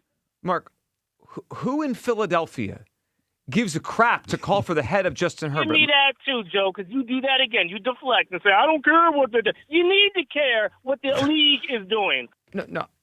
Did you hang up on him? No, something happened. Did you? No, you hung up on him. Listen, man. Wow. Listen. We've created a monster here. Listen. We try to handle these conversations with respect, right? Yeah. And we try to have this is where it gets ridiculous, because we're trying to have a grown folks conversation, and I'm trying to allow him to speak, and I'm trying to go back and forth, but then he wants to take all the air out the room. I don't feel like having that, because this has become something that is more divisive than it really needs to be. Like, seriously, this has become something where every time you mention the quarterback's name or say anything about it, it becomes a divisive situation and nobody wants to hear it. Nobody hating on Jalen Hurts. Nobody's hating on Jalen Hurts. All these stories are coming out because there's something wrong with this Eagles offense, because we all want to win at the end of the day. But the thing that bothers me is this. We're all sitting here trying to figure out what this is. We're trying to figure out where the problem went wrong. Yeah. And for days, for months, for weeks, we've always said that it's not one thing. We said it's a bunch of different things. Well, that was the tenor of the article we were talking about, which was yes. it was the headline was it's deeper than just Patullo. Yes, it is. And for whatever reason, when we talk about this, it can never be the quarterback because he won the Super Bowl. Yes, he did. He's been to 2 Super Bowls. He's been to 2 Super Bowls. And when we have these conversations, it's not to diminish what Jalen has already brought to the table. It's just to bring light to what potentially is going on. And it's just frustrating when we try to have adult conversations about sports, because there's a whole lot of other stuff going on that we can have adult conversations about, but we try to keep it civil in the sports realm. This is the one realm that we can all be in, that we can all have our opinion and kind of come together. Yeah. But then you call in with stupid stuff and you just say stupid things. Mark, you're talking stupid. Well, and I know you're not a stupid person. He just talks in circles. I know, but he's not a stupid person, and you just make it hard to have these conversations. So I just want to address this because we do this a lot. It is a deflection. With the what about? It's a what about excuse. What about? It used to be what about Josh Allen, but Mark didn't use Josh Allen this week because Josh Allen won his playoff game. So he used what about Justin Herbert. We're just looking for someone else that lost, so we say criticism of that person.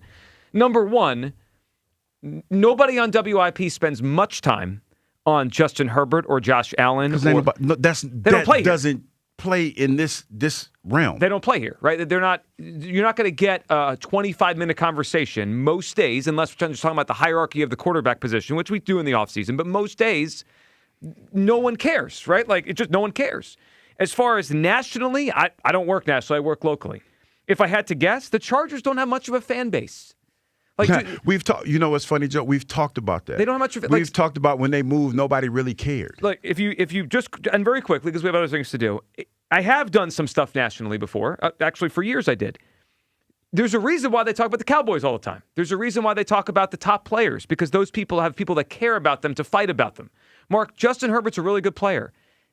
Nobody really cares. I mean, to be honest with you, there's a reason why ESPN's not talking about him this week. Nobody really cares. He plays for kind of a franchise that's just there. He's good.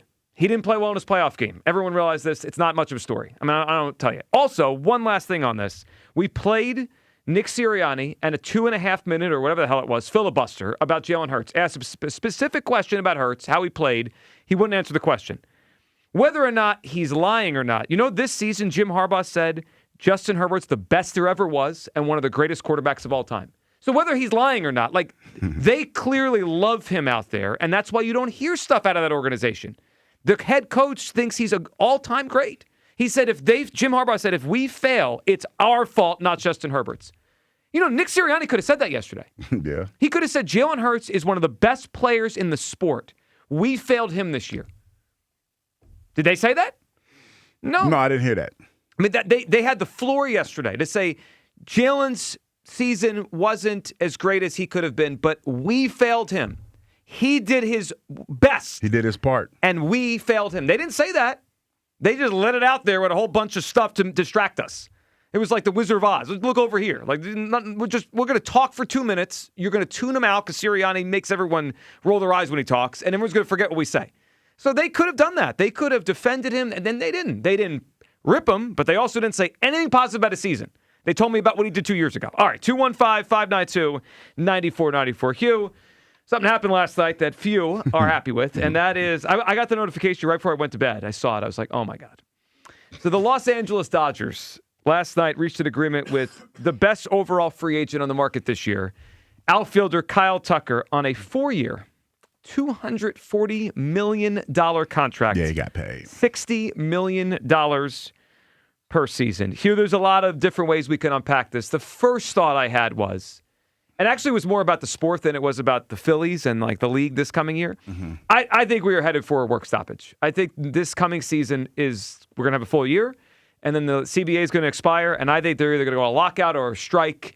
And the owners, did this about 10 years ago, right? Something like that. It was only 5. Yeah. Wow, yeah. 5. It was 2022. Okay. So I think we're back there, and I think this is, as a fan, I'm not mad at the Dodgers. They're playing by the rules that are set up right now, but the rules are broken.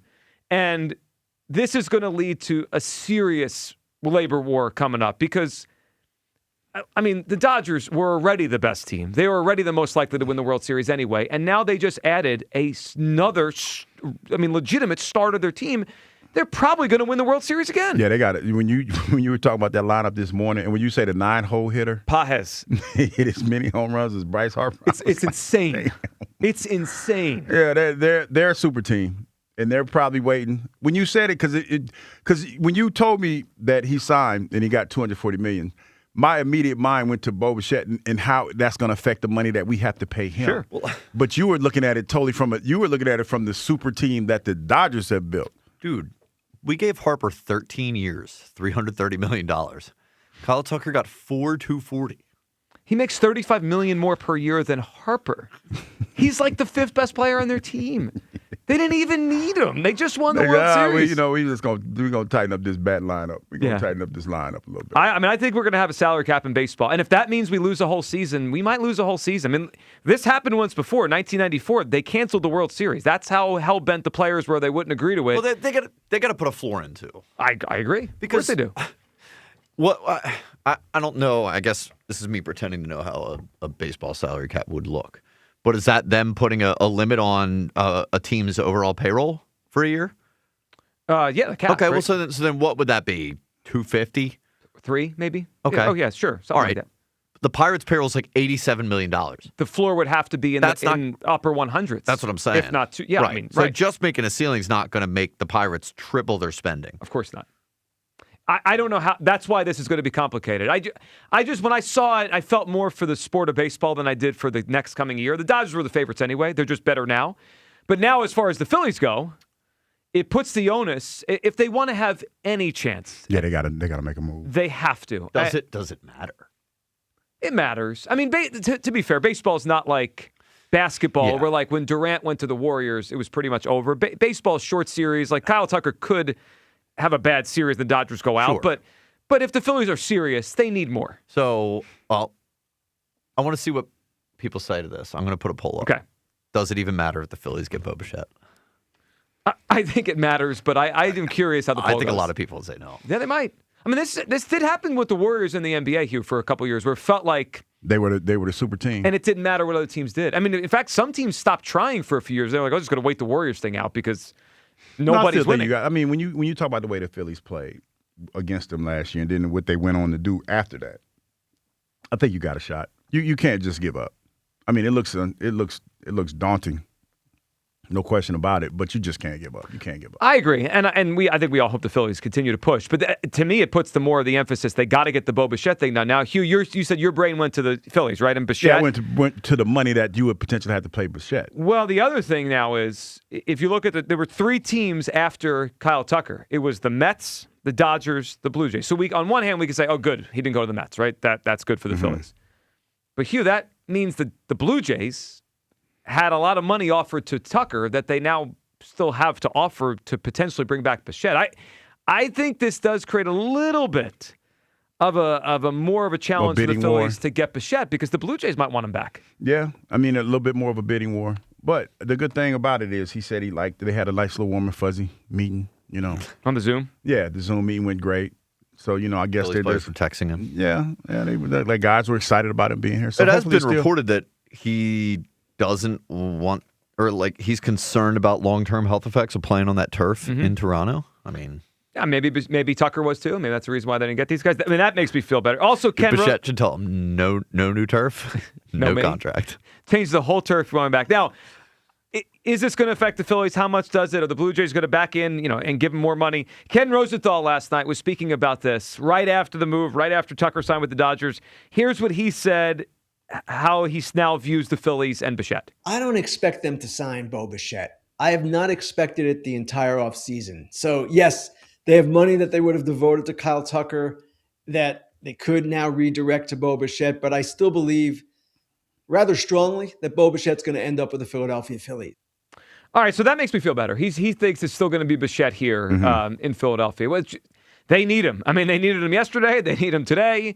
And the Dodgers are clearly overwhelming favorites. I looked at the odds to win the World Series this morning, and I don't know if I've ever seen this during a offseason. They're the only one shorter than 10-1. They're plus 220 to win the World Series, and nobody else is even less than 10-1. Nobody's 5-1 or 6-1. The next closest is 10-1. They're just the overwhelming favorite after getting Kyle Tucker. That lineup, Hugh, is just nuts. Banana. I mean, they can go Ohtani, Betts, Freeman, Smith, Tucker. He could be their fifth hitter. He's an all-star. $240 million. That's a lot of bread. 60 a year. 60 a year. It's a lot. All right, let's go to JT in Langhorne. What's up, JT? JT? My bad. What's up, brother? Hey, JT, what's up? Happy Friday. Hey, Hugh. Yes. Hugh. You starting to really get on my bad side, bro. And I'm a big. Hey, JT, I'm gonna let you finish, but don't care. Okay, cool. Don't care. That's cool. I play as now. It's Mondays. Every 6 weeks, I got you. Say less. That's fine. Listen, I watched that press conference yesterday, Joe. Sirianni did endorse hers. But JT, go ahead. The question was, how would you assess Jalen's role in this offense's struggles this year?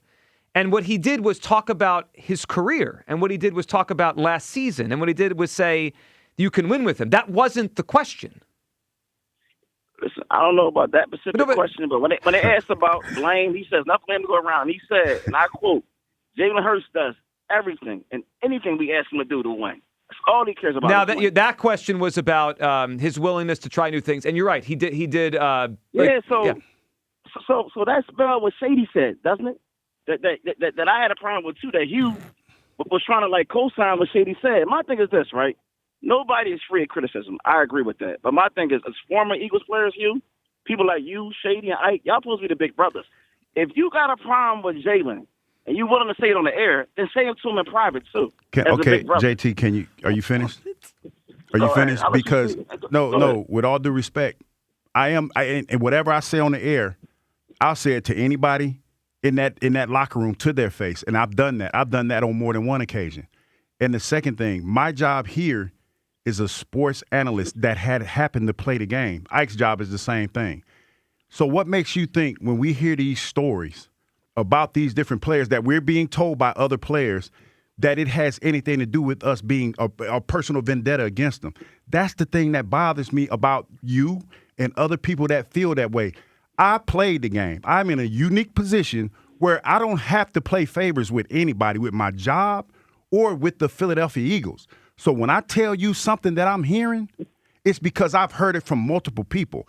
It's just that when it doesn't align with the way that you feel, people get mad, and then it becomes, well, I don't like you. And you know what, JT, with all due respect, I don't care.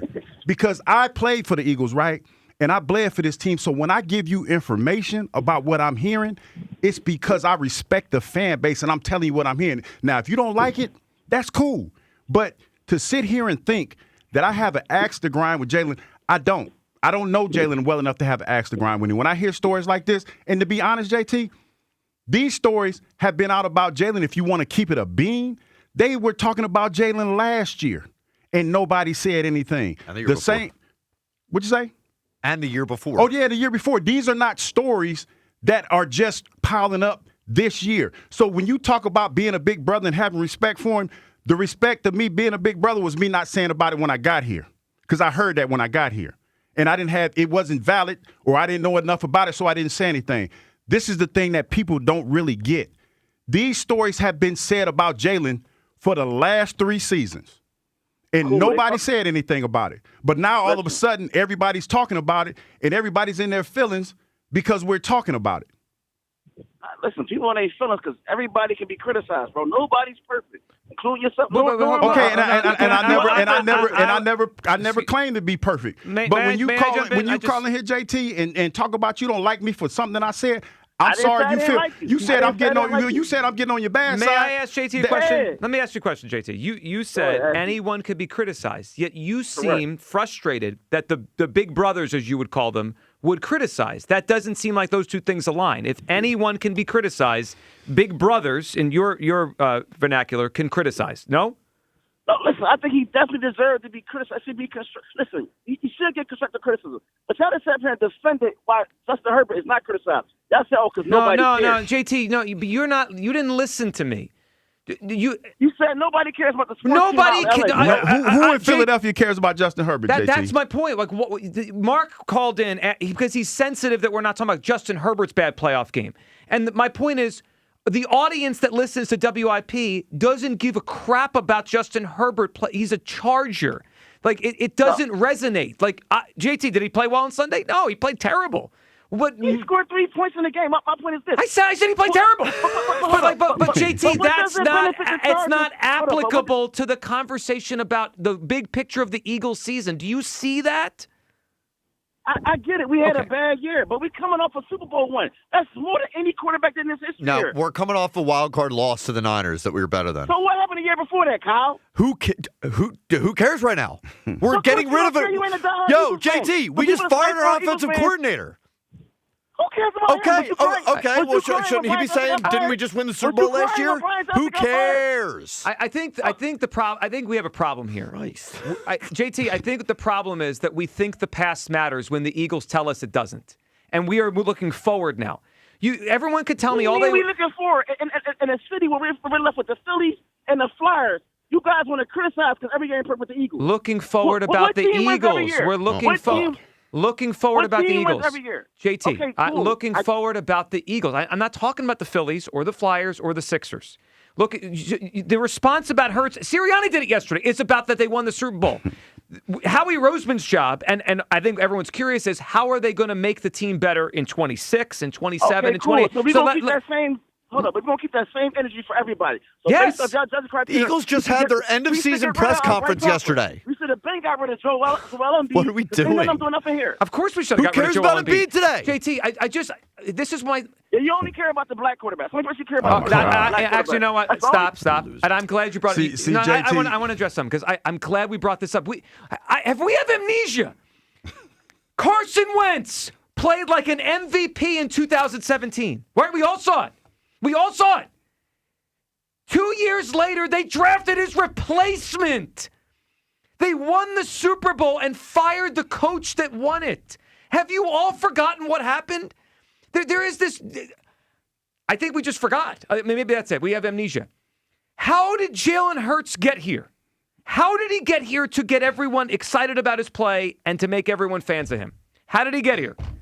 He got here because the guy that was once looked at as the franchise, they were done with him. And they got frustrated with him. And they thought he was in decline. That's the only reason Hurts arrived here to start.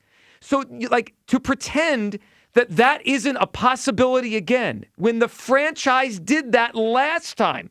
And I don't want to get into the race thing because it's embarrassing. But you all know what Carson Wentz looked like just like I do. What do you look like, Joe? He looked more like me, okay? And they found someone better than him. That's all. They found someone better, younger, cheaper. That's pro football. Better, younger, cheaper. If Jalen Hurts is great, he's going to stick around. If they think they can find someone better, younger, and cheaper, they're going to find someone better, younger, and cheaper. It's dishonest to pretend you forgot that, JT. It's dishonest. And we're not going to do it. All right, 215-592-9494. Back to this conversation on the other side. Did the Eagles put Sirianni in a bad spot? Let's not forget that. I mean, they rolled him out there yesterday to embarrass himself. Plus, forgot that's what we were talking about. I did forget. Should Sirianni... One article about Jalen Hurts. Should Sirianni be okay with this? Plus, want to get to something Elliott said yesterday. We found interesting. Midday show, Sports Radio 94 WIP. This is the time of year everybody's talking about fresh starts. That's why Hatfield marinated pork tenderloins and pork loin fillets are my weekly game plan go-to. They're preseason packed with protein and oven ready in about 35 minutes, so it's no stress and no guesswork. From savory brown sugar to Texas Smokehouse, Tuscan herb, or honey garlic teriyaki. These flavors turn busy nights into easy wins. Visit simplyhatfield.com for recipes and where to buy. Hatfield. Better care, better pork. Breaking news. TurnersvilleJeep.com is now the #1 volume Jeep, Dodge, Ram dealer in South Jersey.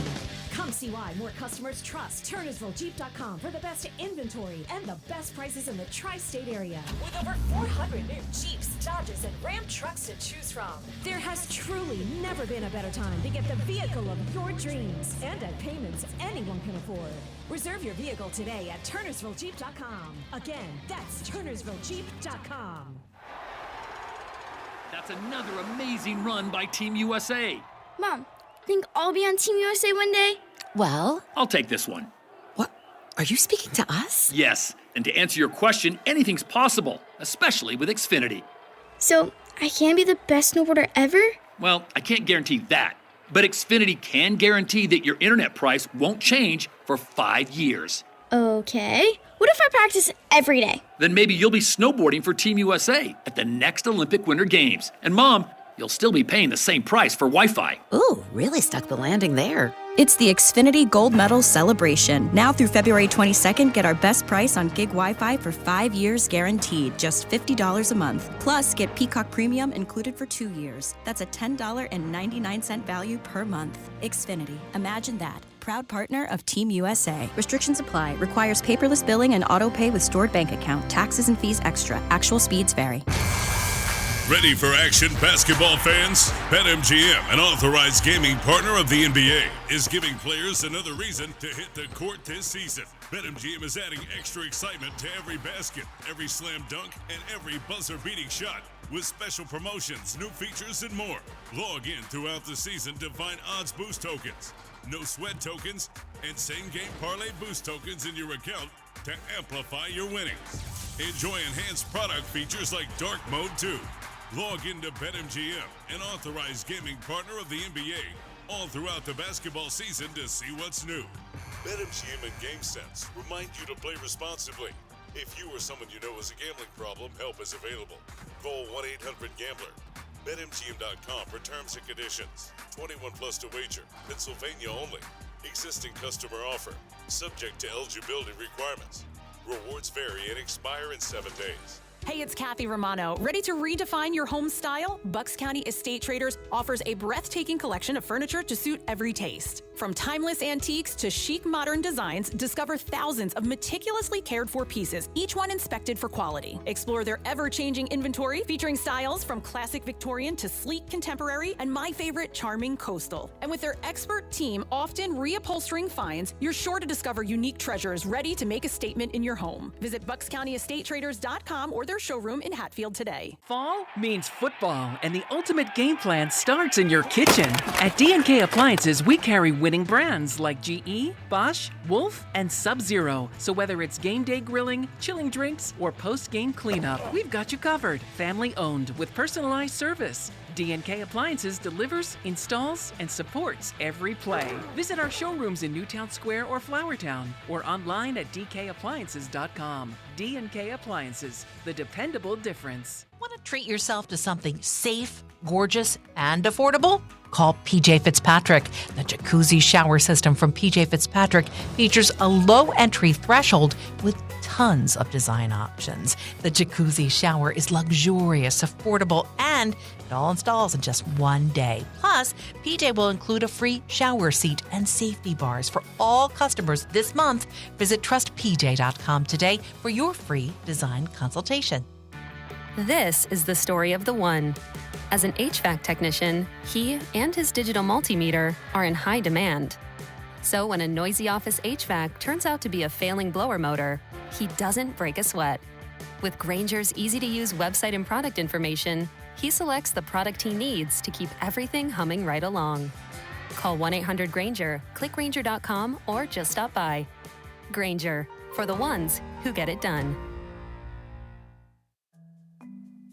I'm Ed Evans, CEO of Consumer Cellular. Maybe you haven't heard about us. We're not one of the big guys. Truth is, we don't want to be. If you're over 50, Big Wireless has you paying for more data than you might need. Why? They might want you to cover the costs of younger people who do use all that data. If you're not using the data, you're probably being used. We've heard time and time again that some Big Wireless customers get stuck paying hundreds and even thousands more for years and years because they think it's hard to switch. Not with us. It takes just about 20 minutes and you can change your plan anytime without extra charges. We use the same towers as the big guys, so you'll get the same fast nationwide coverage without the Big Wireless bill. Our plans start at just $20 a month. And for a limited time, switch and get your second month free. Call 1-888-FREEDOM, visit consumercellular.com or a store near you and get your second month free today. Plans include $5 credit for auto pay and e-billing. See site for additional details. This is an Odyssey Sports Minute. The Seattle Seahawks are the current favorites to win Super Bowl 60 and are a touchdown favorite on Saturday night against San Francisco. But watch out for quarterback Sam Darnold, who picked up an oblique injury in Thursday's practice. Now, Darnold is expected to play, but we have seen Darnold faceplant in big situations before, and now potentially dealing with an oblique injury. Definitely an injury to watch heading into kickoff on Saturday night. I'm Nick Costos. 94 WIP HD1 Philadelphia. Powered by the Tasty Cake Studios. Sports Radio 94 WIP. An Odyssey sports station. Always live on the free Odyssey app. This is Sports Radio 94 WIP. 94 WIP. Breaking news. Well, not the kind of breaking news we wanted here, Hugh Douglas. We were waiting. We were on Bo Watch, Bo Bichette Watch. And Bo Bichette Watch has come to a close, but not to the Philadelphia Phillies. According to Jeff Passan of ESPN and Will Salmon, who covers the New York Mets. Yes, the New York Mets he covers for The Athletic. The New York Mets and Bo Bichette are in agreement on a 3-year deal pending a physical. League sources told The Athletic. 3 years, $126 million. So the Mets, who threw $50 a year at Kyle Tucker, only to see him go to the Dodgers, took a lot of that money and they threw it at Bo Bichette. And Hugh Douglas, we have just lost the player we have been talking about for the last week, the one we needed to get, the player to try to get the Phillies to be in a better level than they were. This is a disaster for the Phillies offseason. Wait a minute, who we just played a few minutes ago said that he felt strongly that Ken Rosenthal. We need to go swing on. Yeah, Blades out. Blades out. We're not going to do that, but I am. We need to go swing on Ken. Well, I don't know about that, but I am. I mean, Hugh, this is this is a disaster for the Phillies offseason. Yeah, they didn't do nearly enough right up to this point. Then all of a sudden, Bo Bichette seemed to fall in their lap, and the conversation was good. Yeah. But you let her leave. You shouldn't have, should have bought some more drinks or something. Should have, did a little bit more. Everybody talking on the phone about, they want him to be here and everything. That hurts. It hurts a little bit. It does. Well, to me, this is a double whammy because not only are we not getting Bo Bichette, like if the news came down and Jack popped in here, Kyle told us the news was coming out, right? And if it was Bichette back to Toronto, it would have hurt. But, okay, he went back to his team. He's in the American League. He's going to the Mets. A team in our divisions. Not only is the Dodgers, the Dodgers are a behemoth anyway, and they just got even better last night with Kyle Tucker, but Hugh, now the Mets add a player that we had gotten excited about over the last week, and this makes the division harder to win. And I look at the Phillies. Alex Bregman went to the Cubs last Saturday night. Kyle Tucker just went to the Los Angeles Dodgers. Bo Bichette went to the New York Mets. So the three best players probably available in free agency all just landed in the National League with National League contenders not named the Phillies. This offseason, we have brought back Kyle Schwarber. Great. And then what? That's it. That's it. And we can't even pivot and say, you know what?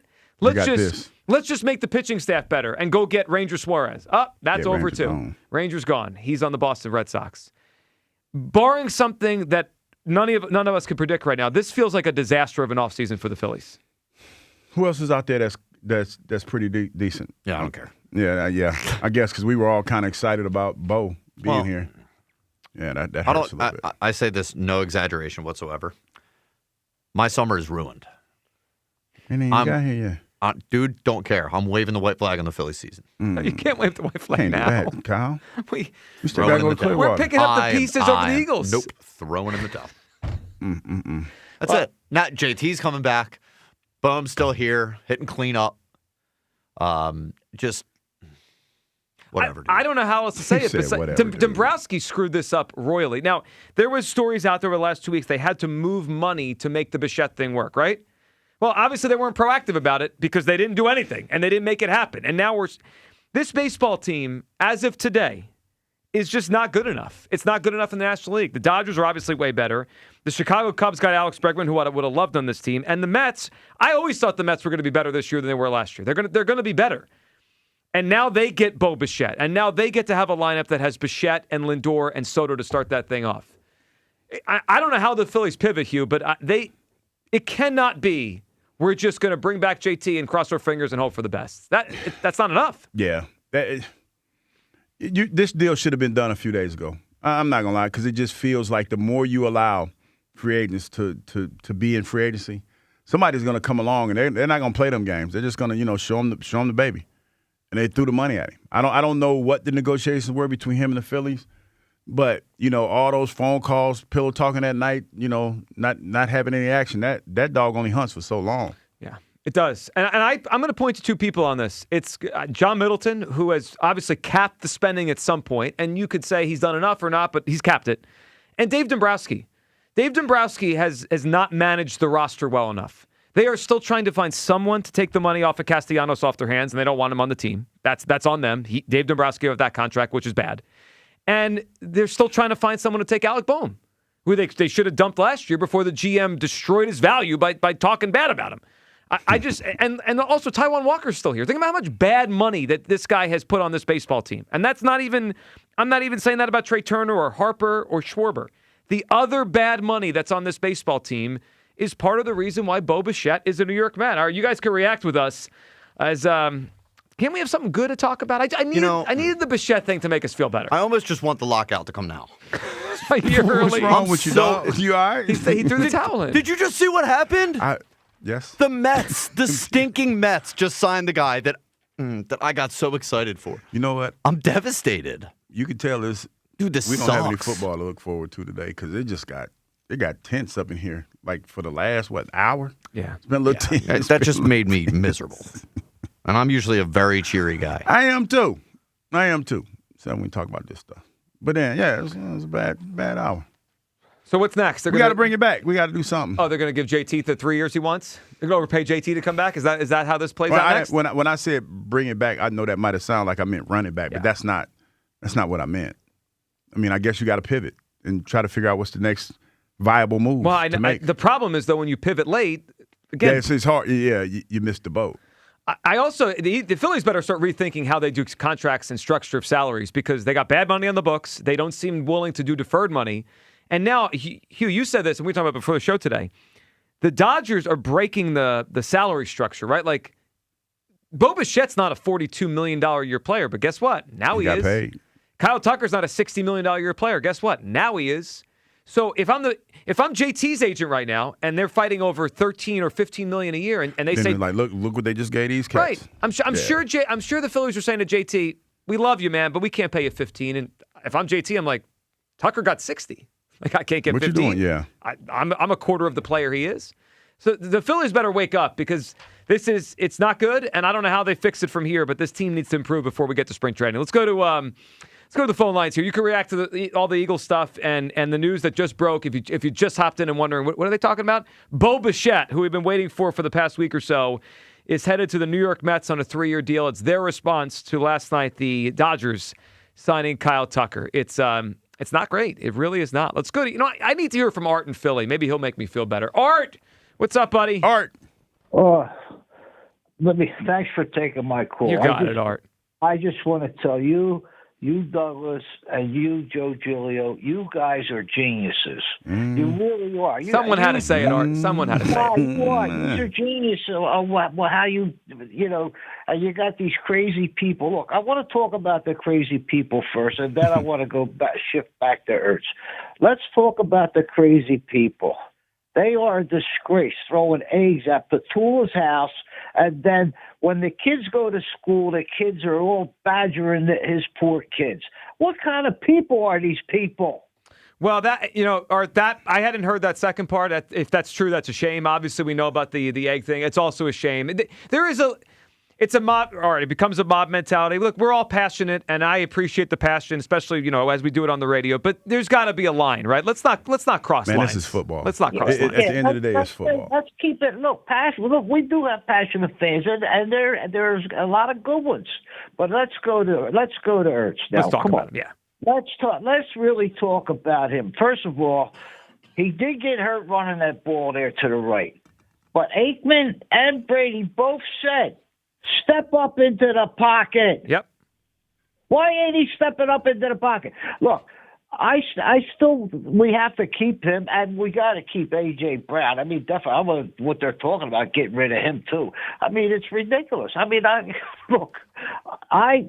was so depressed after that game. I couldn't even sleep. I couldn't even watch the second game coming up at night. I was flicking back and forth watching 2.7 about our country or whatever. I can't stand that. What's going on? I mean, I'm not over this game yet. I'm sick I don't think any of us are. And what's the name? The linebacker, he had one job to do, and he was Sabai or McCaffrey, and he failed. That ball hung up in the air for 5 minutes. You mean he stopped running? You mean to tell me he couldn't get back here and knock the ball out? Yeah, that was a lack of discipline on that one on the defense. And how about when we had the 20-yard sack? He's holding. He got called for holding. Yeah, it can't happen. I mean, I'm with you, and I think it's going to hit me starting when we watch the games tomorrow and Sunday that the Eagles aren't playing. Man, it's not right. And we preached the phone call. They didn't play well enough this past weekend. And I know we've been caught up in like the news now, like Patullo fired, new coordinator, press conference. It does stink, Hugh, that we're not. I mean, it's no, because it felt like it was going to happen. It was just they were just banging out the details. That's what it really felt like. And then to hear this one. It's like a punch in the gut. It has been a week of punch in the guts. I mean, it really, it's been a gut punch week. Let's grab Pop in Simpsonville, South Carolina. What's up, Pop? Hey, good morning. I was calling about the vitriol that you guys get from the fans. And, people get upset about the Eagles' disappointing season. And I was just as upset as anyone else. So what I did was, I canceled my NFL subscription because I'm in South Carolina, but their play was so upsetting, I couldn't justify the expense. So I canceled that subscription, and I tried to watch less because all I did was get angry. I might try your thought. I might do that next year. If the offense thinks again, I'm going to watch less. I like that. But now you got this Bo Bichette news, which means that I'm not subscribing to MLB. So you're throwing the towel in like Kyle. You're like Kyle. You're out. I completely align myself with Kyle's genius thought process. Wow. Cut that audio. Why jump in? Why jump in and pay for something that's going to leave you unsatisfied? Well, I mean, yeah, I get it, and it's a day we're going to have a lot of emotion over it, Pop, and I understand why you're frustrated. I'm frustrated. They have to go and find a way to improve, and I don't know where that is. I mean, I don't know if they can pull off a trade at this stage. I don't know if they can augment their team through a starting pitcher, but they need more, and it's totally fair for you to be frustrated because this guy was out there, he fell in their lap, and they let him go to the Mets. It felt like it was going to happen. Yeah. Too. Hey, Joe, and you always talks about, man beat a man. Mm. Well, tonight on the Big Ten Network, Penn State wrestles Iowa. Right. And any listener that has never watched collegiate wrestling, if you watch that tonight, you're going to see a man beat a man. Penn State is the number one team in the country, and they are going to take Iowa apart in Iowa. And it is going to be one of the most glorious things you could ever see as a Pennsylvania person, as a Penn State fan. It is going to be a dream come true. Okay. So, all right. I think Hugh's got his Friday night lined up. Pop, we appreciate it. Yeah. So you watching that Penn State Iowa with the wrestling tonight? Nah, probably. But he what told time you to to come watch on? it. But what time to come on? He didn't give us. Probably be banged up by that time. After the day that I had, Go home right after work and get banged up. I got to tell you, I think we found our new Bash Brothers here, and that is Art into Pop. That was a good back-to-back callers. I like that one a lot, and they both brought it. Let's grab Mario. He's going to bring it too. What's up, Mario? Yo, what's going on, fellas? Mario, what's up, pal? What's up, man? Yo, man, man, you can't. Jalen got everybody tangled and twisted. Oh, yeah, it's going to be quite an off-season around here. Yo, hey, I love how you be shutting that racist stuff down, man. Black folks act like you can't say nothing to nobody that look like you. He playing bad. It is what it is. And I feel bad for Sirianni. I believe what you said, Joe, is true. They setting him up. I see the play happening. And that whole he's a puppet, that's a hard one to take, man. I don't see how. I'm like Hugh. I can't. That's a hard pill to swallow, dog. That's a hard pill to swallow, man. But here, let me make it for you, Mario. Don't kiss nobody but. But I Mario, don't know how you do that. $16 million, $16+ million, though, man. Hey, sometimes money ain't everything. Yeah, I feel you, but I'm saying, but I feel you, but that's the choice that Sirianni made.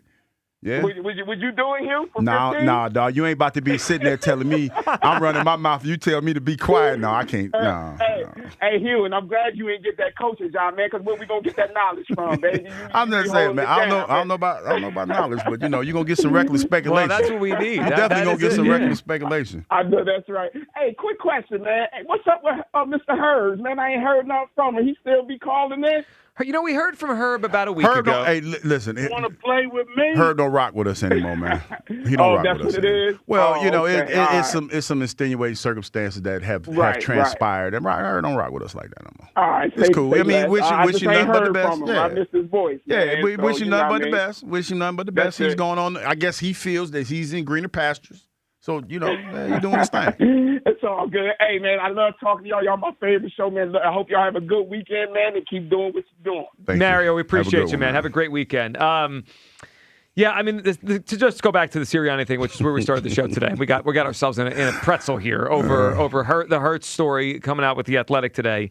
If you missed that one, you go back in the Odyssey app, about an hour, 11 o'clock. We talked about this Hurts story in The Athletic, alluding to the idea that players, not just A.J. Brown, frustrated with Hurts, and that Sirianni, Lurie, and Howie reluctant to criticize Jalen. It's caused a little bit of attention, within the team. So that story's out there. But the Sirianni thing, I mean, that yesterday listening, whatever word you want to use, puppet, you want to use a guy that has less power, I just feel like they're putting him in a really awkward spot. If this new, especially, and I'm watching the coaching staff, Hugh. If a new guy comes in and he hires his own staff, they out of here. It really they gotta go. It cuts Nick down to just as little as he's ever been here. And if you just missed it earlier, a few minutes ago, the news broke.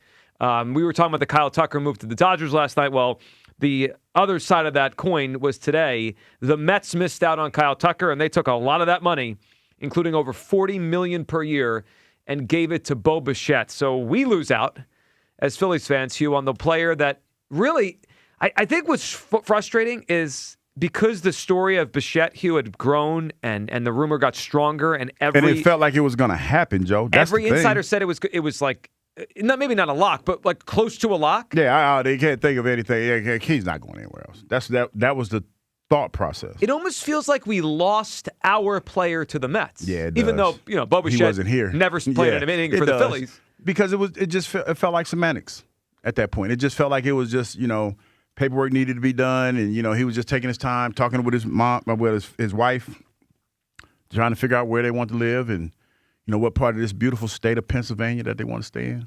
So, yeah. I know we're kind of focused on the now, like the Phillies in 2026. Uh-huh.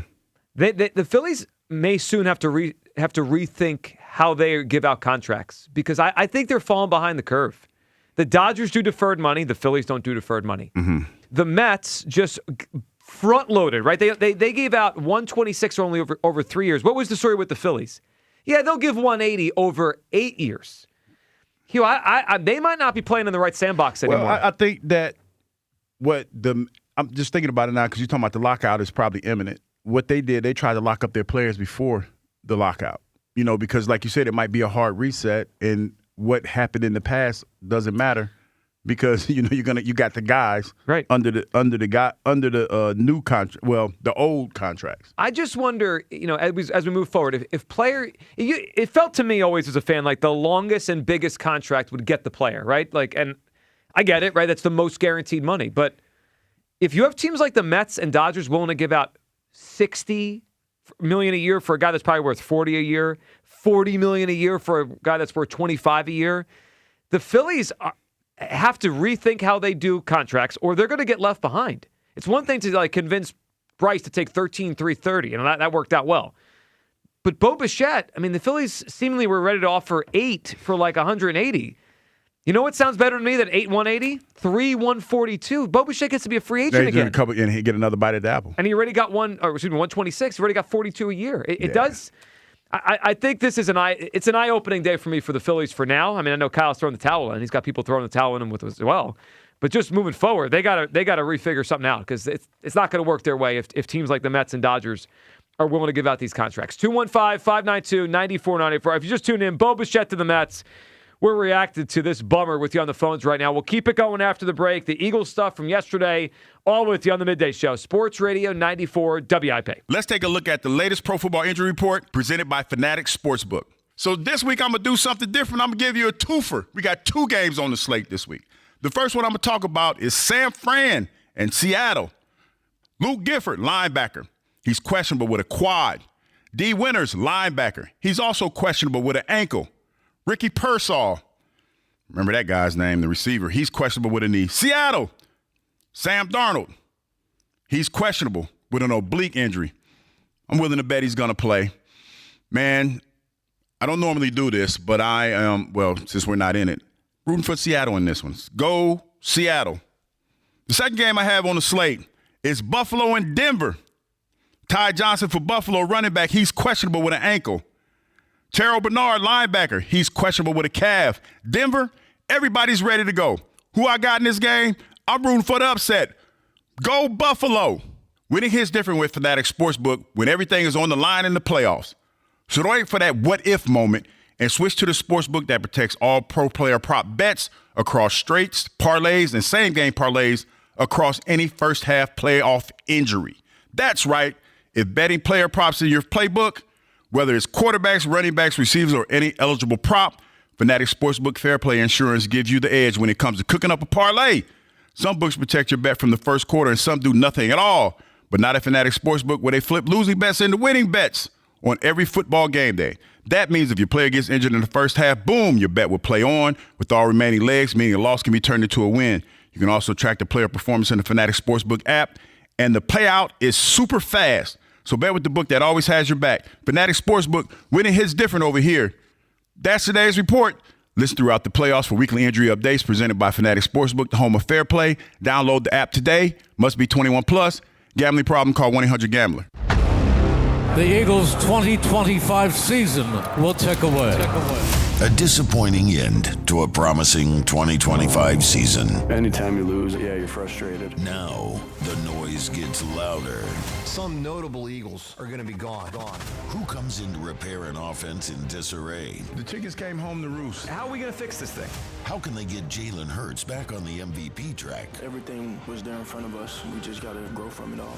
Is A.J. Brown open to a trade? Why aren't you catching the ball, A.J.? How are you not making these plays? All the Eagles' offseason happenings happen here. There aren't easy changes to be made. Sports Radio 94 WIP. They can overcome this. This is Jared from Passarella's Pizzeria and Italian Kitchen in South Jersey. If you're looking for your new favorite meal to order on game day or any day, you have to try Passarella's. We deliver all around Morristown, Voorhees, and Haddonfield, and it's only possible with our partner, PDQ POS. Their system makes processing orders and managing deliveries as easy as it can be. If you're a business owner looking for a point-of-sale system, contact the experts at PDQ POS. Visit their website at pdqpos.com and tell them Jared sent you. Wing pull, wing pull, wing pull! Club Risque, where the tradition continues. Wing Pull 26, Friday, February 6th. Doors open at 8 a.m. Philly's largest wing eating contest. Thousands in cash prizes. Alexis, Texas, and madness all day. Club Risque Philly. ClubRisque.com. The $5 Big Breakfast Deal is back at Wawa. Get any Sizzly, any size hot or iced coffee, and a crispy hash brown, all for just $5. And if your morning calls for something sweet, try our new caramel and chocolate craze flavors. Choose caramel, go chocolate, or swirl the two into your perfect cup. Some deals promise value. Wawa delivers it. The $5 Big Breakfast Deal is back.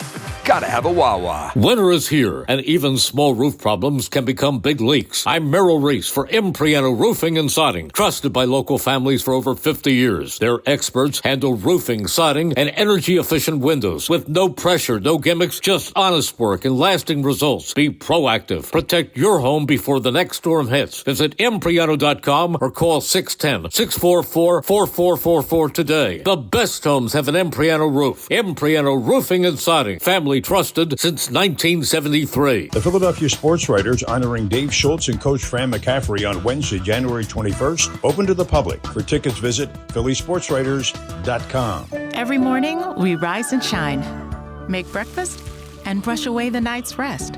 These routines help us start the day off right. Nature-Made vitamins are a simple step in that daily care regimen.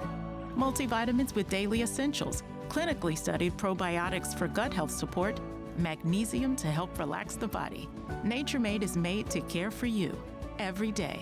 These statements have not been evaluated by the Food and Drug Administration. These products are not intended to diagnose, treat, cure, or prevent any disease. My name is Whitney Allen. I am a widow. My husband, Ryan, died. We never thought in a million years we'd have to use life insurance. The unexpected happened. With Ethos, it is so fast and easy. It's 100% online. You can get a quote in seconds, apply in minutes, and get same-day coverage. No medical exams, and you can get up to $3 million worth of coverage through Ethos. Get your free quote at ethos.com/radio. That's ethos.com/radio. Time spent on application may vary. Online health questions required. Never have I ever called my sister from the finish line of my first marathon. Hello? You won't believe where I am. Are you running? Mile 26. I'm gonna make it. Switch to T-Mobile's 55 Plus plan and get iPhone 16e with its advanced camera system on us. Plus, 2 lines for just $30 a line. Guys, I can't believe it. I knew you could do it, babe. That was amazing. Mom, how do you feel? I feel great. I can't feel my feet. Let's take a picture. And then you may carry me to the car. Share every stride, every mile, every memory on America's best network. Switch to T-Mobile's 55 Plus plan and get iPhone 16e on us and 2 lines for just $30 a line. With 24 monthly bill credits and 2 eligible port-ins on Essentials 55 Plus for well-qualified customers with autopay plus taxes, fees, and $35 device connection charge. Credits end and balance due if you pay off early or cancel. Contact us. Finance agreement 128 gigabytes, $599.99 required. Best mobile network in the U.S. based on analysis by Ookla of Speed Test Intelligence Data 1H 2025. Visit T-Mobile.com. This is Hugh Douglas and Joe Giglio on Sports Radio 94 W.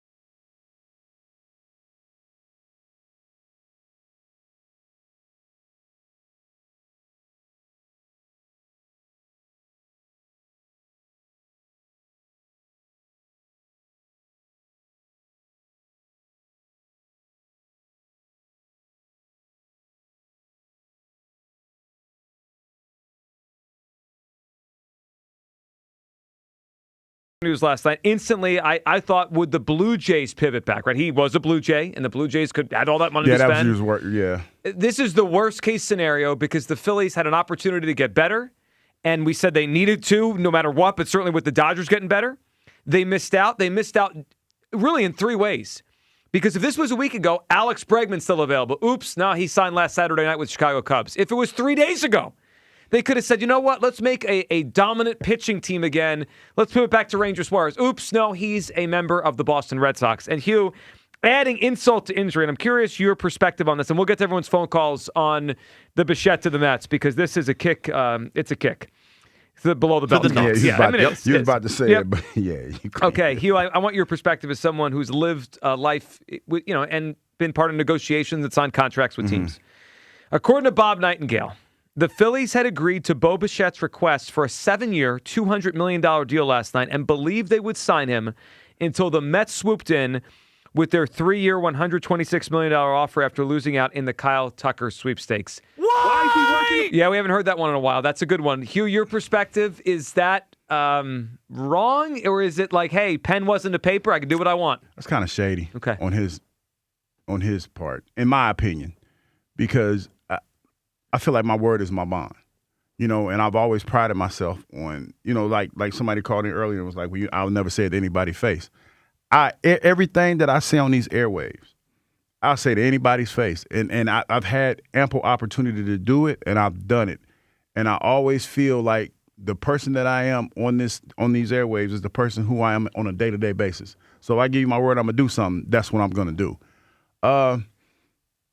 These kids nowadays are different. I'm going to say that. These younger generational players, when you look at that money, as enticing as it is, my word means everything to me. Like we were talking to somebody earlier and talking about, well, could you swallow taking $16 million and being a puppet? Nah, couldn't do that. Live by a different code. Right. So for you to have a deal in what do they call it? In principle. In principle. To have a deal done in principle and to do that, I think it looks bad for you. I really, really do. I understand the ramifications. You had a deal in place that gave you more money, less years, and give you an opportunity to make more money in the long run. So you're getting more money in the long run. But you gave the Phillies your word. You gave them your word that this is what you were going to do, and you let somebody else sweep in and take that. I mean, hey, God bless him. Yeah. I wouldn't have done it. It's disappointing, and I understand your sentiment. I also think, big picture, the Phillies have to rethink how they operate because they've operated with, we don't give opt-outs, we don't want to defer money, and we prefer to extend long contracts over a very long time to push down how much you make per year. That's the Phillies' philosophy. It's been that since they signed Bryce Harper. That's how they operate with Middleton and now Dombrowski. It's becoming antiquated. I have the Dodgers out here offering $60 million a year for 4 years on a player that's not worth that kind of money, but they think, all right, we're going to have him for 4 years. Who cares? I have the Mets, and according to the reports, there's opt-outs in Bichette's contract, so he could make $42 million. If he has an MVP caliber year, go back to free agency.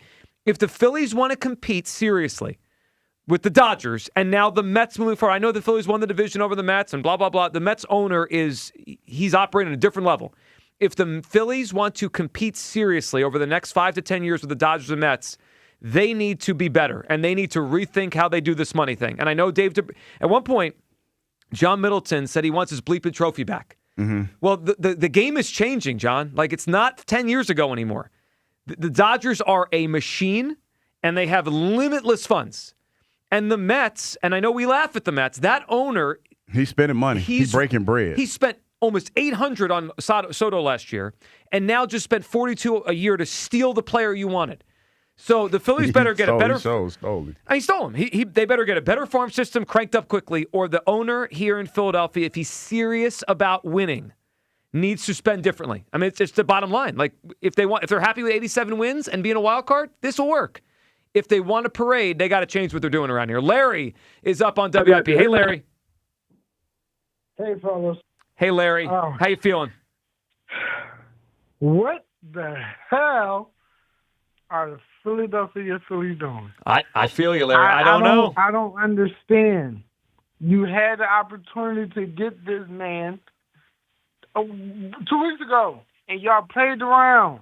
And then y'all basically told everybody that, hey, we're going to run it back the same way. You know what? Kyle, I agree with you, man. Let that lockout start today. It's over. It's over. We will never win another World Series. We're not going to do it. It's done. It's done. I don't understand it, man. It's like I was so happy. It's all right. We got him. We can get him. We can get him. Come on. And to see this nonsense, I don't, man. Larry, I feel you, man. I mean, I don't love that. I don't love that Kyle's got everyone on board that summer's canceled. But Larry, I understand the sentiment. We appreciate the phone call. You know what I would love to find out? So we just went through the scenario that it seemed like, according to Bob Nightingale, that they agreed in some sort of principle, or they reached kind of his asking point, right? 7-200. Mm-hmm. And then this morning, the Mets jumped in and said, hey, 3-126 with some opt-outs. I wonder if Bo Bichette, Hugh, and his agent went back to the Phillies and said, will you match that or beat that? And they said no. And if the Phillies said... There's a lot to be to probably parcel out in that. But if I'm the Phillies, I was like, dog, we already had a deal done. So I get the principle of it, that principle. But if I find out the Phillies had a chance to match the Mets and he would have still come here and they chose not to, that's on Middleton and Dombrowski. I mean, I think it is. Do you want the player or do you want the player at your money? Because there's a difference. Like, you got to see who you're dealing with. David Dombrowski's old head, OG, right? And he's probably used to doing deals with handshakes. You know, there was once upon a time that a lot of these kids don't know about that. A lot of times you made deals with handshakes. That meant something. You know, looking somebody in the eye and shaking their hand, that meant something. I understand. You know, we deal in a world nowadays where you hard pressed to find people that make eye contact. So to sit there and have a deal in place in principle and then you go back on that deal, to me, that's on Bo. I mean, all day. And I get it. It's a better deal. And everybody's talking, might be like, but Hugh, you sound stupid because it's more money in a shorter period of time. You get to make more money. It is. But you gave that man your word. You gave him your word, like, that you were going to do something. And somebody called you with a better offer after you've already given your word. You know, no, that's on him. As much as we have canceled baseball season, I actually can't wait for spring training, whichever show is able to get Dave Dombrowski on first. I know you'll be there. I'm not going. Okay. Whichever of our shows gets Dave on first. And he's typically got on the morning show, and if they get him first, I need them to ask him if the Phillies will rethink how they offer contracts, because to me they're not playing the same league right now as the Dodgers or the Mets.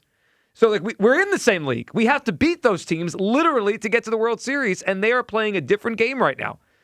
The Phillies, let's just stretch these contracts out. It's not working anymore. It's not working. A player, according to the report, if this is accurate, a player today chose $74 million less because it's a shorter deal and they could get to free agency again and make more money. So like the Phillies' idea of, we'll be the highest bidder, we'll just spread it out over 1 million years, it might not work anymore. Got to rethink how we're doing things. Ron in Montco is up. How you doing, guys? Ron, not well. Where'd you come from? You know that. I've risen from the dead, man. I mean, very convenient timing. Yeah. He said after everything. Right. Yeah. What a shock. The worst thing that happened to the Phillies all year, and now here comes Ron. Here I walk into this. That's it. I walk into. All right, what do you got? What do you got? Talking about the Phillies, you know I'm going to call. What do you got? You know what I mean? Mm-hmm. But anyway, Kid Crumbles threw me a big time curveball this morning. Picked up the phone. He didn't give me the business, and he just sat there and didn't talk. And he's like, "Okay." I'm a broken man. Yeah, I hear you. He said Kid Crumbles, though. Well, this is Joe. This is exactly how I mapped it out. Listen, guys. Listen, they're done. Okay, it starts with the board, and then Middleton is the front man. Okay, but the board is involved. They're done. They're not spending any more money, and you need to add. Yeah, but you need subtraction here. You're talking about bringing back the catcher. Come on, really? I mean, well, how do you think they're going to handle it? They're probably going to bring back the catcher. Joe, Bo Bichette wasn't going to be enough anyway. Okay, you got so many holes on this roster, and it's all suspect. You got to. I told you last year before they start, trade the house, sell piece by piece because they were worth a lot more before the season started. Of course, now we're going to run it back, and we got high hopes and all this other jazz. But listen, this thing was dead DOA on arrival. Okay, because they did it the wrong way. And then I can't believe they're letting – this is how bad the board and how bad Middleton is. They're actually going to stay with Dombrowski through this. Can you imagine that? How does he stay? How does he survive what's happened here in the last 3 years? I don't know. I mean, and Ron, to me, the problem now we can unpack the last few years because obviously they've reached a spending limit, right? The owner has capped them. He said, but they did that. They did that before. I know, but the problem is now, though, as we unpack it, they have spent bad money, and that bad money is preventing them from getting these good players. Like Castellanos is bad money, Walker's bad money, Nola's bad money. That's on Dombrowski. Exactly. So how does? If Wilson's such a great guy, this guy's not a baseball guy, okay? And I'm not knocking the guy. I'm just telling the truth, okay? The board, we need new ownership. I'm telling you, these guys don't know what they're doing. They really don't know what they're doing. And to let Dombrowski at least, and listen, the minor leagues, don't even worry about the minor leagues because those guys are just guys. They're in their 23, 24 range. Okay, they're nothing special. They're going to be more misfits, that we've been bringing up for the last 15 years. But, ownership is where it's at. That's what you got to get. You got to get ownership out of here. You know what? The Phillies fans will tell you when they've had enough. And you're probably going to see it big time this year. Because you don't even have 5 starters. Or even 4 solid starters. You lost Ranger. I just heard you lost Ranger. Yep. Okay, and then you got Nola. He's done. We all know that. So who's your starters? Well, and then you have Wheeler coming off of surgery. Ron, we always appreciate the phone call. That was a ray of sunshine. How about Ron phone dancing call, on our grave? I mean, you knew it was coming. As soon as the deal went down, I thought, well, Ron, this is Ron's victory lap. Kid Crumble is crazy, though. He's been calling the Phillies done for years, and this is not a good day. Let's just call it quits. It's a bad day. Now I'm looking at the list of free agents left. If there's a pivot, if there is one, it's Cody Bellinger. I mean, I think he's probably going to end up back with the Yankees, but that feels like he's clearly the best player left, outfielder. I think he's an excellent player, former MVP, but. I mean, he's probably going to cost $30 a year on a 7-year deal. Are the Phillies willing to do it? I don't know, but they need to get better from where they are right now because the team, as today, they're not in the Dodgers stratosphere, and I don't think we're as good as the Mets. The Mets thing. Yeah, I don't think we're as good as the Mets either. Logan in Delaware. What's up, Logan? Hey, guys. Hey, Logan. Hey, Logan. Hey, guys. It's one of those days. It just gets worse and worse. Like, I mean, you wake up to the Kyle Tucker news. Then, then my money comes out of my account for my Phillies season ticket. Oh, yeah, you had a rough day. Oh, dude, it's been brutal. And it's like so wait, Logan, did that come out? Was today like a date where that transaction happens? Literally, yeah. Oh, that's a tough scene. I mean, my goodness gracious. I wanted to throw up when I got the alert about Bo Bichette from that. And clearly directly related to the Dodgers getting Kyle Tucker. So it's not bad enough for the Dodgers beat us in the playoffs. They screw us with how much they pay people. And then because of them paying Kyle Tucker, we get screwed by losing Bo Bichette. Like, it's just, I can't anymore. Like, with the way that they allow, I mean, I don't know what you can do because the players union will never allow a cap, but something has to change with the way that teams can just spend money like that. Well, I think we are headed for a cap, Logan. I mean, now, unfortunately, it may cost us baseball in 2027 because the players have never wanted this. But it does feel like, and Logan, we appreciate the phone call, man, and that is just ridiculous timing. How about that, Hugh? That apparently, according to Logan, some season ticket holders had to pay a deposit today. Like, it's a tough day to ask people for their monay. The day you let Bichette go to the Mets. You don't feel like it's strategic. The Bo news come out, and then it's like, oh, yeah, we better. Let's delay that Bo news so those deposits clear. Deposits hit. Yeah, I don't know what it is. According to John Heyman, Bichette wanted the opt-out, and that's part of the reason he chose the Mets deal. It came out earlier this year, Hugh, that the Phillies don't do opt-outs. Mm-hmm. Now, we can push owners to spend more. They're going to spend what they spend, right? Like, we can't really control it. That does feel like something they have to reevaluate. If the Dodgers and Mets are willing to give opt-outs and you aren't, you're going to lose players. Yeah, you got to reevaluate the way you do business, especially if that was the deal breaker in this situation.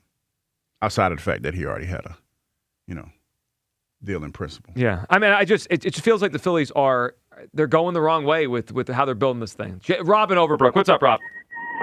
What's going on? Hey, Rob. Oh, good afternoon, Hugh. How are you, sir? What's up, man? Joe, how you doing? I've been better. Not great. Well, you know what? It gets better, brother. Hey, listen, before I want to get to Nick Sirianni, but, you know, hear what you said earlier. Bo Bichette, he owes the Phillies nothing. I don't care if they shook the man's hand 10 times. This thing is about cash money. No, I mean, I hear you. I hear you, Rob. But it just feels slimy. It's like, say, if you make a handshake with somebody, you know, and you make a deal. I'm a little old school in that sense. I get what you said, though, because it was a better deal, no doubt about it. But I don't know if I could have did that. I think I could have. And 99% of Americans could have done it, too, because that's what America's about. Now, getting back to Nick Sirianni, I do agree with you, Hugh. I don't feel bad for the guy, Joe, because this is what he signed up for. He's a puppet. And I've been saying this for 4 years.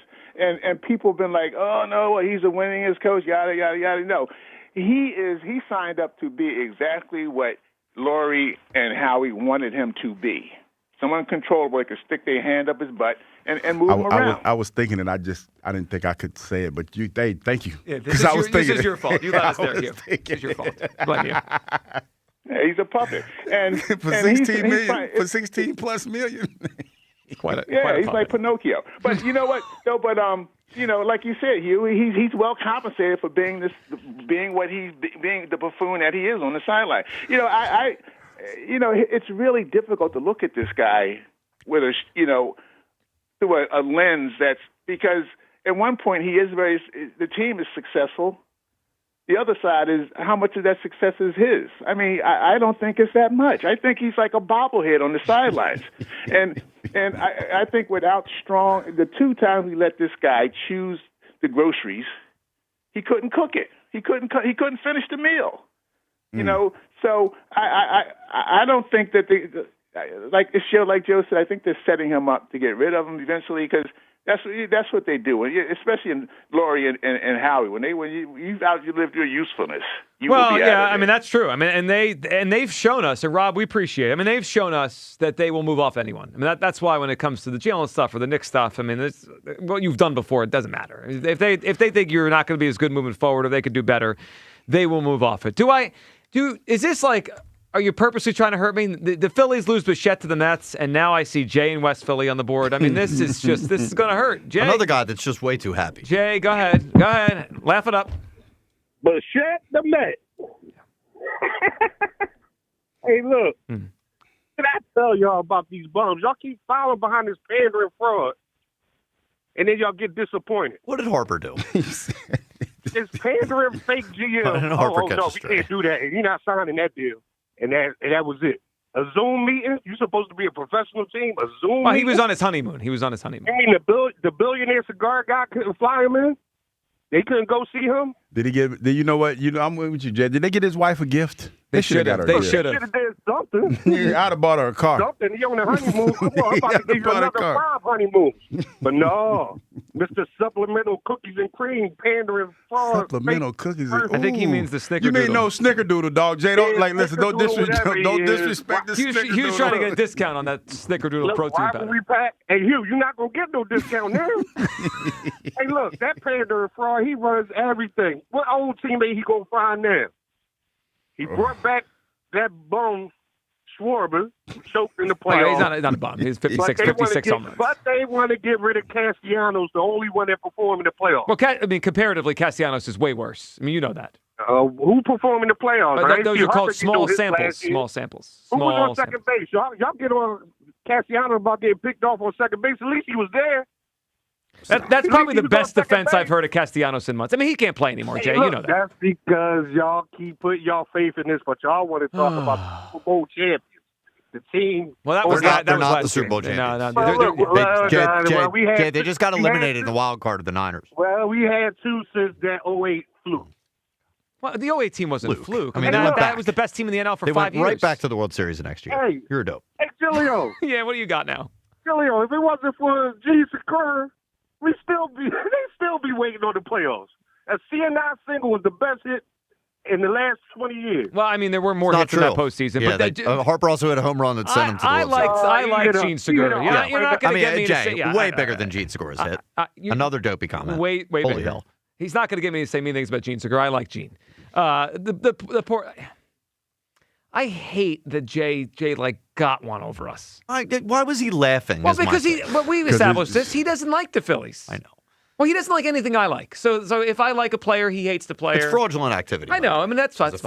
That's fine. I mean, we should test it one day. Should come in here and just say Jalen Hurts the best player in the NFL and see if Jay disagrees. I mean, he probably wouldn't, but maybe he would. The fact that people are out there, don't laugh. The Mets just got better. We're all losing today. Kyle canceled the baseball season. Yeah, I didn't do that. But I feel his pain, though. That's the Kyle usually handles these things a lot better than this. It's pretty bad. I'm rock steady back here. You're not. Kid Crumble. This is a mess. Kid Crumble is crazy. This is a mess. I don't get the reference. What the hell is Kid Crumble? He's like, you crumble, like when you basically see that the season was over when he said, like, Kid Crumble. Like you're a pool of emotion. Yeah. I'm still standing. Yeah, you are.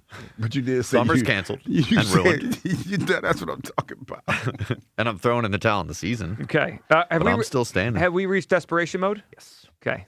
What are we going to do next? What's the next move? The Diamondbacks never traded Ketel Marte. Desperation offer of Andrew Painter for Ketel Marte? I'm not saying I'm not saying it is. You're trying to salve the wound at this point. Well, I'm trying to get a good player in here. I threw out Bellinger. I'll throw out this one. If I know the Diamondbacks said they're pulling him off the trade market. If they're willing to give me Ketel Marte, I'm willing to talk about Andrew Painter. I need to get more good players. You need a win. I need a win because I'm getting L's left and right. I mean that the last couple days it does feel like a win. I know that feeling. Yeah. Especially when I don't hit these parlays for a while. When was last W? It's been a while.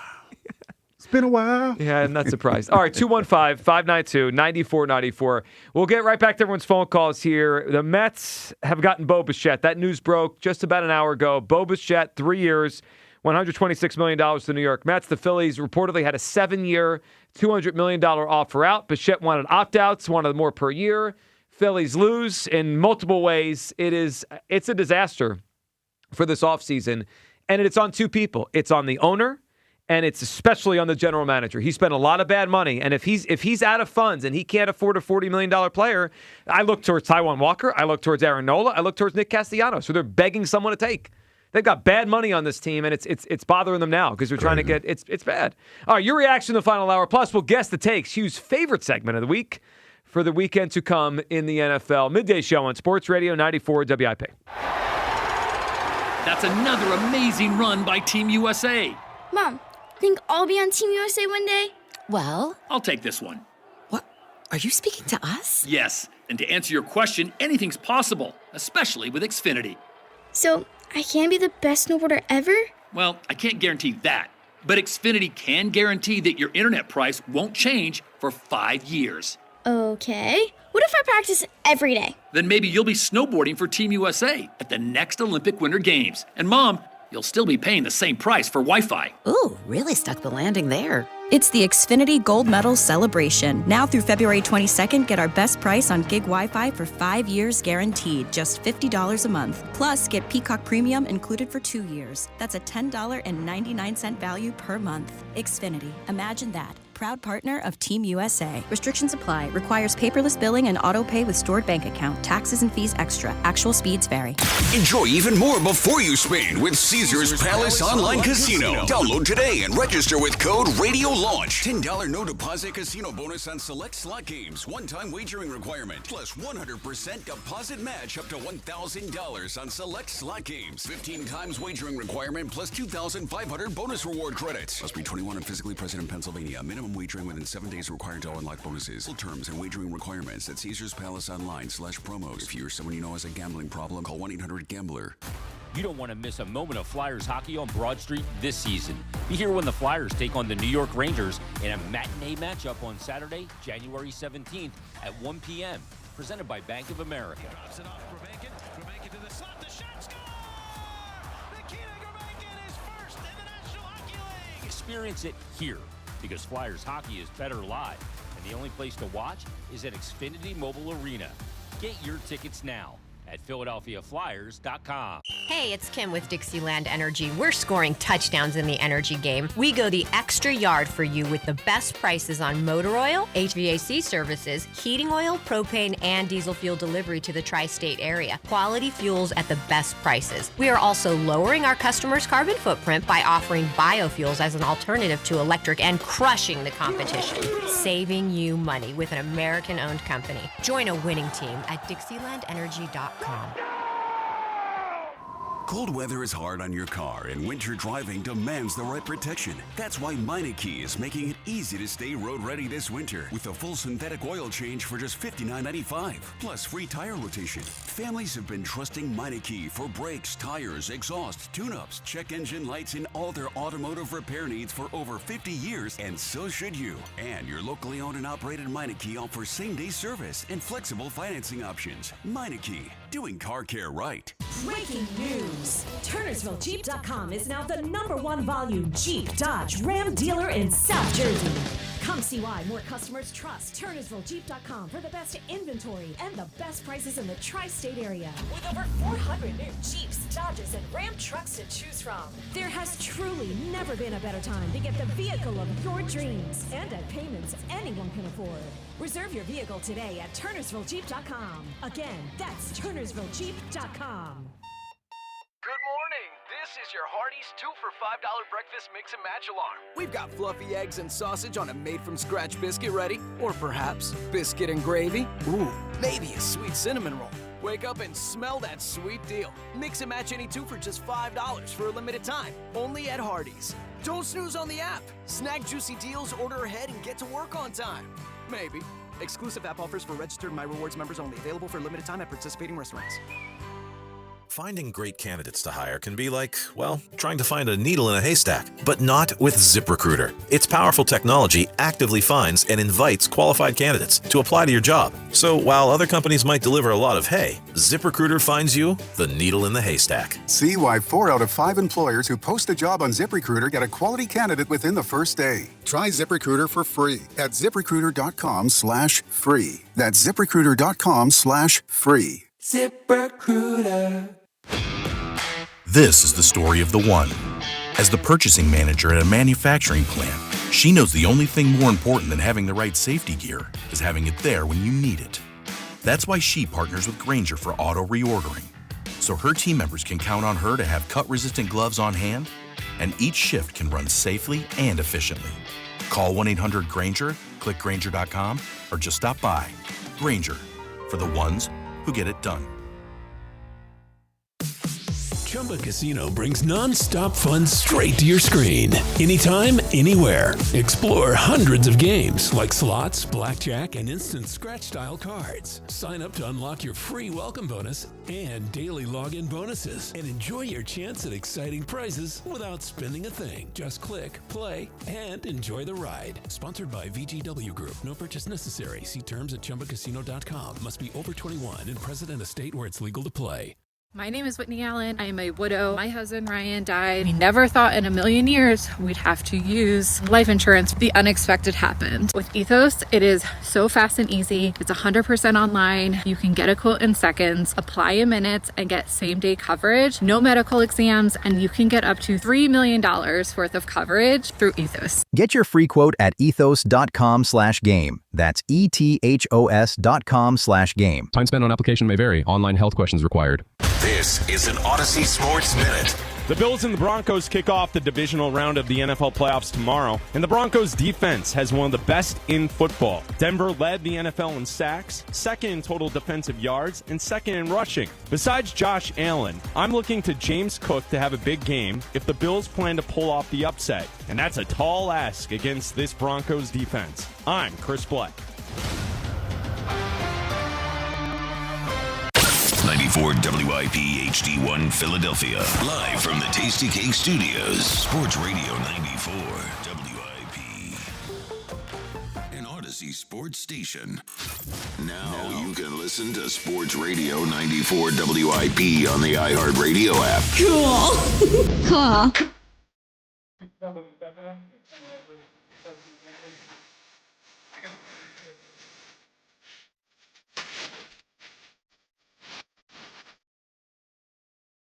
Yeah, it's one of those days. It's one of those days. Been one of those weeks around here. All right, welcome back. Midday Show. Hugh Douglas, Joe Giglio. Bo Bichette is a New York Met. I'll repeat it again if you just hopped in. Bo Bichette is a New York Met. Last night, Kyle Tucker went to the Dodgers. We were waiting and hoping on the Phillies to land the deal and finish it with Bo Bichette.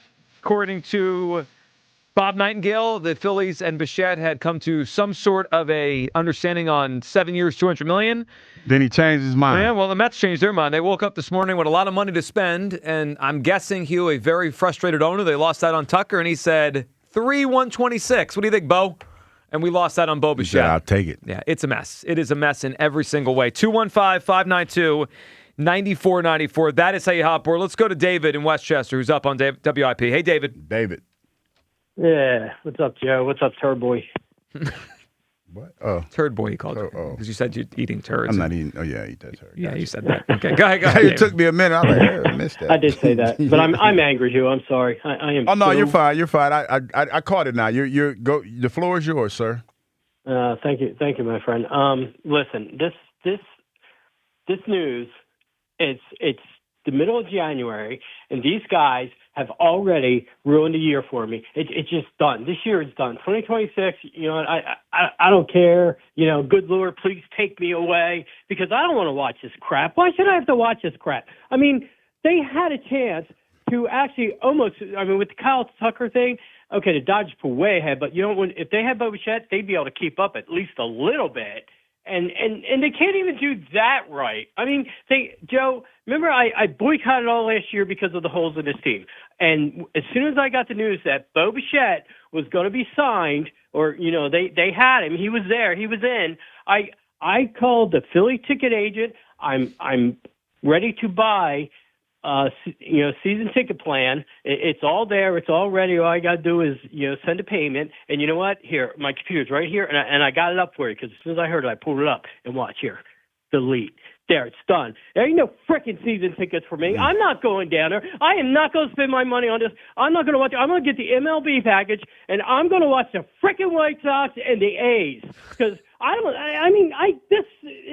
this is crushing. I mean, I live and die watching sports. I play senior softball, and that's all I got right now. And you know what, Joe? In the winter here, I'm on the red team. I'm wearing black for the rest of the freaking season, and I don't care what my manager says. Well, it's a funeral. It feels like a funeral, David. I mean, you know what it is? It's an off-season funeral. I mean, their off-season died this morning. David, we appreciate the phone call. Our Twitter question, sponsored by the PI Dental Center. Your smile is the first thing others see when they meet you. Learn about and schedule your evaluation at PIDentalCenter.com. Hugh, you've been on a pretty generational run at guessing the percentage of votes on our Twitter polls. Hugh, is the Phillies season over? Yes or no? How do you think people vote? This feels like 80% no. 81% yes. That's what I meant. 81% yes. That's what I meant to say. No, I think he was onto it. No, yeah, but it feels like this is a punch in the gut. Have you seen Jack? Yes. Oh, that's going to be a heck of a show. We talked. That's going to be a heck of a show. He's not in a good place. He's not in a good place. He's not. Yeah, this isn't funny, by the way. No. I'm not laughing like that. Well, you're laughing at Jack. I'm not laughing. You're laughing at Jack. You're laughing at all the people who voted that the Phillies season's over. No, I'm laughing. I'm just like, because you can't laugh to keep from crying. Because it's like, damn. We're down bad right now. Yeah, we're down bad. Why does it have to be the Mets? Yeah, it has to. Yeah, whatever. It feels like a serious drinking night. So banged up. It feels like a serious. Thank God we have Monday off. So I'm going to need every single day and hour to recover. I see how we're all going to handle this one. Chuck in Mount Airy. Hey, Chuck. Like Joe Giglio, what's the dealio? What up, Chuck? How we feeling? The Phillies can kiss my ass. Damn. Yeah. Let that one sink in. Yeah. Oh, wow. He dropped the mic. That was it. He dropped the mic. You know, enough said. Sometimes less is more, and we just got it from Chuck. Again, they're in a difficult spot now because it is mid to late January. There's not that much left out there. I would pivot to Cody Bellinger. He's still out there. I don't care that they think they have an outfield set. They probably don't have an outfield set. But doesn't that reek of like desperation just to get something done? I am desperate. I mean, I am desperate. I mean, I'm not denying the fact that that's the case, but it just reeks like, okay, we got to make a move, making a move just to make a move now. Yeah. Well, the part that is frustrating is that they box themselves out at the alternatives, right? Like if Alex Bregman was still out there, it's basically the same thing, right? He's second base, third base. It's a right-handed hitting outfielder that's a really good player. The Cubs got him last Saturday, so he's off the board. And then there's also could have been a pivot to let's just beef up the pitching staff and win that way again. Bring Ranger back home. No, he's a Red Sox. Well, you know what? They just showed their hand. That they were willing to spend that kind of money. That's why I'm bringing up years. Bellinger. Yeah, go get Cody Bellinger. If you have $200 million to use, Cody Bellinger could be a $200 million player. Bellinger's not the same. It's just not the same. It's a consolation prize. It's like because you had already imagined Bichette in the lineup. No.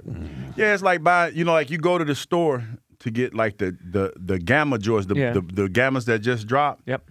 But you end up getting a pair of Air Force Ones. Bichette's really, but Bellinger's a really good player. I mean, he's been an MVP. He was an MVP. Yeah, but I don't We're think going home from the bar with the 300-pounder. No, he's not. No. That's. I think you're being unkind to Bellinger. That's not what it is. Okay. Right now we're going home with nothing. Okay. So you pick. Okay, because right now we're going home with nothing. That was harsh to Cody. It was actually totally unfair to Cody. All right, I think I officially lost you. I think you actually got you there. You're talking about a punch to the gut. I did not see that one coming. That's where I'm at. All right, you know what? It's getting close to the bar closing. Right, spring training's about to start. You guys choose. You want to go home alone, or do you want to bring you want to have a player on the team that can help? Because I would like to bring in a player here that can help. What's wrong? Wait a minute. This is going to be like, okay, what are my options? What are my options again? Throw $200 million at Cody Bellinger, which I would do. No, I want Kyle to do it. I think I've said enough. I think you have to. The analogy hit Hugh. It hit Hugh really hard, that analogy. I just want Kyle to do it. I want him to say it. I think Hugh felt it in his gut. No, I'm just like, All right, let's go to the phones. I'll leave it alone. Let's go to Terrence. Terrence in Springfield is up. What's up, Terrence? Who's Kyle? What's up, man? What's up, man? A disaster. I mean, that's what's up. A disaster. You're damn right it's a disaster, Joe. First of all, screw the Dodgers, man. Basically, they have an all-star team right now. Like, you get a player that you don't even freaking need. Like, at this point, I hate those guys. I can't stand them. I hope they crumble. I hope they have a bunch of injuries this year because I can't stand them. Now, let's get to these stinking old Phillies. Guys, you had a chance to get Bo Bichette, right? Yep. And you don't get him. I keep hearing about how Dombrowski's such this A general manager. He's all this and all that. He's been mid since he's been here. Like, you're basically saying we're running this thing back again with everybody minus some pitching. So to me, that probably was the equalizer that made Bichette say, I don't want to go to this team. They can't even hit in the damn playoffs anyway. Why do I want to go on a team that can't even hit in the playoffs? Why? Why do I want to go to a general manager? Like why do you have players that you can't even have an opt-out? Why? You're not keeping them in jail. You keep them in jail in the Philly system. And my damn thing is, if I see one sellout, if I see the Philly stadium crowded one time, I'm going to lose it. Because time again, we're always behind these guys, and they give us crap. We're running it back, and we're not getting nothing out of it. So at this point, Milton, Dombrowski, you say you want your title back, bring your title back home. You're not showing me crap that lets me know that you want your title back at this point. Yep. No, Terrence, I agree, and Terrence, rock it out, man. Rock it out, Terrence. I agree, man. And good phone call. So we ain't going to baseball game. That's what we talking about. We ain't gonna support at all this shit that we talking about. Well, I'm going down to Clearwater and I'm staying at the bar. I can't see that happening. I could. The tiki bar. I could see that happening. Yeah, I actually could picture it quite clearly. The tiki bar. Don't worry, I'll have you guys in my headphones. Yeah, you'll be good. Yeah, we appreciate that. So Terrence said there he's mad at the Dodgers, right? For spending money? I'm not mad at the Dodgers. I'm jealous of the Dodgers. Yeah. I'm jealous of Steve Cohen and the Mets. Again, we could channel this and be mad at other teams for spending. I need the Phillies to do it. And if you want to tell me the Phillies have a very high payroll, okay, it's not enough. I mean, I don't care what they're spending. They're not doing enough to make the team good enough. That's the only thing anyone cares about. Are they good enough to win the World Series right now? I would say they're not. And and they had a chance to get significantly better, and they let him go to the Mets, the stinking Mets. Keep just plucking players that either I want or I think are going to come here. It's yeah, that's a tough pill. It is a tough pill. It is, and the Phillies had an opportunity to do something about it, and they did not. Matt in West Deptford. Hey, Matt. Matt. Joe, Hugh, what's going on? Hey, What's up, Matt. man? What's up? Listen, this is sickening.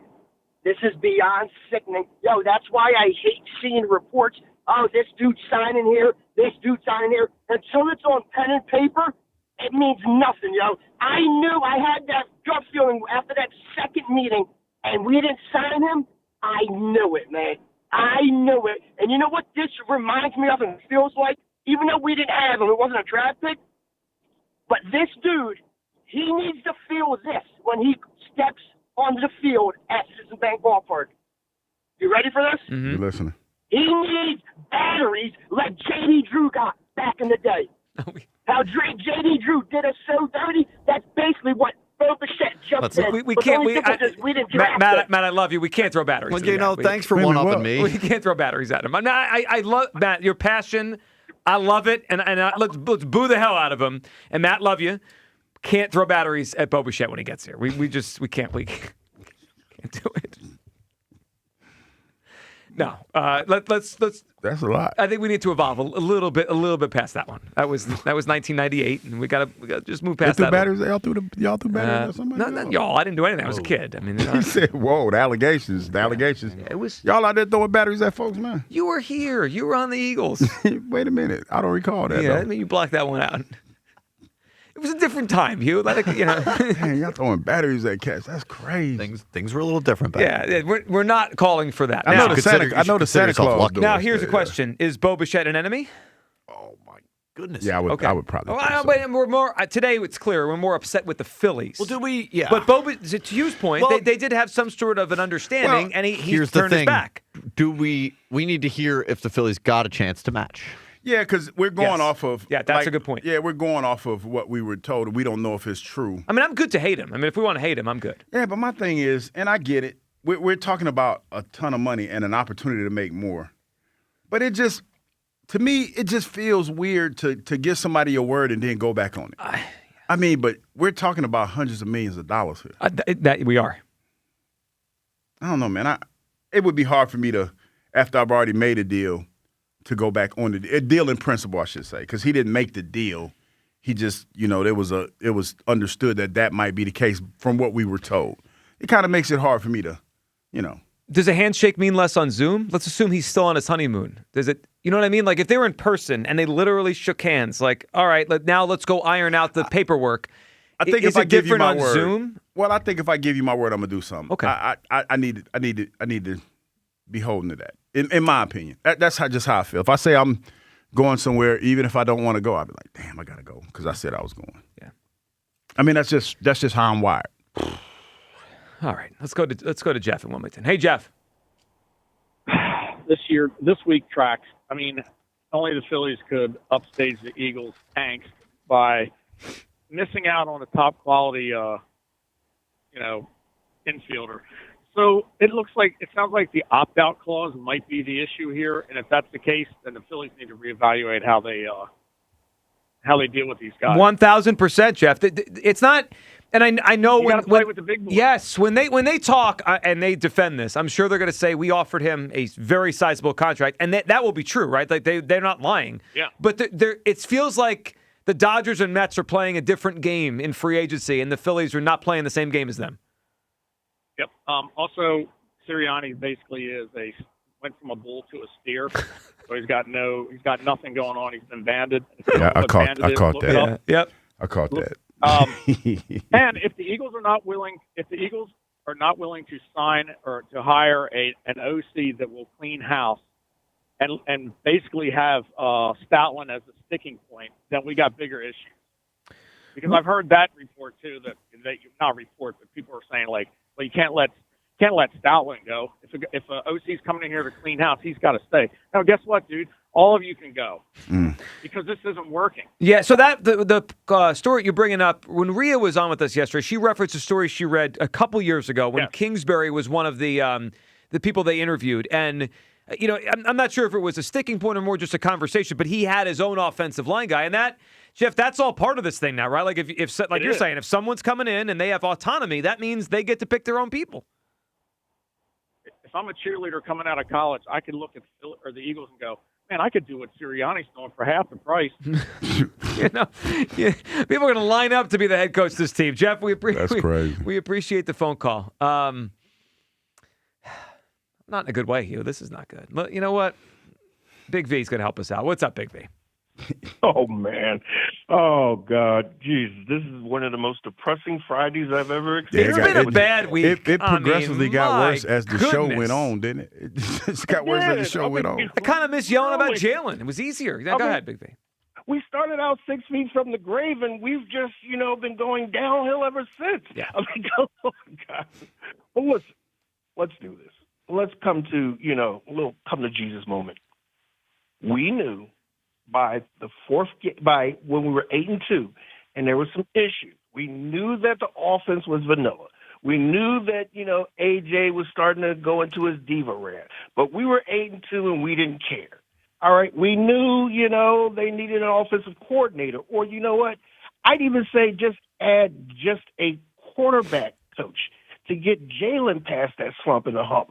Bring in somebody really good like, McMahon, Brady, somebody like that who he looks up to and, he can follow their word. I'm just trying to follow. You wanted to bring Tom Brady in here as the quarterback coach?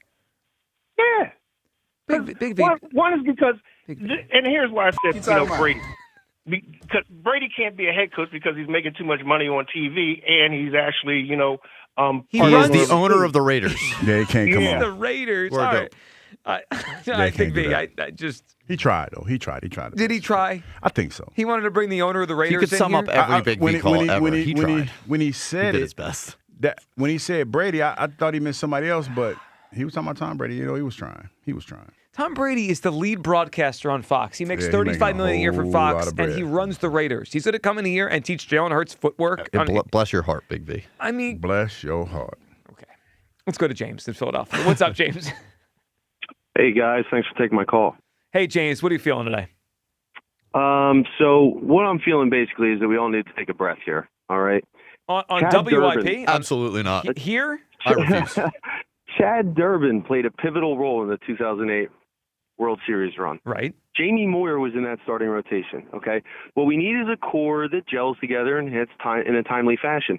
Bo Bichette is not some Excalibur sword coming out of a lake. Is the payroll in LA a problem? Yes. Is it a problem for me personally that the Mets got him in Flushing, whatever that is? Yes. But here's the deal. We're giant slayers, not whiners. And they're clipping all of these callers right now up there. They're going to play you on YouTube and Instagram. Oh, good. And they're gonna joke Could about be a part of the video yearbook next year. You mean like the New York sports radio? I'm sure they are. They're gonna have fun at our expense. All right. So I get look, it. But I'm down, James. I get being down, but you got to realize that it's a marathon, not a sprint. No, they didn't even make the playoffs Yeah, last Jay, year. this- He doesn't get them into the playoffs. They've got some nice young pitchers. We'll see if they can pitch a more than 150, This is 170, like Hugh telling us 180 never innings. give up on Monday after the Eagles lost to the Niners. Rest if you must. That was a give up. remarkable. Rest if you I'm must. just set- But never give up. I love guys. I respect you. I love you. It's more for the other callers. Here's the deal, and I'm not Summer's trying to be caller on caller crime. I'm just saying, when we have the disappointment of the Birds, and then we follow on this, what we're getting is a lot of pent up emotion. Yeah, and you're we right. got to realize that in this city, when the Birds lose, the overall mood goes down. I get that, but I'm a baseball first guy. We still have a very good team. We need to make some moves, though. They got to pivot hard and fast. I don't think Bellinger. I think Bader. I think Gallen over Valdez. And I think they need a middle relief type guy for Strom's role. So James, all those ideas would make them better. I mean, I liked Bader when he was here. I've always liked Gallen coming off a down year, but I think he could pitch better and probably could give them depth they need in the rotation. James, good phone call. Those are all logical moves, and maybe we needed a caller like that today.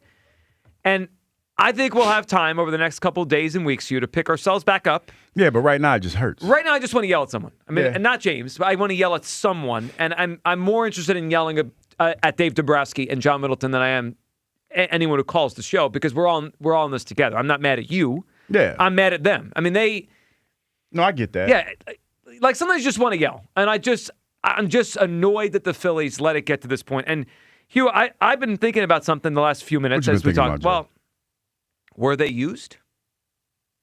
Bo Bichette didn't have much of a market, right? Bo Bichette, it is interesting when you think about it how quickly he became. Everyone said he was coming here, right? It went from 0 to 60 very fast, right? Like, it wasn't like all offseason, watch out for Bo Bichette to the Phillies. No, it really just started a couple weeks ago. Yeah. Did his agent use the Phillies to drive up the price to get other teams interested? Like, was he ever coming here, or were they just waiting for the Dodgers and the Mets to sort out? Kind of figure out what they wanted to do and drive the price up. That could be the case.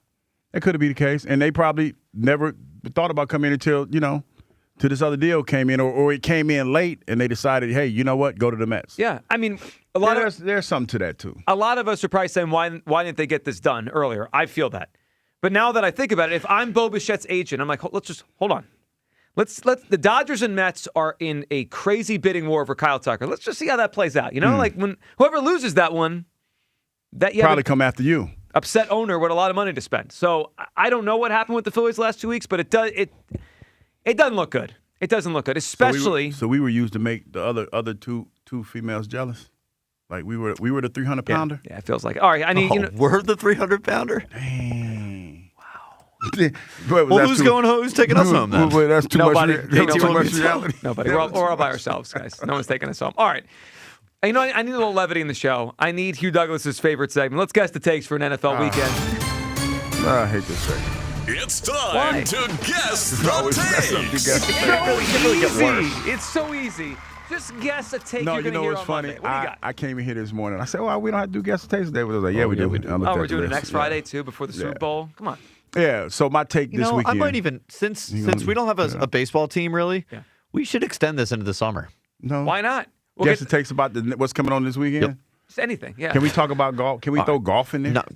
What's your take on the NFL weekend? My take on the NFL weekend that the Denver Broncos were frauds. Oh, see, that's a good one.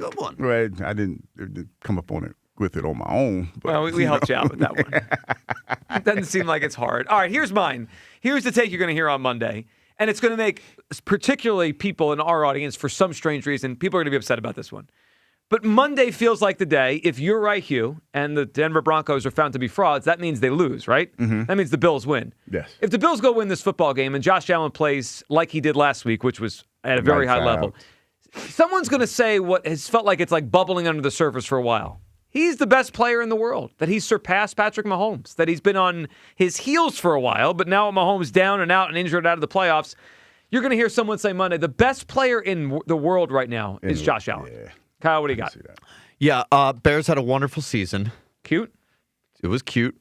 It was impressive, but it's time to slow down, take a deep breath.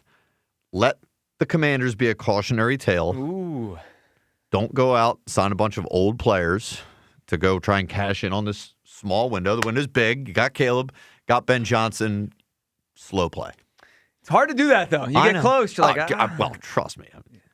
But it's a good, that's a good take. That's a good take. See, it's not that hard. Thank you. I needed that. It is. It's hard. I needed to be uplifted. You start working chopping that take next for week? next week. Yeah, I am already. Okay, you best believe that. Good job. All right, 215-592-9494. Your segment coming up next to react to, well, everything we're reacted to, most especially the Phillies losing out on Bo Bichette. He's headed to the Mets. Then we'll hand it off to the afternoon show. I'm sure they've got a lot to say about this. And last time I checked, Jack is still with us. He's still ready to go. He's got a lot to say. You people as well. Midday Show, Sports Radio 94 WIP. The Eagles' 2025 season will tick away. A disappointing end to a promising 2025 season. Anytime you lose, you're frustrated. Now, the noise gets louder. Some notable Eagles are going to be gone. Who comes in to repair an offense in disarray? The chickens came home to roost. How are we going to fix this thing? How can they get Jalen Hurts back on the MVP track? Everything was there in front of us. We just got to grow from it all. Is A.J. Brown open to a trade? Why aren't you catching the ball, A.J.? How are you not making these plays? All the Eagles offseason happenings happen here. There aren't easy changes to be made. Sports Radio 94 WIP. They can overcome this. I'm Pat Boyle here to help you beat the books with Western One Sports. Frigid temps expected Sunday night in Chicago when the Bears host the Rams, and I think the magic carpet ride continues in the Windy City. Bears have proven they can run the rock, and if they need another second-half comeback, well, you've seen it enough now. Plus, the Rams' defense has been leaking oil for the last several weeks, and staff... This new year, get started on your next success with University of Maryland Global Campus. Apply by February 11th and get your application fee waived. An accredited state university, UMGC offers online and hybrid classes, along with more than 135 degrees and certificates in fields like business, cybersecurity, healthcare, and more. Gain the skills you need to achieve your career goals. Get your application fee waived through February 11th. Learn more at umgc.edu. Certified to operate in Virginia by Chef. Dreaming of a newly renovated kitchen, bathroom, or addition in the new year? We know what you're afraid of when it comes to home remodeling. Strangers in your home, broken promises, missed timelines, mess, stress. That's why Tillman Builders does things differently. Your home is your sanctuary, and their team treats it that way. The Tillman team members are skilled, polite, respectful, and actually enjoyable to have around. You'll feel the difference, guaranteed. Start your free estimate today at tbremodel.com. Tillman Builders, remodeling without the chaos. Hey, Joe DeCamera here. Have you always wanted an attractive, healthy smile? Well, PI Dental Center is the place for you. I've been a patient for 24 years, and PI Dental Center has been transforming smiles for 38 years. Board-certified specialists, Dr. Glenn Wolfinger and Dr. Robert Slough, perform complex dental makeovers with their teeth-in-a-day protocol, where dental implants are placed and restored with fixed teeth in just one day. If you're looking for a smile that's monumental, trust PI Dental Center. Visit PIDentalCenter.com. That's PIDentalCenter.com. There's a myth that a Sprouts Farmers Market person wakes up before dawn, bangs out a couple of hours of yoga before downing a kale foam colostrum latte. The reality is that a Sprouts person is just someone who cares about fresh, healthy, and honestly priced everything from organic produce to the hottest new snack to hit the shelves. They love how easy it is to find the delicious and healthy food they and their families thrive on. And to be honest, most of them have never heard of a kale foam colostrum latte. So maybe that sounds a bit like you. Come see for yourself at Sprouts Farmers Market. Well, guys, we won't have football in Philly for the next month. So how are you going to spend your extra time? Are you kidding me? There's only one answer to this. The answer is spending more time in the bedroom. Sleeping? No, Fritz, not sleeping. Spending more time with some sweet lovin'. And Blue Chew can make that sweet lovin' even sweeter. Oh, Blue Chew, man. Blue Chew. It's chewables, and we all love chewables instead of swallowing pills. Those chewables making you a top-level bedroom performer. And you go to BlueChew.com, you spend 10 minutes letting them figure out what's the best mix for you. And at BlueChew.com, if you use code 94 at checkout, your first month is free. Hell yeah. And no waiting in line at the pharmacy because nobody wants that. They're right here in the US of A, and they ship it right to you. And when that discreet, hard package comes in the mail, oh man, you know what time it is. It's time for you to go to BlueChew.com. Use code 94 at checkout. And then you can chew it and do it. Ready for action, basketball fans? BetMGM, an authorized gaming partner of the NBA, is giving players another reason to hit the court this season. BetMGM is adding extra excitement to every basket, every slam dunk, and every buzzer-beating shot with special promotions, new features, and more. Log in throughout the season to find odds boost tokens, no sweat tokens, and same-game parlay boost tokens in your account to amplify your winnings. Enjoy enhanced product features like Dark Mode 2. Log into BetMGM, an authorized gaming partner of the NBA, all throughout the basketball season to see what's new. BetMGM and GameSense remind you to play responsibly. If you or someone you know has a gambling problem, help is available. Call 1-800-GAMBLER. BetMGM.com for terms and conditions. 21 plus to wager. Pennsylvania only. Existing customer offer. Subject to eligibility requirements. Rewards vary and expire in 7 days.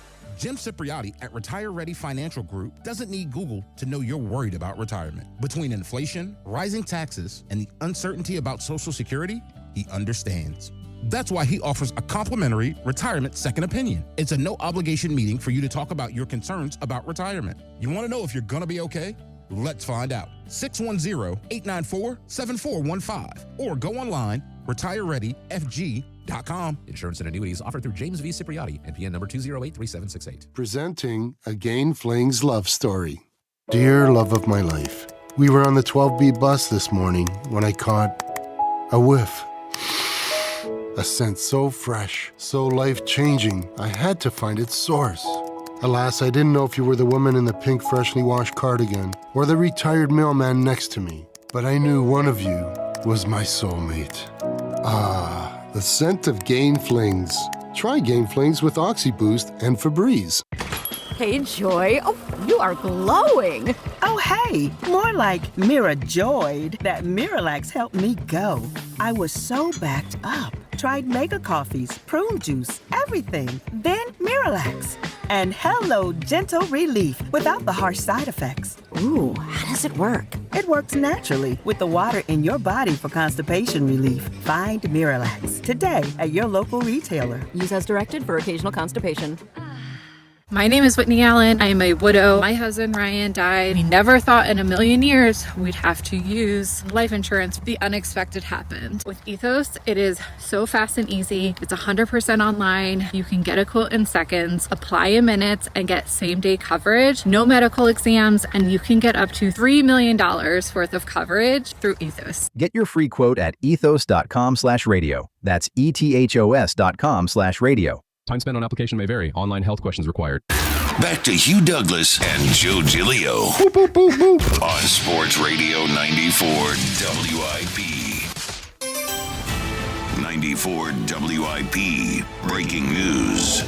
Some more Phillies breaking news. And Hugh, I'm not sure if this is a W or an L for the Phils, but they are bringing back JT Realmuto. Here is the response to the Bichette, to the Mets, the Phillies, and JT Realmuto, according to Robert Murray, and also collaborated, same kind of story coming out with Matt Gelb and Ken Rosenthal on a 3-year contract. So Robert Murray is the writer that has the details on a 3-year deal, $45 million with a chance to get to $60 million for JT Realmuto.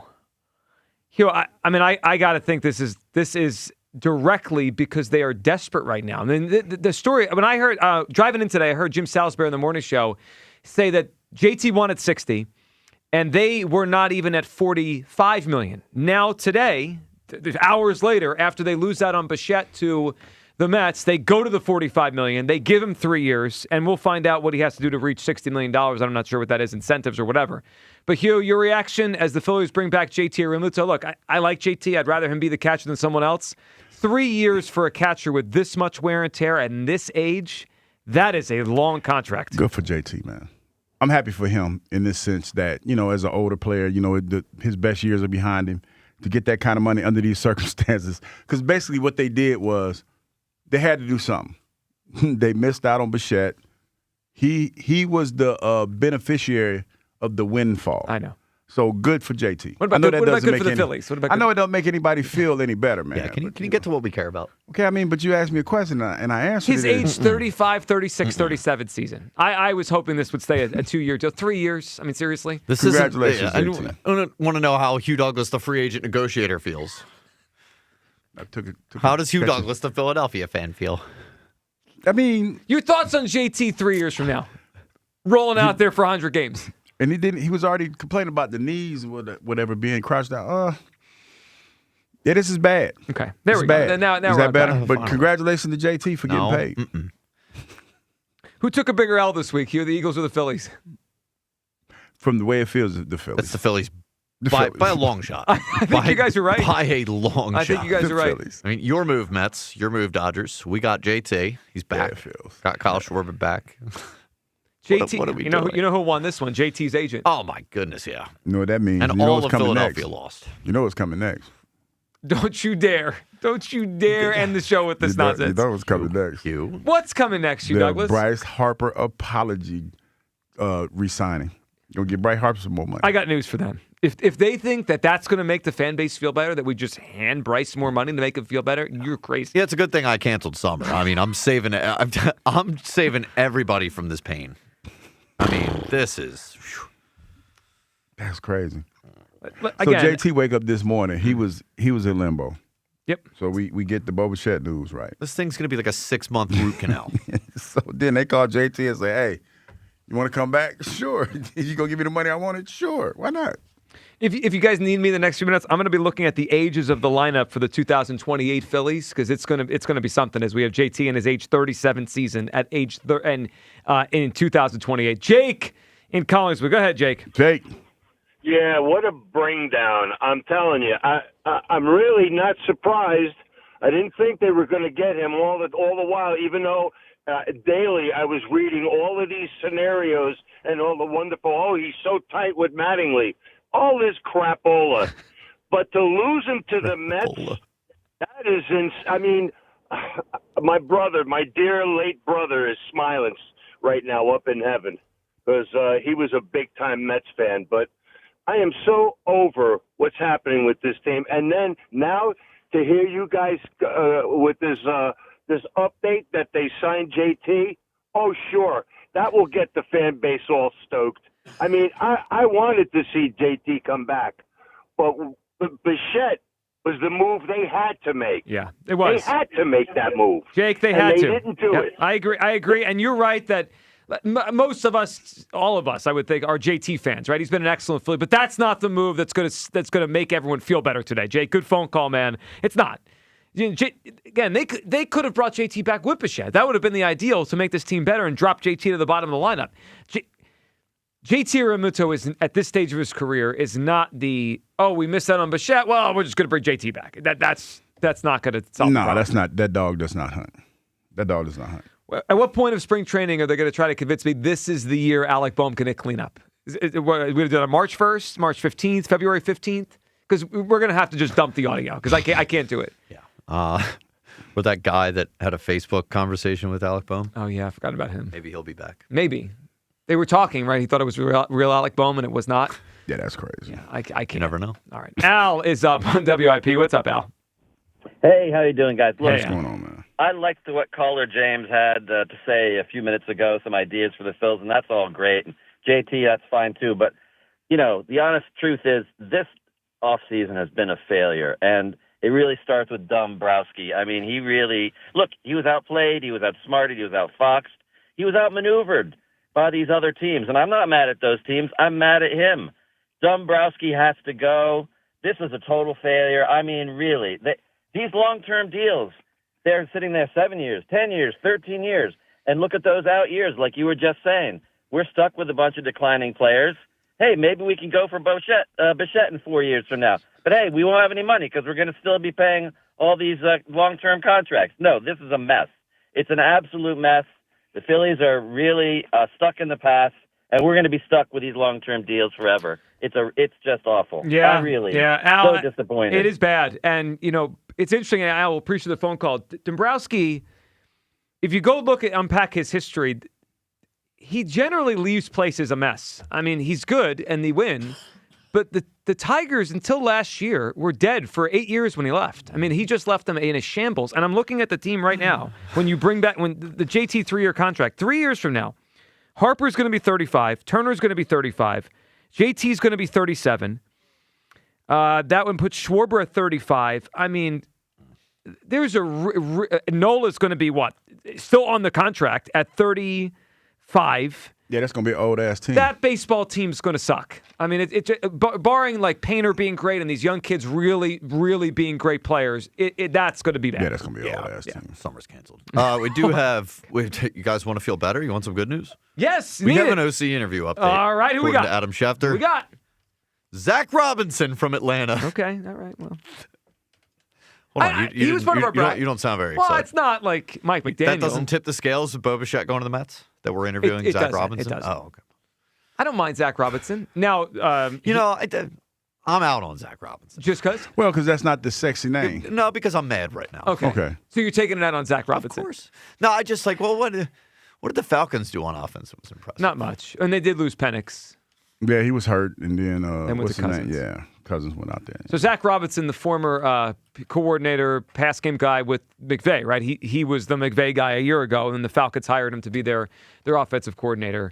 He's a former quarterback, if my memory serves. I think he was a college quarterback, and then kind of got to the NFL and found his way to McVay. So, all right. So is Zach Robinson the first known interview? Yeah. You make anything of that, Hugh? Like, is it? I always wonder with these interviews: is it a matter of timing? Is it a matter of happenstance, like who goes first, or do you think that says something about their interest? That Zach Robinson is number one up. I think it would just they're trying to figure out their philosophy, and maybe it may be even one of those situations where who they really want to talk to is probably still playing. You just never know. I think that you have to, in order to vet the people that you want to vet, you got to hit the ground running. Right. So you got to talk to everybody, and you have to figure out who do you feel is going to be the best fit for what you're trying to do. I mean, but I think it is telling because, Zach, 39 years old, a little bit younger. It's not – it kind of flies in the face of what we thought. Somebody that's a little bit more established, probably a little bit older. Now, he did call plays for the Falcons, so he's checked that box, right? Yeah, it's not like he's not a play. He hasn't been a play caller. But when I think when we thought about this whole process, as Eagles fans, we want somebody, in my opinion, who has had success doing it, established, and is one of the hot, innovative names that we've heard about. See, we're not that familiar with Zach Robinson, so I think that's where we are as Eagles fans. I don't think he's going to get everyone excited. It doesn't mean he's not good. No, due diligence is fine, but it would be an uninspiring OC hire. Yeah, feels like it just initial, zoomed out. I will say it feels this, like a Bijan merchant. And this might not be a good example, but wasn't that excited about Nick Sirianni hiring when they hired him? No, and he turned out to be and he's a bubblehead. Well, he's the highest winning percentage bubblehead, two-time Super Bowl participant, Super Bowl champion. No. But don't we want to be more excited about this role? Because this role, you need to actually have some acumen to you, right? Like you're the offense. I mean, I think that's easy fit. But this is where, and I know this probably ain't the time to do it, and I'm gonna probably get if people had eggs, they would probably throw it at me. Good. But what are you gonna do? Yeah, I'm gonna probably get that. This is when I think we gotta trust Howie a little bit. I trust Howie. I'm okay with that. Oh, Howie gets the benefit of the doubt. Yeah. And if he's a guy that they've kind of had their eye on or looked at, I'm okay with that. Because there's a lot about we as fans, I think for us, we want comfort right now. We want the names that we've heard. We want the names that we've talked about, the sexy names at offensive coordinator that, like the Ben Johnsons when he was out there and things of that nature. But you have to find somebody, and the Eagles know this intimately, that's going to get this offense back to where it needs to be. Well, and to the point, you brought up Ben Johnson's name. Ben Johnson wasn't Ben Johnson when he became Ben Johnson, if that makes any sense. Yeah. Like he was not even a play caller with Dan Campbell his first year, then became one. Like no one knew who he was 4 years ago. He was I think he started as a tight ends coach with the Dolphins. Like this, it's not always everyone knows. Sometimes you develop. The best example is Andy Reid, of course. Yeah, right. Like so. Again, Zach Robinson, whoever, could be good. I just wonder if the timing means anything. If he's first for a reason, or is he just first because they have an opening and he's available tomorrow? And they can fly up. I think fly him up. Yeah, I didn't. Hold on, sorry, I'm trying to find where they said it. He's scheduled to. He's also already interviewed for the same jobs with Tampa and Detroit, so he's just doing. He's doing the rounds, the tour. Yeah. Okay. All right. So we'll keep an eye on that one. But Zach Robinson, Falcons offensive coordinator, is the first interview. Yeah. So the Ravens announced they interviewed McDaniel yesterday. He's in Baltimore. I mean, he's not that far away. He's on the East Coast. I'm assuming. I would assume that he'll be in here soon. I would hope so too. All right. Let's go to Greg in Atlanta, who's mad at Bo Bichette. What's up, Greg? Guys, I want to recklessly speculate a little bit on the other side. Mm-hmm. So, I'm really annoyed at the fans like Jim did as far as people just, blaming the Phillies, hanging up the phone, Chuck. I mean, come on, man. Let's just see what happens. I do think that the two main things that are affecting the Phillies that may come out is, A, they don't want to go over the luxury tax or the next level luxury tax. So before you go on, isn't that a fair reason to criticize them? That could be, but that's why I'm saying we're speculating, right? We're figuring that might be the reason, okay? Okay. However, 2 weeks ago, we didn't think this was going to be possible, right? So obviously the Phillies did their due diligence to the point that last night they had agreed to Bichette's demands. That's according to Nightingale, right? Yes. And this guy turned around and went fishing for more money because Tucker signed? Like, John Middleton is nothing but a class individual. Would you agree? Yes. I've never heard anything but that. Sure. Yes. All right. So he wants to deal with people whose voice on a Zoom or handshake on a Zoom. And by the way, the reason that they didn't meet face to face is the guy was on his honeymoon. Right. Yep. There was conversations before that. So am I disappointed? Yeah. Am I mad? Yeah. I want to see what comes out. But I think there's a little bit more weasel on Bichette's side of this deal than we're giving all the blame to the Phillies. Greg, I agree. Hugh had felt that too, and I don't disagree with you. And I think I want to boo the heck out of this guy when he comes here in Mets uniform for the next 1 or 2 or 3 years, depending on his opt-outs. Greg, I agree with you, and good phone call. I guess I can feel that way, but also acknowledge the Phillies' philosophy may be broken. Mm-hmm. I mean, whether or not he's a weasel or not, the Phillies clearly don't want to play in this ballpark the Mets and Dodgers like to play in. We heard it during the process, Hugh, that they thought they could win the bidding because they were willing to go 8 years to spread the money out. Yeah. But if these free agents now are like, well, if you just give me a lot of money for 3 or 4 years, I'll take that. Then the Phillies are antiquated. I mean, and it's kind of rough too because you don't know what's going to happen. You know, you're talking about potentially being locked out in a couple of years or next year. So it's one of those things where for him, hell, he can be a free agent. He can miss the season, go and play for 2 seasons and be a free agent again. So it's I get it. I get it. I just if it played out the way that they said it did and he had a deal done in principle, I would just feel kind of slimy. You know, I feel a little slimy, reneging on the deal. Well, you know what? I'm good on hating Bo, but I'm more frustrated with the Phillies right now. Let's hear from you people. See what they're up to. You people. It's time to hear from you people. What do you mean, you people? There was one thing the Phillies could have offered that nobody else could. A night of caviar in bed with Hugh Douglas. Yeah, that one was a new one today, Hugh. I was trying to be innovative, think about different things. Honestly, probably better and more appropriate than my analogy that came later in the show. No, the 300-pounders was diabolical. Yeah. It was not my best. Also not fair to Bellinger at all. No. Way too good for that. Get a life, guys. Yeah. This is our life. I mean, this is what we do. You may think that's sad, but that's just this is. The fact that you said you might think that's sad is crazy. Yeah, well, whatever. I got my eye on you, Joe Giglio. Okay, go for it, man. What that mean? I don't know. I never know what this stuff means. I like Joe. You know what? I like you too. Thank you, whoever you are. YouTube person. It's a nice comment. Yep. All right, here's my perfect offseason. Trade AJ. Get Max Crosby in here. McDaniel in. Douglas out. Draft O-line and QB. Where am I going, though? What do I have to do with it? Okay, just leave. You got lumped in with the perfect offseason. Yeah, you got to go. Unfortunately for you, if you presented Eagles fans with, you get Crosby and all that, but Hugh's got to go. Douglas out. Oh, yeah, I know. You're gone. Yeah. I'm out of here. Yeah, I'm out of here. Sorry, I'm signing up for that, man. Yeah, after the day. Today was a rough day. Yep. Yeah. All right, got these two back-to-back. Preach, Hugh. Shut up, Hugh. Oh, those are the best. I like those. Yeah. I like those. Man, Hugh is really getting up there. Getting up where?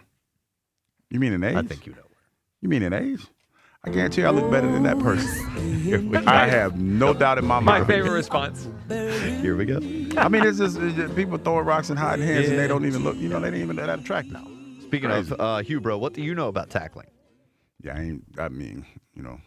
I tackled a few people in my day. Yeah, I mean, most highlights I've seen, you do make tackles. The Barry Sanders one, not so much. Dumb question. Does a sack also get tallied? It's a tackle. It's a tackle. They give you both. Yeah. Okay. Just wanted to double check. We're all about accuracy. Had a few of those at least. Yeah, a few of those. Some hobby ideas for Hugh: fishing, skiing. You can't see Hugh skiing. No, I was asked to go skiing. I'm like, nah. Have you ever skied? They ain't trying to ski. I can't see that. You see my big ass in them ski pants, man, that ski suit? No. If you had to, would you ski or snowboard? Like life on the line, you got to pull off one of them. What is that thing called? Your with life the will motor? be on the line. the thing, it looked like a jet ski, but it's for the snow. No, not that. Snowboard or ski. No, I'm telling you what I would do. No, he gave you an either or. You got to pick. Hey, Joe. You'd fly over the handle of that You know thing. what the bad part about skiing and snowboarding is?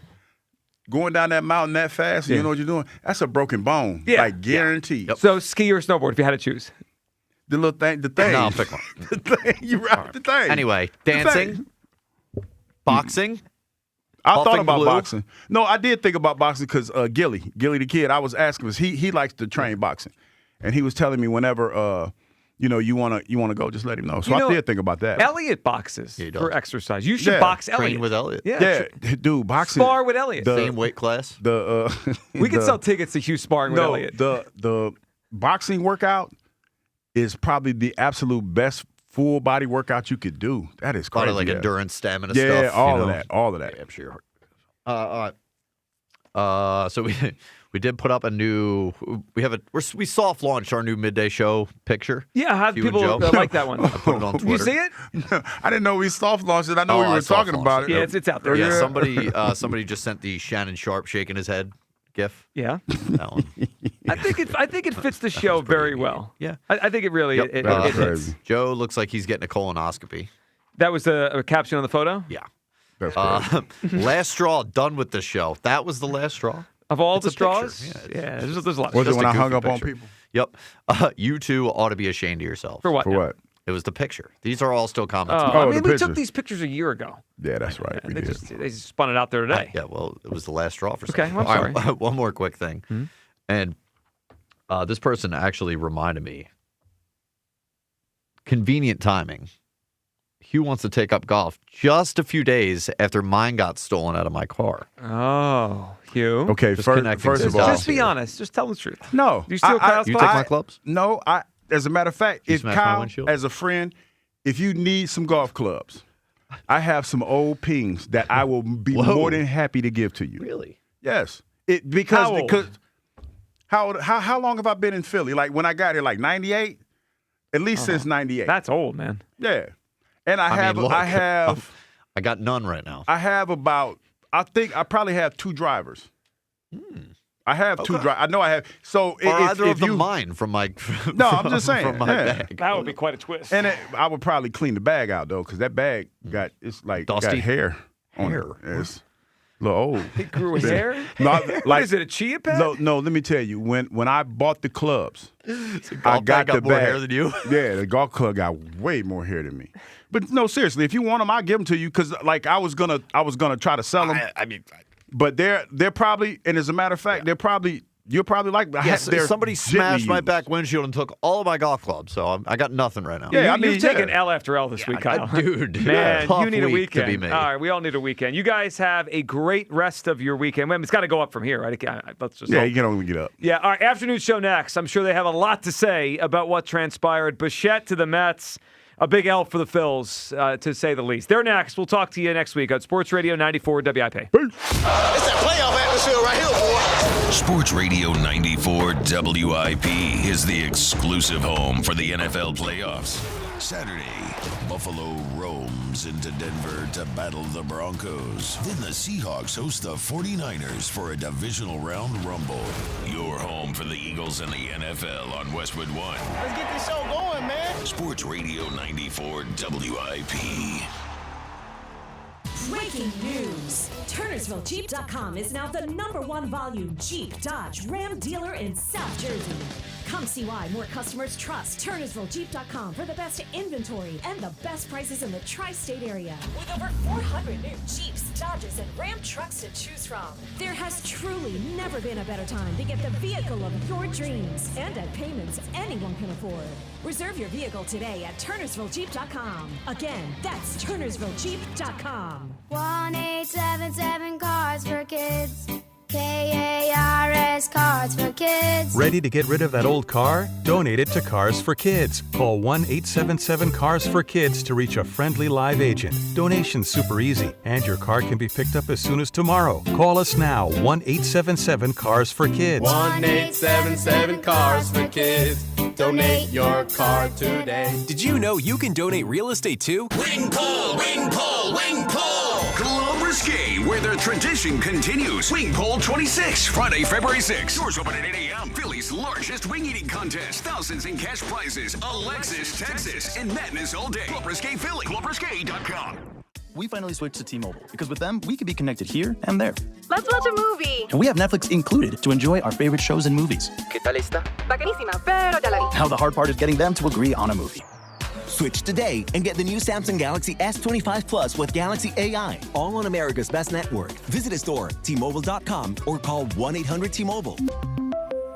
Best mobile network in the U.S. based on analysis by Ookla. Speed test intelligence data to H 2025. Receive Netflix standard with ads on us with qualifying plans. Buy 4 windows, get 4 free with no payments and no interest for 2 years. Visit windownation.com. Ready for action, basketball fans? BetMGM, an authorized gaming partner of the NBA, is giving players another reason to hit the court this season. BetMGM is adding extra excitement to every basket, every slam dunk, and every buzzer-beating shot with special promotions, new features, and more. Log in throughout the season to find odds boost tokens, no sweat tokens, and same-game parlay boost tokens in your account to amplify your winnings. Enjoy enhanced product features like dark mode, too. Log in to BetMGM, an authorized gaming partner of the NBA, all throughout the basketball season to see what's new. BetMGM and GameSense remind you to play responsibly. If you or someone you know has a gambling problem, help is available. Call 1-800-GAMBLER. BetMGM.com for T's and C's. 21 plus to wager. Pennsylvania and New Jersey only. Existing customer offers subject to eligibility requirements. Rewards vary and expire in 7 days. When the new year hits, every business could use a little something to stay ahead. A lift, a jump start, an edge, or perhaps a boost. Like the all-new 5-year business boost from Comcast Business. It's the certainty of a price lock for 5 years on qualifying internet bundles. Plus, you'll have the most reliable Wi-Fi with our best equipment, so your whole team can stay connected at a great rate. And to sweeten the deal, ask about a $500 prepaid card when you add 2 lines of mobile. It's the boost your business deserves. So sign up for the 5-year business boost and get a 5-year price lock on ultra-reliable Wi-Fi. Plus, ask about a $500 prepaid card. Comcast Business, powering possibilities. Ends 2/22/26. New customers only. 1-year contract required for guaranteed rate. 5-year pricing applies to monthly service charge excluding taxes and fees. That's Wi-Fi based on Open Signal Awards USA. 6th Broadband Experience Report, May 2025. Joe Conklin hosts comedy nights at Parks Casino every month in 360 Lounge. For full schedule, go to joeconklin.com. joeconklin.com! Start the new year right by receiving 3% cash back on every purchase when using your American Heritage Cash Reward MasterCard. From now through January 31st, 2026, you'll earn 3% cash back on every transaction, from groceries, gas, and gifts to everything in between. Plus, receive a $150 bonus reward when you spend $1,500 in the first 90 days. Visit AmericanHeritageCU.org/cashback. Insured by the NCUA. Not a member? Join today. Equal Opportunity Lender.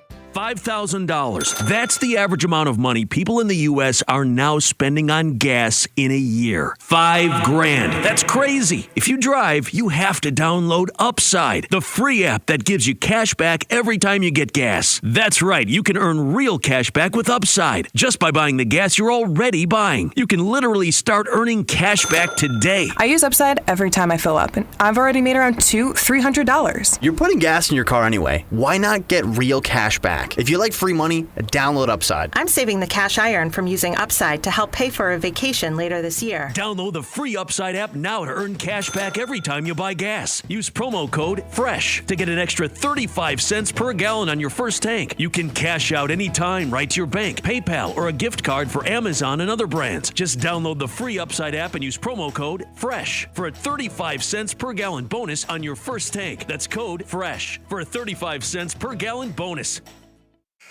What if your instincts could pay off? With Robinhood Prediction Markets, you could put your sports IQ to work on the games you know best. It's not you against the house. It's you participating in a live market. Buy or sell your predictions all game long. Trade every play with Robinhood. Visit Robinhood.com/predict. That's Robinhood.com/predict. Futures and cleared swaps trading involves significant risk and is not appropriate for everyone. Event contracts are offered by Robinhood Derivatives LLC, a registered futures commission merchant and swap firm. This is the story of the one. As the purchasing manager at a manufacturing plant, she knows the only thing more important than having the right safety gear is having it there when you need it. That's why she partners with Grainger for auto reordering, so her team members can count on her to have cut-resistant gloves on hand, and each shift can run safely and efficiently. Call 1-800-GRAINGER, click Grainger.com, or just stop by. Grainger, for the ones who get it done. This is is an Odyssey Sports Minute. Presented by Robinhood, your money, your move. Rams wide receiver Puka Nacua had 10 receptions for 111 yards last week in the Rams win on Wild Card Weekend. Sunday against Chicago. If Nacua can get 10 receptions with at least 100 yards, he would join Travis Kelce as the only two players in NFL history to have at least 10 receptions and 100 yards in back-to-back playoff games. I'm Chris Black. 94 WIP HD1 Philadelphia, live from the Tasty Cake Studios. An Odyssey Sports Station. This is the afternoon show with Ike, Spike, and Fritz. Sports Radio 94 WIP.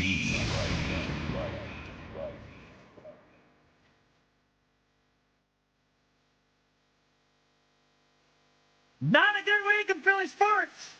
The WIP afternoon show.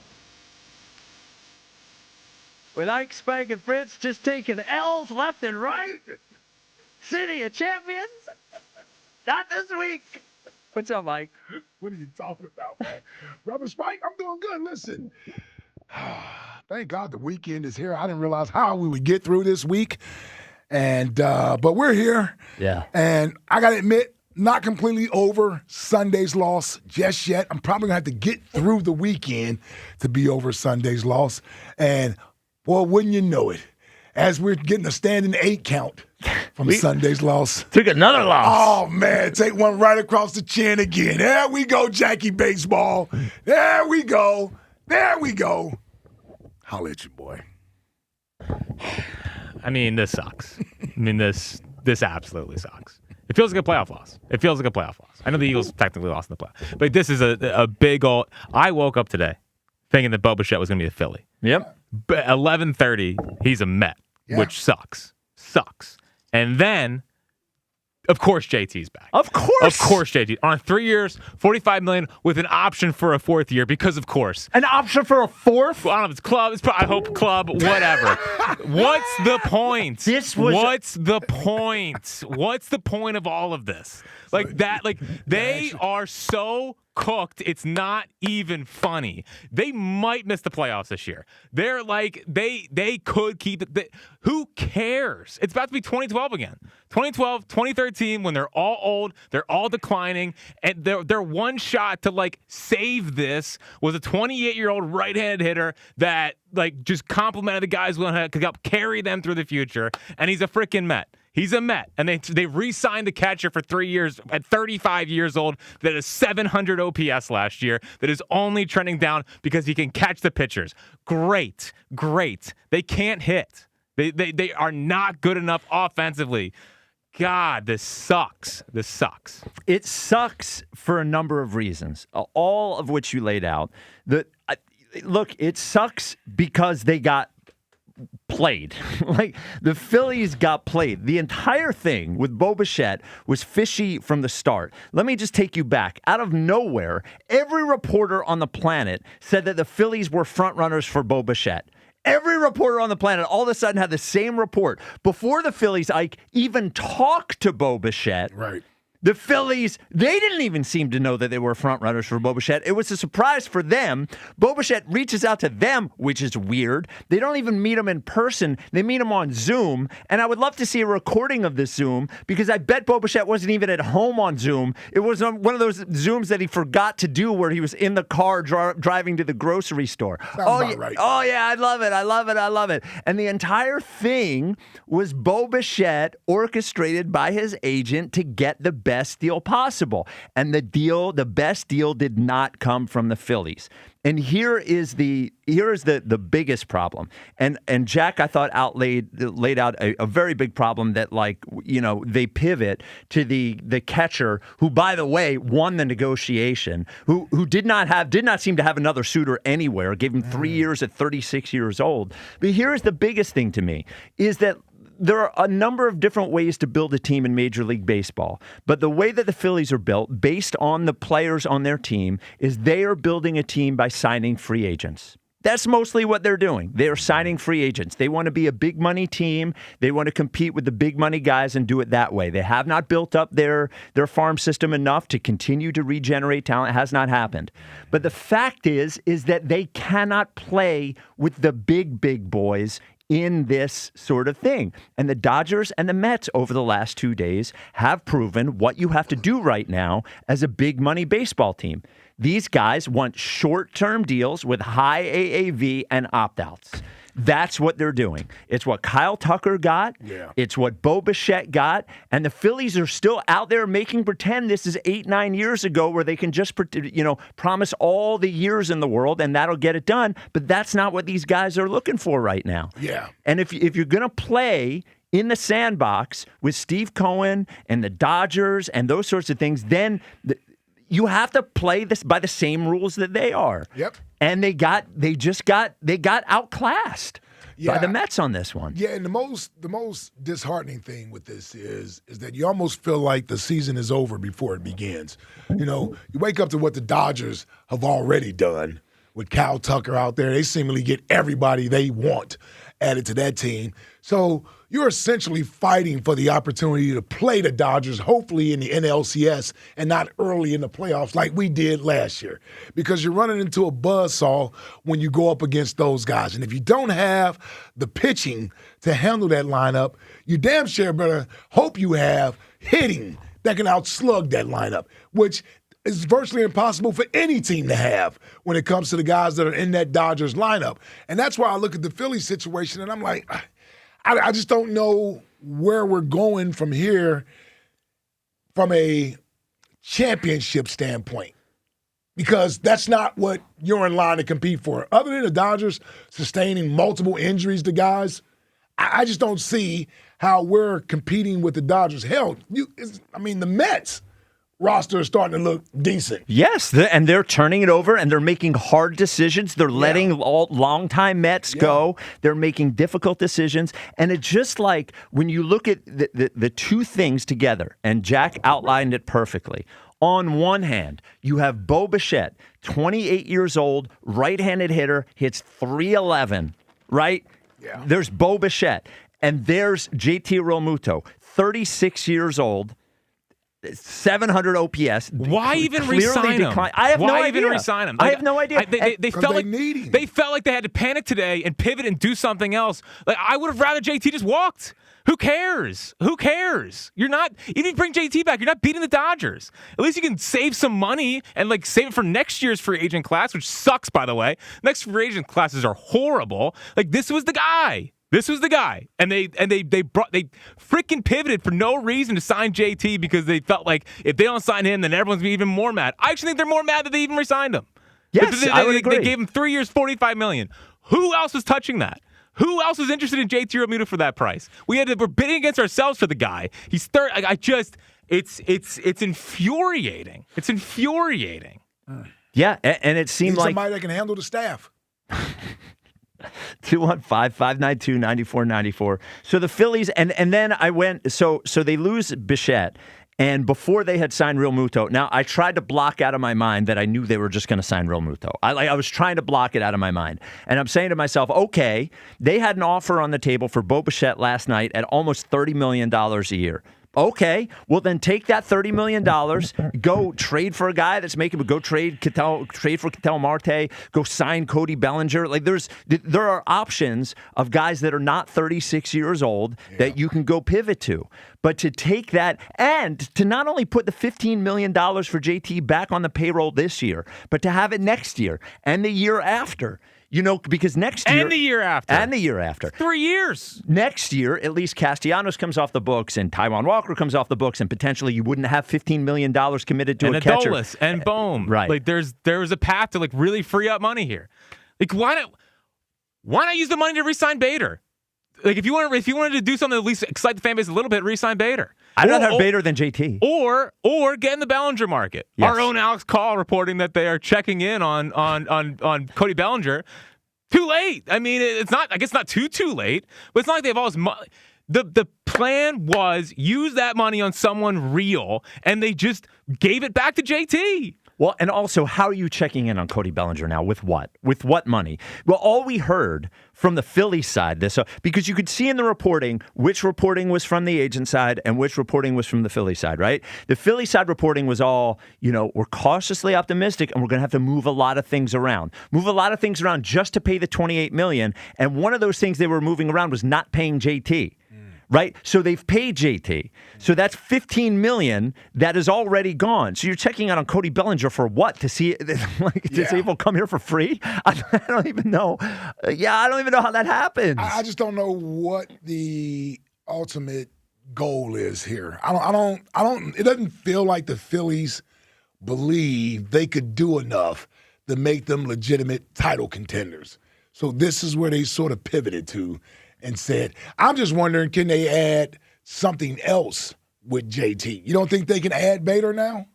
I mean, yeah, they could. But even if they add Bader, and I love Harrison Bader, he's probably not a difference maker. He was great last year. Mm-hmm. Would I bet on him having an 800-plus OPS for the Phillies again? Right. No, but I would rather have him here than not. I'd rather have JT and Bader, of course, but he's not a star. No, I agree. Yeah. I'm just.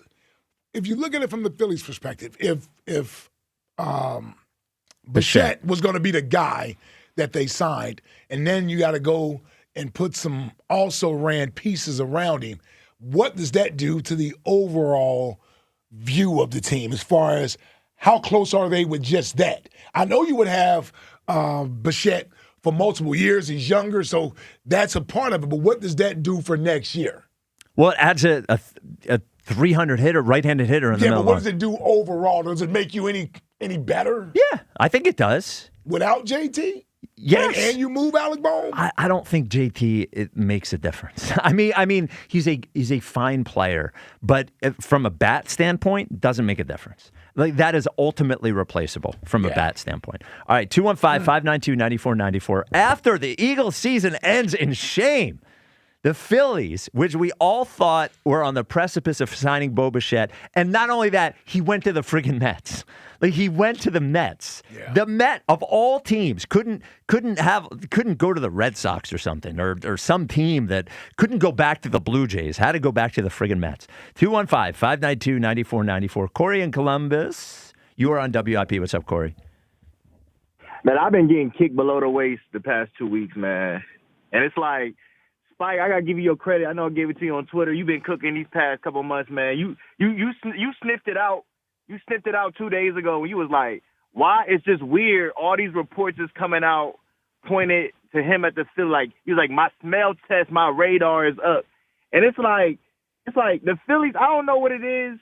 Dombrowski, like you kind of talked about, like, all these new players now, they want the shorter deals with the higher, yearly payouts. It's like, has the game, like, passed him by? Like, I'm like, what is we doing? Like, we can't even, like, this past 2 weeks, it's just been so terrible in Philadelphia land. And it's like, I don't want to see JT on this.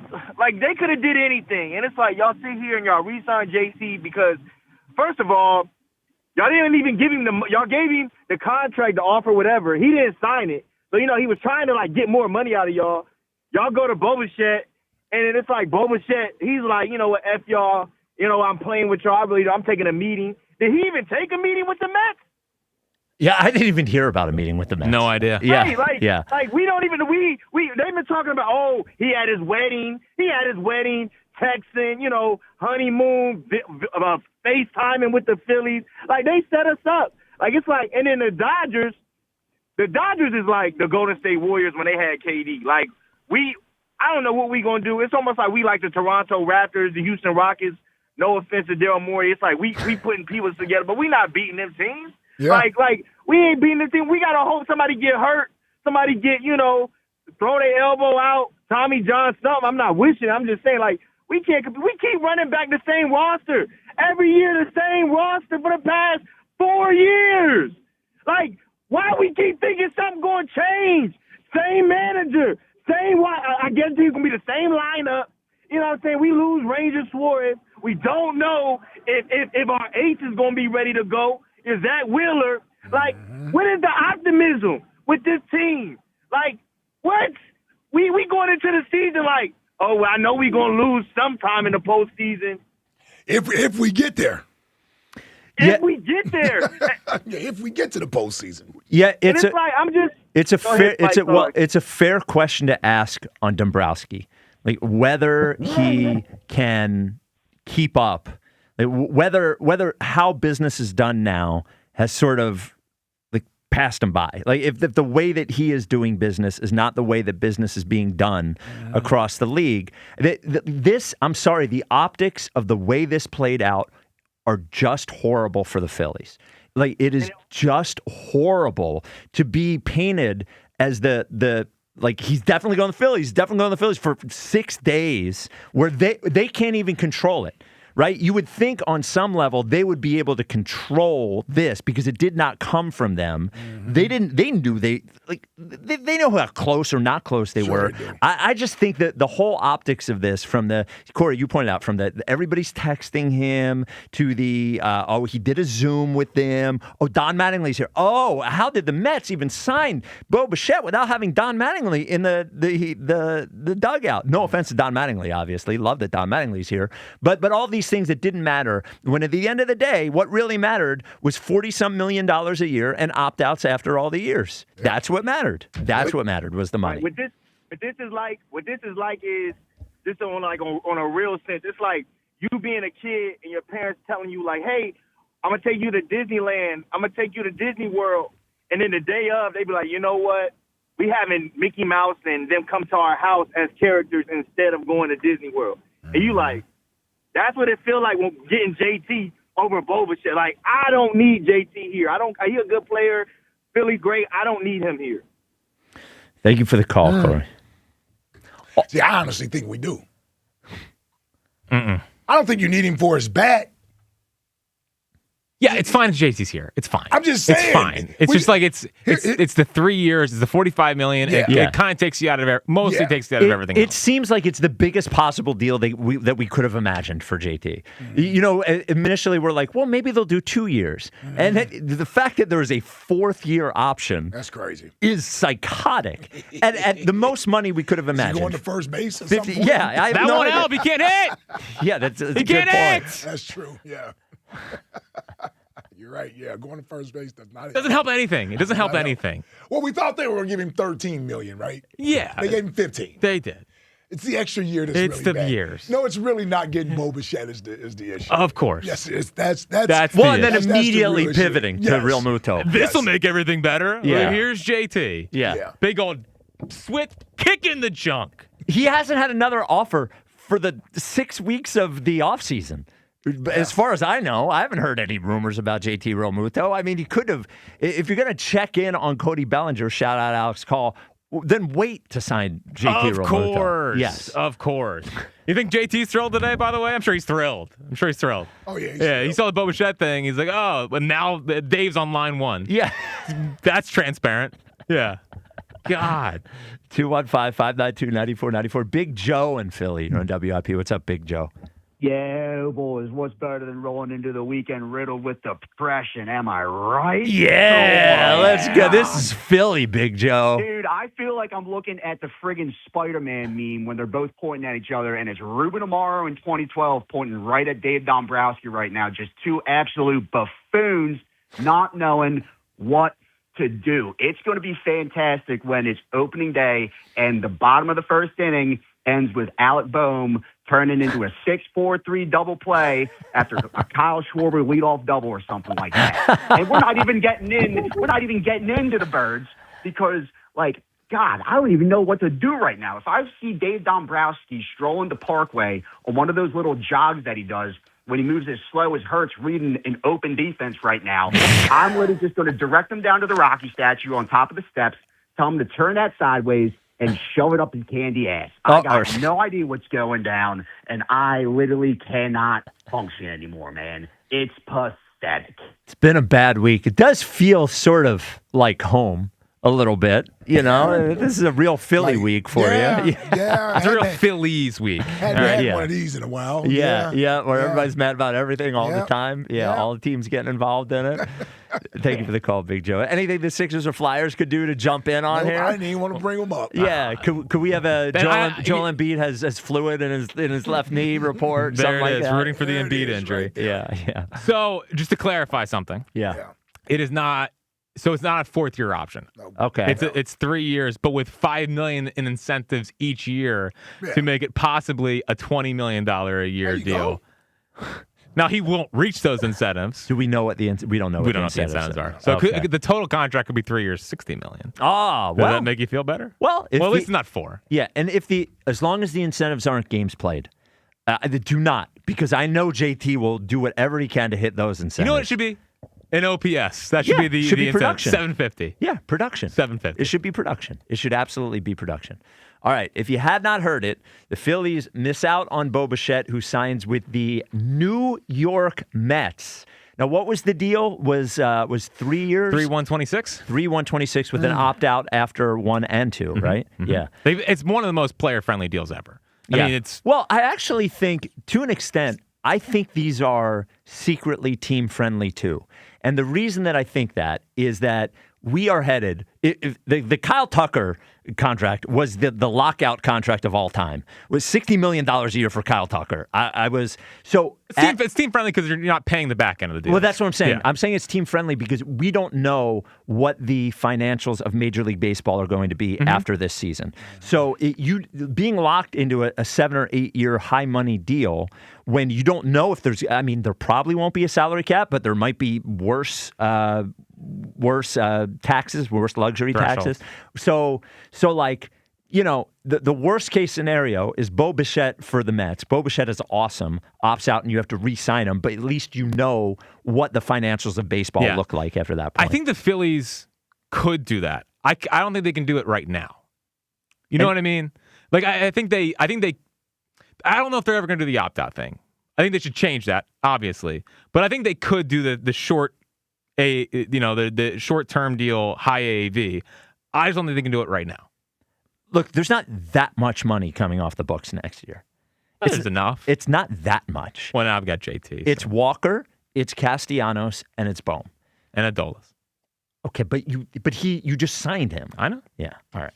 215-592-9494. Phillies miss out on Bo Bichette. We will continue to talk to you about it next. We'll also get, it is a big NFL playoff weekend, even though we are not involved in it. So we will get Costos' picks for the playoff weekend as well. This is the WIP Afternoon Show with Ike, Spike, and Fritz. Look, we had a little blip of 45, 50 degrees, right? Was it actually 55 at one point? Wasn't that cold out? Last night, came back, freezing. And if your old drafty windows are still in there, if you haven't called Gaida, the inside of your house is one of two things. It's either cold or your heating bills are way up again because you have those old drafty windows there. Lucky for you, you have my good friends at Gaida extending their big winter sale through January.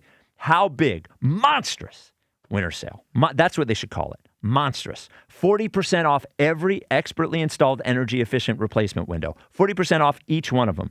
It also, every one of them, includes high-performance low-E glass. You also get 40% off any door, any kind of door you want. Garage door, sliding patio door, magic door, secret door, 40% off. Start your project with no money down, no interest for up to a year.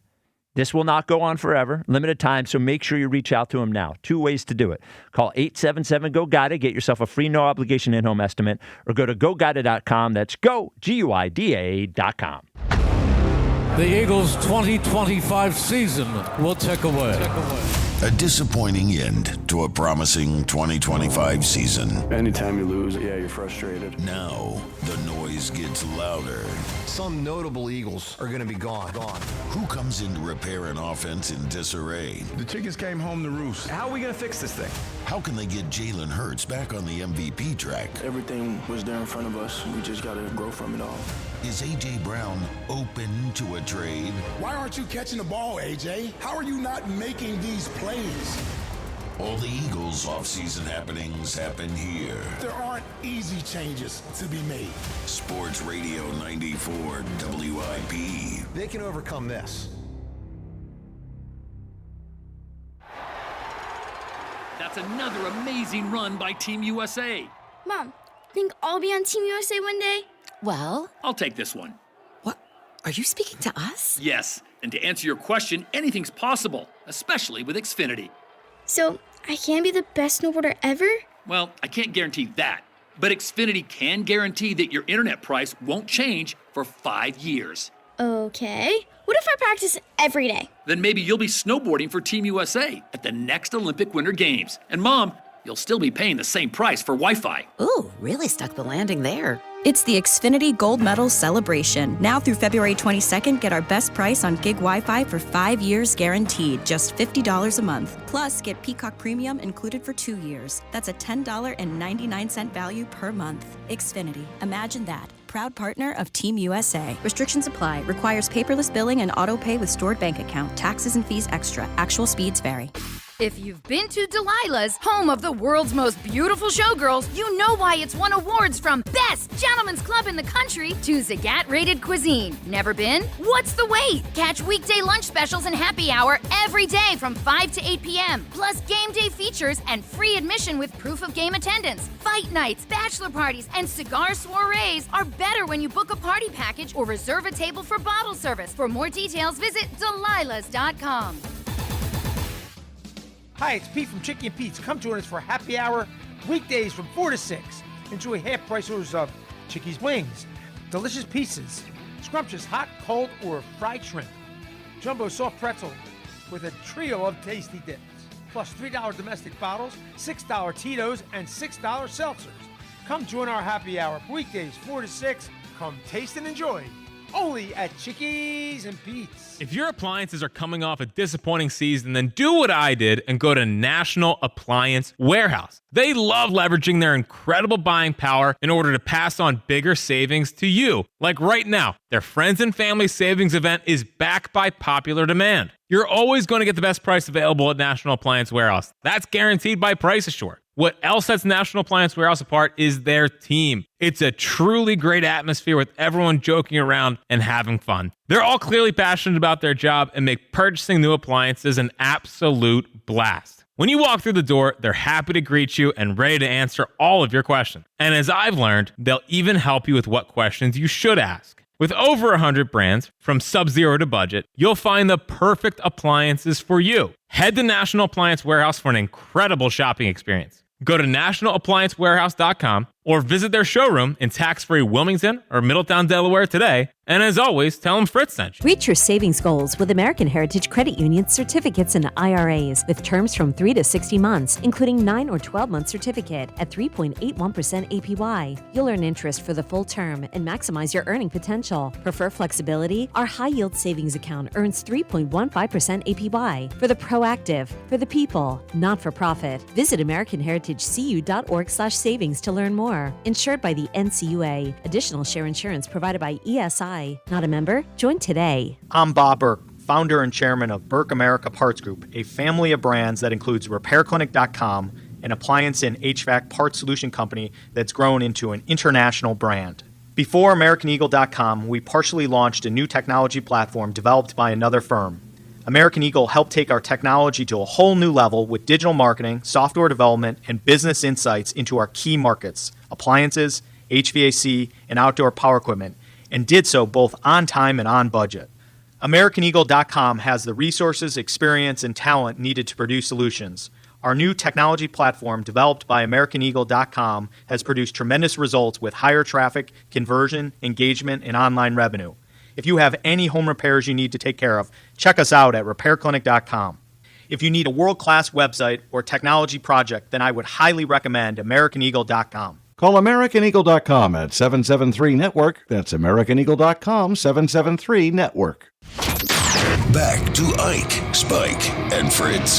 The Afternoon Show. Sports Radio 94 WIP. Wow. On a Friday? I ain't it too, but don't push me. Man, just like the sweetest joy next to you.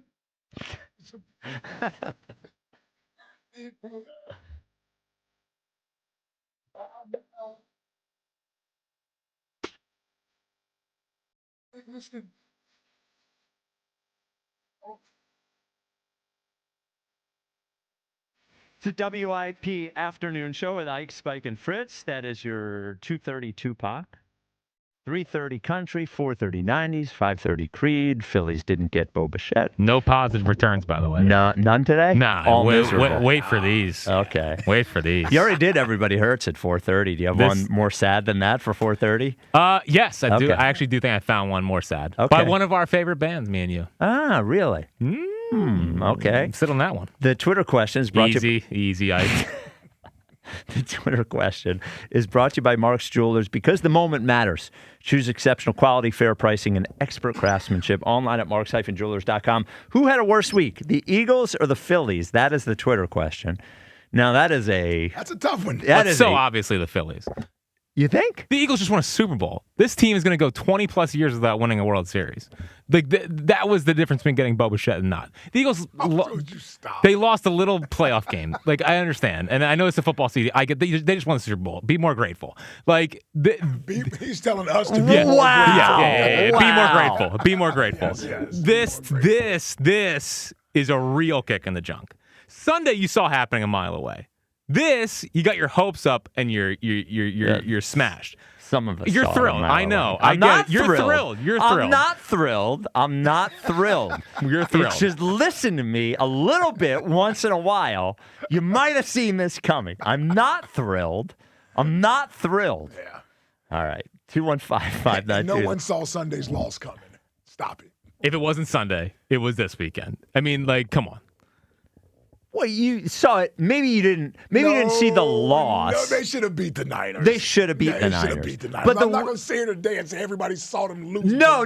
But the way the game went was certainly a familiar They still should have way. beat the Niners. Yeah. 215-592-9494. Chuck in Mount Airy, you're on WIP. What's up, Chuck?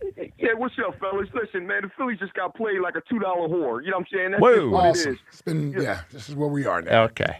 Yeah, that's just what Well, it I is. blame You know what you I mean? for that. I'm sorry. Yes, I take the blame. Yes. I take the blame. Dude, imagine the company-wide email when he was PD if one of us did that. All right. The epidemic he created. All right. Sorry, go ahead, Chuck. Go ahead, Chuck. I probably would have said that before Spike okayed it anyway. There we go. You know what I Thank mean? you. It is what it is. But listen, they just got played, man. You know what I mean? And the thing about it is this. They deserve it. You know, and listen, and the thing about it, they're going to get, all the fans to still go down there with little pinstripe jerseys on and, buy a beer and a glizzy and be happy to be down there watching, Bryce Harper and the Chipmunks down there, playing baseball. But you know what? I say I blame this on, Cal Schwarber, because he was the first person to play the Phillies. And Bo Bichette just follows suit. You know what I'm saying? Bo Bichette follows suit behind Schwarber, because Schwarber would have never gotten that money anywhere else. And he played the heart violins to get that money, and he played on their heartstrings to get that money. And every agent in the universe knows the Phillies are sweet, and including the Mets.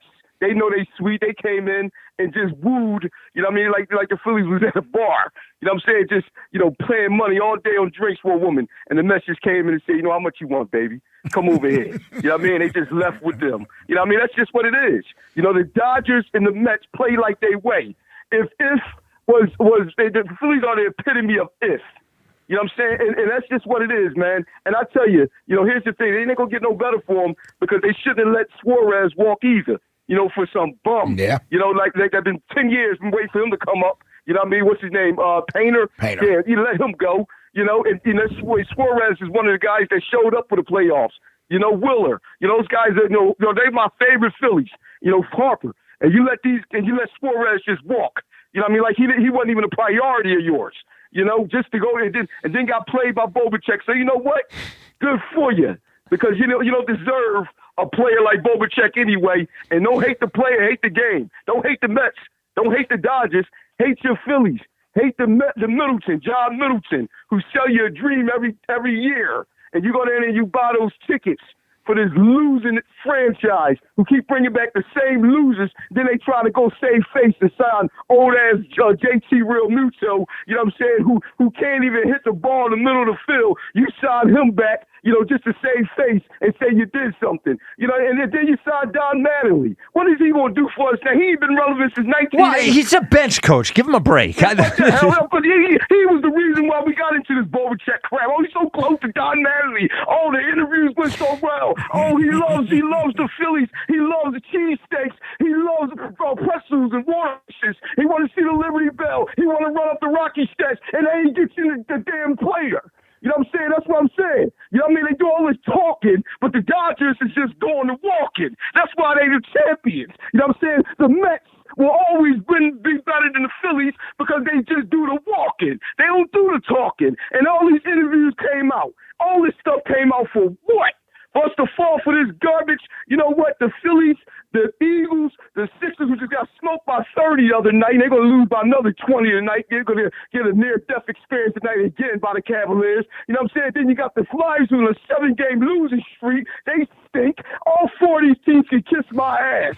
Like, seriously, I'm done with everybody right now. You know what I'm saying? Because they all suck. Jalen Hurts stinks, too. All you Jalen Hurtsites out there, he stinks, too. You know what I'm saying? Causing all this strife in our locker room. Jalen Hurts, Sirianni's going to lose his job. You know what I'm saying? Patullo lost his. All these teams stink. Garbage. I'm out of here. Peace. Wow. Old school Chuck. We had funny Chuck for about 2 months. I like that Chuck. I know. Especially today. Yeah, you wanted that Chuck on this show. By the way, I didn't give the poll results on who had a worse week. Yeah.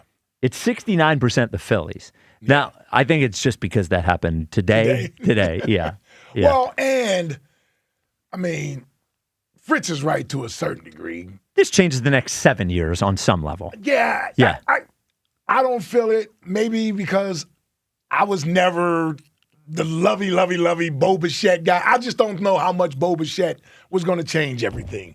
I think the 3 guys that you have here are still the 3 main guys, right? Those are the guys that have to show up in the postseason.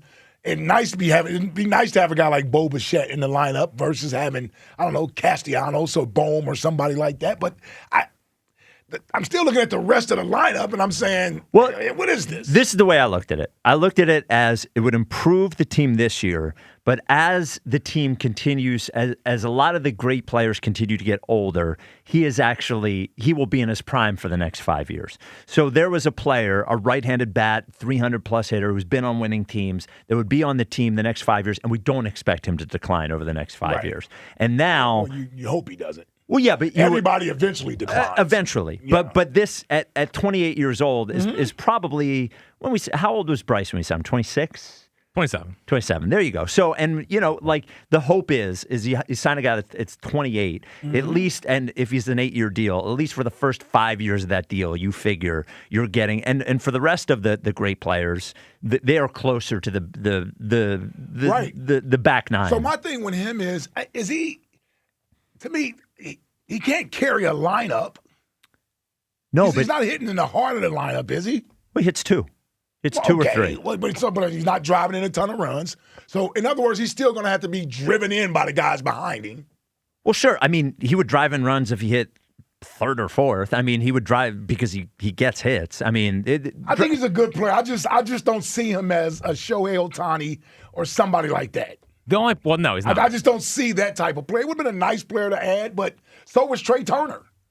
Is he better than what Trey Turner was when we signed Trey Turner? I don't about think so. The same. I think Trey's probably a more pedigree player. And everybody wanted him out of here in 2 years. Mm-hmm. Everybody wanted him out of here in 2 years. Yeah, no. But like the problem is there's no real other pivot now. Like there's Bichette was the get out of jail free card. It was this offseason. For this offseason where it's not run it back and there's someone new to get excited about that is he's a star caliber player. I can see that part of it. I can see that part of it. I think they would have 4 top 30 players, 30 position players in baseball had they added Bo Bichette. And now it's with what you see the Dodgers do, what you see the Mets by pivoting to Bo Bichette, you almost have gotten to the point of, well, what's the point? Yeah. Well, when he signs with the Mets, he's still the 3rd best player on that team. He is. Yeah. And their outfield sucks. Yeah. They didn't make the playoffs last year. There you go. And Chuck please, David Stearns and Steve Cohen, Uncle Stevie. Like the Mets have their own issues. We'll see. We'll see. And Bichette's kind of chubby anyway. There you And go. There it Keep is. my boy That is down. There you 38 go. minutes. 38 minutes. What else? His dad. he's just a singles hitter. And his dad wouldn't have been that good if he didn't play in Colorado anyway. Well, he's a 100% Coors merchant. Yeah, I mean, are you come kidding on. me? Hey, you want to pay that money for a slap hitter? Yeah, get out of here. Crazy. I'd rather have a catcher. That's a more important position. Have you up the middle? Yes, and it's only $15 million for Real Muto. It was $30 million for Bichette. It's a bargain, and you need someone to catch his pitching staff. Zach Wheeler would have been pissed if JT walked out the door. Now JT's back. Honestly, this is a stupid deal for the Mets. What idiots up there. Morons. Steve Cohen. Yes. Yeah, you get so mad, Uncle Stevie, you raged. You just got so enraged, you signed a slap hitter for $42 million a year. Congratulations. Dummy. Say infield Austin Hayes. And he kind of chases a lot too. Like there's a lead, like he will. coming. There's a He real was chance. coming. There's honestly a chance he turned into infield Castellanos. So it's not all that bad.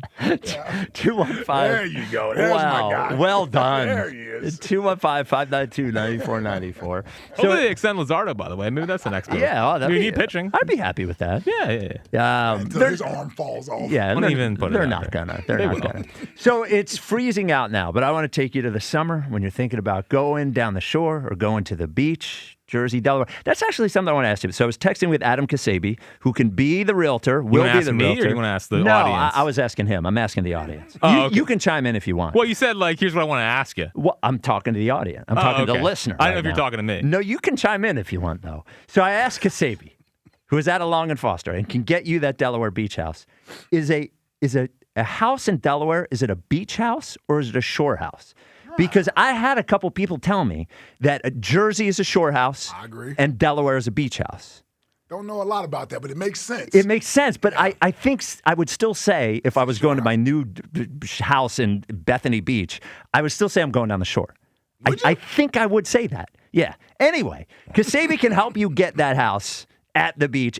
And I was saying yesterday, he's got a couple right now, condos right on the beach. He sent me pictures of it. A condo on the beach of Bethany between $800,000 and $1 million. Here's the deal. That condo, your property taxes for the year are under $2,000. Some of them closer to $1,000. Property taxes for the whole year.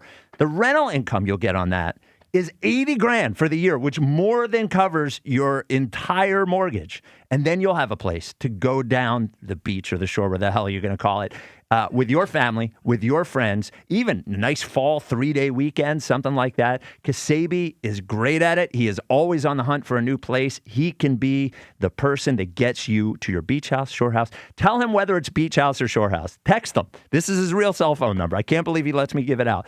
302-864-8643. That is 302-864-8643. Or go to buyindelaware.com. We're good with Costos? Nick Costos, host of You Better You Bet, Odyssey Sports Betting Insider. Insider calls presented by BetMGM. Make it legendary. Catch You Better You Bet on the new Westwood One Sports, weekdays 9 to noon. And You Better You Bet countdown to kickoff Sundays from 11 to 1. What's up, Costos? What's going on, guys? Great to be on with you here. And if you'll allow me, follow our new YouTube page, the show YouTube page, youtube.com/@thecostos, youtube.com/@THEKOSTOS. Anything else you want to plug while you're here? My Instagram at the Costos, and my Venmo also at the Costos. There we go. Wow, your Venmo. Cash App. You got Cash App too? Well, might as well. I actually don't think I do have Cash App. I think it's just I have PayPal. No, that's enough.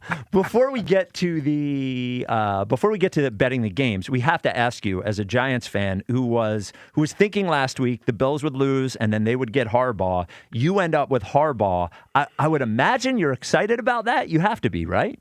Very excited about it, and I'll be honest. And I don't know if I said it on this show, but I've said it on my show, that I wanted Kevin Stefanski to be the next coach of the Giants. So if you had asked me a week ago, Stefanski or Harbaugh, I would have chosen Stefanski, with the rationale being Stefanski, I know, gives me a schematic advantage on one side of the ball, where like John Harbaugh doesn't necessarily do that as a CEO type, right?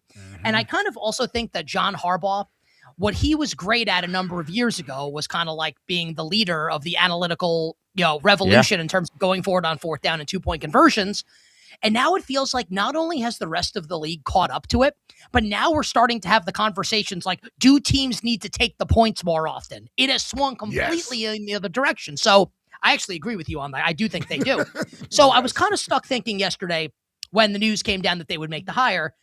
Like, I like it. I don't know if I love it. And then I find out Todd Monken, the offensive coordinator in Baltimore, is coming with him. And now I'm all in on this. Because Monken, I think his personality, which reportedly did not mesh well with Lamar Jackson's, I think will mesh very well with Jackson Dart's. I think there will be a schematic advantage on the offensive side of the ball. And look, candidly, as a Giants fan, we've been so bad for so long that taking the team to respectability, I think there's something to be said for that. And he obviously, I think, will instill a winning culture, a hashtag leader of men. And I don't think this is crazy to say this. This will sound like I'm trolling. I'm not. I think the Eagles are more likely to win more games next year than the Giants. The Giants have the best coach in the division. No? That's fair? Arguably, yeah. I think that's fair. That's fair. Yeah, that's fair. And what a spot to be in that is as a Giants fan. So I am very happy with this hire. Now, you guys are gonna love John Harbaugh. You're talking about stabilizing the organization, once proud organization, looking for respectability. He brings that. There is confidence there. I think that he's going to change that whole environment up there, man. Yeah, you're going to love John Harbaugh. Nick, Ike knows John Harbaugh very well, played for him. Yep. John Harbaugh offered him his first scholarship that Ike said yes to and then turned his back on him and went to a different college. But Love that. Yes. Yeah, good turncoat. I love that. It worked out for both of us. Yes. It ended up working out. And when you look, and you know this all too well, Nick, but like you look at the Giants coaching since Coughlin stepped down, I had even forgot about Shermer. I completely that one shot. Yeah, I promise you this: no Giants fan has forgotten about Pat.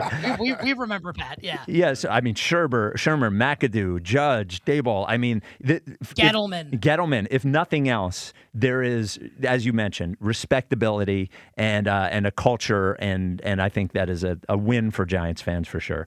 So we have 4 games this weekend. I'm going to want your opinion on all of them. Which one do you like best? Oh, I like the Rams-Bears game best from a betting perspective. Okay. So the Rams are 3.5-point road favorites. The total is where I want to look, guys. The total in the game is 48.5. And it's ticked down a little bit because it's going to be freezing cold, but the wind is not expected to be bad. And if the wind's not bad, I really think both offenses can show up and show out here. Certainly the Rams offense. Like, I would be legitimately stunned if the Rams didn't score at least until in the high 20s in this game, if not the 30s against this Bears defense. I think this sets up for a huge game for Matthew Stafford. I think he got his clunker out of the way last week against Carolina, where I think you have to feel good moving forward about the way Stafford's going to play, and the Rams are going to play a cleaner game. So I think the Rams are going to score.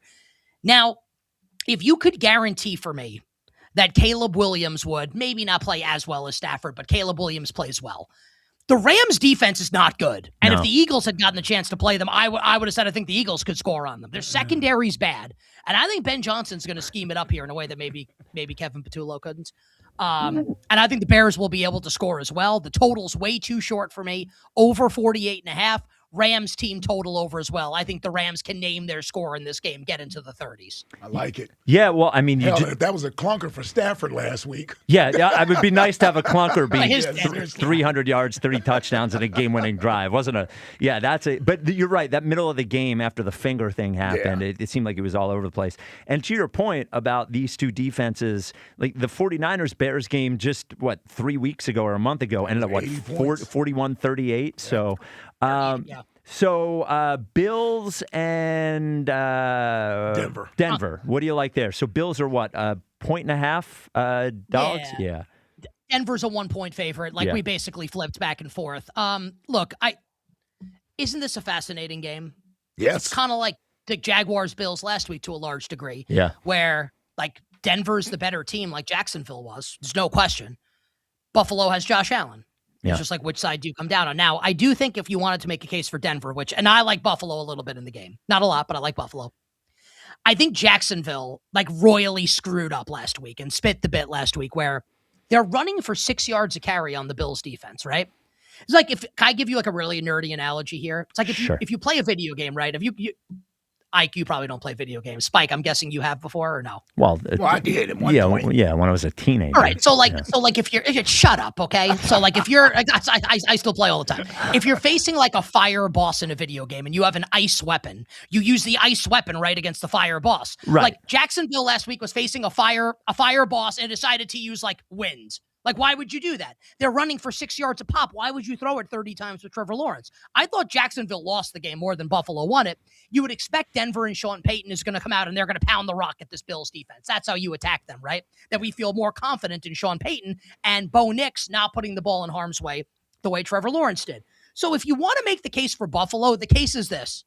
Josh Allen disappears into the phone booth and comes out and he's wearing Superman's cape. And he just does it single-handedly. And I do think that he has emerged now, especially with the Eagles out and Rodgers out, that he's kind of emerged as not only like the main character of this NFL postseason, but he's like Tom Hanks in Castaway. And like Matthew Stafford can be Wilson and Caleb Williams can be the raft and the Texans defense can be the guy that hooks up with his wife while he's on the island. I'll take the Bills to win here. Would I be shocked if Denver won? I wouldn't. Another game. I think the Niners-Seahawks game is also really intriguing, especially with the Niners getting a touchdown. What do you like there? I can ask you guys something. If you traded flipped, if Kyle Shanahan coached the Eagles last week and Nick Sirianni and Kevin Patullo coached the Eagles, or the Niners, who do you think would have won the game? The Eagles. Yeah, the Eagles. Do I get Purdy too? That's such an insult to Jalen. No, it's not. Yeah, it is. No, it's not. Yes, it is. No, it's not. Jalen Hurts won Super Bowl MVP less than 365 days ago. I love how you're just like hand waving a Lombardi trophy. Like, I'm not. You are. You just said who cares? I'll tell you what. By the way, Brock Purdy didn't play that great last week. No, but he played good, and he had 2 interceptions. Yes, and a game-winning drive at the end, and the other guy had a chance for that as well. Anyway, continue. All right, we all agree. Great, Shanahan was great the coach. timeout. Yeah. Great timeout by the coach before fourth down, ending the game if they don't get the conversion. That was really well done. I asked that question to say this. If there was one coach where you could feel like coach with like one hand tied behind his back with an undermanned team and can keep the game close, I think it would be this one. And obviously, right? Like Sam Darnold has an oblique injury. He came up yesterday on the injury report. He's listed as no, there's no injury report yet for tomorrow. He's going to play in the game. Darnold's going to play. Yeah, he said he was going to play. He better play. Yeah. Well, the betting market right now, Seattle's a touchdown favorite. If Drew Lock were playing, this would not be the point spread. Darnold's playing in the game. Right.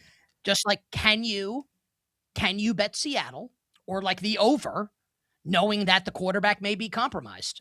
I can't. So if you made me bet the game, I'd take the points with San Francisco. And real quick to wrap it up, the Patriots are a field goal favorite over the Texans at home. What do you like in that one? I think if I had to bet it, I don't think I will. If I had to, I'd lay New England. Houston not having Nico Collins is such a tremendous deal. And I don't know if he's officially been ruled out yet for the game, but he hasn't cleared concussion He didn't practice protocol. all week, Like he hasn't cleared protocol yet. He's probably not playing. Right. So now that means that I like Jaden Higgins and I like Jalen Noel and I like Christian Kirk and Xavier Hutchinson. None of those guys are even close to being number one receivers. Patriots defense played, and here's what I think is really fun to think about. Last Sunday night against the Chargers, was that more the Patriots defense has kind of coalesced into something different? And if it has, they're going to the Super Bowl. Or is it Justin Herbert can't play well in the big spots? I don't know the answer to that question. We'll find out on Sunday. I think Houston's offense is going to be up against it, even while acknowledging the Texans probably have the best unit in the postseason that's remaining, which is their defense. I would lay New England -3 if I had to bet the game on Sunday. All right, Costos. Well, congratulations on John Harbaugh, and thank you for the picks. Good luck, brother, and we'll talk to you next week. Do I have time to hit you with a hot take, or do you have to go? You have 60 seconds. I'll keep it to 5 seconds. Okay. The Philadelphia Eagles need to trade A.J. Brown this offseason. Oh, it's not that hot a take. Come to Philly, bro. We've been talking about that for 2 years. Fair enough, because I say that and people jump down my throat. They need to, right? And he's awesome, but it's time, I think, at this point. No? Yeah. You got to come sit in one day. We're inviting you. Come see what it's like here for a full day. Stop trying to weaken our team now. Now that you got a qualified head coach, no, we can't take any more advice from you. Yeah, no more advice. Get out of here. I would love to. I feel like Eagles fans have kind of accepted me a little bit. Maybe not now if Harbaugh is going to make the Giants somewhat That's decent. right. Yeah, it's easier to accept you if the Giants stink. Stop, yeah. yes. All right, Nick. Thank you, brother. All right, brother. Wishing everyone minimal sweats, winning bets, the absolute very best of luck. YouTube.com/@thecostos. Oh, shut up.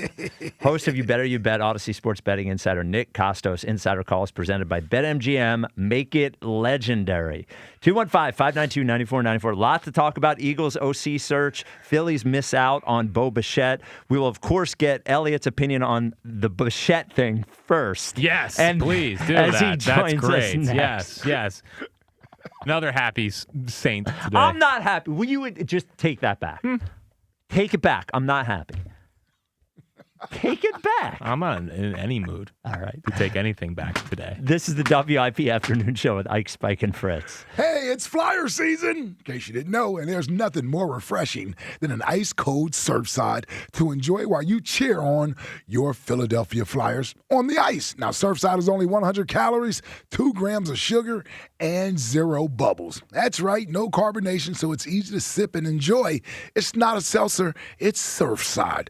Proud partner of the Philadelphia Flyers, sold in arena and at bars, restaurants, and stores near you. Must be 21. Please drink responsibly. Rhea here to tell you about the excitement happening now at Lexus of Cherry Hill. The L-certified winter collection sales event is on. New year, new ride. Get special finance rates on L-certified Lexus models now through March 2nd. With over 300 new and pre-owned vehicles to choose from, your next Lexus is waiting. Family and veteran-owned and operated, Lexus of Cherry Hill is proud to be an 8-time J.D. Power Dealer of Excellence for customer sales experience. Start your journey today at lexusofcherryhill.com. For J.D. Power Dealer of Excellence information, visit jdpower.com/US-DOE.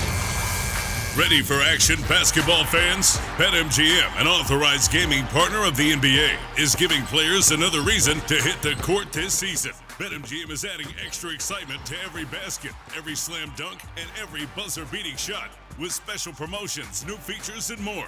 Log in throughout the season to find odds boost tokens, no sweat tokens, and same-game parlay boost tokens in your account to amplify your winnings. Enjoy enhanced product features like Dark Mode 2.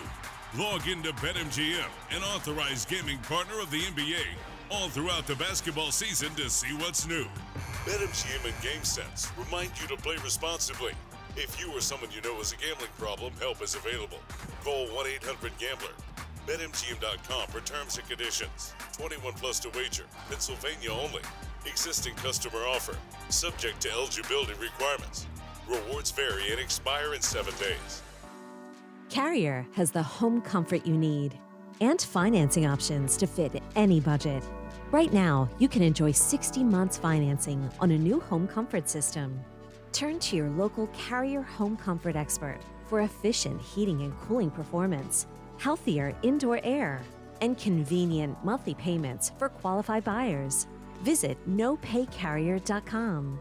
That's nopaycarrier.com. Julia owed the IRS thousands. I was paralyzed with fear. Then I heard a commercial for Optima Tax Relief. Optima Tax Relief is the leading tax resolution firm. A+ rated by the Better Business Bureau and experts in the Fresh Start Initiative. Optima Tax Relief settled my IRS tax bill. Call Optima now for a free consultation. It was amazing. Call 800-392-7955. 800-392-7955. Optima Tax Relief. Visit OptimaTaxRelief.com for details. Chick-fil-A's new frosted sodas and floats. It's a 10 out of 10. Hey, this is Lizzie, a team member at my local Chick-fil-A, and a little thing I love about the Chick-fil-A chicken sandwich and new frosted sodas and floats is how well they go together. You will love having your favorite soda blended with our creamy ice stream to make a new frosted soda or float. With the mix of the ice stream and soda fizz, it's so delicious, I call it Fizzalicious. Order a Chick-fil-A chicken sandwich and a new frosted soda and float at your local Chick-fil-A restaurant. Real team member paid for their testimonial. I checked Allstate first and saved hundreds on my car insurance. Really smart. Unfortunately, I didn't check if I left the pizza box on top of my car before driving home. Not smart. Oh, and a semi just turned my deep dish into a thin crust. Yeah, checking first is smart. So check Allstate first for a quote that could save you hundreds. Potential savings vary, subject to terms, conditions, and availability. Allstate North American Insurance Company and affiliates, Northbrook, Illinois. Attention. Have you racked up $10,000 or more in credit card debt? Are you barely getting by making minimum payments? With credit card debt reaching all-time highs, National Debt Relief is notifying consumers about significant debt relief options currently being made available to help those with overwhelming credit card debt. These options may reduce a large portion of credit card debt for those who qualify. You don't need to declare bankruptcy or take out a consolidation loan, and you may only have to pay back a fraction of what you owe, even if you have bad credit. National Debt Relief has already reduced the credit card debt for more than 550,000 consumers. So don't wait. If you owe $10,000, $20,000, or even $100,000 in credit card debt, you can now take advantage of this financial debt relief as the cost of living continues to skyrocket. To check what debt reduction you may qualify for, call 800-207-4545. That's 800-207-4545. Once again, that's 800-207-4545. Ready to kick off the fun? Chumba Casino is your go-to game plan during halftime or overtime. From spinning slots to instant scratch-style cards, it's like running the perfect play, all from home. New players score a free welcome bonus and daily logins with a shot at some serious prizes every time you play. Get in the game and visit ChumbaCasino.com today. Let's Chumba. Sponsored by VGW Group. No purchase necessary. See terms at ChumbaCasino.com. Must be over 21 and present in a state where it's legal to play. I checked Allstate first and saved hundreds on my car insurance. Really smart. Unfortunately, I didn't check if I left the pizza box on top of my car before driving home. Not smart. Oh, and a semi just turned my deep dish into a thin crust. Yeah, checking first is smart. So check Allstate first for a quote that could save you hundreds. Potential savings vary, subject to terms, conditions, and availability. Allstate North American Insurance Company and affiliates, Northbrook, Illinois. This is an Odyssey Sports Minute. Presented by Chumba Casino, your online casino for plays, spins, and a chance to score. Must be 21 and over. Terms at ChumbaCasino.com. Christian McCaffrey has scored a touchdown in 8 straight playoff games. With a touchdown on Saturday night against Seattle, he would tie former Bills running back Thurman Thomas as the only 2 players in NFL history with a touchdown in 9 straight games. I'm Chris Black. 94 WIP HD1 Philadelphia. Powered by the Tasty Cake Studio. This is Sports Radio 94 WIP. An Odyssey Sports Station. Hey! Sassy Elliott! Hey! Sassy Elliott! Girl! It's the WIP afternoon show at Ike, Spike, and Fritz. It's Friday, 3 o'clock, joined by Sassy Elliott. Brought to you by Robin Ford, online at robinford.com. There's no stopping at Robin. How you doing, Elliott? Well, if there was ever a day for Sassy Elliott, this is certainly going to be that. Yeah, he's so happy. You hear him? Yeah, we'll see how long until my mic gets shut off by Jim. No, it'll be potted down. No. Well, yeah. Elliott, before we get to the Eagles, we need to know your thoughts on the Phillies missing out on Bo Bichette and pivoting to JT Realmuto.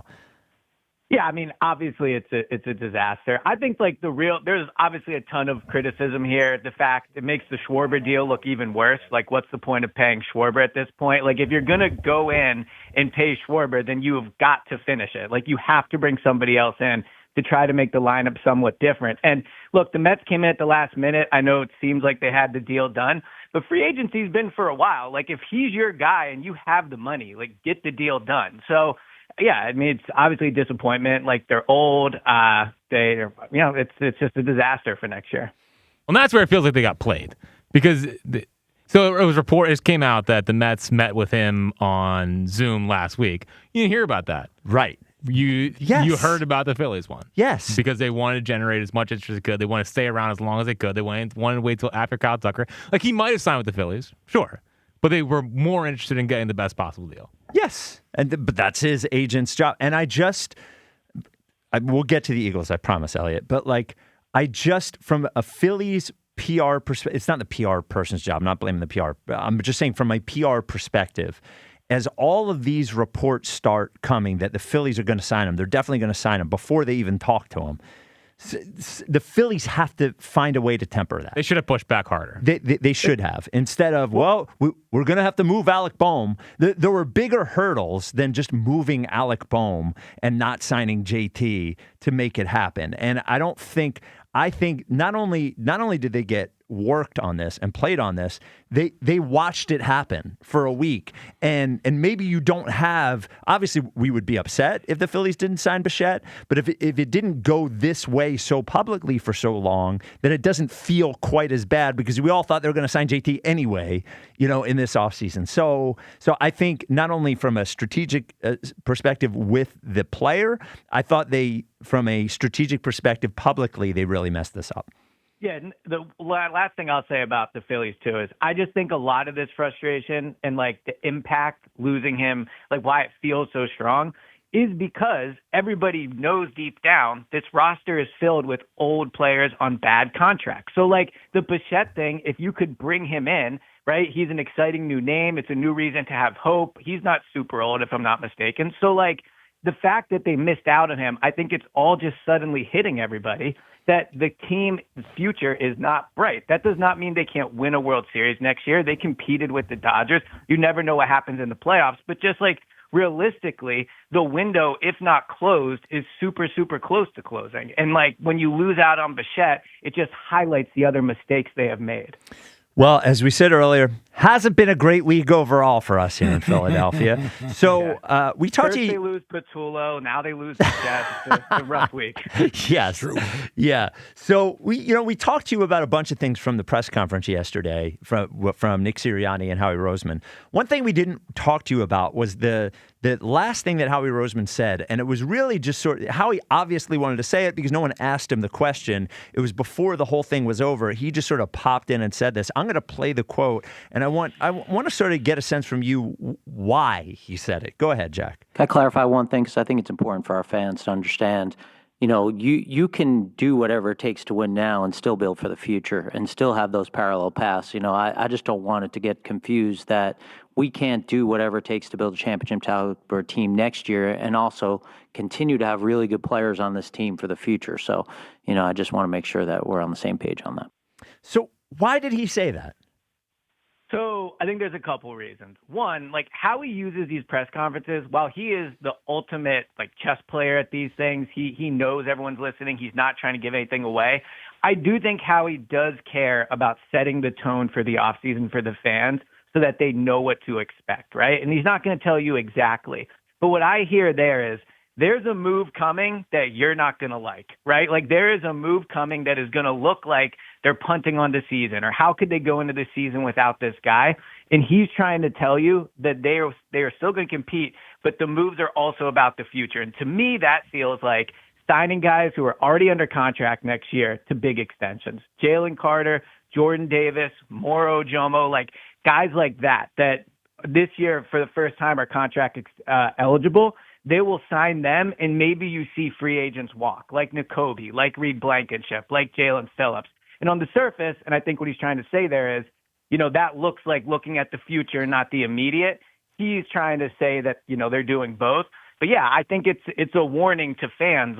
There's something coming that you're probably not going to like, but we're aware of it, and we're still going to compete next year. Yeah, compete for a title or just compete for the division, playoff team. Because, we jumped in the boat of repeat champions and this and that and the other, but that's not what they did last offseason.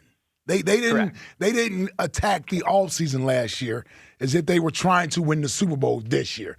Now, I think they made smart decisions. I think they made smart moves as far as trying to remain competitive, but also with an eye on the future. So I didn't necessarily fault them for that, but that seems like that's what we're about to do again this year coming up. Yeah, that's why I bring up Jalen Carter, Jordan Davis, and Moro Jomo. I don't think, maybe they won't give extensions to all three of them, but I would guess if they listed, publicly the free agents or the contracts they care about the most this offseason, all three of those guys would be ahead of any impending free agent. I think they view them they drafted all of them. They play important positions. They play an important part of the field. I think they view them as super critical. Now, to your point, you're right. They already have those guys for next year. So any cash they use this offseason to pay them, they would have them anyway. So there is that way of having the longest view in the room. And you're right. That's what we heard last offseason too. So, I agree with that. Yeah, and to your initial point, Elliot, that there might be something they don't like, and you pointed to defensive players. You just look at every I mean, is there an offensive starter? I'm trying to think of the offensive starters not making $20 million. Is it Tyler Steen? Steen and Goddard. Yes. That's it. And Goddard's a free agent. And that can't be forever. I'm sorry. Well, that's the other thing we didn't talk about yesterday that I thought also should be a takeaway from the press conference is they're drafting offense. Like this year, they are drafting offense. It would not surprise me. Now well, no, I know, but I'm saying like that could be another thing that's perceived as, if they draft a tackle in the first round, but Lane and Mailata are coming back, like that's not a win now move in some ways. Right. Now, one thing that he could be cautioning against where you could see it is they trade AJ and then they draft a receiver in the first round. And obviously a first round pick's a huge asset. You would expect that guy to contribute, but clearly that guy would not be in some ways like a win now player the way AJ would be. He'd be a rookie, right? So I think that you look at how they've done this over the past few years, drafting on defense, spending on offense. I think now they're going to try to even that out a little bit because they're going to put big contracts on defense and they'll remove contracts from offense. And I'm not saying this is easy, but it is worth noting there have been a bunch of receivers over the last 4 or 5 years drafted in the first round who have been really productive in their first year. You just got to get the right one. You just have to get the right. I mean, they're there. They're there. There have been a bunch of them. So let's move on to the offensive coordinator. Even the second round. George Pickens was a second round pick. Yeah. So let's move on to the offensive coordinator thing. We had our first. I guess not confirmed by the Eagles, but confirmed by Adam Schefter. Falcons offensive coordinator Zach Robinson is interviewing today in Philadelphia for the Eagles offensive coordinator job. He's also interviewed for the Tampa and Detroit job as well. What do you think or know about Zach Robinson? So I like it on the surface. Obviously did not watch like every snap of the Falcons last year, so I can't speak to the scheme. But if you just look at his resume and then you look at how he used the quarterbacks, I think it's a nice fit. Like he checks a lot of boxes. He's not a big name, but I think he has some of the qualities of those big names. First of all, he has been in the NFL since 2010. He was a former quarterback. He played for a few years and that then went right into coaching. He worked under Sean McVay for a long time. He coached quarterbacks. He coached receivers. He's called plays for the past 2 years for the Falcons, who have clearly not, been Super Bowl contenders. But you look at him kind of having to shuffle back and forth between Penix and Cousins, and he's had to deal with instability at that position, but he's moved the ball pretty consistently. They were top 10 in yards in 24 and top 15 in yards last year. So obviously a lot of talent there, but even with instability at quarterback, he's moved the ball. So he checks the play caller thing. He checks like the production thing, the interesting background for sure. And then you look at where the quarterbacks threw the ball. Like we know the two areas Jalen struggles with is intermediate and middle of the field and throwing from under center.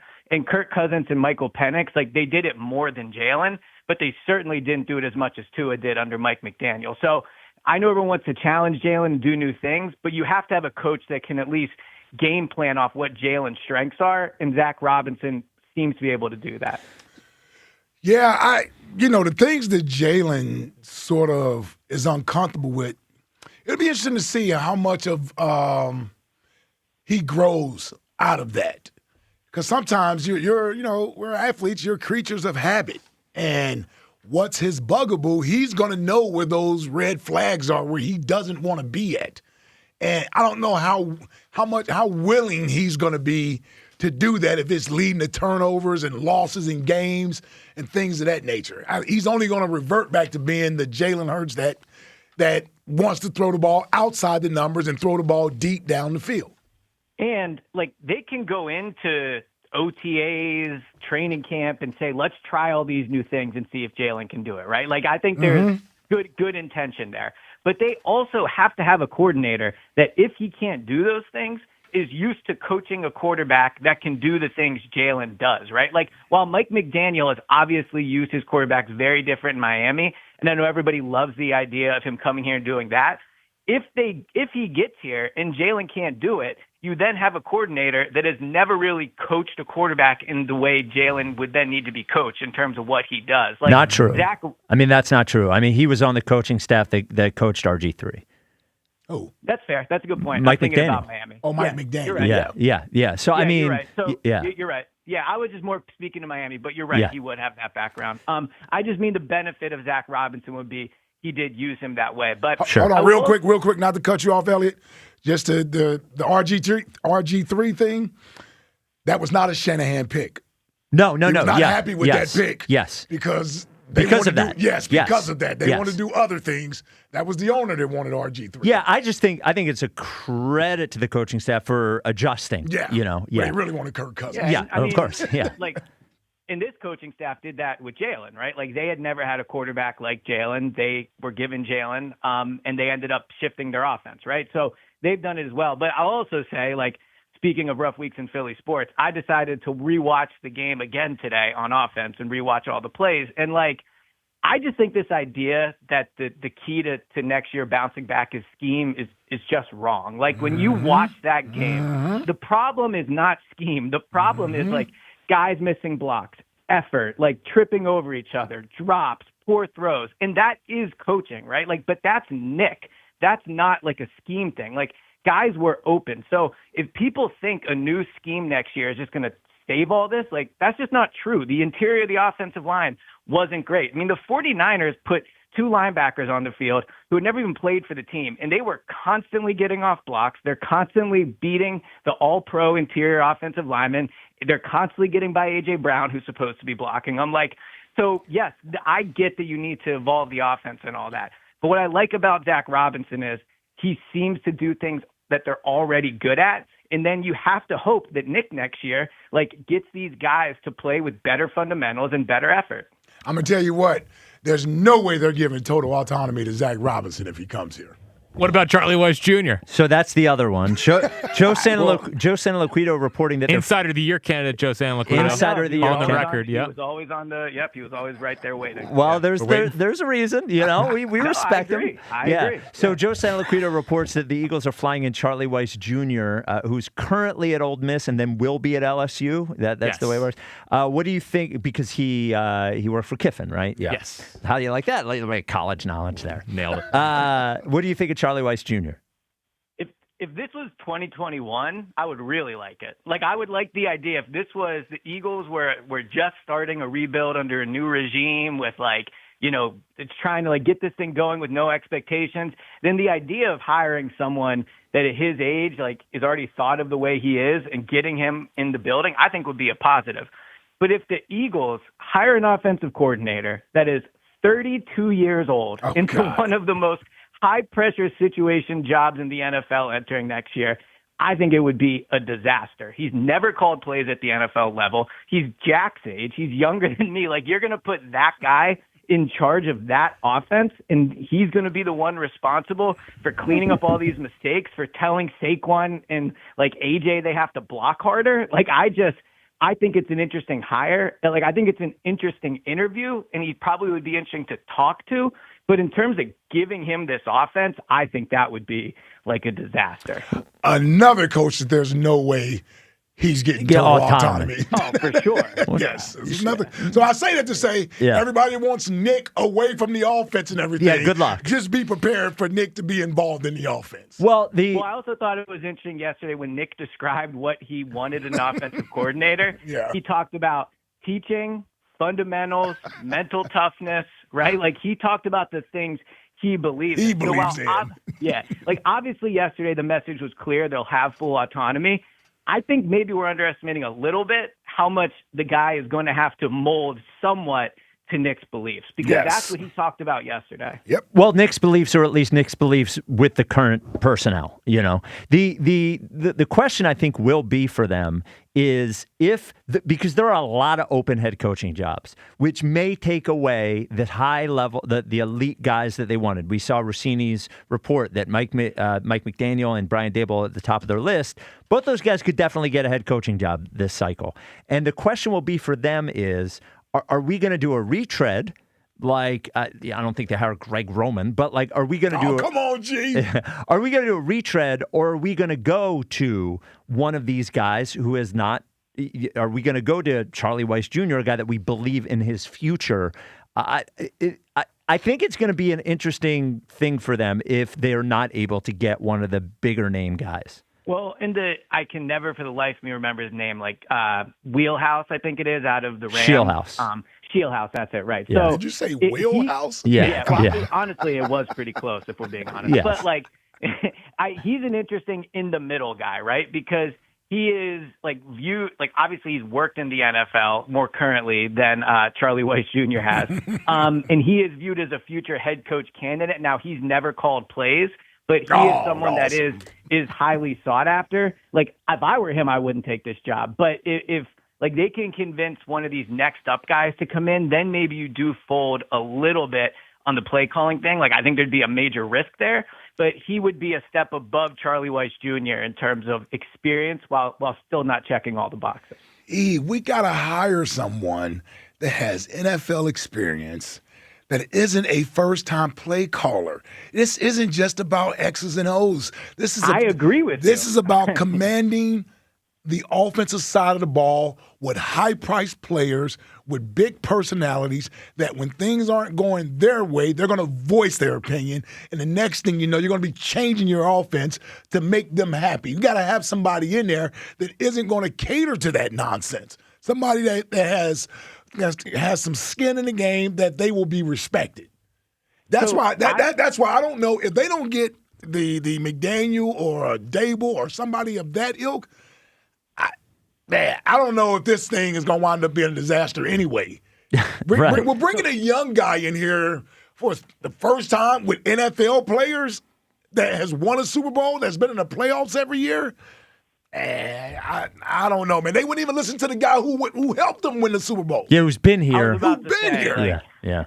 If only there was a coordinator out there who was familiar with the players, had called plays for a year, right? But I mean, to what you just said, right? I agree with you. And like whoever takes this job is going to be dealing with strong personalities, but starting at the quarterback position, right? Starting there, 100%. But also, if Nick wants to be the head football coach and wants this guy to run the offense, then Nick has got to manage those personalities. Right, like if the offensive coordinator both has to manage personalities and coach the offense, like then he might as well just be the head coach, right? So I agree with you that as the coordinator, you have to be able to manage the personalities and stand up to them because you are the one calling the plays and designing the offense. But it'll be Nick's job next year to like make sure that thing, like the effort and all that is better, because that was the bigger problem. Like that was the bigger problem this year. It was not the scheme, but it was the little things. And Nick has to be better with those little things. Yeah, that was one of the things that when we were talking to Jordan Mailata about Kevin Patullo, and he was saying, like, look, it's not him, it's us.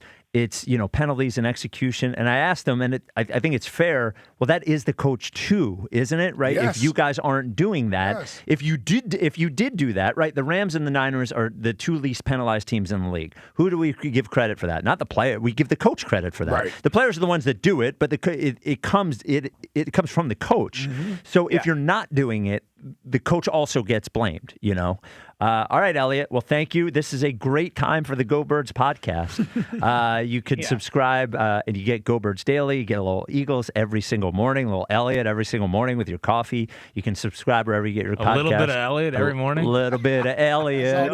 No better way to start the day. If you want me on the Emergency High Hopes to talk about this, I'm available. I'll be sure to text you right after you get off the air. I can't wait. We'll schedule that. Yeah. Actually, Battle, if you're listening, I think a Mambo No. 5 Elliot song, like a little bit of Elliot in my feed, a little bit of Elliot, like one of those would be good. Just when Sassy Elliott starts to shoot. I know. We're not getting rid of Sassy Elliott. He's not going anywhere. Don't you worry. Yeah. He's not. Don't worry. All right. There he is, the great Elliott Shore. Parks, 215-592-9494. Eagles not head coach. OC search continues. Phillies miss out on Bo Bichette, who goes to the friggin' Mets. Coming up next, the Eagles aren't playing. Doesn't matter to Tornado Shapiro. Shapiro's weekend forecast is coming up next. This is the WIP Afternoon Show with Ike, Spike, and Fritz. FanDuel, in partnership with Valley Forge Casino, is turning on playoff mode. All customers get a profit boost pack every NFL playoff game day. Now, each game day during the divisional round, you'll find a pack loaded with multiple profit boosts waiting for you in the app. Now, more boost means more ways to level up your playoff bets. Pick the matchups you believe in, take your shot on an upset, or build a parlay that fits the moment. I got a parlay for you. Check this out. No. What do you got? I'm going anytime touchdowns, man, for Saturday, Let's go with a Josh Allen touchdown. Let's go with a Harvey touchdown from the Broncos. I can't think of his first name right now.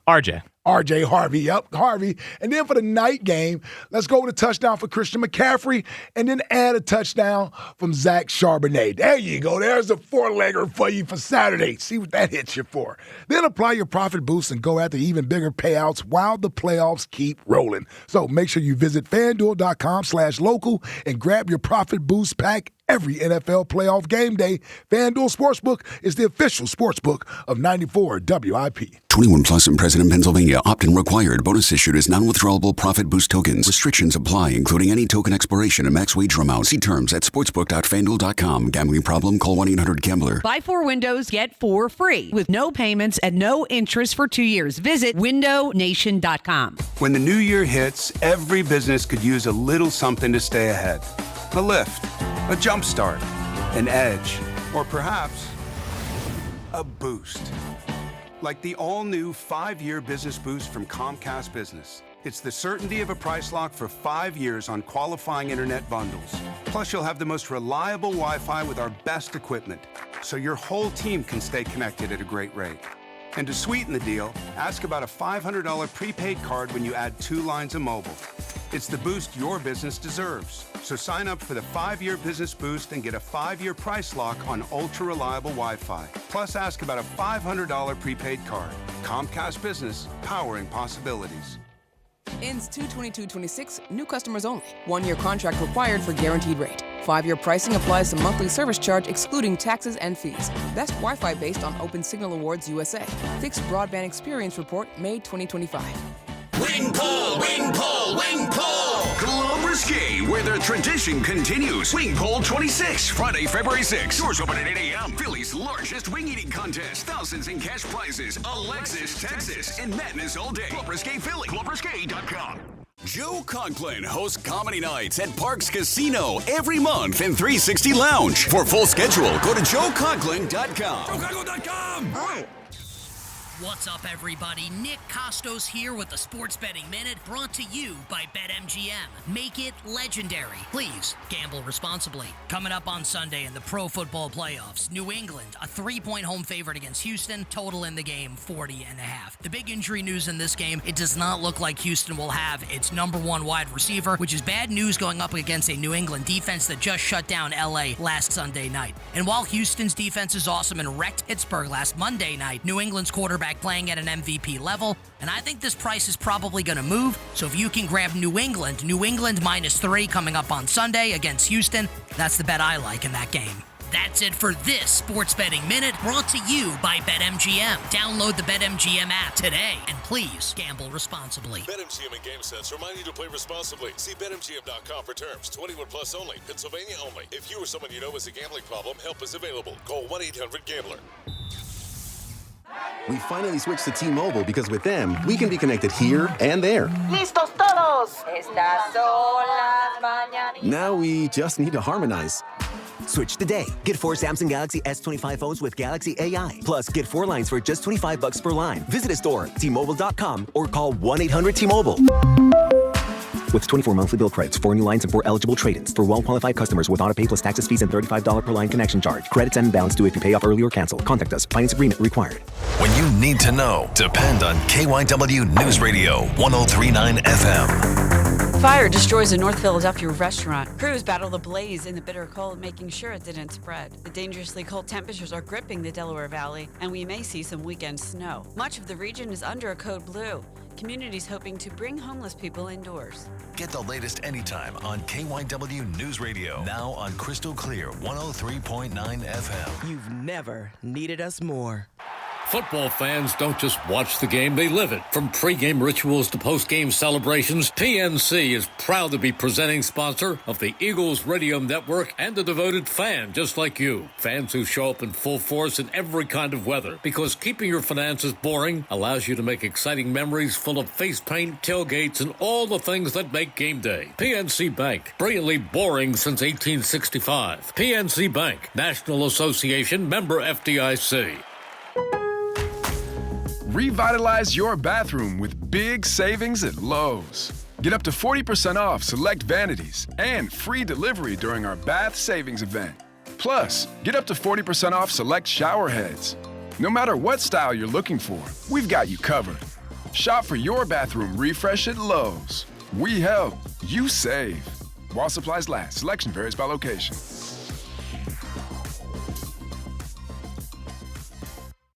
What is it that makes the all-new Hyundai Palisade Hybrid an incredible SUV? Is it the spacious interior that's comfy for the whole crew? Or the capability to go off-road? Maybe it's up to 600-plus miles of range. What if it's all of that and more? What is it then? The all-new Hyundai Palisade Hybrid. So much more than just another SUV. Visit HyundaiUSA.com or call 562-314-4603 for more details.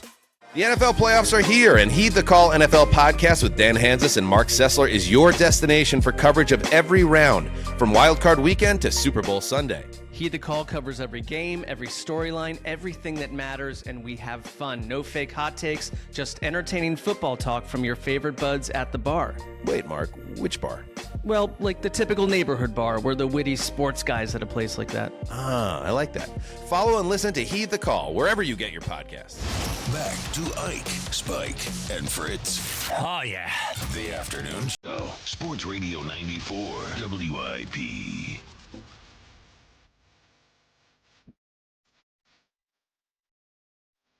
To see if I can feel you. I spoke the pain. Help the pain that's true.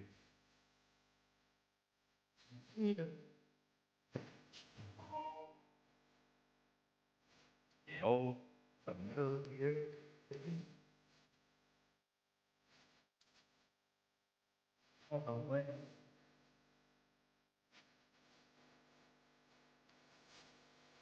I just want to listen to this, actually. Who's this a cover of? You really don't know? So I didn't know the cover until I saw that Rick Rubin went produced. to Johnny Cash, asked him to do this song. So it's a WIP afternoon show with Ike, Spike, and Fritz. That's your 3:30 country. That's Johnny Cash covering "Hurt" by 9 Inch Nails. And it's considered one of the greatest covers of all time. That's a good, if that's 3:30 country. That was terrible. No, brother. No, that's I need a little more up-tempo. Yeah, not today. Today is a sad day. I think 4:30 might even be a little bit sadder. How? It's probably not sad. A dying Johnny Cash singing "Hurt" after his wife died? Yeah, that was the month before he died, I think. Yeah. Come on, man. Oh, wow, didn't know that. Yeah, Bo Bichette's a Met. Yeah. Well, it's 3:30 on Friday. We can still smile even though it's sad here, and we bring on just a smile in human form. Tornado Shapiro. Hey, fella, yeah. Horrible week for the Birds, but people are saying, hey, they just won the Super Bowl last year. So the Eagles get a pass, the players get a pass, Hurts gets a pass, Sirianni gets a pass, and A.J. Brown, he dropped every pass. Music, please, don't make it. It's the game day forecast from the world's most accurate and famous meteorologist, Tornado Shapiro. Not as bad tonight, cloudy skies, not quite as cold as last night. Last night was bad. Last night it was colder than Hurts passing A.J. Brown in the locker room. Reminds me I was working in Frozen Nut, Minnesota, KCKU Icicles 98 FM. We never had to go real far to warm up. We had a weather guy by the name of Hot Coco. Hot Coco, she would take me out to the airport, and she would make snow devils. Snow devils? That's when you lay face down in the snow. All you can see is the back of her horns. Come on. Oh, man. They ever tell you about the time we built an igloo out on City Line Avenue? It was me, Ike, Terry Ruggles, Wild Bill Henley, and Garth Snow with his big pads. It was the same day I got suspended for building a snow woman in the station parking lot. And how do you build a snow woman? Well, similar technique. You just remove the carrot and add a couple of cantaloupes. I got suspended, but Ruggles and the boys got off. Come on! Saturday, high 39. Flurries in the morning. Cloudy most of the day. By the way, you know how hard it is to find ripe cantaloupes in January? Yeah, probably. Yeah, that Eagles game, tough to watch. Performance issues. Drop balls. Last time I saw that many drop balls, I was at Dr. Paratesti's urologist's office on Castor Avenue in the Great Northeast. We need better hands out there. Saturday hovering over in the high 30s, low 40s. You know, if it gets too cold this winter, I might have to make a trip to my good old friend, the weather gal, Cuddly Bunny Bromberg. She's up at Cold Brook, Massachusetts. Yeah, Cuddly was always, she always made the best of a bad thing. Her motto was, even if your team doesn't go all the way, she will. For just a steak dinner and a frozen yogurt. Come on. God. Saturday, temperature may go as high as 42. The sun's like me. It's in and out. I feel bad. All right, okay. Doing the live remotes, you get down at the Penn's Landing ice rink, but it couldn't be quite as cold as when I worked with Polar Patty up in Canada. One time we were on the live remote for CTV Saskatchewan at a winter carnival outside Prince Albert. We had a hot water bottle and an electric blanket. I got to tell you, sparks were flying. It started out hot and heavy, but we shorted out the electric blanket. I didn't mean to shock her. And she ended up in the ER, and I was stuck there holding my own icicle. Come on! Average temperature in Philly this month is 37 degrees there. When you have cold days, you got to spend them with warm people. Like the weather girl I knew out in Chicago by the name of Molly Mittens. She fit like a glove. One day, Molly and I were in the Eyewitness Action van. That was a windowless van with all those letters on the side. The van, you couldn't fit any windows in it. Of course, there was no heat in that van, but Molly knew how to dress for the winter. She wore just the right balance of thick clothes that can come off in a hurry, but she still had enough fur to keep you warm. Okay, wrap it up.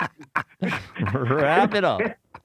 Tonight we got the Sixers host the Cavs, and just like Molly, it should be warm inside. Tomorrow afternoon, Flyers host the Rangers. Expect ice.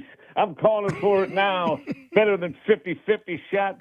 You got an early exit. Snuggle in for a warm winter. Go Sixers and take the Flyers with you. You heard it here first. Tornado, ship hero. Music, please. Nope. No music. Now, I don't know if you know this. Tornado has been like sneaking in more little weather in between his things. But today we got the average temperature in Philadelphia this month is 37 degrees. That's not even. Where'd you get that from? That's not even like weather. I mean, I guess it is. Nobody's looking for the average temperature over the month. And where'd he find it? I mean, what's he doing? Homework? Yeah, is he Googling? I'm sure you could find it on the internet I'm sure somewhere. you could somewhere. Yes. There's a weather gal named Cuddle Bunny Bromberg. I don't think so. 215-592-9494. Molly Mittens was my favorite. Molly Mittens, yeah. CJ in Texas, you're a WIP. Hey, Siege. What's good, fellas? What up, CJ? Hey, a lot of stuff been going on, so the combination of IG juice and whores is going to be the thing of the summer between the Phillies and the Eagles. Seriously. It's me. So I'm thinking about something that he said just now was like everybody gets a pass, no matter who you like or who you dislike. If you like them, you say they just won a Super Bowl, right? Mm-hmm. Right. If you don't like them, you say they got along for the ride. So with Lil Mike, my bad, Lil Mike and Hand Clapper, which is Jalen and freaking Sirianni. So when he said Lil Mike, you know what that made me think of? Lil Penny. So that's what Jalen's supposed to be, like Lil Penny off the Nike commercials back in the early 2000s. Yeah. He's the junior version of Mike. Yeah. That's what you're walking around doing, but you play more like, I don't know, B.J. Armstrong. You know what I'm saying? All you can do is kind of run around a little bit. You might hit a three every now and then. but everybody is like, hey, he's the reason, he's the battery pack to go. And then when you come to Sirianni, you're like, oh, well, he should get the ability to pick his team. These two dudes had sound bites over the last year that I think stood out more than anything. Jalen was what? This offense is going to look like how I want it to look, right? Mm-hmm. That's what he said. Yep. Yes. And then Sirianni, when they asked him, like, hey, what's going on? He literally said, I don't know, and pretty much I don't know how to fix it. So why the hell would we let you have say-so on who the next offensive coordinator is? Because you're not going to tell them how to fix it. You could fix your own damn offense. He fixed it in 2024. No, he didn't. It was just, look, sometimes things are so massive. That's a blue truth thing. Sometimes the things are so massive, you're going to win. The running game and the offensive line and the defense was so great. These two just went along with the wave. I do, CJ. I'm just saying they went to Nick to say they need to switch the offense up. And it was his directive to do it. I want to be fair on Nick. And I agree with your when he I agree with your initial statement. And it fits with both Jalen and Nick is when they win, the way we talk about them when they win and when they lose is different. I agree. But you have to give Nick credit for how the offense looked for the first 4 games and then how it looked after the bye in 2024. You have to give Nick credit for that. You have to. Okay. Yeah. Okay. So where did he get the idea from? The damn offensive line told him to run the ball. It wasn't like Nick said, hey, let's change it. The offensive line came in. Yeah, but it was Nick Foles who wanted the Philly in the Super Bowl, but it was Doug who listened to him. Go ahead. And here's the other thing to that, CJ. Here's the other thing to that, and I'll let you finish. You got to remember, that was Kellen Moore's offense for the first 4 weeks. So they're actually going around Kellen Moore to go to Nick to say, this is what I think we need to do. And he's the one that's going in there and say, this is what we need to do. You're right. And on both of them, it showed that neither one of them, Jalen or Nick, had the answer because Jalen couldn't do what a real passing OC wanted to do, and Nick wasn't smart enough to say, this ain't working. The O-line had to tell him, hey, we got to run the ball, and Jalen can produce when it was time for us to do it. But I don't think that's fair, CJ. I don't think not smart enough is fair.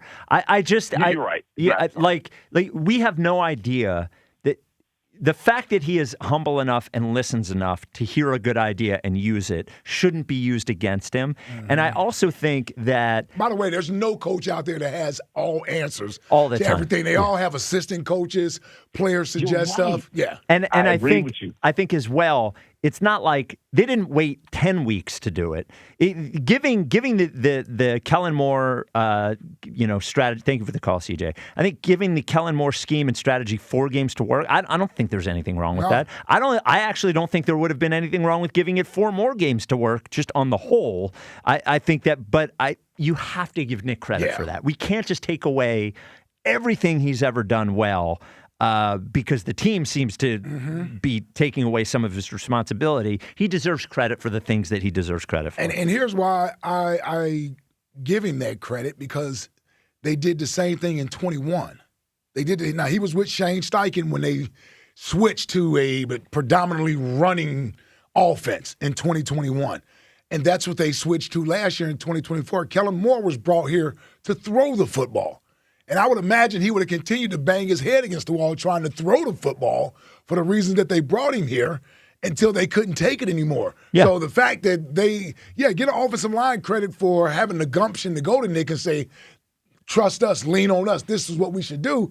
He still has to go in there and be the one that sells it to Kellen Moore, and more importantly, to the people that hired Kellen Moore and gave him autonomy and say, listen, this is what we need to do. It's not working this way. And I think it would have been very easy, especially after that Saints game, which, if I remember correctly, there were injuries, right? I mean, AJ wasn't playing. So there would have been plenty of reason to keep trying what they were trying, I think, at least for a little while longer. And the fact that they didn't save the season. It's a fact that the running game being where it is, at least they had that option, but you still had to do it. Now, we have a very, after we talk about National Appliance Warehouse, so just in a minute, Jeff McClain is lurking, as we said he would be. If San Liquido and McClain in the same day. As we said. You saw San Liquido put that out there. And you know what we're asking? Where's Elliott? Where is he? Hashtag where's McManus? Yeah, where's Elliott? Elliott didn't even know that Mike McDaniel was on the RG3 staff. Again, he's an Eagle only, and he said wheelhouse for the next McVay. Yeah. I mean, come on. 215-592-9494. National Appliance Warehouse not firing anybody, right? No, one place that won't disappoint you. No. They know who's in charge. They know you. Yeah, and they know you've had a tough week. Yes. You know, it's been a tough week around here. One way to pick yourself back up, a nice little stroll down to tax-free Delaware. There's showrooms in Wilmington and Middletown. And right now, Spike, you can take advantage of the Friends and Family Savings Event. Right now, you need friends and family in these times in Philly sports. Yes. And they're there to take care of you. They're leveraged their billions in buying power to get you the best prices on all of these appliances. Again, over 100 brands, 15,000 square foot showroom, Sub-Zero, Cove, Wolf. All of them are there at National Appliance Warehouse, and now at an even better price. And Jack, they could do delivery and installation, all that stuff. They did it for me. It was great. And me too. I asked you that question. I knew the answer. Yeah. Sorry. In and out. Yeah. It was perfect at National Appliance Warehouse. Yep, that's right. Okay. So, the rundown. Best appliance, best price, and best experience. They're there to take care of you at National Appliance Warehouse. Take advantage of the Friends and Family Savings Event going on right now at National Appliance Warehouse. Go to nationalappliancewarehouse.com or visit their showroom in tax-free Wilmington or Middletown, Delaware today. And as always, tell them Fred sent you. All right. So, an article by Jeff McClain that I have been, now forgive me, as I'm sure there's more in here, but I have been trying to skim and do the show at the same time. Let me find the most important line here. Here we go. This year, they haven't been as far along in their search because the news conference came earlier than it did 2 years ago. That is to find an offensive coordinator. They have also cast a wider net. Howie Roseman will lead the search. Owner Jeffrey Lurie and his son Julian, recently appointed to a former role within the organization, will also be in the interviews, per a team source. Sirianni will be in the meetings too, but it is apparent that the senior members of the front office will be making the final call. And the tweet to promote this was, let me find it, Nick Sirianni will be part of the OC search, but Howie Roseman will lead the process, and Jeffrey Lurie and son Julian will be in interviews. And despite Roseman's vote of confidence, it's clear the Eagles know the head coach has had his knees cut out. So I think they are framing it, and they framed the press conference. It was an interesting press conference yesterday because normally at the end of the year, Roseman talks first, but he didn't. They went right to questions. And Nick was answering questions as if the OC search was on him. But the report per McClain is that Sirianni will be there, and this is, I think, what we would have all guessed, but here it is, like in print, that it will be Roseman and Jeffrey Lurie and his son Julian that will actually be making the final decision. Yeah, and I don't know why that is important to them to put out. Right, or somebody obviously told Jeff. Of course, yes. I mean, do you want the head coach's authority to be respected or not?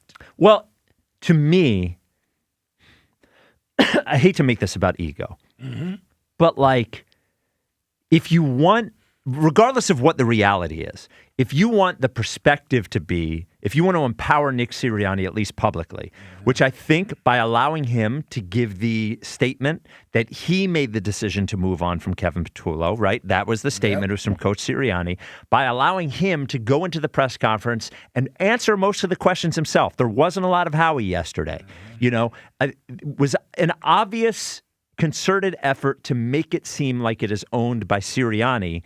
But then all of a sudden, there's this pride thing and this ego thing of saying, yeah, I know we did that, but you should know that it's really not going to be him at all. I agree with you. I think this just it makes yesterday look even sillier. Well, and here's the thing. What if it doesn't work out? Right. You going to blame Nick? Right. You made him get rid of his guy. Right. You okayed the hire knowing that he had never been a play caller. And his job was to fix the 29th ranked passing offense. Right. Right? It's not like that passing offense was was high flying the year before, and all of a sudden Kevin Patullo cratered the passing offense. No, he couldn't fix it. Yes. And he only got 1 year to do it. And now he's been fired, and now you're deciding, the head coach is not deciding who's going to be the next coordinator. You're deciding who's going to be the next coordinator. What if it doesn't work in that first year? Right. Yeah. McClain. It'd be easier to blame Nick. Yes. But you know what I mean? Well, that's what I was thinking, too, is that when they were letting him take all of that responsibility publicly, I'm sitting back and go, they're letting Nick hang himself. Yeah. Right? They're letting him own it because if it goes well, everybody's happy. But if it doesn't, so here's another thing from McClain. There is truth to the notion that the selection of a pedigreed play caller who has previously been a head coach, Mike McDaniel and Brian Daboll are among the top candidates on the list, will make Sirianni more powerless, perhaps put him on the hot seat as early as next season if things go poorly. And then it talks about Roseman. Roseman took it on himself to talk about all the good qualities that Nick has as a head coach, but then you find out he says he has all these good qualities. Oh, also, he's not even going to make his. And that is one of the key things about this CEO head coach. And we were talking about it yesterday. When you talk about John Harbaugh and you talk about Mike Tomlin, those guys hire their coordinators. They hire their coordinators. And I think we all think that Kellen Moore was not hired by Nick Sirianni. We all think that Vic Fangio was not hired by Nick Sirianni. And when you look in the past, the ones that were hired by Nick Sirianni did not succeed, right? It makes you wonder. Well, he brought Shane Steichen here, and he succeeded. Oh, okay. That's a good point. That is a good point. Yeah, you know that's a good point. Like, yeah, and who knows what Brian Johnson? I have no idea who Brian Johnson is. And Brian Johnson may never get a chance to be an OC again. I don't know. Yeah. I don't know. I'm not. I guess I'm more or less like, damn, man, this is how they doing Nick. And yes. I'm looking at it that way more than anything. Like, you would think they would have somewhat of a unified front, and you protect Nick's integrity as the head coach and his standing in the building. You cut his knees out from under him like this, and then you wonder, how do players respond? The last time it was like this, man, he and Jalen didn't seem to be on the same page a couple years ago. Yeah, for sure. They didn't seem to be jiving together. And, I wonder if Jalen questions Nick's football acumen. You wonder all these things, because if you're not allowing a guy who just won the Super Bowl as head coach a year ago to do this, you're clearly saying you don't trust him.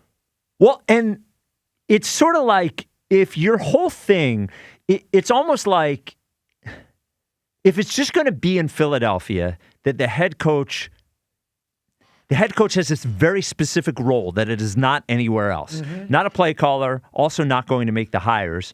Just be honest about it, I guess. Yeah. Just be clear about it, because this whole thing where, I don't know. I know it worked twice. I know they won a Super Bowl twice. I know. But also, it is fair to note that when it gets ugly in Philadelphia, it gets uglier than teams that have just won a Super Bowl. And we were saying to Sheil yesterday. That's why we're talking about firing a coach a year after he won the Super Bowl. Yes, and with another organization, in another place, you could win the Super Bowl, go 11-6 the next year, have an obvious Super Bowl hangover year, from physically to mentally. Obvious, but it was much better than many Super Bowl hangover years were, and everybody just sort of goes about their business, but that's not the way it happens here, right? After, we have to have these complete unravelings, and I know you can blame us all you want, but it is clearly partially how the organization's run, and you have to look at the history, right? It was Jeffrey Lurie gave full trust in Andy Reid, and it worked. But then he gave full trust in Chip Kelly, and it blew up in his face. And ever since then, this has been the way. Now, maybe the benefit is sometimes you have these great years and it works, but then the other cost is when it doesn't work, it's a catastrophe. Because I just... odds are, to me, Nick Sirianni doesn't survive after next year. I think just looking at it in a normal way, it seems to me, I don't know how he would, right? The only way...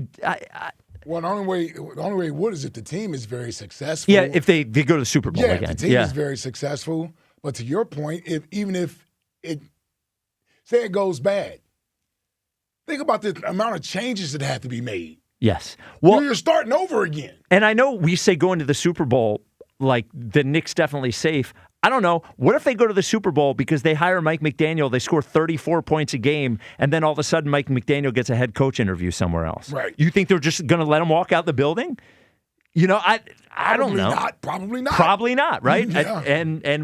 I know firing a coach or letting go of a coach after going to the Super Bowl seems insane, but there have been a lot of insane things that have happened around here that we don't think would have happened, you know? And then you know what it also does, right? It makes you wonder, how attractive is the job? Yes. We keep going. Yes, There's some how people that attractive say, is the job? you know, we ask Baldy's like, of course it's attractive. Big organization. I don't know. Yeah, with 8 other head coaching opportunities out there, Yeah. you could go be an OC on one of those teams and have job security because that coach brought you in with him and he has job security. He's not under pressure to win next year. If you're Mike McDaniel and you have a choice between being an OC for the Eagles or the Lions, or the Eagles, take the Lions in a heartbeat. Honestly, Eagles and the Bucks, he could be head coach of the Bucks by the middle of next year. Yeah. You know, 215-592-9494. So even more reporting. There was some from Mike Silver of The Athletic. We will get into that. Headline of that, the problems inside the Eagles offense went far beyond Kevin Patullo. So that is coming up next. This is the WIP Afternoon Show with Ike, Spike, and Fritz. Hey, see Joe Conklin at Parks Casino next Thursday night, January 22nd. It's comedy night with headliner Mark Paul. For tickets, you know where to go. JoeConklin.com. JoeConklin.com. Imagine all that happens in 5 years. Jobs may change, kids will grow, new memes will come out, but also, what if you had reliable, intelligent Wi-Fi and the price didn't change for 5 years? Thanks to the Xfinity 5-year price guarantee, you actually don't have to worry about that part of your future. You're guaranteed 5 years of Wi-Fi that boosts speeds to your devices that need them the most, that finds and fixes any issues before you even notice them. It's like super intelligent Wi-Fi that keeps you protected from online threats. Plus, you get incredible gaming speeds on multiple devices and no one battling for bandwidth.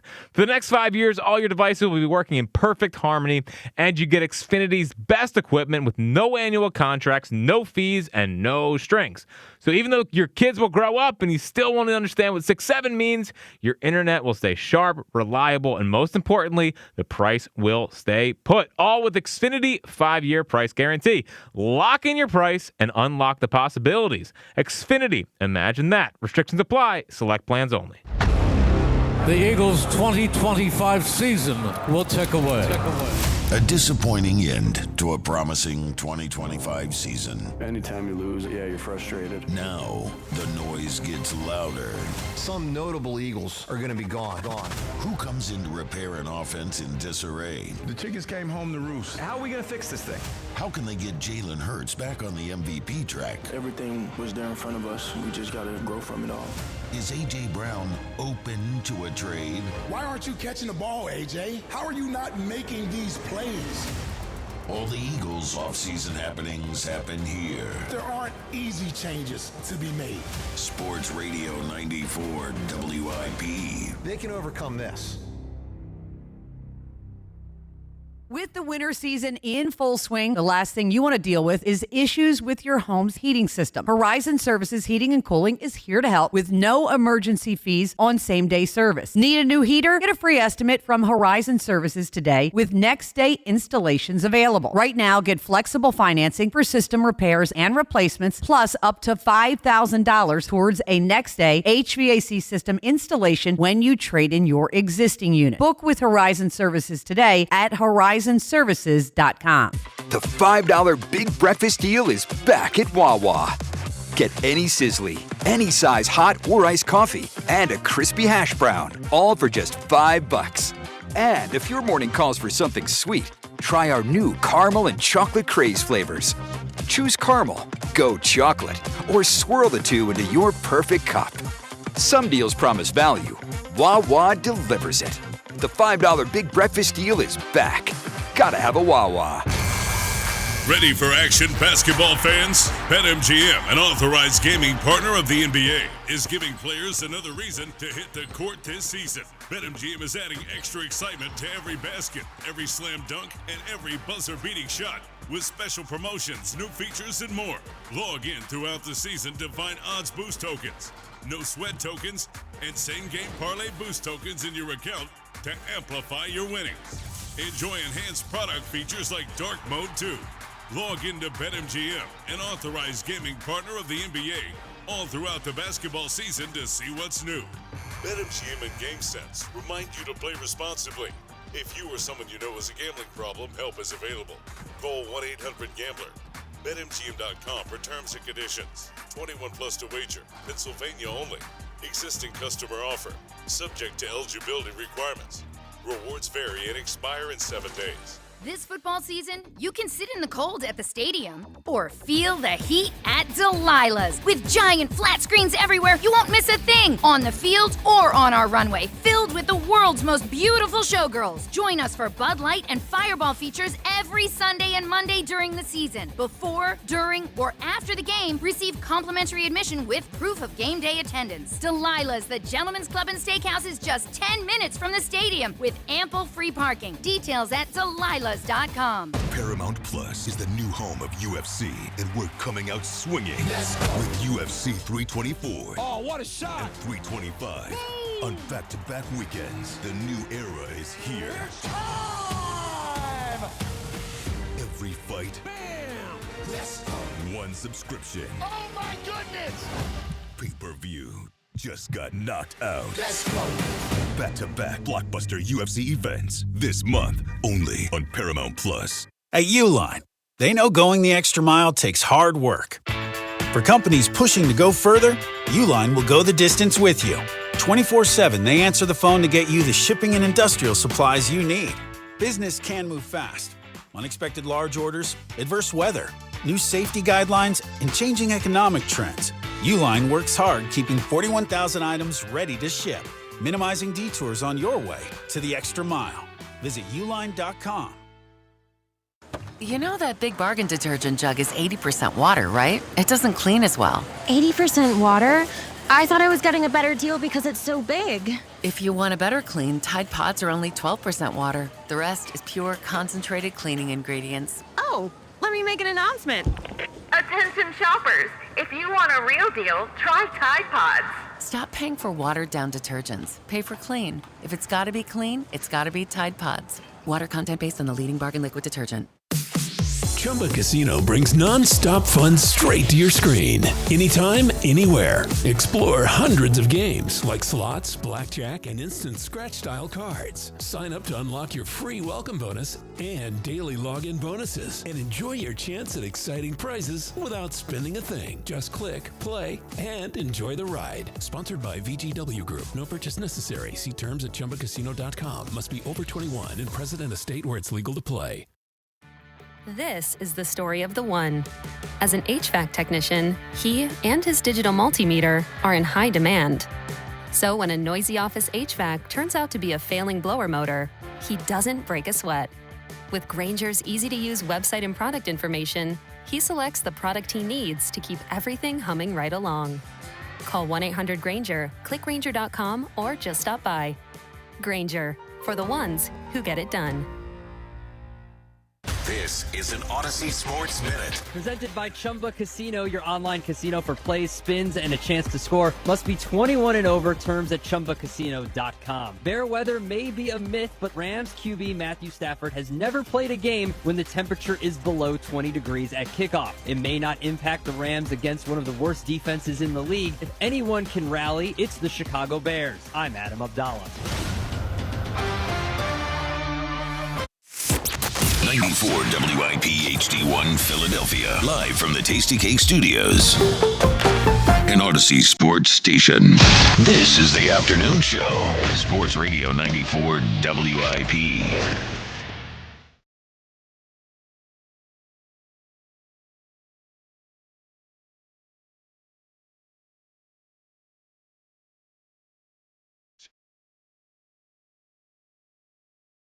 It's the WIP Afternoon Show with Ike, Spike, and Fritz. Not a great week in Philadelphia for the sports teams. Not a great week. Eagles, go ahead. Sixers blown out the other night. Yes, Sixers. Flyers have lost like 1 million straight since Broads' freak out. Yes. A Wednesday ago. Eagles season ends at home against the Niners. Fire Kevin Patullo. Then the Phillies miss out on Bo Bichette, who not only doesn't sign with the Phillies, signs with the Mets. Not a great week. Not a great week. And Jack, the friggin' Phillies were supposed to save the city signing Bo Bichette. You know that, right? I mean, you remember that. I'm inherently aware. Yeah, okay. Yes. All right. And they pivoted and re-signed JT for 3 years, $45 million. Yeah. Did you bring that up? No, could be 3 years, 60 with incentives. Yeah. What a day. Yes, what a day. And Matt Gell basically just wrote that they are not going to be players really for anyone else in free agency. Of course they're not. Yeah. Of course they're Who the not. hell's even left? Could have been It's just Bellinger. Bellinger. Eugenio Suarez. Well, you could get 2 years. You get Suarez 2 years, $40 million, something like that. Yeah. And listen, you might as well take a shot on a guy that hit 30-plus home runs. Him and Adolis maybe in the postseason take big home runs. Whatever. Yeah. He sucks at third base. Who cares? 215-592-9494. We'll get into this other Inside the Eagles article by Mike Silver in a moment. Matthew in West Philly, you're on WIP. Oh, Jack, this is for you, baby. Let me get some Ike juice. They must have been drinking that Ike juice. Thanks, man. I know you hate it, so I had to do that. Yeah. Ike. Yes, sir. Man, I know you're not from here, but you are from here now, dude. Oh, well, yeah. We're going after Jalen. We're going after JT. Yeah. We're going after all of our homies. Yeah. I'm from here, born and raised. Mm-hmm. What the hell is wrong with you guys? Man, JT is the best catcher in baseball. Of course we want him back. Stop.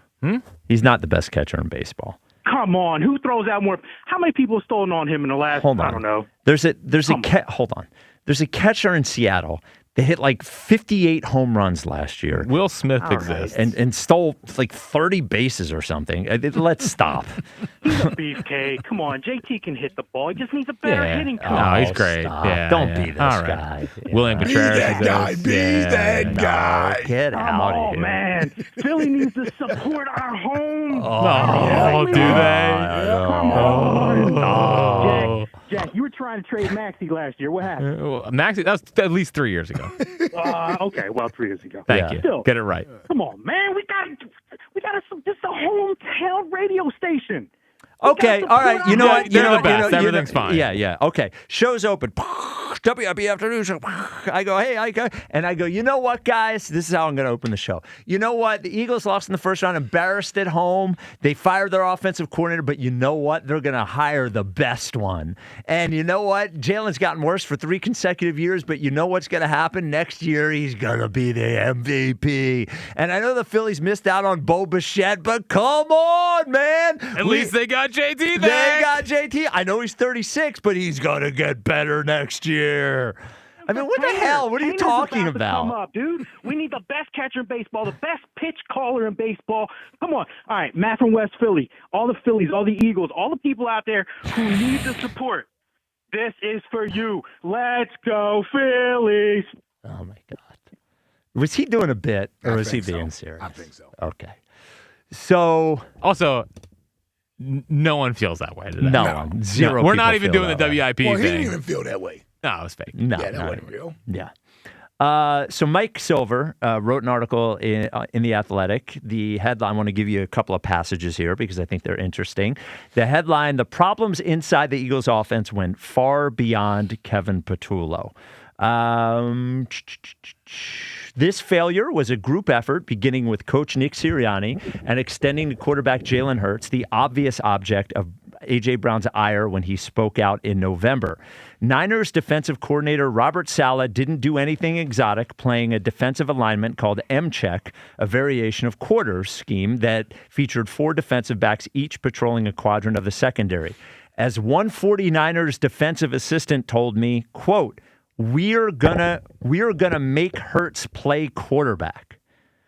Like, now we've heard this before, right? I mean, this was a Niners thing, you know, this was a Todd Bowles thing. Like, not trying to pile on here, but when the other team's defense is, when they're focused on making your quarterback play quarterback, and that's what they feel confident in doing, that's not a great feeling. Yeah, I mean, listen, I agree, but I would imagine they're going to say the same thing about Sam Darnold. Sure, yeah, right? that's a fair point. There's quarterbacks that you think there's areas of weakness in, then what you want to do is make the game harder for him and see if he can beat you and see if he can make mistakes. Now, I understand them saying they want to make Jalen Hurts play quarterback. Problem is, they ran the ball with pretty good efficiency. Jalen made several good passes that if they had been caught, his numbers would have looked totally different. I understand at the end he didn't get the job done, but that doesn't surprise me because if that's every defensive coordinator's strategy going into the Eagles, right? It's like, you're not going to let you run the football. We're going to see if you can beat us throwing the football. He continues, the question now, will replacing Patullo allow Sirianni to deflect blame, and will changing coordinators actually solve the problem? Let's start with Sirianni, who said he got more involved in the offense as the season went on. Many people in the Eagles organization believe that's not a strong selling point. The team's most successful seasons during this tenure, which has included 2 Super Bowl trips, coincided with the head coach allowing skilled offensive coordinators do their thing. So the point that Nick Sirianni got involved in the offense, he says, is not a selling point to get another offensive coordinator, which I think I would understand. You know, he doesn't have I think it would be a selling point if you were an offensive coordinator under Andy Reid or sure. Sean McVay or something like that. Here we go. Though it was understandable that the coach wanted A.J. Brown to get off the field after a second quarter incompletion so the punt team could avoid a delay of game penalty, forcefully getting in the face of his frustrated receiver following a drop pass might not have been the smoothest move. This is especially true when it's juxtaposed against the sense inside the locker room that the Eagles' power brokers, Sirianni, Howie Roseman, and Jeffrey Lurie, are reluctant to criticize Jalen Hurts. For all the quarterback has accomplished, including 2 standout performances on the sport's biggest stage, he has been the source of much internal frustration, including from teammates other than Brown. So I think we all agreed that Sirianni doing that with A.J. Brown on the sideline was a mistake. Yes. But I think the point that he brings up here, that the perception is that Sirianni, Roseman, and Lurie do not criticize Jalen Hurts publicly in the same way, especially when Brown and Hurts were at odds, I think is fair. And I think when you go back, you don't really hear a lot of criticism of Jalen publicly from Coach Sirianni. Yeah. Now, he doesn't criticize players publicly on the dais, but I think getting in A.J. Brown's face, I think that could annoy A.J. Brown more if he feels like there's different rules for different players. Sure. I think that was more of a in-the-moment of frustration. It's not like Nick has been doing that all year long and has done that to other players. He's actually gone out of his way in support of A.J. Brown when A.J. Brown was seemingly being critical of the offense, whether he was doing it indirectly or directly at the coordinator or the quarterback. Either or, those guys are extensions of Nick Sirianni as the head coach, and they never did anything to A.J. about it. Yes. They actually almost validated his feelings. Yes. Final thing here. Plenty has been written about Hurts' limitations as quarterback, including a lack of willingness to operate under center, an aversion to pre-snap motion, an inability to make quick post-snap reads, and a reluctance to attempt intermediate in-breaking passes. He also ran the ball last season, which lessened his impact as a dual threat. Some of these issues may have been a function of scheme and play calling, but Hurts needs to be pushed beyond his comfort zone. For what it's worth, when Moore was the Eagles' offensive coordinator in 2024, according to team and league sources, he made little effort to cater to Hurts' preferences, tuning out internal politics and resolutely presiding over the offense. That approach proved to be successful, yada, yada, yada. Yeah, hand the ball to Saquon. Yeah, I mean, it was easier for him to do that with Jalen because he didn't have to throw the ball that much. Yes. Yeah. They threw the ball less than any other team in the league after the bye week last year. They had the 29th ranked passing offense. I'm not saying that stuff isn't true. I'm just saying some of this stuff, it's hard to know where the information is coming from and what's the motive behind it. Like Mike Silver, somebody's giving him that information. Yes. So it's hard for me to understand, okay, where's that coming from? And who does that serve best? Like, who does that serve? Honestly, it just all seems so dysfunctional.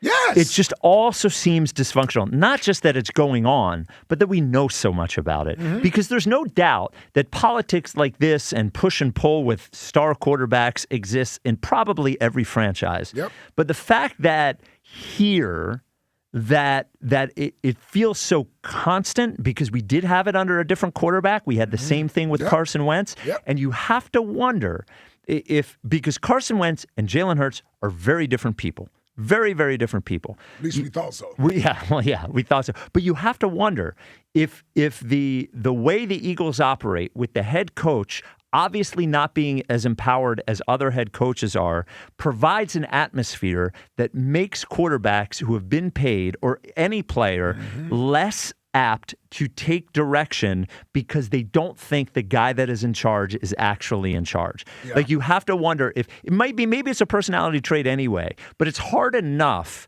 to manage a quarterback who's being paid $50 million. It makes it extra hard when the quarterback doesn't believe that the head coach actually has any say anyway. Yeah, there are maybe a handful of coaches that have that type of power in an organization where it's their word and the final word. And take Kansas City, for example. Patrick Mahomes, best quarterback in football, right? Yes. He ain't going to ever get up there and question Andy Reid. You ain't going to ever see him do something that isn't necessarily an extension of Andy Reid. And vice versa, Andy Reid is going to protect his players or what have you. Yep. But you get some of these other situations where organizations are so desperate to find that franchise quarterback, you empower them with that second contract, then all of a sudden they become the heavy in the building. Yeah. The head coach is almost his valet because the quarterback carries the cachet. The quarterback is the one with the big salary. And if you won, then you really carry a lot of cachet, right? You look in Baltimore, even though that guy's come up short in the playoffs. He won. He won 2 MVPs. Yes. He won out. He won out. That's what I meant. He won out down there in Baltimore. Yeah. He won out over John Harbaugh down there in Baltimore. Yep. I look at this situation. Jalen's going to win out in this situation as long as the front office still believes he's the franchise quarterback. And even above the front office, and I know you're including him in that, but like Jeffrey Lurie. Yes, I'm including believing him in him yes. and liking him is a meaningful. There's no more meaningful person to like you and believe in you. Well, it empowers him to the point where he's like, I don't care what y'all trying to do. This is what I'm trying to do. Like, this is where I'm comfortable at. Okay, I guess if I get pushed enough, I'll acquiesce and sort of try some different things. But for the most part, when he sat down and said, this thing is going to look the way Jalen Hurts wants it to look, that's from a position of power. And this isn't to compare the two situations because the owner's very different and we've had much more success. But it wasn't healthy in Washington when there was this known connection between the quarterback and the owner. Oh, you mean with the RG3 thing? RG3 and Dan Snyder flying on the owner's plane and thinking that it doesn't matter what anybody tells me around here. I could just go to the guy all the way up. And it makes relationships harder. It makes managing him harder.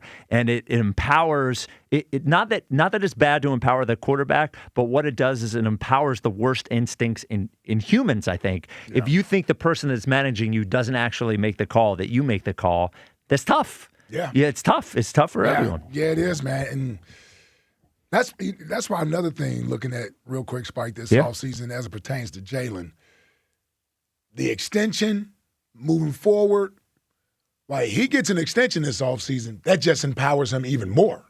Oh, yeah. I mean, because he's here. Yes. I mean, he's here. Like Jerry did all that bluffing and talking down there in Dallas. Guess who got exactly what he wanted, if not more? Yeah, Dak. Yep. Jerry did all that. Oh, I'll sign the checks. I'll do that. I do. Yeah, you signed the check. All right. Yeah. You signed it right to Dak and made him the highest paid player in football, and you got 2 playoff wins out of him. It's the quarterback position. And when you get one there that you feel is a good one that you can't replace, you're at his mercy. You're at his mercy. I hope it works out. Thank God we won the Super Bowl last year, man. How many times are you going to say that this offseason? 215-592-9494. Thank God, man. Slim in Myrtle Beach, you're on WIP. Hey, Slim. Oh, my goodness. What's up, guys? Hi, Slim. What's up, Slim? How's Myrtle Beach? I first like to thank you for putting me on hold. I was able to do my dishes, my laundry. I vacuum and dust it, and I'm set for the weekend now. So I appreciate it, guys. Wow. Yeah, stop wasting your time. I'm serious. Okay, all right, fine. What's up, Slim? You know what? I think you would make a terrible host. I really do. Why? Well, he is a host. After this week, I'm really not in the mood for some Ike juice. I prefer some spike juice. Sound like you already had some. Yeah. It's a good What point. else you been doing while you were on hold? What's that? What were you doing while you were on hold besides dishes and all that other stuff? Were you sipping at the same time? Well, I tell you what you guys remind me of, okay? Because I got you on YouTube, and I'm listening to you on the phone. So when I was younger, what I used to do, I used to put on Hee Haw, turn down the volume, and then play my Led Zeppelin records. It's This a great is the first story. Time Slim called. Right? Yeah, I don't know Slim. It's Slim. Yeah. Let's pick it up. Let's go. What'd you call for? Well, I think...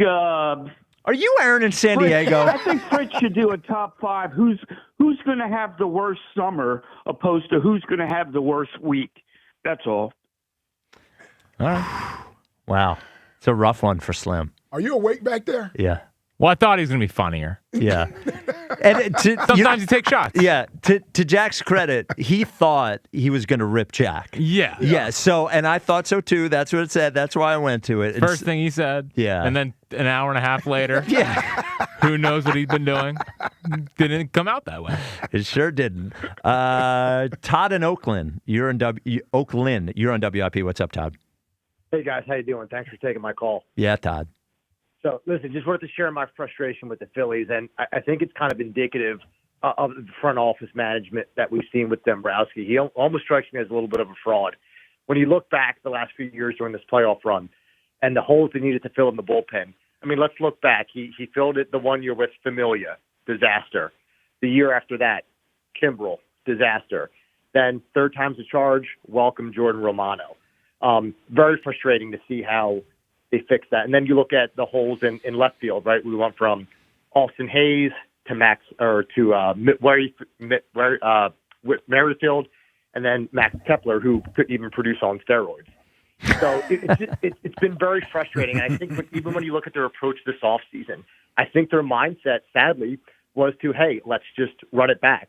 When you look at how early they signed Adolis Garcia, that's also the Phillies saying, hey, we're not going to make a pitch for Kyle Tucker. We're not going to make a pitch for Cody Bellinger.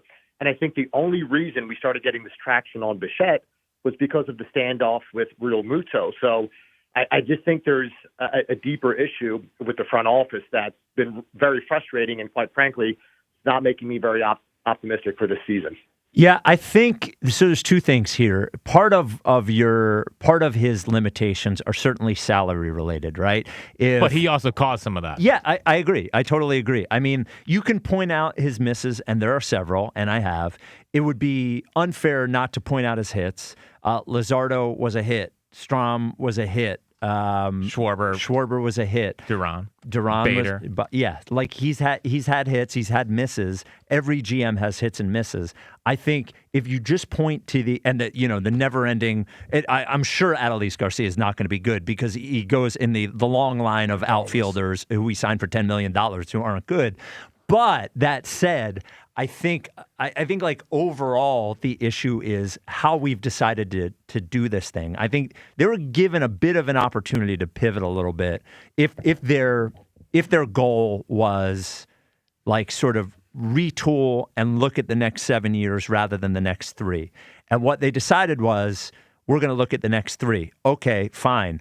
But the issue is they don't have the money that the teams that have those short views have. If you are just going to look at the next 3 years and you're just going to do that by signing vets, you have to be able to outbid teams for players. And they were doing it 7 years ago. They were doing it when they signed Trey Turner. They were doing it when they signed Bryce Harper. But now they're in a position where they can't do it anymore. And it doesn't look like they have a plan B, actually, because their plan B almost fell in their lap with Bichette, to your point. Not just that JT didn't sign, that Bichette reached out to them. You know, it didn't even seem like they were pursuing Bichette. It seemed like it just wound up being, it just wound up happening. And it didn't happen anyway. And who knows how real that was anyway. So, not great. What's your read on the Nightingale tweet? That they offered him money? No, that last night they felt like they had him. They felt like they had him. Yeah. That's okay. I feel like I'm 10 feet tall. No, I mean, here's what could have happened. What could have happened is, hey, we need, internally in the Bichette camp, we need X offer for us to be able to go to the Mets or whoever to get the offer we really want. That's the offer we need from the Phillies. And the offer was the $200 million they offered, and they went right to the Mets and got the offer they really wanted. And we have no idea if the Phillies were given the opportunity to match or not do it. That wasn't reported anywhere. You know, if you were the leader, if you've been engaged with this guy for a week, and you found out earlier they've been engaged with the Mets for longer than they've been engaged with the Phillies. They've been engaged with the Mets longer they've been engaged with the Phillies. So all that means to me is they wanted an on-paper offer from the Philadelphia Phillies that they could take to the Mets because they knew the Mets would outbid them. And if Kyle Tucker just chose the Mets last night, maybe this is different today. But he didn't. And also, if Kyle Tucker had chosen the Mets, we don't know if the Dodgers don't just come in and offer Bichette what he wants. Mm-hmm. So it's not that simple, right? Because then the Dodgers miss, because the Dodgers were in the Bichette conversation for a minute too. Mm-hmm. 215-592-9494. Phillies lose out on Bichette. Eagles have 2 offensive coordinator interviews, one happening today with the current offensive coordinator of the Atlanta Falcons, and then next week, per Joe Santoliquito with Charlie Weiss Jr. Charlie Weiss Jr., who has never played football. Well, neither is Howie. That's true. That worked out. There you go. Zach Robinson, part of the Sean McVay tree, which is good. There you go. Yeah. There you go. This is the WIP Afternoon Show with Ike, Spike, and Fritz. FanDuel, in partnership with Valley Forge Casino, is turning on playoff mode. All customers get a profit boost pack every NFL playoff game day. Now, each game day during the divisional round, you'll find a pack loaded with multiple profit boosts waiting for you in the app. More boost means more ways to level up your playoff bets. Pick the matchups you believe in, take your shot on an upset, or build a parlay that fits the moment. I tell you, I was thinking about an upset. I don't even know where I can find an upset this weekend. I know some people think Buffalo potentially beating Denver would be an upset. That's a minor upset. Buffalo with Josh Allen looks pretty good. But I tell you, that 49ers team plus the points in Seattle, I'll be looking at that one. Sam Darnold still worries me in the playoffs, and now he has this mysterious oblique injury. Are you kidding me? Wouldn't even told anybody that. Yeah, Seahawks on upset alert this weekend. Then apply your profit boost and go after even bigger payouts while the playoffs keep rolling. Make sure you visit FanDuel.com/local and grab your profit boost pack every NFL playoff game day. FanDuel Sportsbook is the official sportsbook of 94 WIP. 21 plus and present in Pennsylvania. Opt-in required. Bonus issued as non-withdrawable profit boost tokens. Restrictions apply, including any token expiration and max wager amount. See terms at sportsbook.fanduel.com. Gambling problem? Call 1-800-GAMBLER.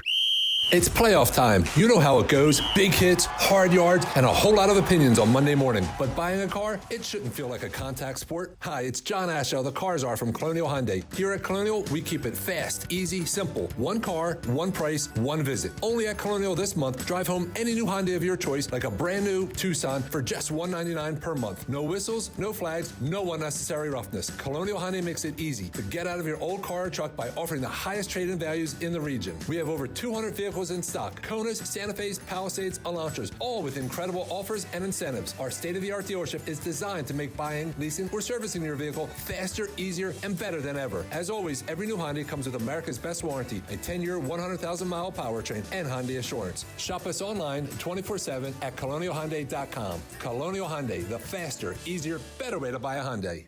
2026 Tucson SE lease for $209 a month for 36 months. 7,500 miles per year. $3,995 plus tax, tags, and fees. Stock number H260186. See dealer for details. When you need to know, depend on KYW News Radio 103.9 FM. Fire destroys a North Philadelphia restaurant. Crews battle the blaze in the bitter cold, making sure it didn't spread. The dangerously cold temperatures are gripping the Delaware Valley, and we may see some weekend snow. Much of the region is under a code blue.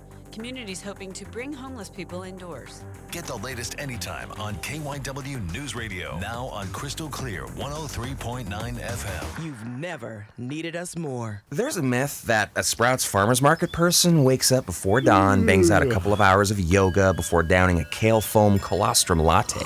The reality is that a Sprouts person is just someone who cares about fresh, healthy, and honestly priced everything from organic produce to the hottest new snack to hit the shelves. They love how easy it is to find the delicious and healthy food they and their families thrive on. And to be honest, most of them have never heard of a kale foam colostrum latte. So maybe that sounds a bit like you. Come see for yourself at Sprouts Farmers Market. Wing Pole, Wing Pole, Wing Pole! Club Risque, where the tradition continues. Wing Pole 26, Friday, February 6th. Doors open at 8 a.m. Philly's largest wing eating contest. Thousands in cash prizes. Alexis, Texas, and madness all day. Club Risque Philly. ClubRisque.com. Day and night, PGW puts our energy into keeping you safe at home. PGW's 24/7 safety monitoring, infrastructure upgrades, and industry expertise help to deliver the essential energy you rely on and trust. And every mile of infrastructure we upgrade keeps energy delivery in Philadelphia more clean and more affordable. When you see us in your neighborhood, we're working harder than ever to stay on schedule and continue the work of keeping you safe at home. Remember, natural gas smells on purpose. Smell us? Tell us. PGW. What's up, everybody? Nick Costos here with the Sports Betting Minute, brought to you by BetMGM.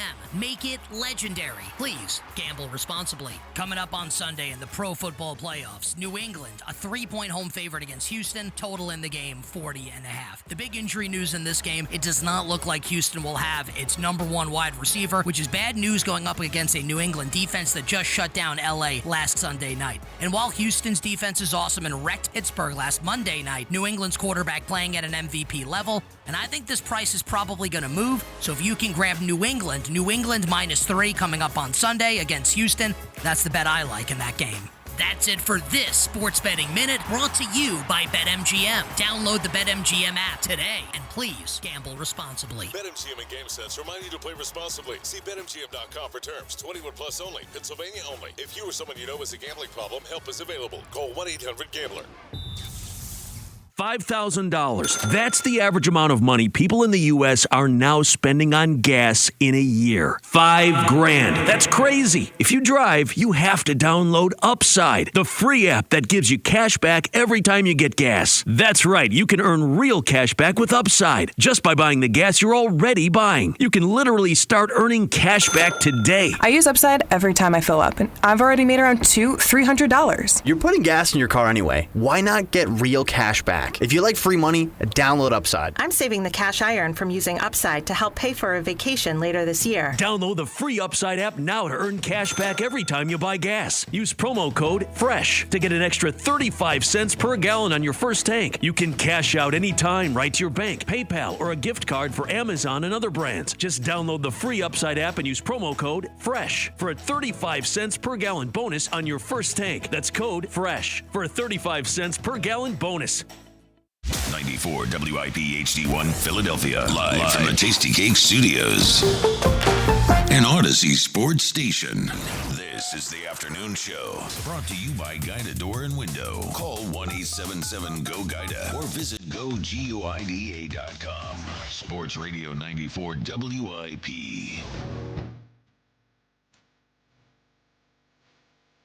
Yeah, it's a tough one, too.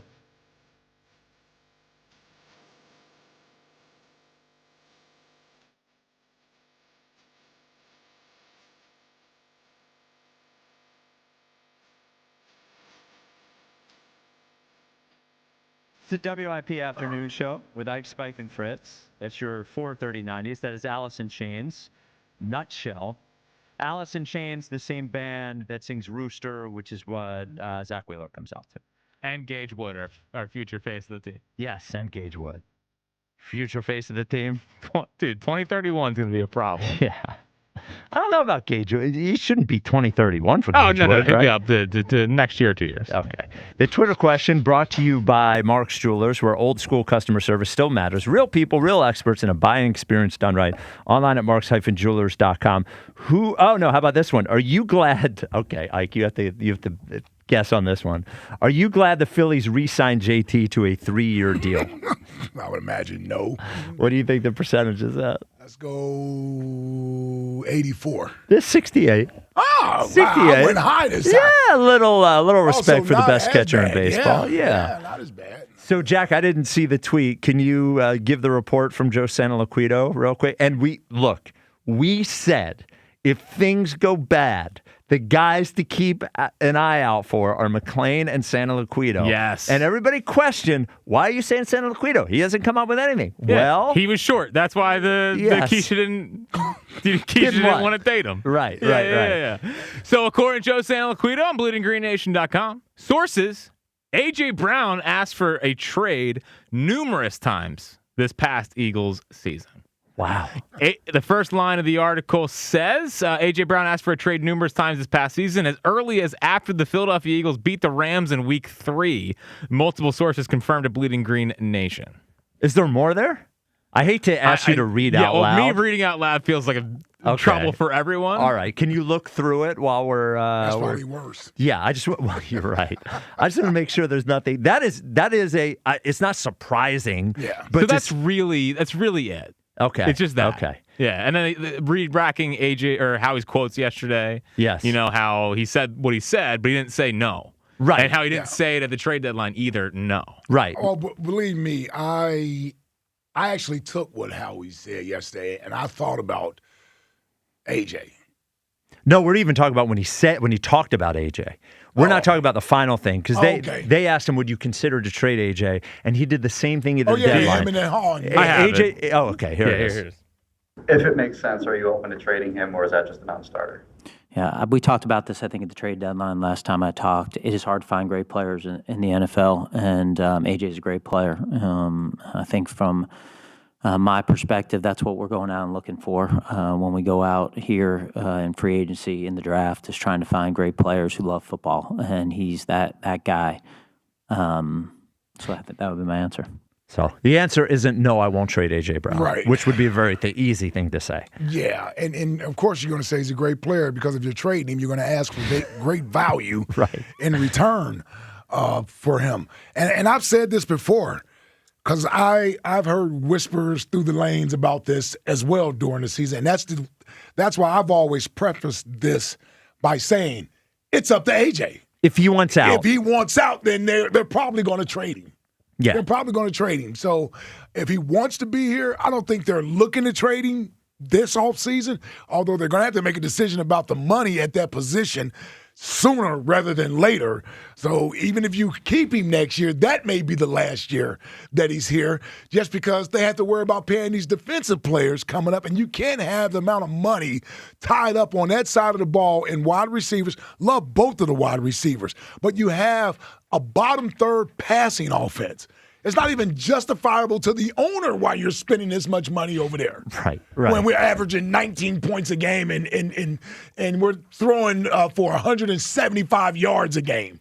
Like, what's the point of paying a quarterback that much money, 2 wide receivers that much money, when the production doesn't warrant that? So it would seem AJ, if he's not as frustrated now as he was during the season, maybe he rethinks it. But AJ may be sitting here saying, let me see who the hell they're about to bring in here. For offensive coordinator. For offensive coordinator. What are we doing? You mean to tell me it's going to be more of the same? And I don't know if he wants to go through another year.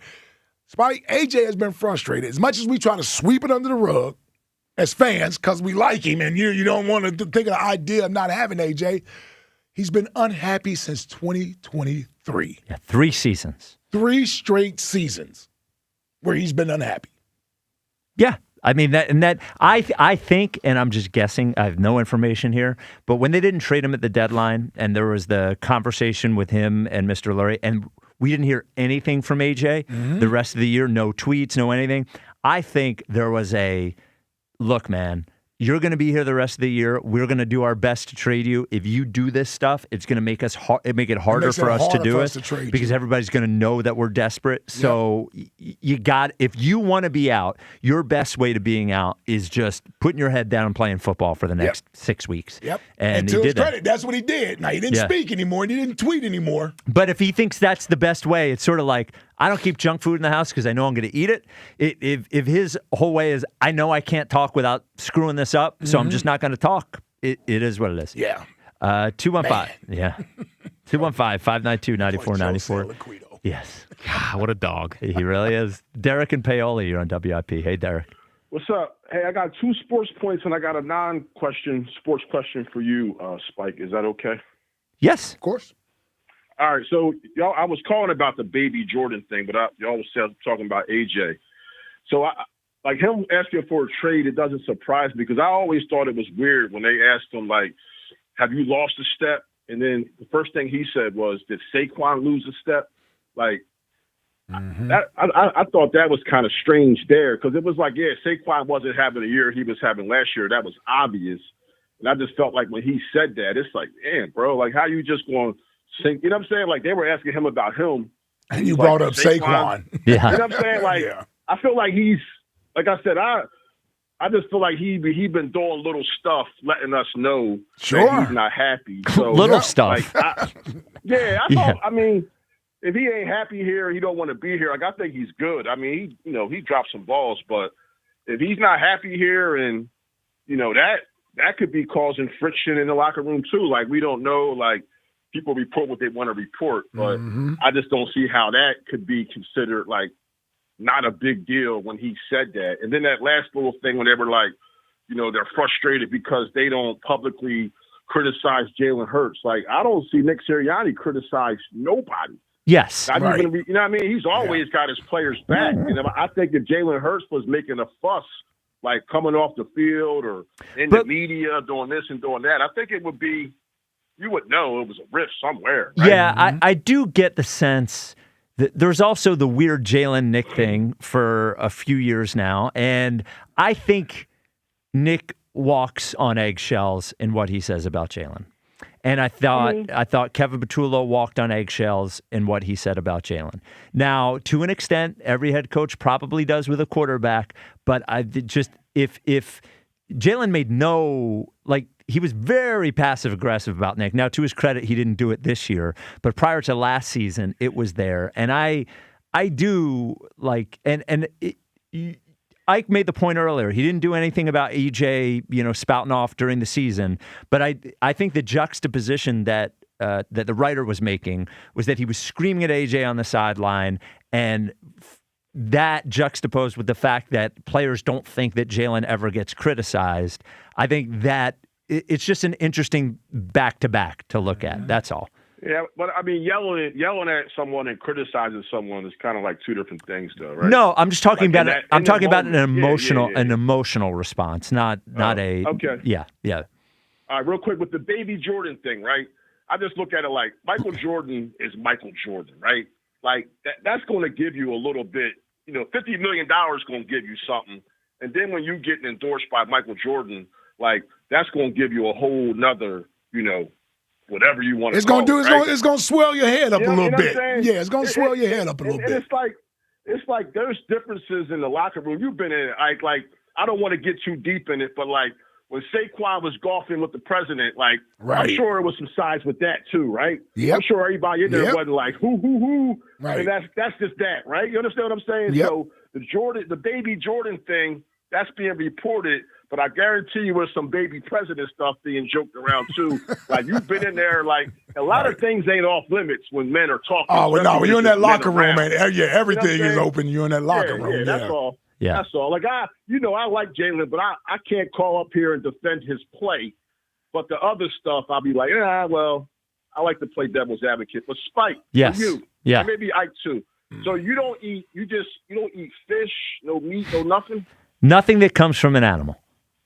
Okay, so like when you craving a good meal, what is it? So what I do is I get a bunch of grass and stones, and I put it in a big bowl, and I cover it in water. And you would be surprised with the right mix of grass, stones, and water. Yeah, with the right seasoning. Yeah, there's plenty of stuff to eat. I don't know what to say. No, that was a serious question. Like, I'm just trying to figure out, like, I know when I'm craving, like, a nice steak or a cheese steak, I'm just trying to figure out a person who don't eat, like, anything that comes from an animal. Like, what do you leave there and crave? He's eating peanut butter. Yeah, just peanut butter. No, celery's gross. Celery's gross. I think thanks for the call there. What happens when you do this long enough? You don't crave that stuff anymore. Right, it's out of your system now. Yeah, I don't crave it anymore. So believe me, we put all type of meat in front of him every day. Yes. Yep. Yeah. Yep. And nuts. Yeah. Some for more than others. Speaking of which, Blue Chew. There we go. Well, there's the transition. Well, look, it's right here. We need a smile today. It's right here. Look, with no game this weekend, you have more time for loving in the bedroom. What'd you think of the date? Right. And the truth is that you're going to make that a more attractive proposition for your partner if you go to BlueChew.com, get your free month with code 94, and like, you know, perform like you used to maybe when the relationship started. Maybe where you're not there anymore. It's chewable, so, you know, it could be at a moment's notice. It could be like, you know, hey, you look really good in that outfit. And it's like, yep, pop one of those suckers right in there. And showtime. It'll give you the confidence you need, and it'll give you, you know, something a little beyond confidence that you need. You're not going to have a doctor's appointment. You're not going to have that awkward conversation. You're not going to have to wait 3.5 months for that doctor's appointment to happen. You do it all at BlueChew.com. You're not going to have to go to the pharmacy because they ship it to you in a discreet package. A discreet package. There it is. Twice. We nailed it that time. Code 94 gets you your first month free at checkout. You just have to pay for the shipping, like $5, no big deal. And then you can chew it and do it. Chew it and do it. Let the good times roll. Sip it, don't lie. Let the good times roll. Sip it, don't lie. There's one guy, a hero in Philadelphia, that can take this miserable week of Philadelphia sports and bring a smile to your face. That is none other than Tommy Down the Shore. It's Tommy Down the Shore. Yeah, why? Yes, Mike. Tommy Down the Shore. I love baloney. He likes to thank God grace and then he goes and says his piece. It's Tommy. You know what I'm saying? Down the Shore.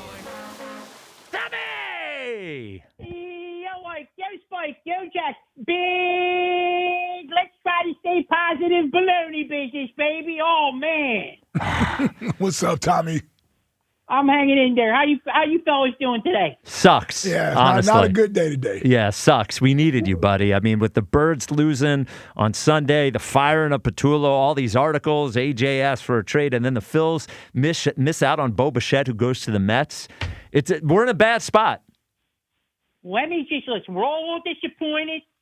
We're all a little frustrated. Yep. A little demoralized. But let me just infuse some positive energy and perspective into this, right? Yes. Because I believe in the big picture, the future is very, very bright. It's very, very, very bright, like a light. Why'd you say it like that? Very, very bright, like a light. You know what I mean? Like the light at the end of the tunnel. You know what I mean? Okay. Like, yeah. You know what I'm saying? Like, I think we got to have some perspective here because overall, it's still a good time in Philly sports. We just got to take a step back. It's like ups and downs, ebbs and flows. You know what I mean? Yeah. Yeah, it's been a lot of ebbs. I'm not doing a good job of convincing you, No. but I believe it. But No. I believe it. I believe it. I believe it. I really do. Just trust me. The future is very bright. And let me just say, on a personal note, it's the end of the season, end of the bird season. I just want to extend my gratitude to you, gentlemen. This has been another amazing season of Football Fridays, and we've been doing this for a number of years. Every year it gets better. And this season was extra special because I discovered my poetic ability, and you guys really encouraged me. I'm not sure if that's a good thing, but you guys encouraged me. It's a great thing. It was your best year, Tommy. I think so. You know, the Eagles did not win a championship, but you, Tommy Down the Shore, are holding the trophy. This felt like we got to another level this season. You know what I mean? Yes. Especially with the poetry. And in keeping with that, I got one final poem that I would love to share with you gentlemen, a new one. Okay. I would love it. Ike, would you love one final we poem? need a poem. Yeah, give it to us. Here we go. You guys remember early in the season, I had this idea to open the first delicatessen in space? You guys remember that? Yes, I do. Tommy Space. This poem is kind of inspired by that idea, but it's a little different. Because I had this idea. I think I saw it in a dream. What if all the different deli meats came from different planets? You know what I mean? Each deli meat is from a different planet, originated from a different planet. And this poem is called Prosciutto from Pluto. You're so stupid. Okay, go ahead. Prosciutto from Pluto. Salami from Mars. Gabagool from Uranus. Sopressata in the stars. Bologna from Venus. Provolone from the moon. There's a deli in space, and we're arriving there soon. One of your dumber ones. I mean, one of your dumber ones. Okay. Maybe Yeah, one more. We might need that it one again. again. Yeah. Good, Yes. good. One more time? Yes. Encore performance. There we go. Prosciutto from Pluto. Salami from Mars. Gabagool from Uranus. Sopressata in the stars. Bologna from Venus. Provolone from the moon. There's a deli in space, and we're arriving there soon. Beautiful. Wow. There you go. Beautiful. Now, thankfully, you're not one of those guys that pronounces prosciutto prosciutto because that would screw up the whole poem. Yeah, I actually thought it was prosciutto. Well, I think they're the it's same prosciutto. thing. Yeah. Right. So it is pronounced that way. Yes. That's right. It's got to be prosciutto, right? Yeah. So, Prosciutto. yeah. Or unless it's prosciutto from Plute, but you don't call it Plute. Yeah. Wouldn't work. It's got to be prosciutto from Pluto. Well, You know what I mean? so as we sort of close the book on this season, and you mentioned this was such a huge year for you because Bologna Soprano, the poems, became such a big thing. We are going to need the biggest ones, the most successful ones so far. Is it oil? Is it oil or is it oil? And of course, why do I never remember the title of the other one? Eat the gabagool? Eat the gabagool. Yes, eat the That's right. gabagool. Yeah. Could you give is it oil or is it oil for us first? Absolutely. Here, this is the season finale. Oh, here we go.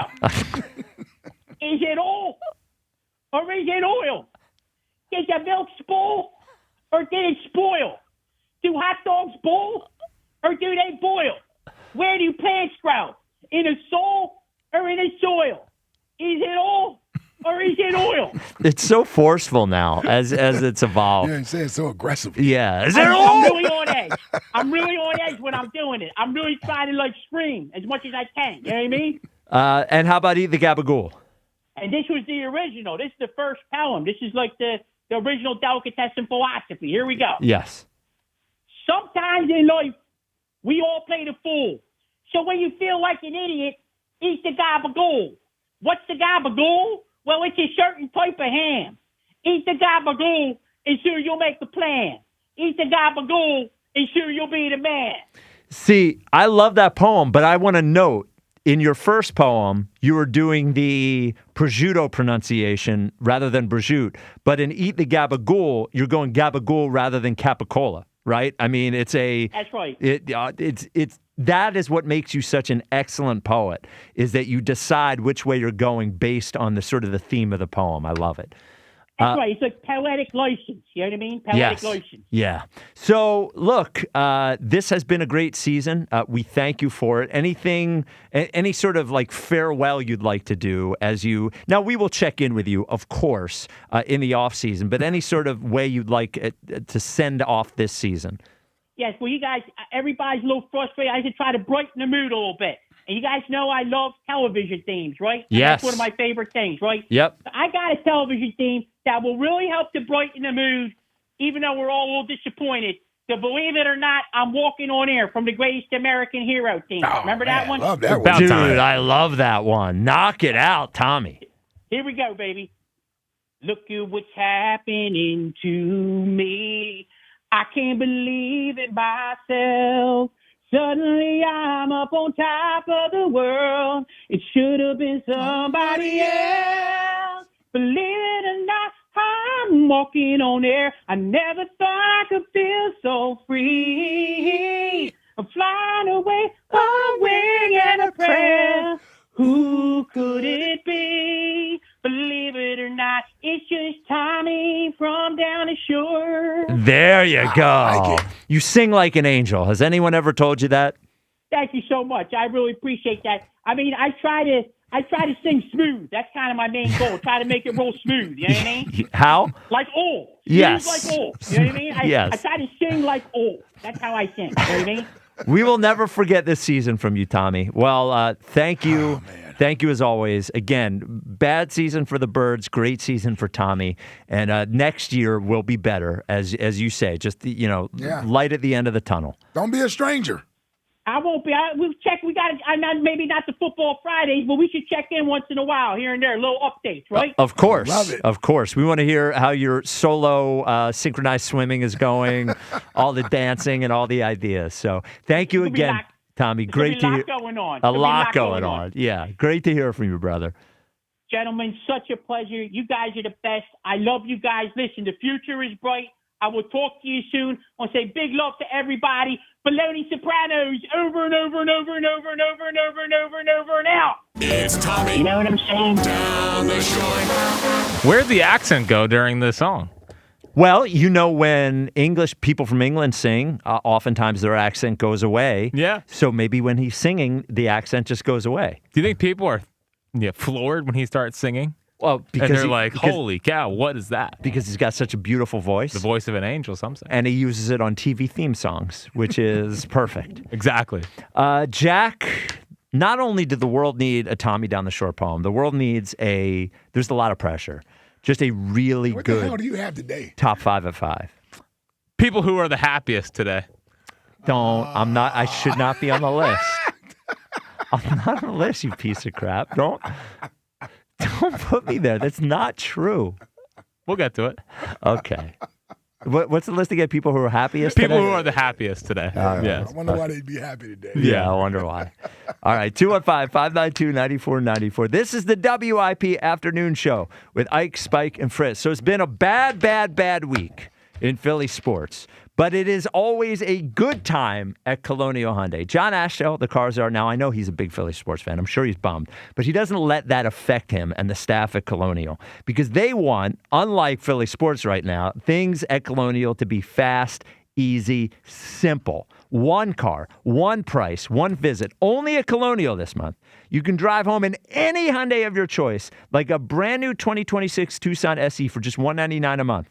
$199 a month. And they make it easy for you to trade in whatever you're driving, your old car, your old truck, because they're going to give you more for your trade than anyone else. They have the car that you need. They have over 200 brand new Hyundais on the lot right now. Santa Fe's, Palisades, Elantras, all have incredible offers, different incentives.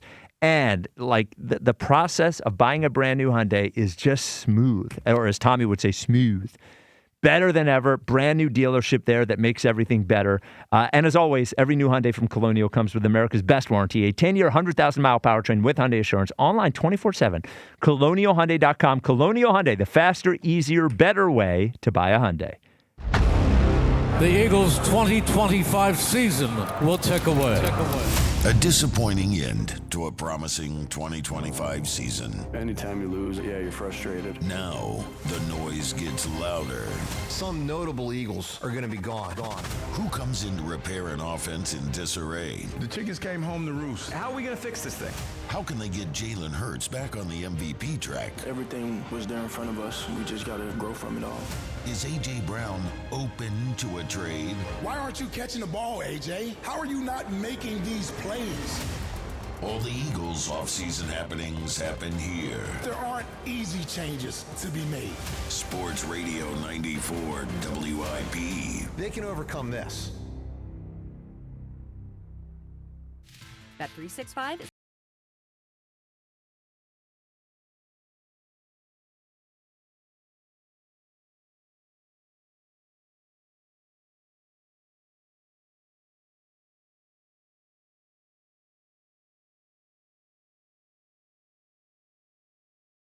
$365. Gambling problem? Call 1-800-GAMBLER. 21 plus only. Must be physically located in Pennsylvania. TNC Supply. At Citizens, we help make sense of your money and all your money questions. Should I pay down my debt or start an emergency fund? Is now the right time to start saving? How can I move my financial goalposts even an inch? Can money actually buy happiness? What's it take to live like a royal in Queen Village? Whatever money questions you have, Citizens has the answers. Make sense of your money at citizensbank.com/made-ready. Member FDIC. 1-877 Cars for Kids. KARS Cars for Kids. 1-877 Cars for Kids. Donate your car today. Call 1-877-CARS for Kids to reach a friendly live agent. Donation's super easy, and your car can be picked up as soon as tomorrow. Call us now. 1-877 Cars for Kids. Donate your car today. Did you know you can donate real estate too? Hardee's Original Bag is back, but only for a limited time. Pick 2 full-sized favorites for just $6.99. Bag yours before they're gone. Choose from the charbroiled double cheeseburger, hot ham and cheese, spicy chicken sandwich, and our saucy hand-breaded chicken tender wraps. You've got it in the bag. The Original Bag. Any 2 plus fries and a drink, just $6.99. Only at Hardee's. Get the best deals on the Hardee's app. Exclusive app offers for registered My Rewards members only. Tax not included. Available for a limited time at participating restaurants. Price and participation may vary. At Straight Talk, we get it. You say no a lot. Mom, can I get a tarantula? No. Coffee? No. So we're giving you more reasons to say yes, like a free 5G phone with real unlimited data with select plan activation. Can I use the free phone? Yes. See? Doesn't it feel good to say yes to more? Absolutely. Face tattoo? Absolutely not. Available at straighttalk.com and Walmart.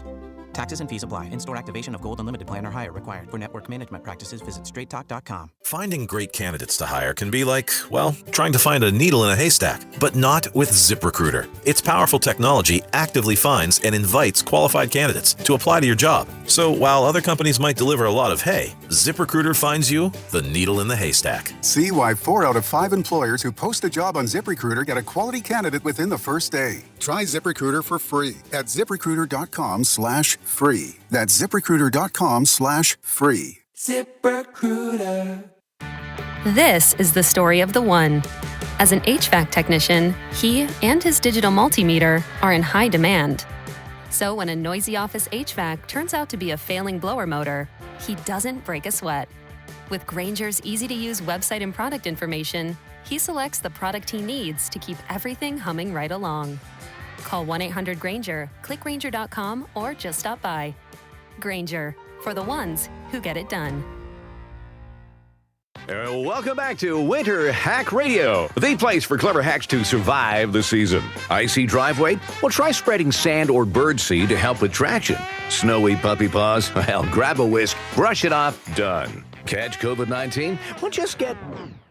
Actually, there's no hack for COVID-19. But if you test positive, prescription medications for COVID exist. Ask your doctor if they're right for you. Visit PfizerForAll.com to learn more. Sponsored by Pfizer.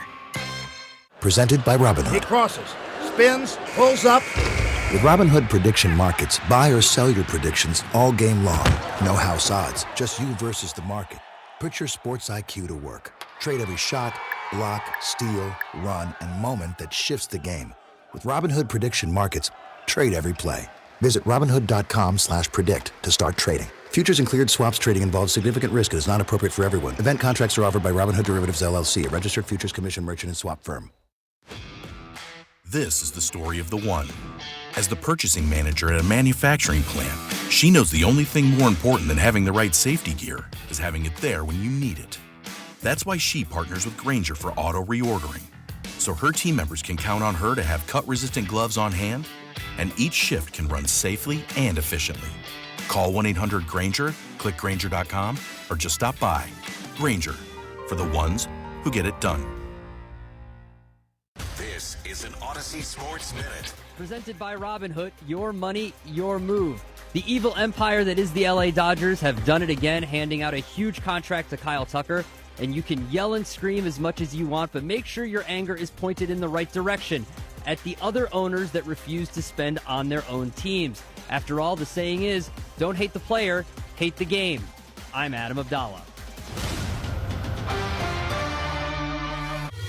94 WIP HD1 Philadelphia. Live from the Tasty Cake Studio. Sports Radio 94 WIP.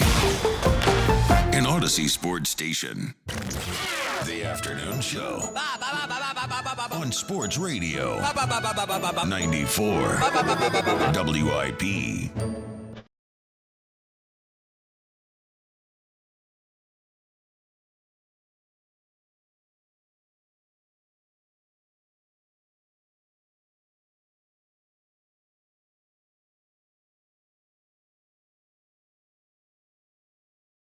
It is the WIP Afternoon Show with Ike, Spike, and Fritz. Best show there is. Thank you for listening on your radio, 94.1. Also streaming on the free Odyssey app. Just as a quick update before we get to the top 5 of 5. The Eagles lost. They fired their offensive coordinator. They interviewed one today. They're going to interview another one next week. Also, per Joe Santoliquito, A.J. Brown asked for a trade several times.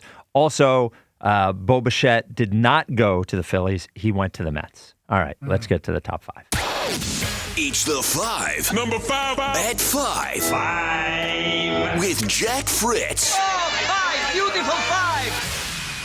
Ah, yes, as you just heard there, Bo Bichette is not a Philly. There's no more starting shows with Bo Bichette, Bo Bichette, Bo Bichette, Bo Bichette. He's now dead to us, of course. Yeah, because he's a Met. Yeah, and he's always been a little chunky. He doesn't hit for much power. Yeah. He's a slap hitter. Never good. They dodged a bullet. They gave up 2 draft picks to sign him today for 1 year when he opts out. What a bunch of idiots in New York. Dodged a bullet. Dodged a bullet. However, it's been a depressing day, but not a depressing day for some people around here. The people who are happiest today. Starting at number 5 is Ike Reese. I mean, you kidding me? He gets to do the Eagles, still the face of the city, your little team. We're just going to kick them while they're down. Just kick them while they're down. Suck it, Phillies. That's Ike Reese all day. And he gets to keep Bomer. And he gets to keep Bomer. That's what you should have said. I was happy at right there. Bichette's not Ohtani. Nope. Who needs him?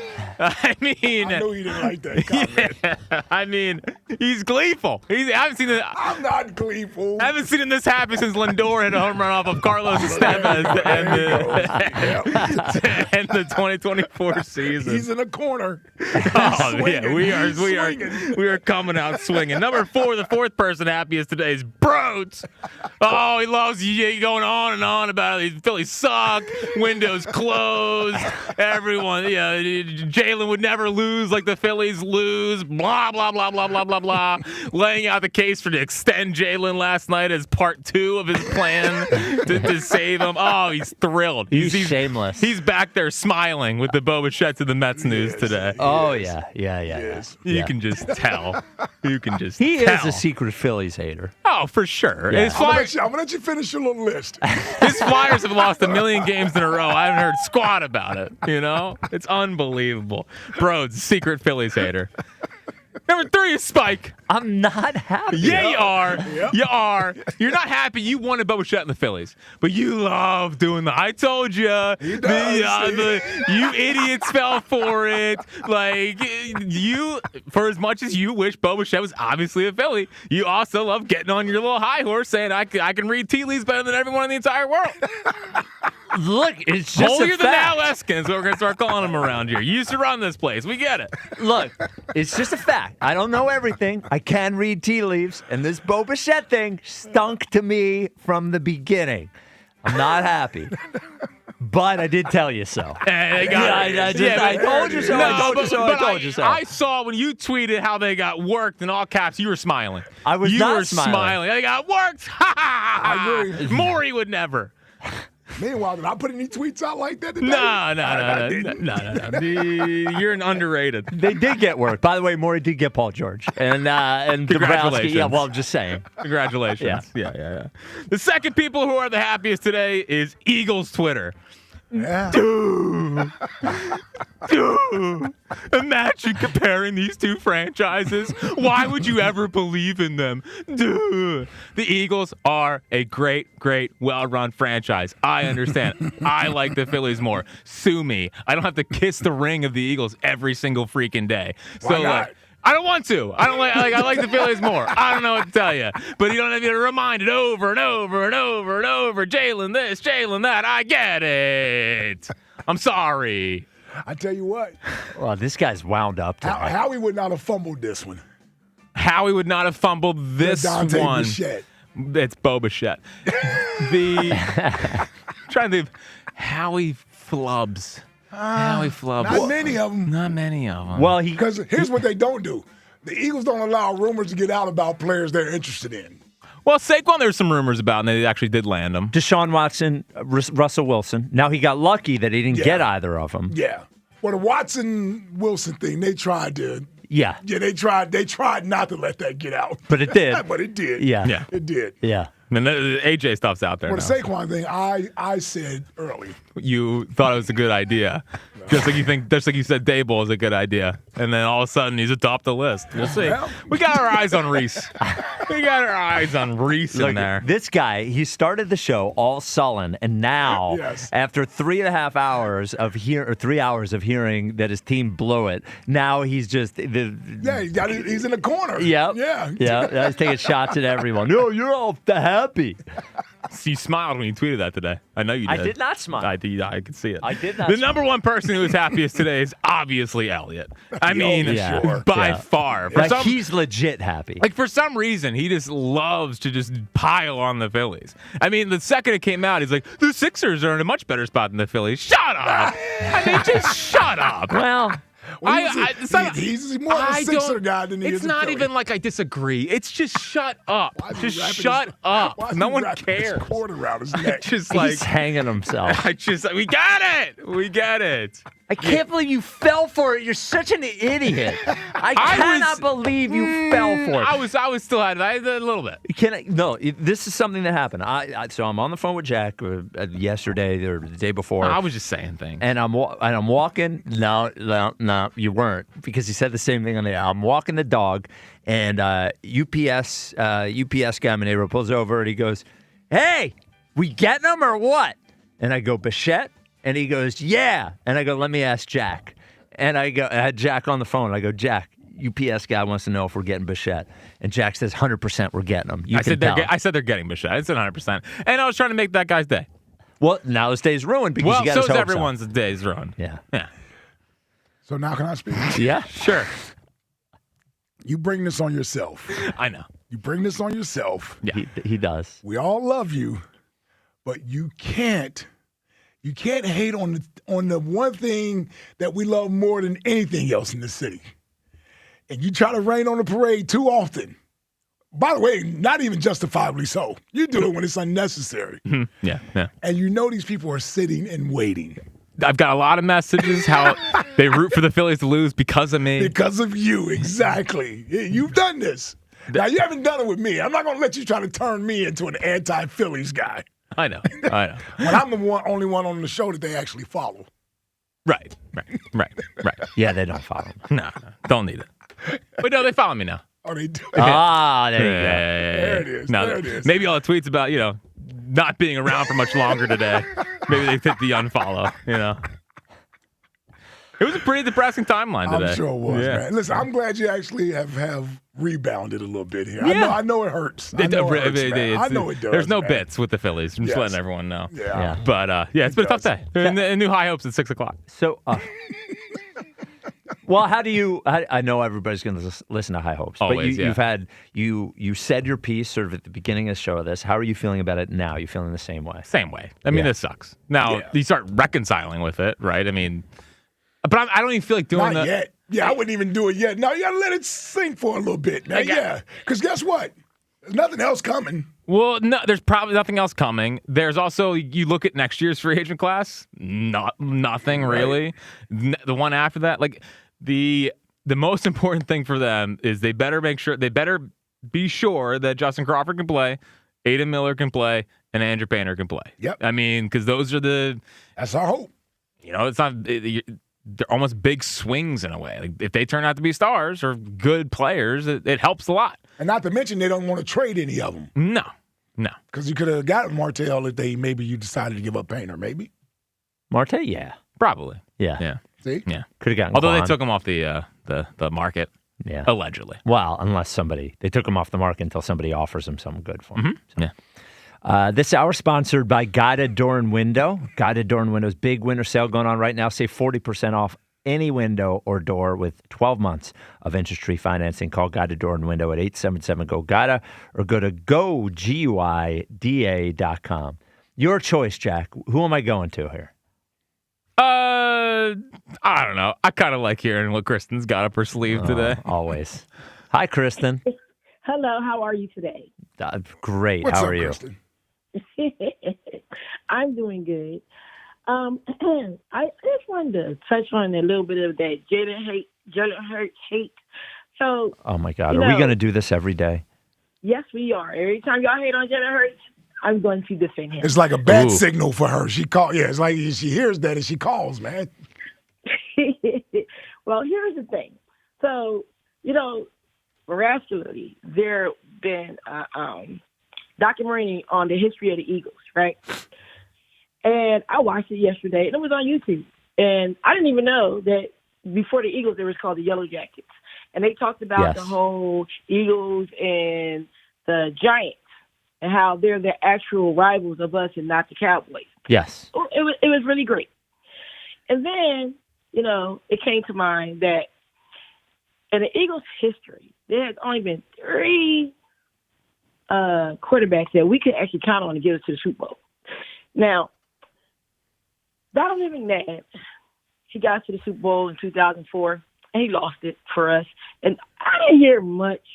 You're forgetting. You're about forgetting. Jaws. Yeah, you're forgetting about Ron Jaworski. Oh, yeah, but that was probably before I was born. Well, it still happened. It's like She's like, yeah, that was before I was born. It still happened. Dad, Yeah. He lost the Super Bowl for us. He really did. Eh. And I didn't hear as much hate because I was alive then. I didn't hear as much hate. Now, my daddy was pissed and all stuff like that, but it was different, right? But Donovan got a lot of hate in Philadelphia, just so you're aware. No, he did. No, you're wrong. You're absolutely wrong. He got way more than Jalen. I would say 10 times Yeah, more. and he gets it. Kristen, more point than no. Stop for a second. Just to give you a lesson, because you weren't as old as we were at the time. Ike was actually on the team. Yes. I actually can't think of another athlete in Philadelphia at the level that Donovan was. Maybe Schmitty, who got as much, but Schmitty's went away. Donovan's hasn't even gone away. Yeah. Who got as much hate and blame while being a great player as Donovan McNabb. More than any player in the history of Philadelphia, at least in the 49 years I've been alive. So just so we're clear, Donovan got way more hate than Jalen does. Even close. It's not comparable. Super Bowls. Okay, he played out one, and he might have lost, but he played good and won that one. But he also gave us the Super Bowl win last year, right? He also, everybody keep bringing up this whole Baby Jordan stuff. He also, it's Lil Jordan, just so we're store. clear. If it wasn't for Jalen Hurts, we wouldn't have the only Jordan store in the United States because the other one is in France. So it's like thank God. No, you're too Amazing. crazy. And also there would have been. Store? Who cares? I ordered it online. There are plenty of Jordan athletes. Football Jordan. Dak is a Jordan athlete. Yes. Okay. The point is, he gave us more than a lot of these other quarterbacks, and we don't appreciate it. We do. And when you don't appreciate, and this is what I need for Jalen Hurts to do to show everybody who don't appreciate him. I need for him in the middle of the first game next season to walk off and never come back. No, you know what he should do to get everyone to appreciate him? What? Throw the ball in the middle of the field. Take a snap under center. No, he doesn't. Yes, he does. Yes, he does. Yes, he does. Yes, he does. Yes, he does. Yes, he does. You should not be psychoanalyzing anyone because you're crazy. He wins. He wins. He gave us 2 Super Bowls. Well, he's lost in the first round 3 out of 5 years. We ain't never had. What has he done more? What has he done more? Go to the Super Bowl or lose in the first round? He went to 2 Super Bowls. How many times has he lost in the first round? So what? He lost in the first round. So what? 3 times. But the Super Bowls is what matters. Okay. That's why you play the football game. No one even hated on Super Bowl Jalen and win. today. I don't even know what you're talking about. To get to the Super Bowl and win. We Not hardly just talked win a about game. Jalen. Nobody hated on Jalen. Can you? I just want to. Y'all I want you to was prove. saying that I want you to y'all prove was that saying you're that he sane. did not I want you to prove that you're sane. I want you to tell me one thing that Jalen Hurts doesn't do well as a football player. Just one thing. He does very well as a football player. No. I want you to tell me one thing. One thing he doesn't do well. Just tell me one thing. Just one Defend thing. Himself. What's that? Defend himself. defend Good. himself. He doesn't talk. She's saying he People say doesn't things defend about No, himself. no, him. no, He no, doesn't no, defend no, no. himself. Kristen, He doesn't defend you have to himself. prove that As you're a sane football here. player, he does not defend As a himself. football player, does not defend Kristen, as a football player on the field, tell me one thing that Jalen doesn't do particularly well. Like Saquon, right? Saquon doesn't catch passes well. He's a great player, doesn't catch passes well, right? So I want you to, and he's a great player. He's still a great player, but he doesn't catch passes well. So I want you to tell me one thing that Jalen doesn't do particularly well as a football player. One thing. Oh, I believe he needs glasses. His sight. I think a lot goes on with his sight. I believe he needs glasses or contacts. I think he really can't see certain things. No, and I can sit there and say that. Okay, but as a player, they would get his eyes checked. Though. Yeah. As a player, you got to use your eyes. No, right? you can't even say one thing. You can't do it because you're crazy. Glasses. You're a crazy person. You're a crazy person. I'm not crazy. Yes, you are. Jack, is you're Kristen not. crazy? Yes or no? No. Oh yeah. How do you not back me up? I tell you, he doesn't defend himself when people talk bad about him. Okay, he does need glasses. Could be the also reason why, like, he can't really see certain things for a distance. So there you go. Okay, Kristen. Oh my God, She's great. She's crazy. Right into the field of 32. Yep. Wow, really? Strong. Has to be. Has to be. Caller of the year. She's in the field at Well, 32. she's in the field of 32. I don't know if she's a top 4 seed, but Okay. she's working her way into a top 4. OG Wade probably a 6 seed. What do you think, OG? In the caller of the year bracket, what seed do you think? What seeding do you think you are? Oh, I'm one. You're a one seed? I got over 30 years with this thing. Well, again, you keep lying about that's that. A lie. That's a You're lie. not called for 30 years. Slow your roll. Did I not take the lie detector test? All that He means is did. that you're a liar. He did. Did I not pass it? He did pass it. You're a good liar, is what that told us. Yeah. Yeah, now, hey, let me tell you something. All right? Now, listen. I've been playing this thing, and what do I play? The long game. Oh, they're everything. Okay, I've been playing this thing for a while on this AJ thing. Y'all want to give Joe Sandler Gilio.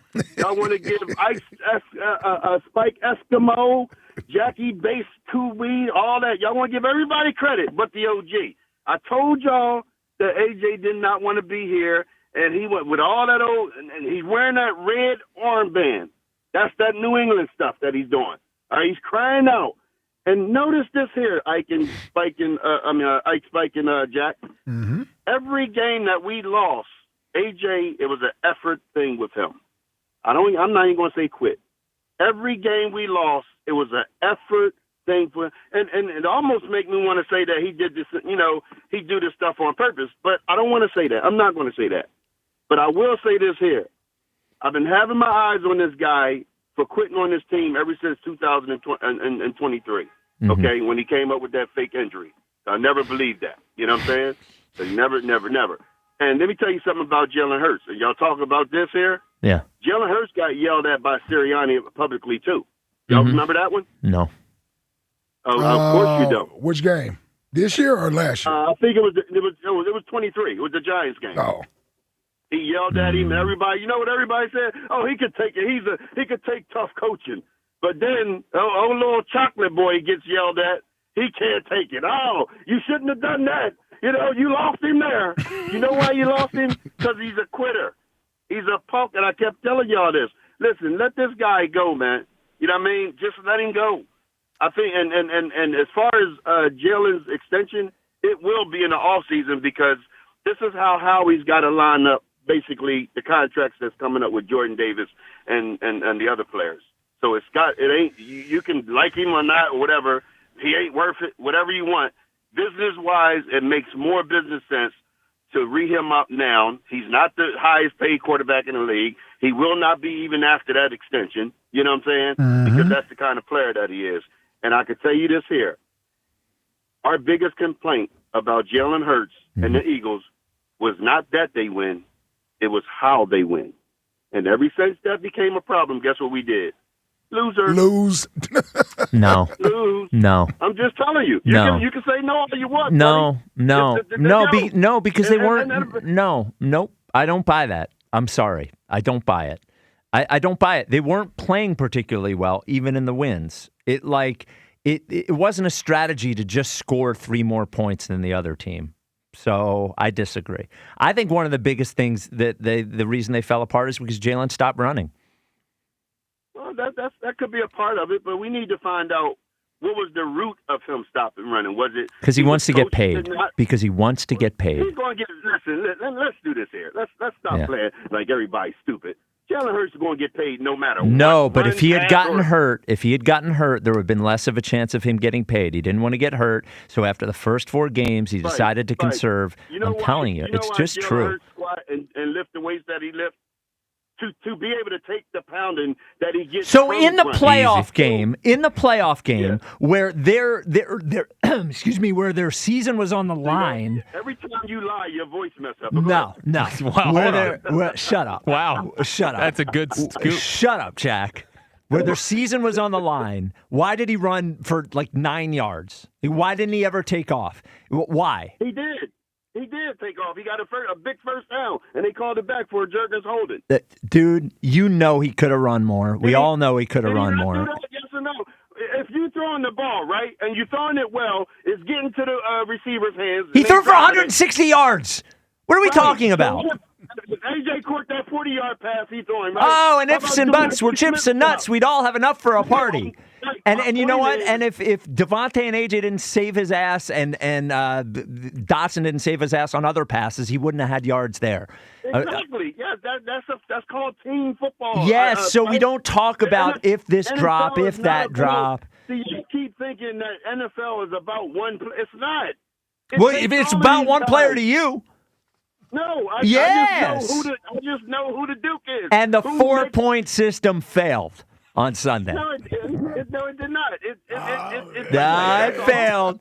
We won on the offensive line. We won on the defensive line. We did, and we won the turnover battle. I said it tied. Damn it! Didn't I say that? It did not tie. What tie? Get out of here. Get out of here. They're lining them up, knocking them down. End of the week the right way. We have to do our picks next, right? Yeah. Weekend picks. No pressure of an Eagles pick. No biggie. That is coming up next. Give my honest picks this week. Yes. You said it. Man, what night this week. 215-592-9494. This is the WIP Afternoon Show with Ike, Spike, and Fritz. Imagine all that could happen in 5 years. Jobs may change, kids will grow, new memes will come out, but also, what if you had reliable, intelligent Wi-Fi and the price didn't change for 5 years? Thanks to the Xfinity 5-year price guarantee, you actually don't have to worry about that part of your future. You're guaranteed 5 years of Wi-Fi that boosts speeds to your devices that need them the most, that finds and fixes any issues before you even notice them. It's like super intelligent Wi-Fi that keeps you protected from online threats. Plus, you get incredible gaming speeds on multiple devices and no one is battling for bandwidth. For the next 5 years, all your devices will be working in perfect harmony, and you get Xfinity's best equipment with no annual contracts, no fees, and no strings. So even though kids will grow up and you still won't understand what 6-7 means, your internet will stay sharp, reliable, and most importantly, the price will stay put. All with the Xfinity 5-year price guarantee. Lock in your price and unlock the possibilities. Xfinity, imagine that. Restrictions apply. Select plans only. It's that playoff atmosphere right here, boy. Sports Radio 94 WIP is the exclusive home for the NFL playoffs. Saturday, Buffalo roams into Denver to battle the Broncos. Then the Seahawks host the 49ers for a divisional round rumble. Your home for the Eagles and the NFL on Westwood One. Let's get this show going, man. Sports Radio 94 WIP. Enjoy even more before you spin with Caesars Palace Online Casino. Download today and register with code RADIOLAUNCH. $10 no deposit casino bonus on select slot games. One-time wagering requirement. Plus 100% deposit match up to $1,000 on select slot games. 15 times wagering requirement plus 2,500 bonus reward credits. Must be 21 and physically present in Pennsylvania. Minimum wagering within 7 days required to unlock bonuses. Full terms and wagering requirements at Caesars Palace Online /promos. If you or someone you know has a gambling problem, call 1-800 1-800-GAMBLER. Hi, it's Pete from Chicky and Pete's. Bring your party to Chicky and Pete's. We can handle groups of all sizes at our locations across the Delaware Valley. Big parties, small parties, company parties, family parties, get-togethers with friends. Order off the menu or our special catering options. We can do it all, including coming to your home or office or special Play 2 party packages at our South Philly location. Book your party today. Hurry, the space is limited. Visit chickyandpete's.com for details. Chicky and Pete's is official caterer of the Philadelphia Eagles Touchdown Club and a proud partner of the Philadelphia Eagles. There's a myth that a Sprouts Farmers Market person wakes up before dawn, bangs out a couple of hours of yoga before downing a kale foam colostrum latte. The reality is that a Sprouts person is just someone who cares about fresh, healthy, and honestly priced everything, from organic produce to the hottest new snack to hit the shelves. They love how easy it is to find the delicious and healthy food they and their families thrive on. And to be honest, most of them have never heard of a kale foam colostrum latte. So maybe that sounds a bit like you. Come see for yourself at Sprouts Farmers Market. Wing pull, wing pull, wing pull! Club Risque, where the tradition continues. Wing Pull 26, Friday, February 6th. Doors open at 8 a.m. Philly's largest wing eating contest. Thousands in cash prizes. Alexis, Texas, and madness all day. Club Risque Philly. ClubRisque.com. That's another amazing run by Team USA. Mom, think I'll be on Team USA one day? Well, I'll take this one. Are you speaking to us? Yes, and to answer your question, anything's possible, especially with Xfinity. So, I can be the best snowboarder ever? Well, I can't guarantee that, but Xfinity can guarantee that your internet price won't change for 5 years. Okay. What if I practice every day? Then maybe you'll be snowboarding for Team USA at the next Olympic Winter Games. And Mom, you'll still be paying the same price for Wi-Fi. Ooh, really stuck the landing there. It's the Xfinity Gold Medal Celebration. Now through February 22nd, get our best price on gig Wi-Fi for 5 years guaranteed, just $50 a month. Plus, get Peacock Premium included for 2 years. That's a $10.99 value per month. Xfinity. Imagine that. Proud partner of Team USA. Restrictions apply. Requires paperless billing and auto pay with stored bank account. Taxes and fees extra. Actual speeds vary. What's up, everybody? Nick Costos here with the Sports Betting Minute, brought to you by BetMGM. Make it legendary. Please gamble responsibly. Coming up on Sunday in the Pro Football Playoffs, New England, a 3-point home favorite against Houston, total in the game 40.5. The big injury news in this game, it does not look like Houston will have its number one wide receiver, which is bad news going up against a New England defense that just shut down LA last Sunday night. And while Houston's defense is awesome and wrecked Pittsburgh last Monday night, New England's quarterback playing at an MVP level, and I think this price is probably going to move. So if you can grab New England -3 coming up on Sunday against Houston, that's the bet I like in that game. That's it for this Sports Betting Minute, brought to you by BetMGM. Download the BetMGM app today, and please gamble responsibly. BetMGM and GameSense remind you to play responsibly. See BetMGM.com for terms. 21 plus only. Pennsylvania only. If you or someone you know has a gambling problem, help is available. Call 1-800-GAMBLER. Jake from State Farm. I just beat my running PR, so I'm celebrating with the Banana Bonanza smoothie. Hey, and you can keep celebrating when you create an affordable price just for you by bundling your home and auto with the State Farm Personal Price Plan. Go bananas. I will. Hey, make it a large. Bundling, just another way to save with the Personal Price Plan. Like a good neighbor, State Farm is there. Prices are based on rating plans that vary by state. Coverage options are selected by the customer. Availability, amount of discounts and savings, and eligibility vary by state. Hi, I'm Maria, salon owner. You know the jingle. Now discover the facts about Ozempic, a GLP-1. There's only one FDA-approved Ozempic, made by Novo Nordisk. Learn about the real thing. Talk to your healthcare professional today. Call 1-833-OZEMPIC or visit Ozempic.com to view the medication guide and to learn more about Ozempic. Semaglutide injection 0.5, 1, and 2 milligrams.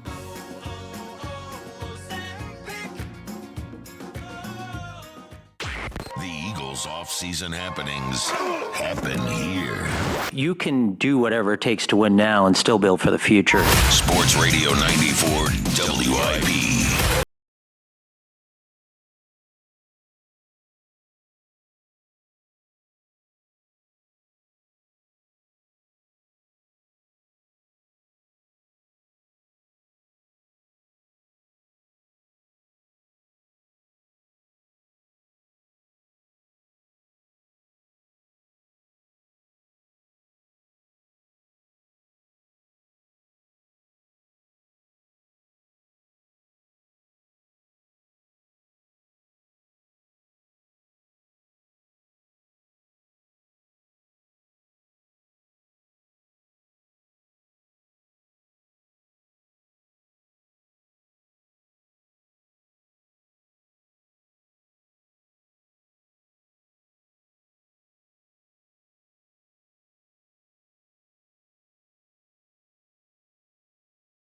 Will you? To I Love You. Mark's Jewelers delivers personal service and jewelry made to last. Your first and last stop this Valentine's Day. Who had a worse week? The Eagles or the Phillies? 67.6% say the Phillies. Titans. Hoping to have a good week on our picks for the weekend. Let's do it. Here we go. Jack, how'd we do last weekend? Spike, you went 1-3. I don't think I did. I think I went 2-2. Hold on. Rams minus 10.5. Yep. Chargers plus 3.5. Yep. Oh, he lost both of those. Yes, but I won the Eagles. And then. Oh, you did win the Eagles. Yes, I had 19-17. You had 19-70. That was not a. But you had the Eagles winning the game. Yeah, dude, we bet with the spread. It was Eagles 19-17. What was the spread? The spread was 6. 6. Yeah. Well, he's right. Yeah. All right. You still suck. No, it was 2-2. I just want to be clear. I was 2-2. You were 2-2. You were 2-2. You were 2-2. All right, we're all 2-2 then. Oh, there we go. Yeah, look at that. Look at that. Since you're Mr. High and Mighty, why don't you start us off? I'm not high and mighty. I just think I was 2-2, which I am every week. So I just wanted to be clear. I was also 2-2. I'm taking the Texans plus 3 at the Patriots. The fraudulent Patriots have not played anybody all year long. That game last week against a good Chargers defense, but not an excellent Chargers defense. They have 9 points with 5 minutes left. Give me the Texans over the Patriots. Give me the Rams minus 3.5 at the Bears. The dream season for the Bears ends. The Rams go in there, put up 38 points. And a nice little cute story for the Bears, but give me the Rams. Give me the Bills plus 1.5 at the Broncos. I actually didn't know on this one. I'm just hoping for the Josh Allen story to continue. One-man army over there. I'm really stuck on this Seahawks-Niners game, man. I am stuck on it. I'm going to take the Seahawks minus 7, but I don't feel good about it. I don't feel good about it, but I'm going to take the Seahawks minus 7 over the Niners. I can't even give a reason other than the Niners are beat up. The Seahawks are rested. They have the best defense, the best defense in the NFC. So give me the Seahawks. Yeah, I'm up or you? You got it. All right. I'm taking Niners plus 7. I knew you would. Over the Seahawks. Love that. Give me 7 points against Sam Darnold. I'm also taking the Bills. That's sort of a toss-up game. Got no skin in the race for Denver. I'll ride with Josh Allen and the Bills. Give me Joshy plus 1.5. I'm taking the Patriots minus 3. Spike, no Nico Collins. That's a good point. No Houston may be lucky to score 3 points this weekend. That's a good point. Yeah. Somehow they scored 30 they had 2 defensive touchdowns. 2 defensive touchdowns. So, did you see C.J. Stroud in that game? Not good. Horrible. Yeah. Yeah, give me the Patriots minus 3 at home. And I'm taking the Bears at home, plus 4.5. I think the Rams will win the game, but I think it's a field goal game. I also think it's 3.5. 3.5. Yeah, nice try. I'm on ESPN. It's 4.5 on ESPN. Well, you're on FanDuel. On FanDuel. Yeah. It's okay. 3.5. I'm not on FanDuel. I just look at it. Does it say 4.5 right there or not? I don't know what it says, but these are. I'm just saying that's what I was looking at. I know. That's why I got my scores. Well, this is from. the Seattle game. Yeah. No, not that game. I had the scores there, Spike. Go ahead, Jack. But on FanDuel, it's 3.5. So we'll go with the FanDuel line as always. All right. I'm taking the Bills plus 1.5 regardless. Listen, the Broncos probably win. It's definitely a Broncos line. Hold on, how did I miss a whole point there though, man? That's a whole point on ESPN's line. I don't know. Their lines stink right, compared but to it's FanDuel. 3.5 though, right? Yeah. So I still get the hook. Yeah, you still get the hook. You still get the hook. I'm taking the Bills because Josh Allen. Like, come on, man. Come on, Josh. He needs you, kid. Come on. We can't be losing to Bo Nix. Niners plus 7. Just out of principle. I'm Sam Darnold getting a touchdown favorite at home in the postseason. I don't care how bad the Niners defense is. I gotta see it for me to believe it with old Sammy. I'm taking the Pats minus 3. Come on, man. Come on, Drake, maybe.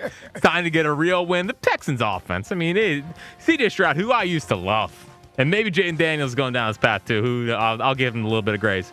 CJ Stroud has really regressed. Once upon a time, ranked higher than Jalen. Yes. And Bobby Slovak was once going to get a head coaching job. I don't know if he's in the league anymore. So I'm taking the Pats, taking a shot on Drake. Maybe feels like a 13-10 game. Honestly, it's going to be ugly. Yeah, it'll be a disgusting game. Disgusting. I'm taking the Rams minus 3. I'm rooting for the Bears. It's 3.5. 3.5. Whatever. Okay. I'm rooting for the Bears, but the line's fishy. And I'll take a chance on the Rams. How's the line fishy? I think that's a Bears line. Or I think it's a Rams line. I think the Bears. No. I think the Bears plus 3.5 at home. People would more likely to bet them. Yeah. The Rams have not looked right in a while, in a couple of months, even though they've found a way to win some games here. It's just like the Bears eventually, this thing where you go into every fourth quarter down 20 points and you win the game. I just feel like that luck's got to run out at some point. Is Ben Johnson a Sean McVay guy?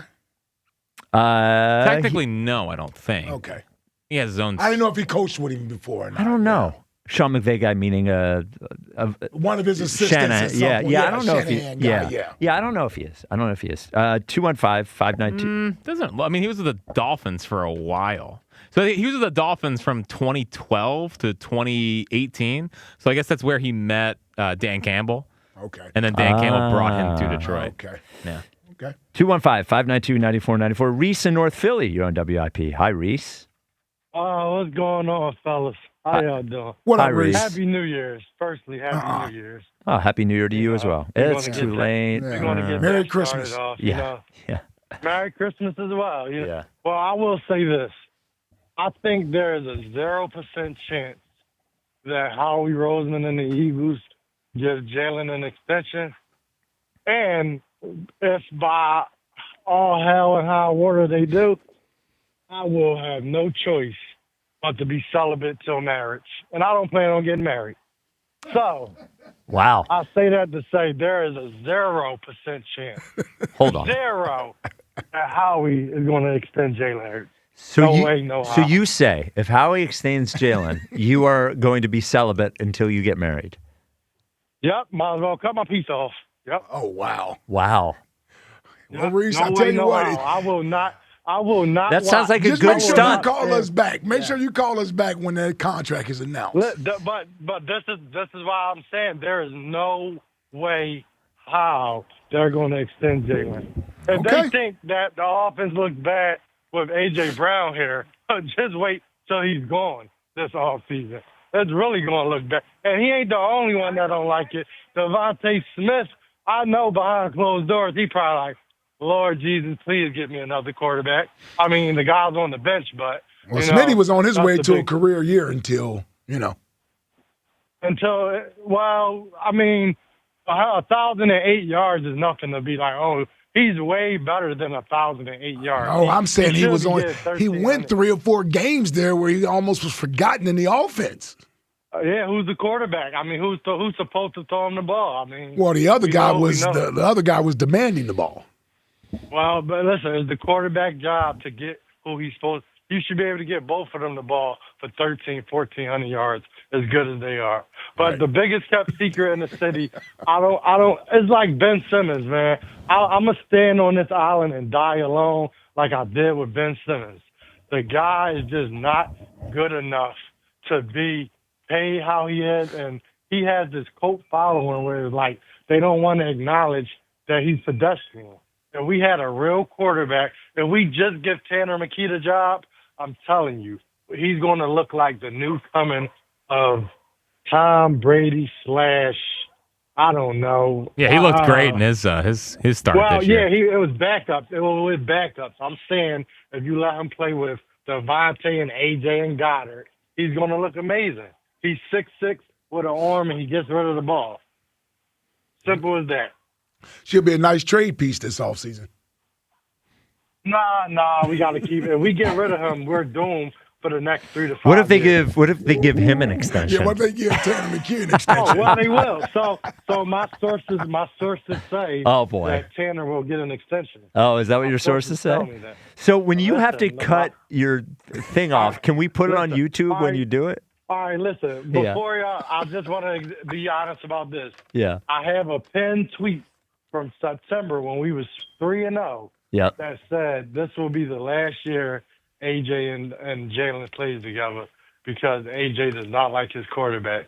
So I'm not going to give my sources up because I'm a reliable guy. And Is your I'm not source one of them AJ guys. Brown's Twitter account or like what's No, it's not. No, my source is dug deep into the organization. Oh, really? I'm not going to. I'm just saying. They say that Tanner McKee will get an extension. He's not getting traded. Okay. You can book that. We'll see. You can book that. But it was nice talking to you. You too, guys Reese. have a great weekend. One last thing. Yeah. Spike. Yes. Spike. Yeah. I'm disappointed that you jumped off the Embiid train so fast. So You fast. owed him one more. We all Yeah, are. you We owed all him- are, Reese. Listen, So fast. And now he's you owed him chastising people him- and saying, wait till he gets hurt. You owed him one more year. You owed him one more year. It's so and fast. When we win the championship this year, because I got a parlay with them winning the championship and Buffalo winning the Super Bowl. All right, And wow. when we win, you're going to regret jumping off. I'm not. I'll be just as happy as anybody else. I appreciate the call, Reese. So quickly on the Jeremy. Man's devoted his life the last decade. Give me a break. To Embiid. 215-592-9494. So it's freezing out. Here's what I want you to imagine. It is freezing out, right? It's going to be like 15 degrees at some point this weekend. Awesome. Oh, man, that's weather. Imagine your spoon. Imagine your heat breaks. Your heat breaks. You need a guy who is going to come and check that out, fix it right away. Sila. That is what happens when you're a Sila member, right? It's hot, it's cold in the winter, and your heat doesn't work. Well, you call them that day, they come out. It's hot during the summer, the AC doesn't work. They come out. So happy to be back as a member of Sila. You can too. Just go to Sila.com, SILA.com. You're not only going to get their immediate reaction when something goes wrong twice a year for the summer and for the winter. They're going to come out and they're going to make sure everything is working like it should. So that actually prevents those bad things from happening by knowing what condition it's in. And as I mentioned, if something does go wrong, 24/7 emergency service, you got a guy. That's what you want as a homeowner. Something goes wrong, somebody's going to come out, fix it right away. 12-month, no breakdown guarantee, and not just HVAC, not just heat and air. Sila is plumbing. Sila is electrical, too. We had Sila when we were out in Delco. We have them now in South Jersey. Again, go to SILA.com. Get yourself a guy. Liam in the Northeast. You're on WIP. What's up, Liam? What's up, fellas? How you doing? Good. Hey, Liam. What's up, Liam? Nah, so I just wanted to talk about the playoff game and everything, and like the whole entire season as a whole, essentially. Me and all my buddies were talking about the run game and all that. I was blaming it on Becton. I said, I can't believe Mekhi Becton was that good. Halfway through, I look, he had an awful year too. Yep. They all took a step back. Every single person on that O-line took a step back. Mayada at times was reminding me of Peters towards the end. He's good for a whole of game. He's not that all-pro guy we all thought he was. And it's just point-blank period. Well, he had a bad year. Jordan had a bad year, but I don't think he can. I think the whole offensive line, we talked about how much that last year's running game would affect Saquon. We just didn't even think that it would affect the offensive line like this. I don't think you can separate those two. I think a lot of it, we knew what the injuries were for Landon and for Juergens and for Lane, but I think Jordan, too, not missing any time probably wore him down too. So I'm actually pretty optimistic about the offensive line next year. I think this offseason will be good for Juergens and Dickerson and Mailata. Not advancing in the playoffs might actually help them.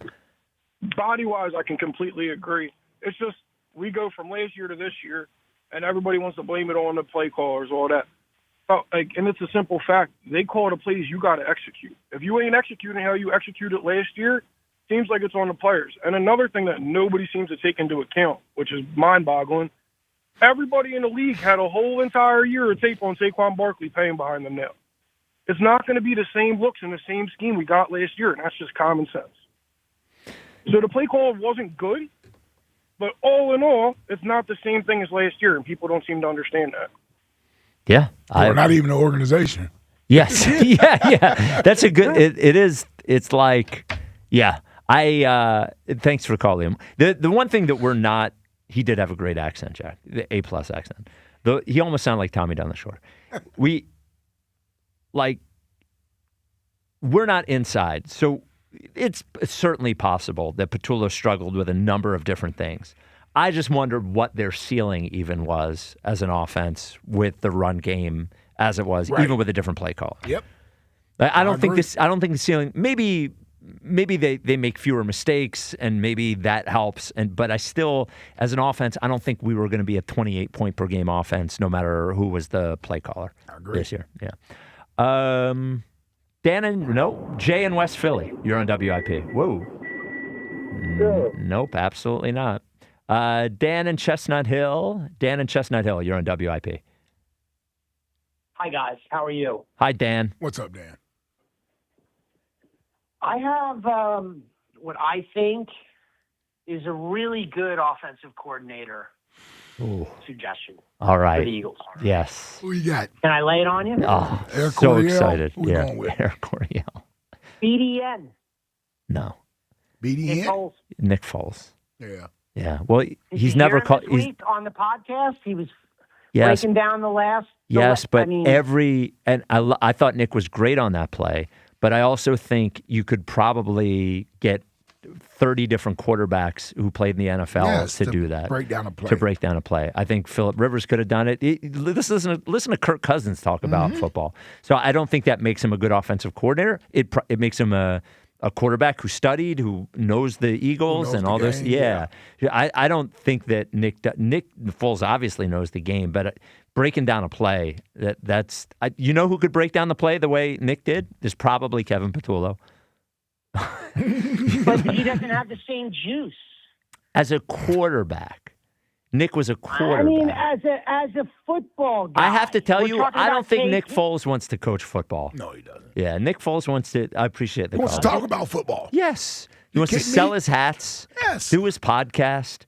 He's about to, all of a sudden now, he got little kids, his wife, he's about to be away from his family again? Guy made millions and millions and millions of dollars. He's plenty happy. Seems like doing a podcast with his brother-in-law, by the way. Yes.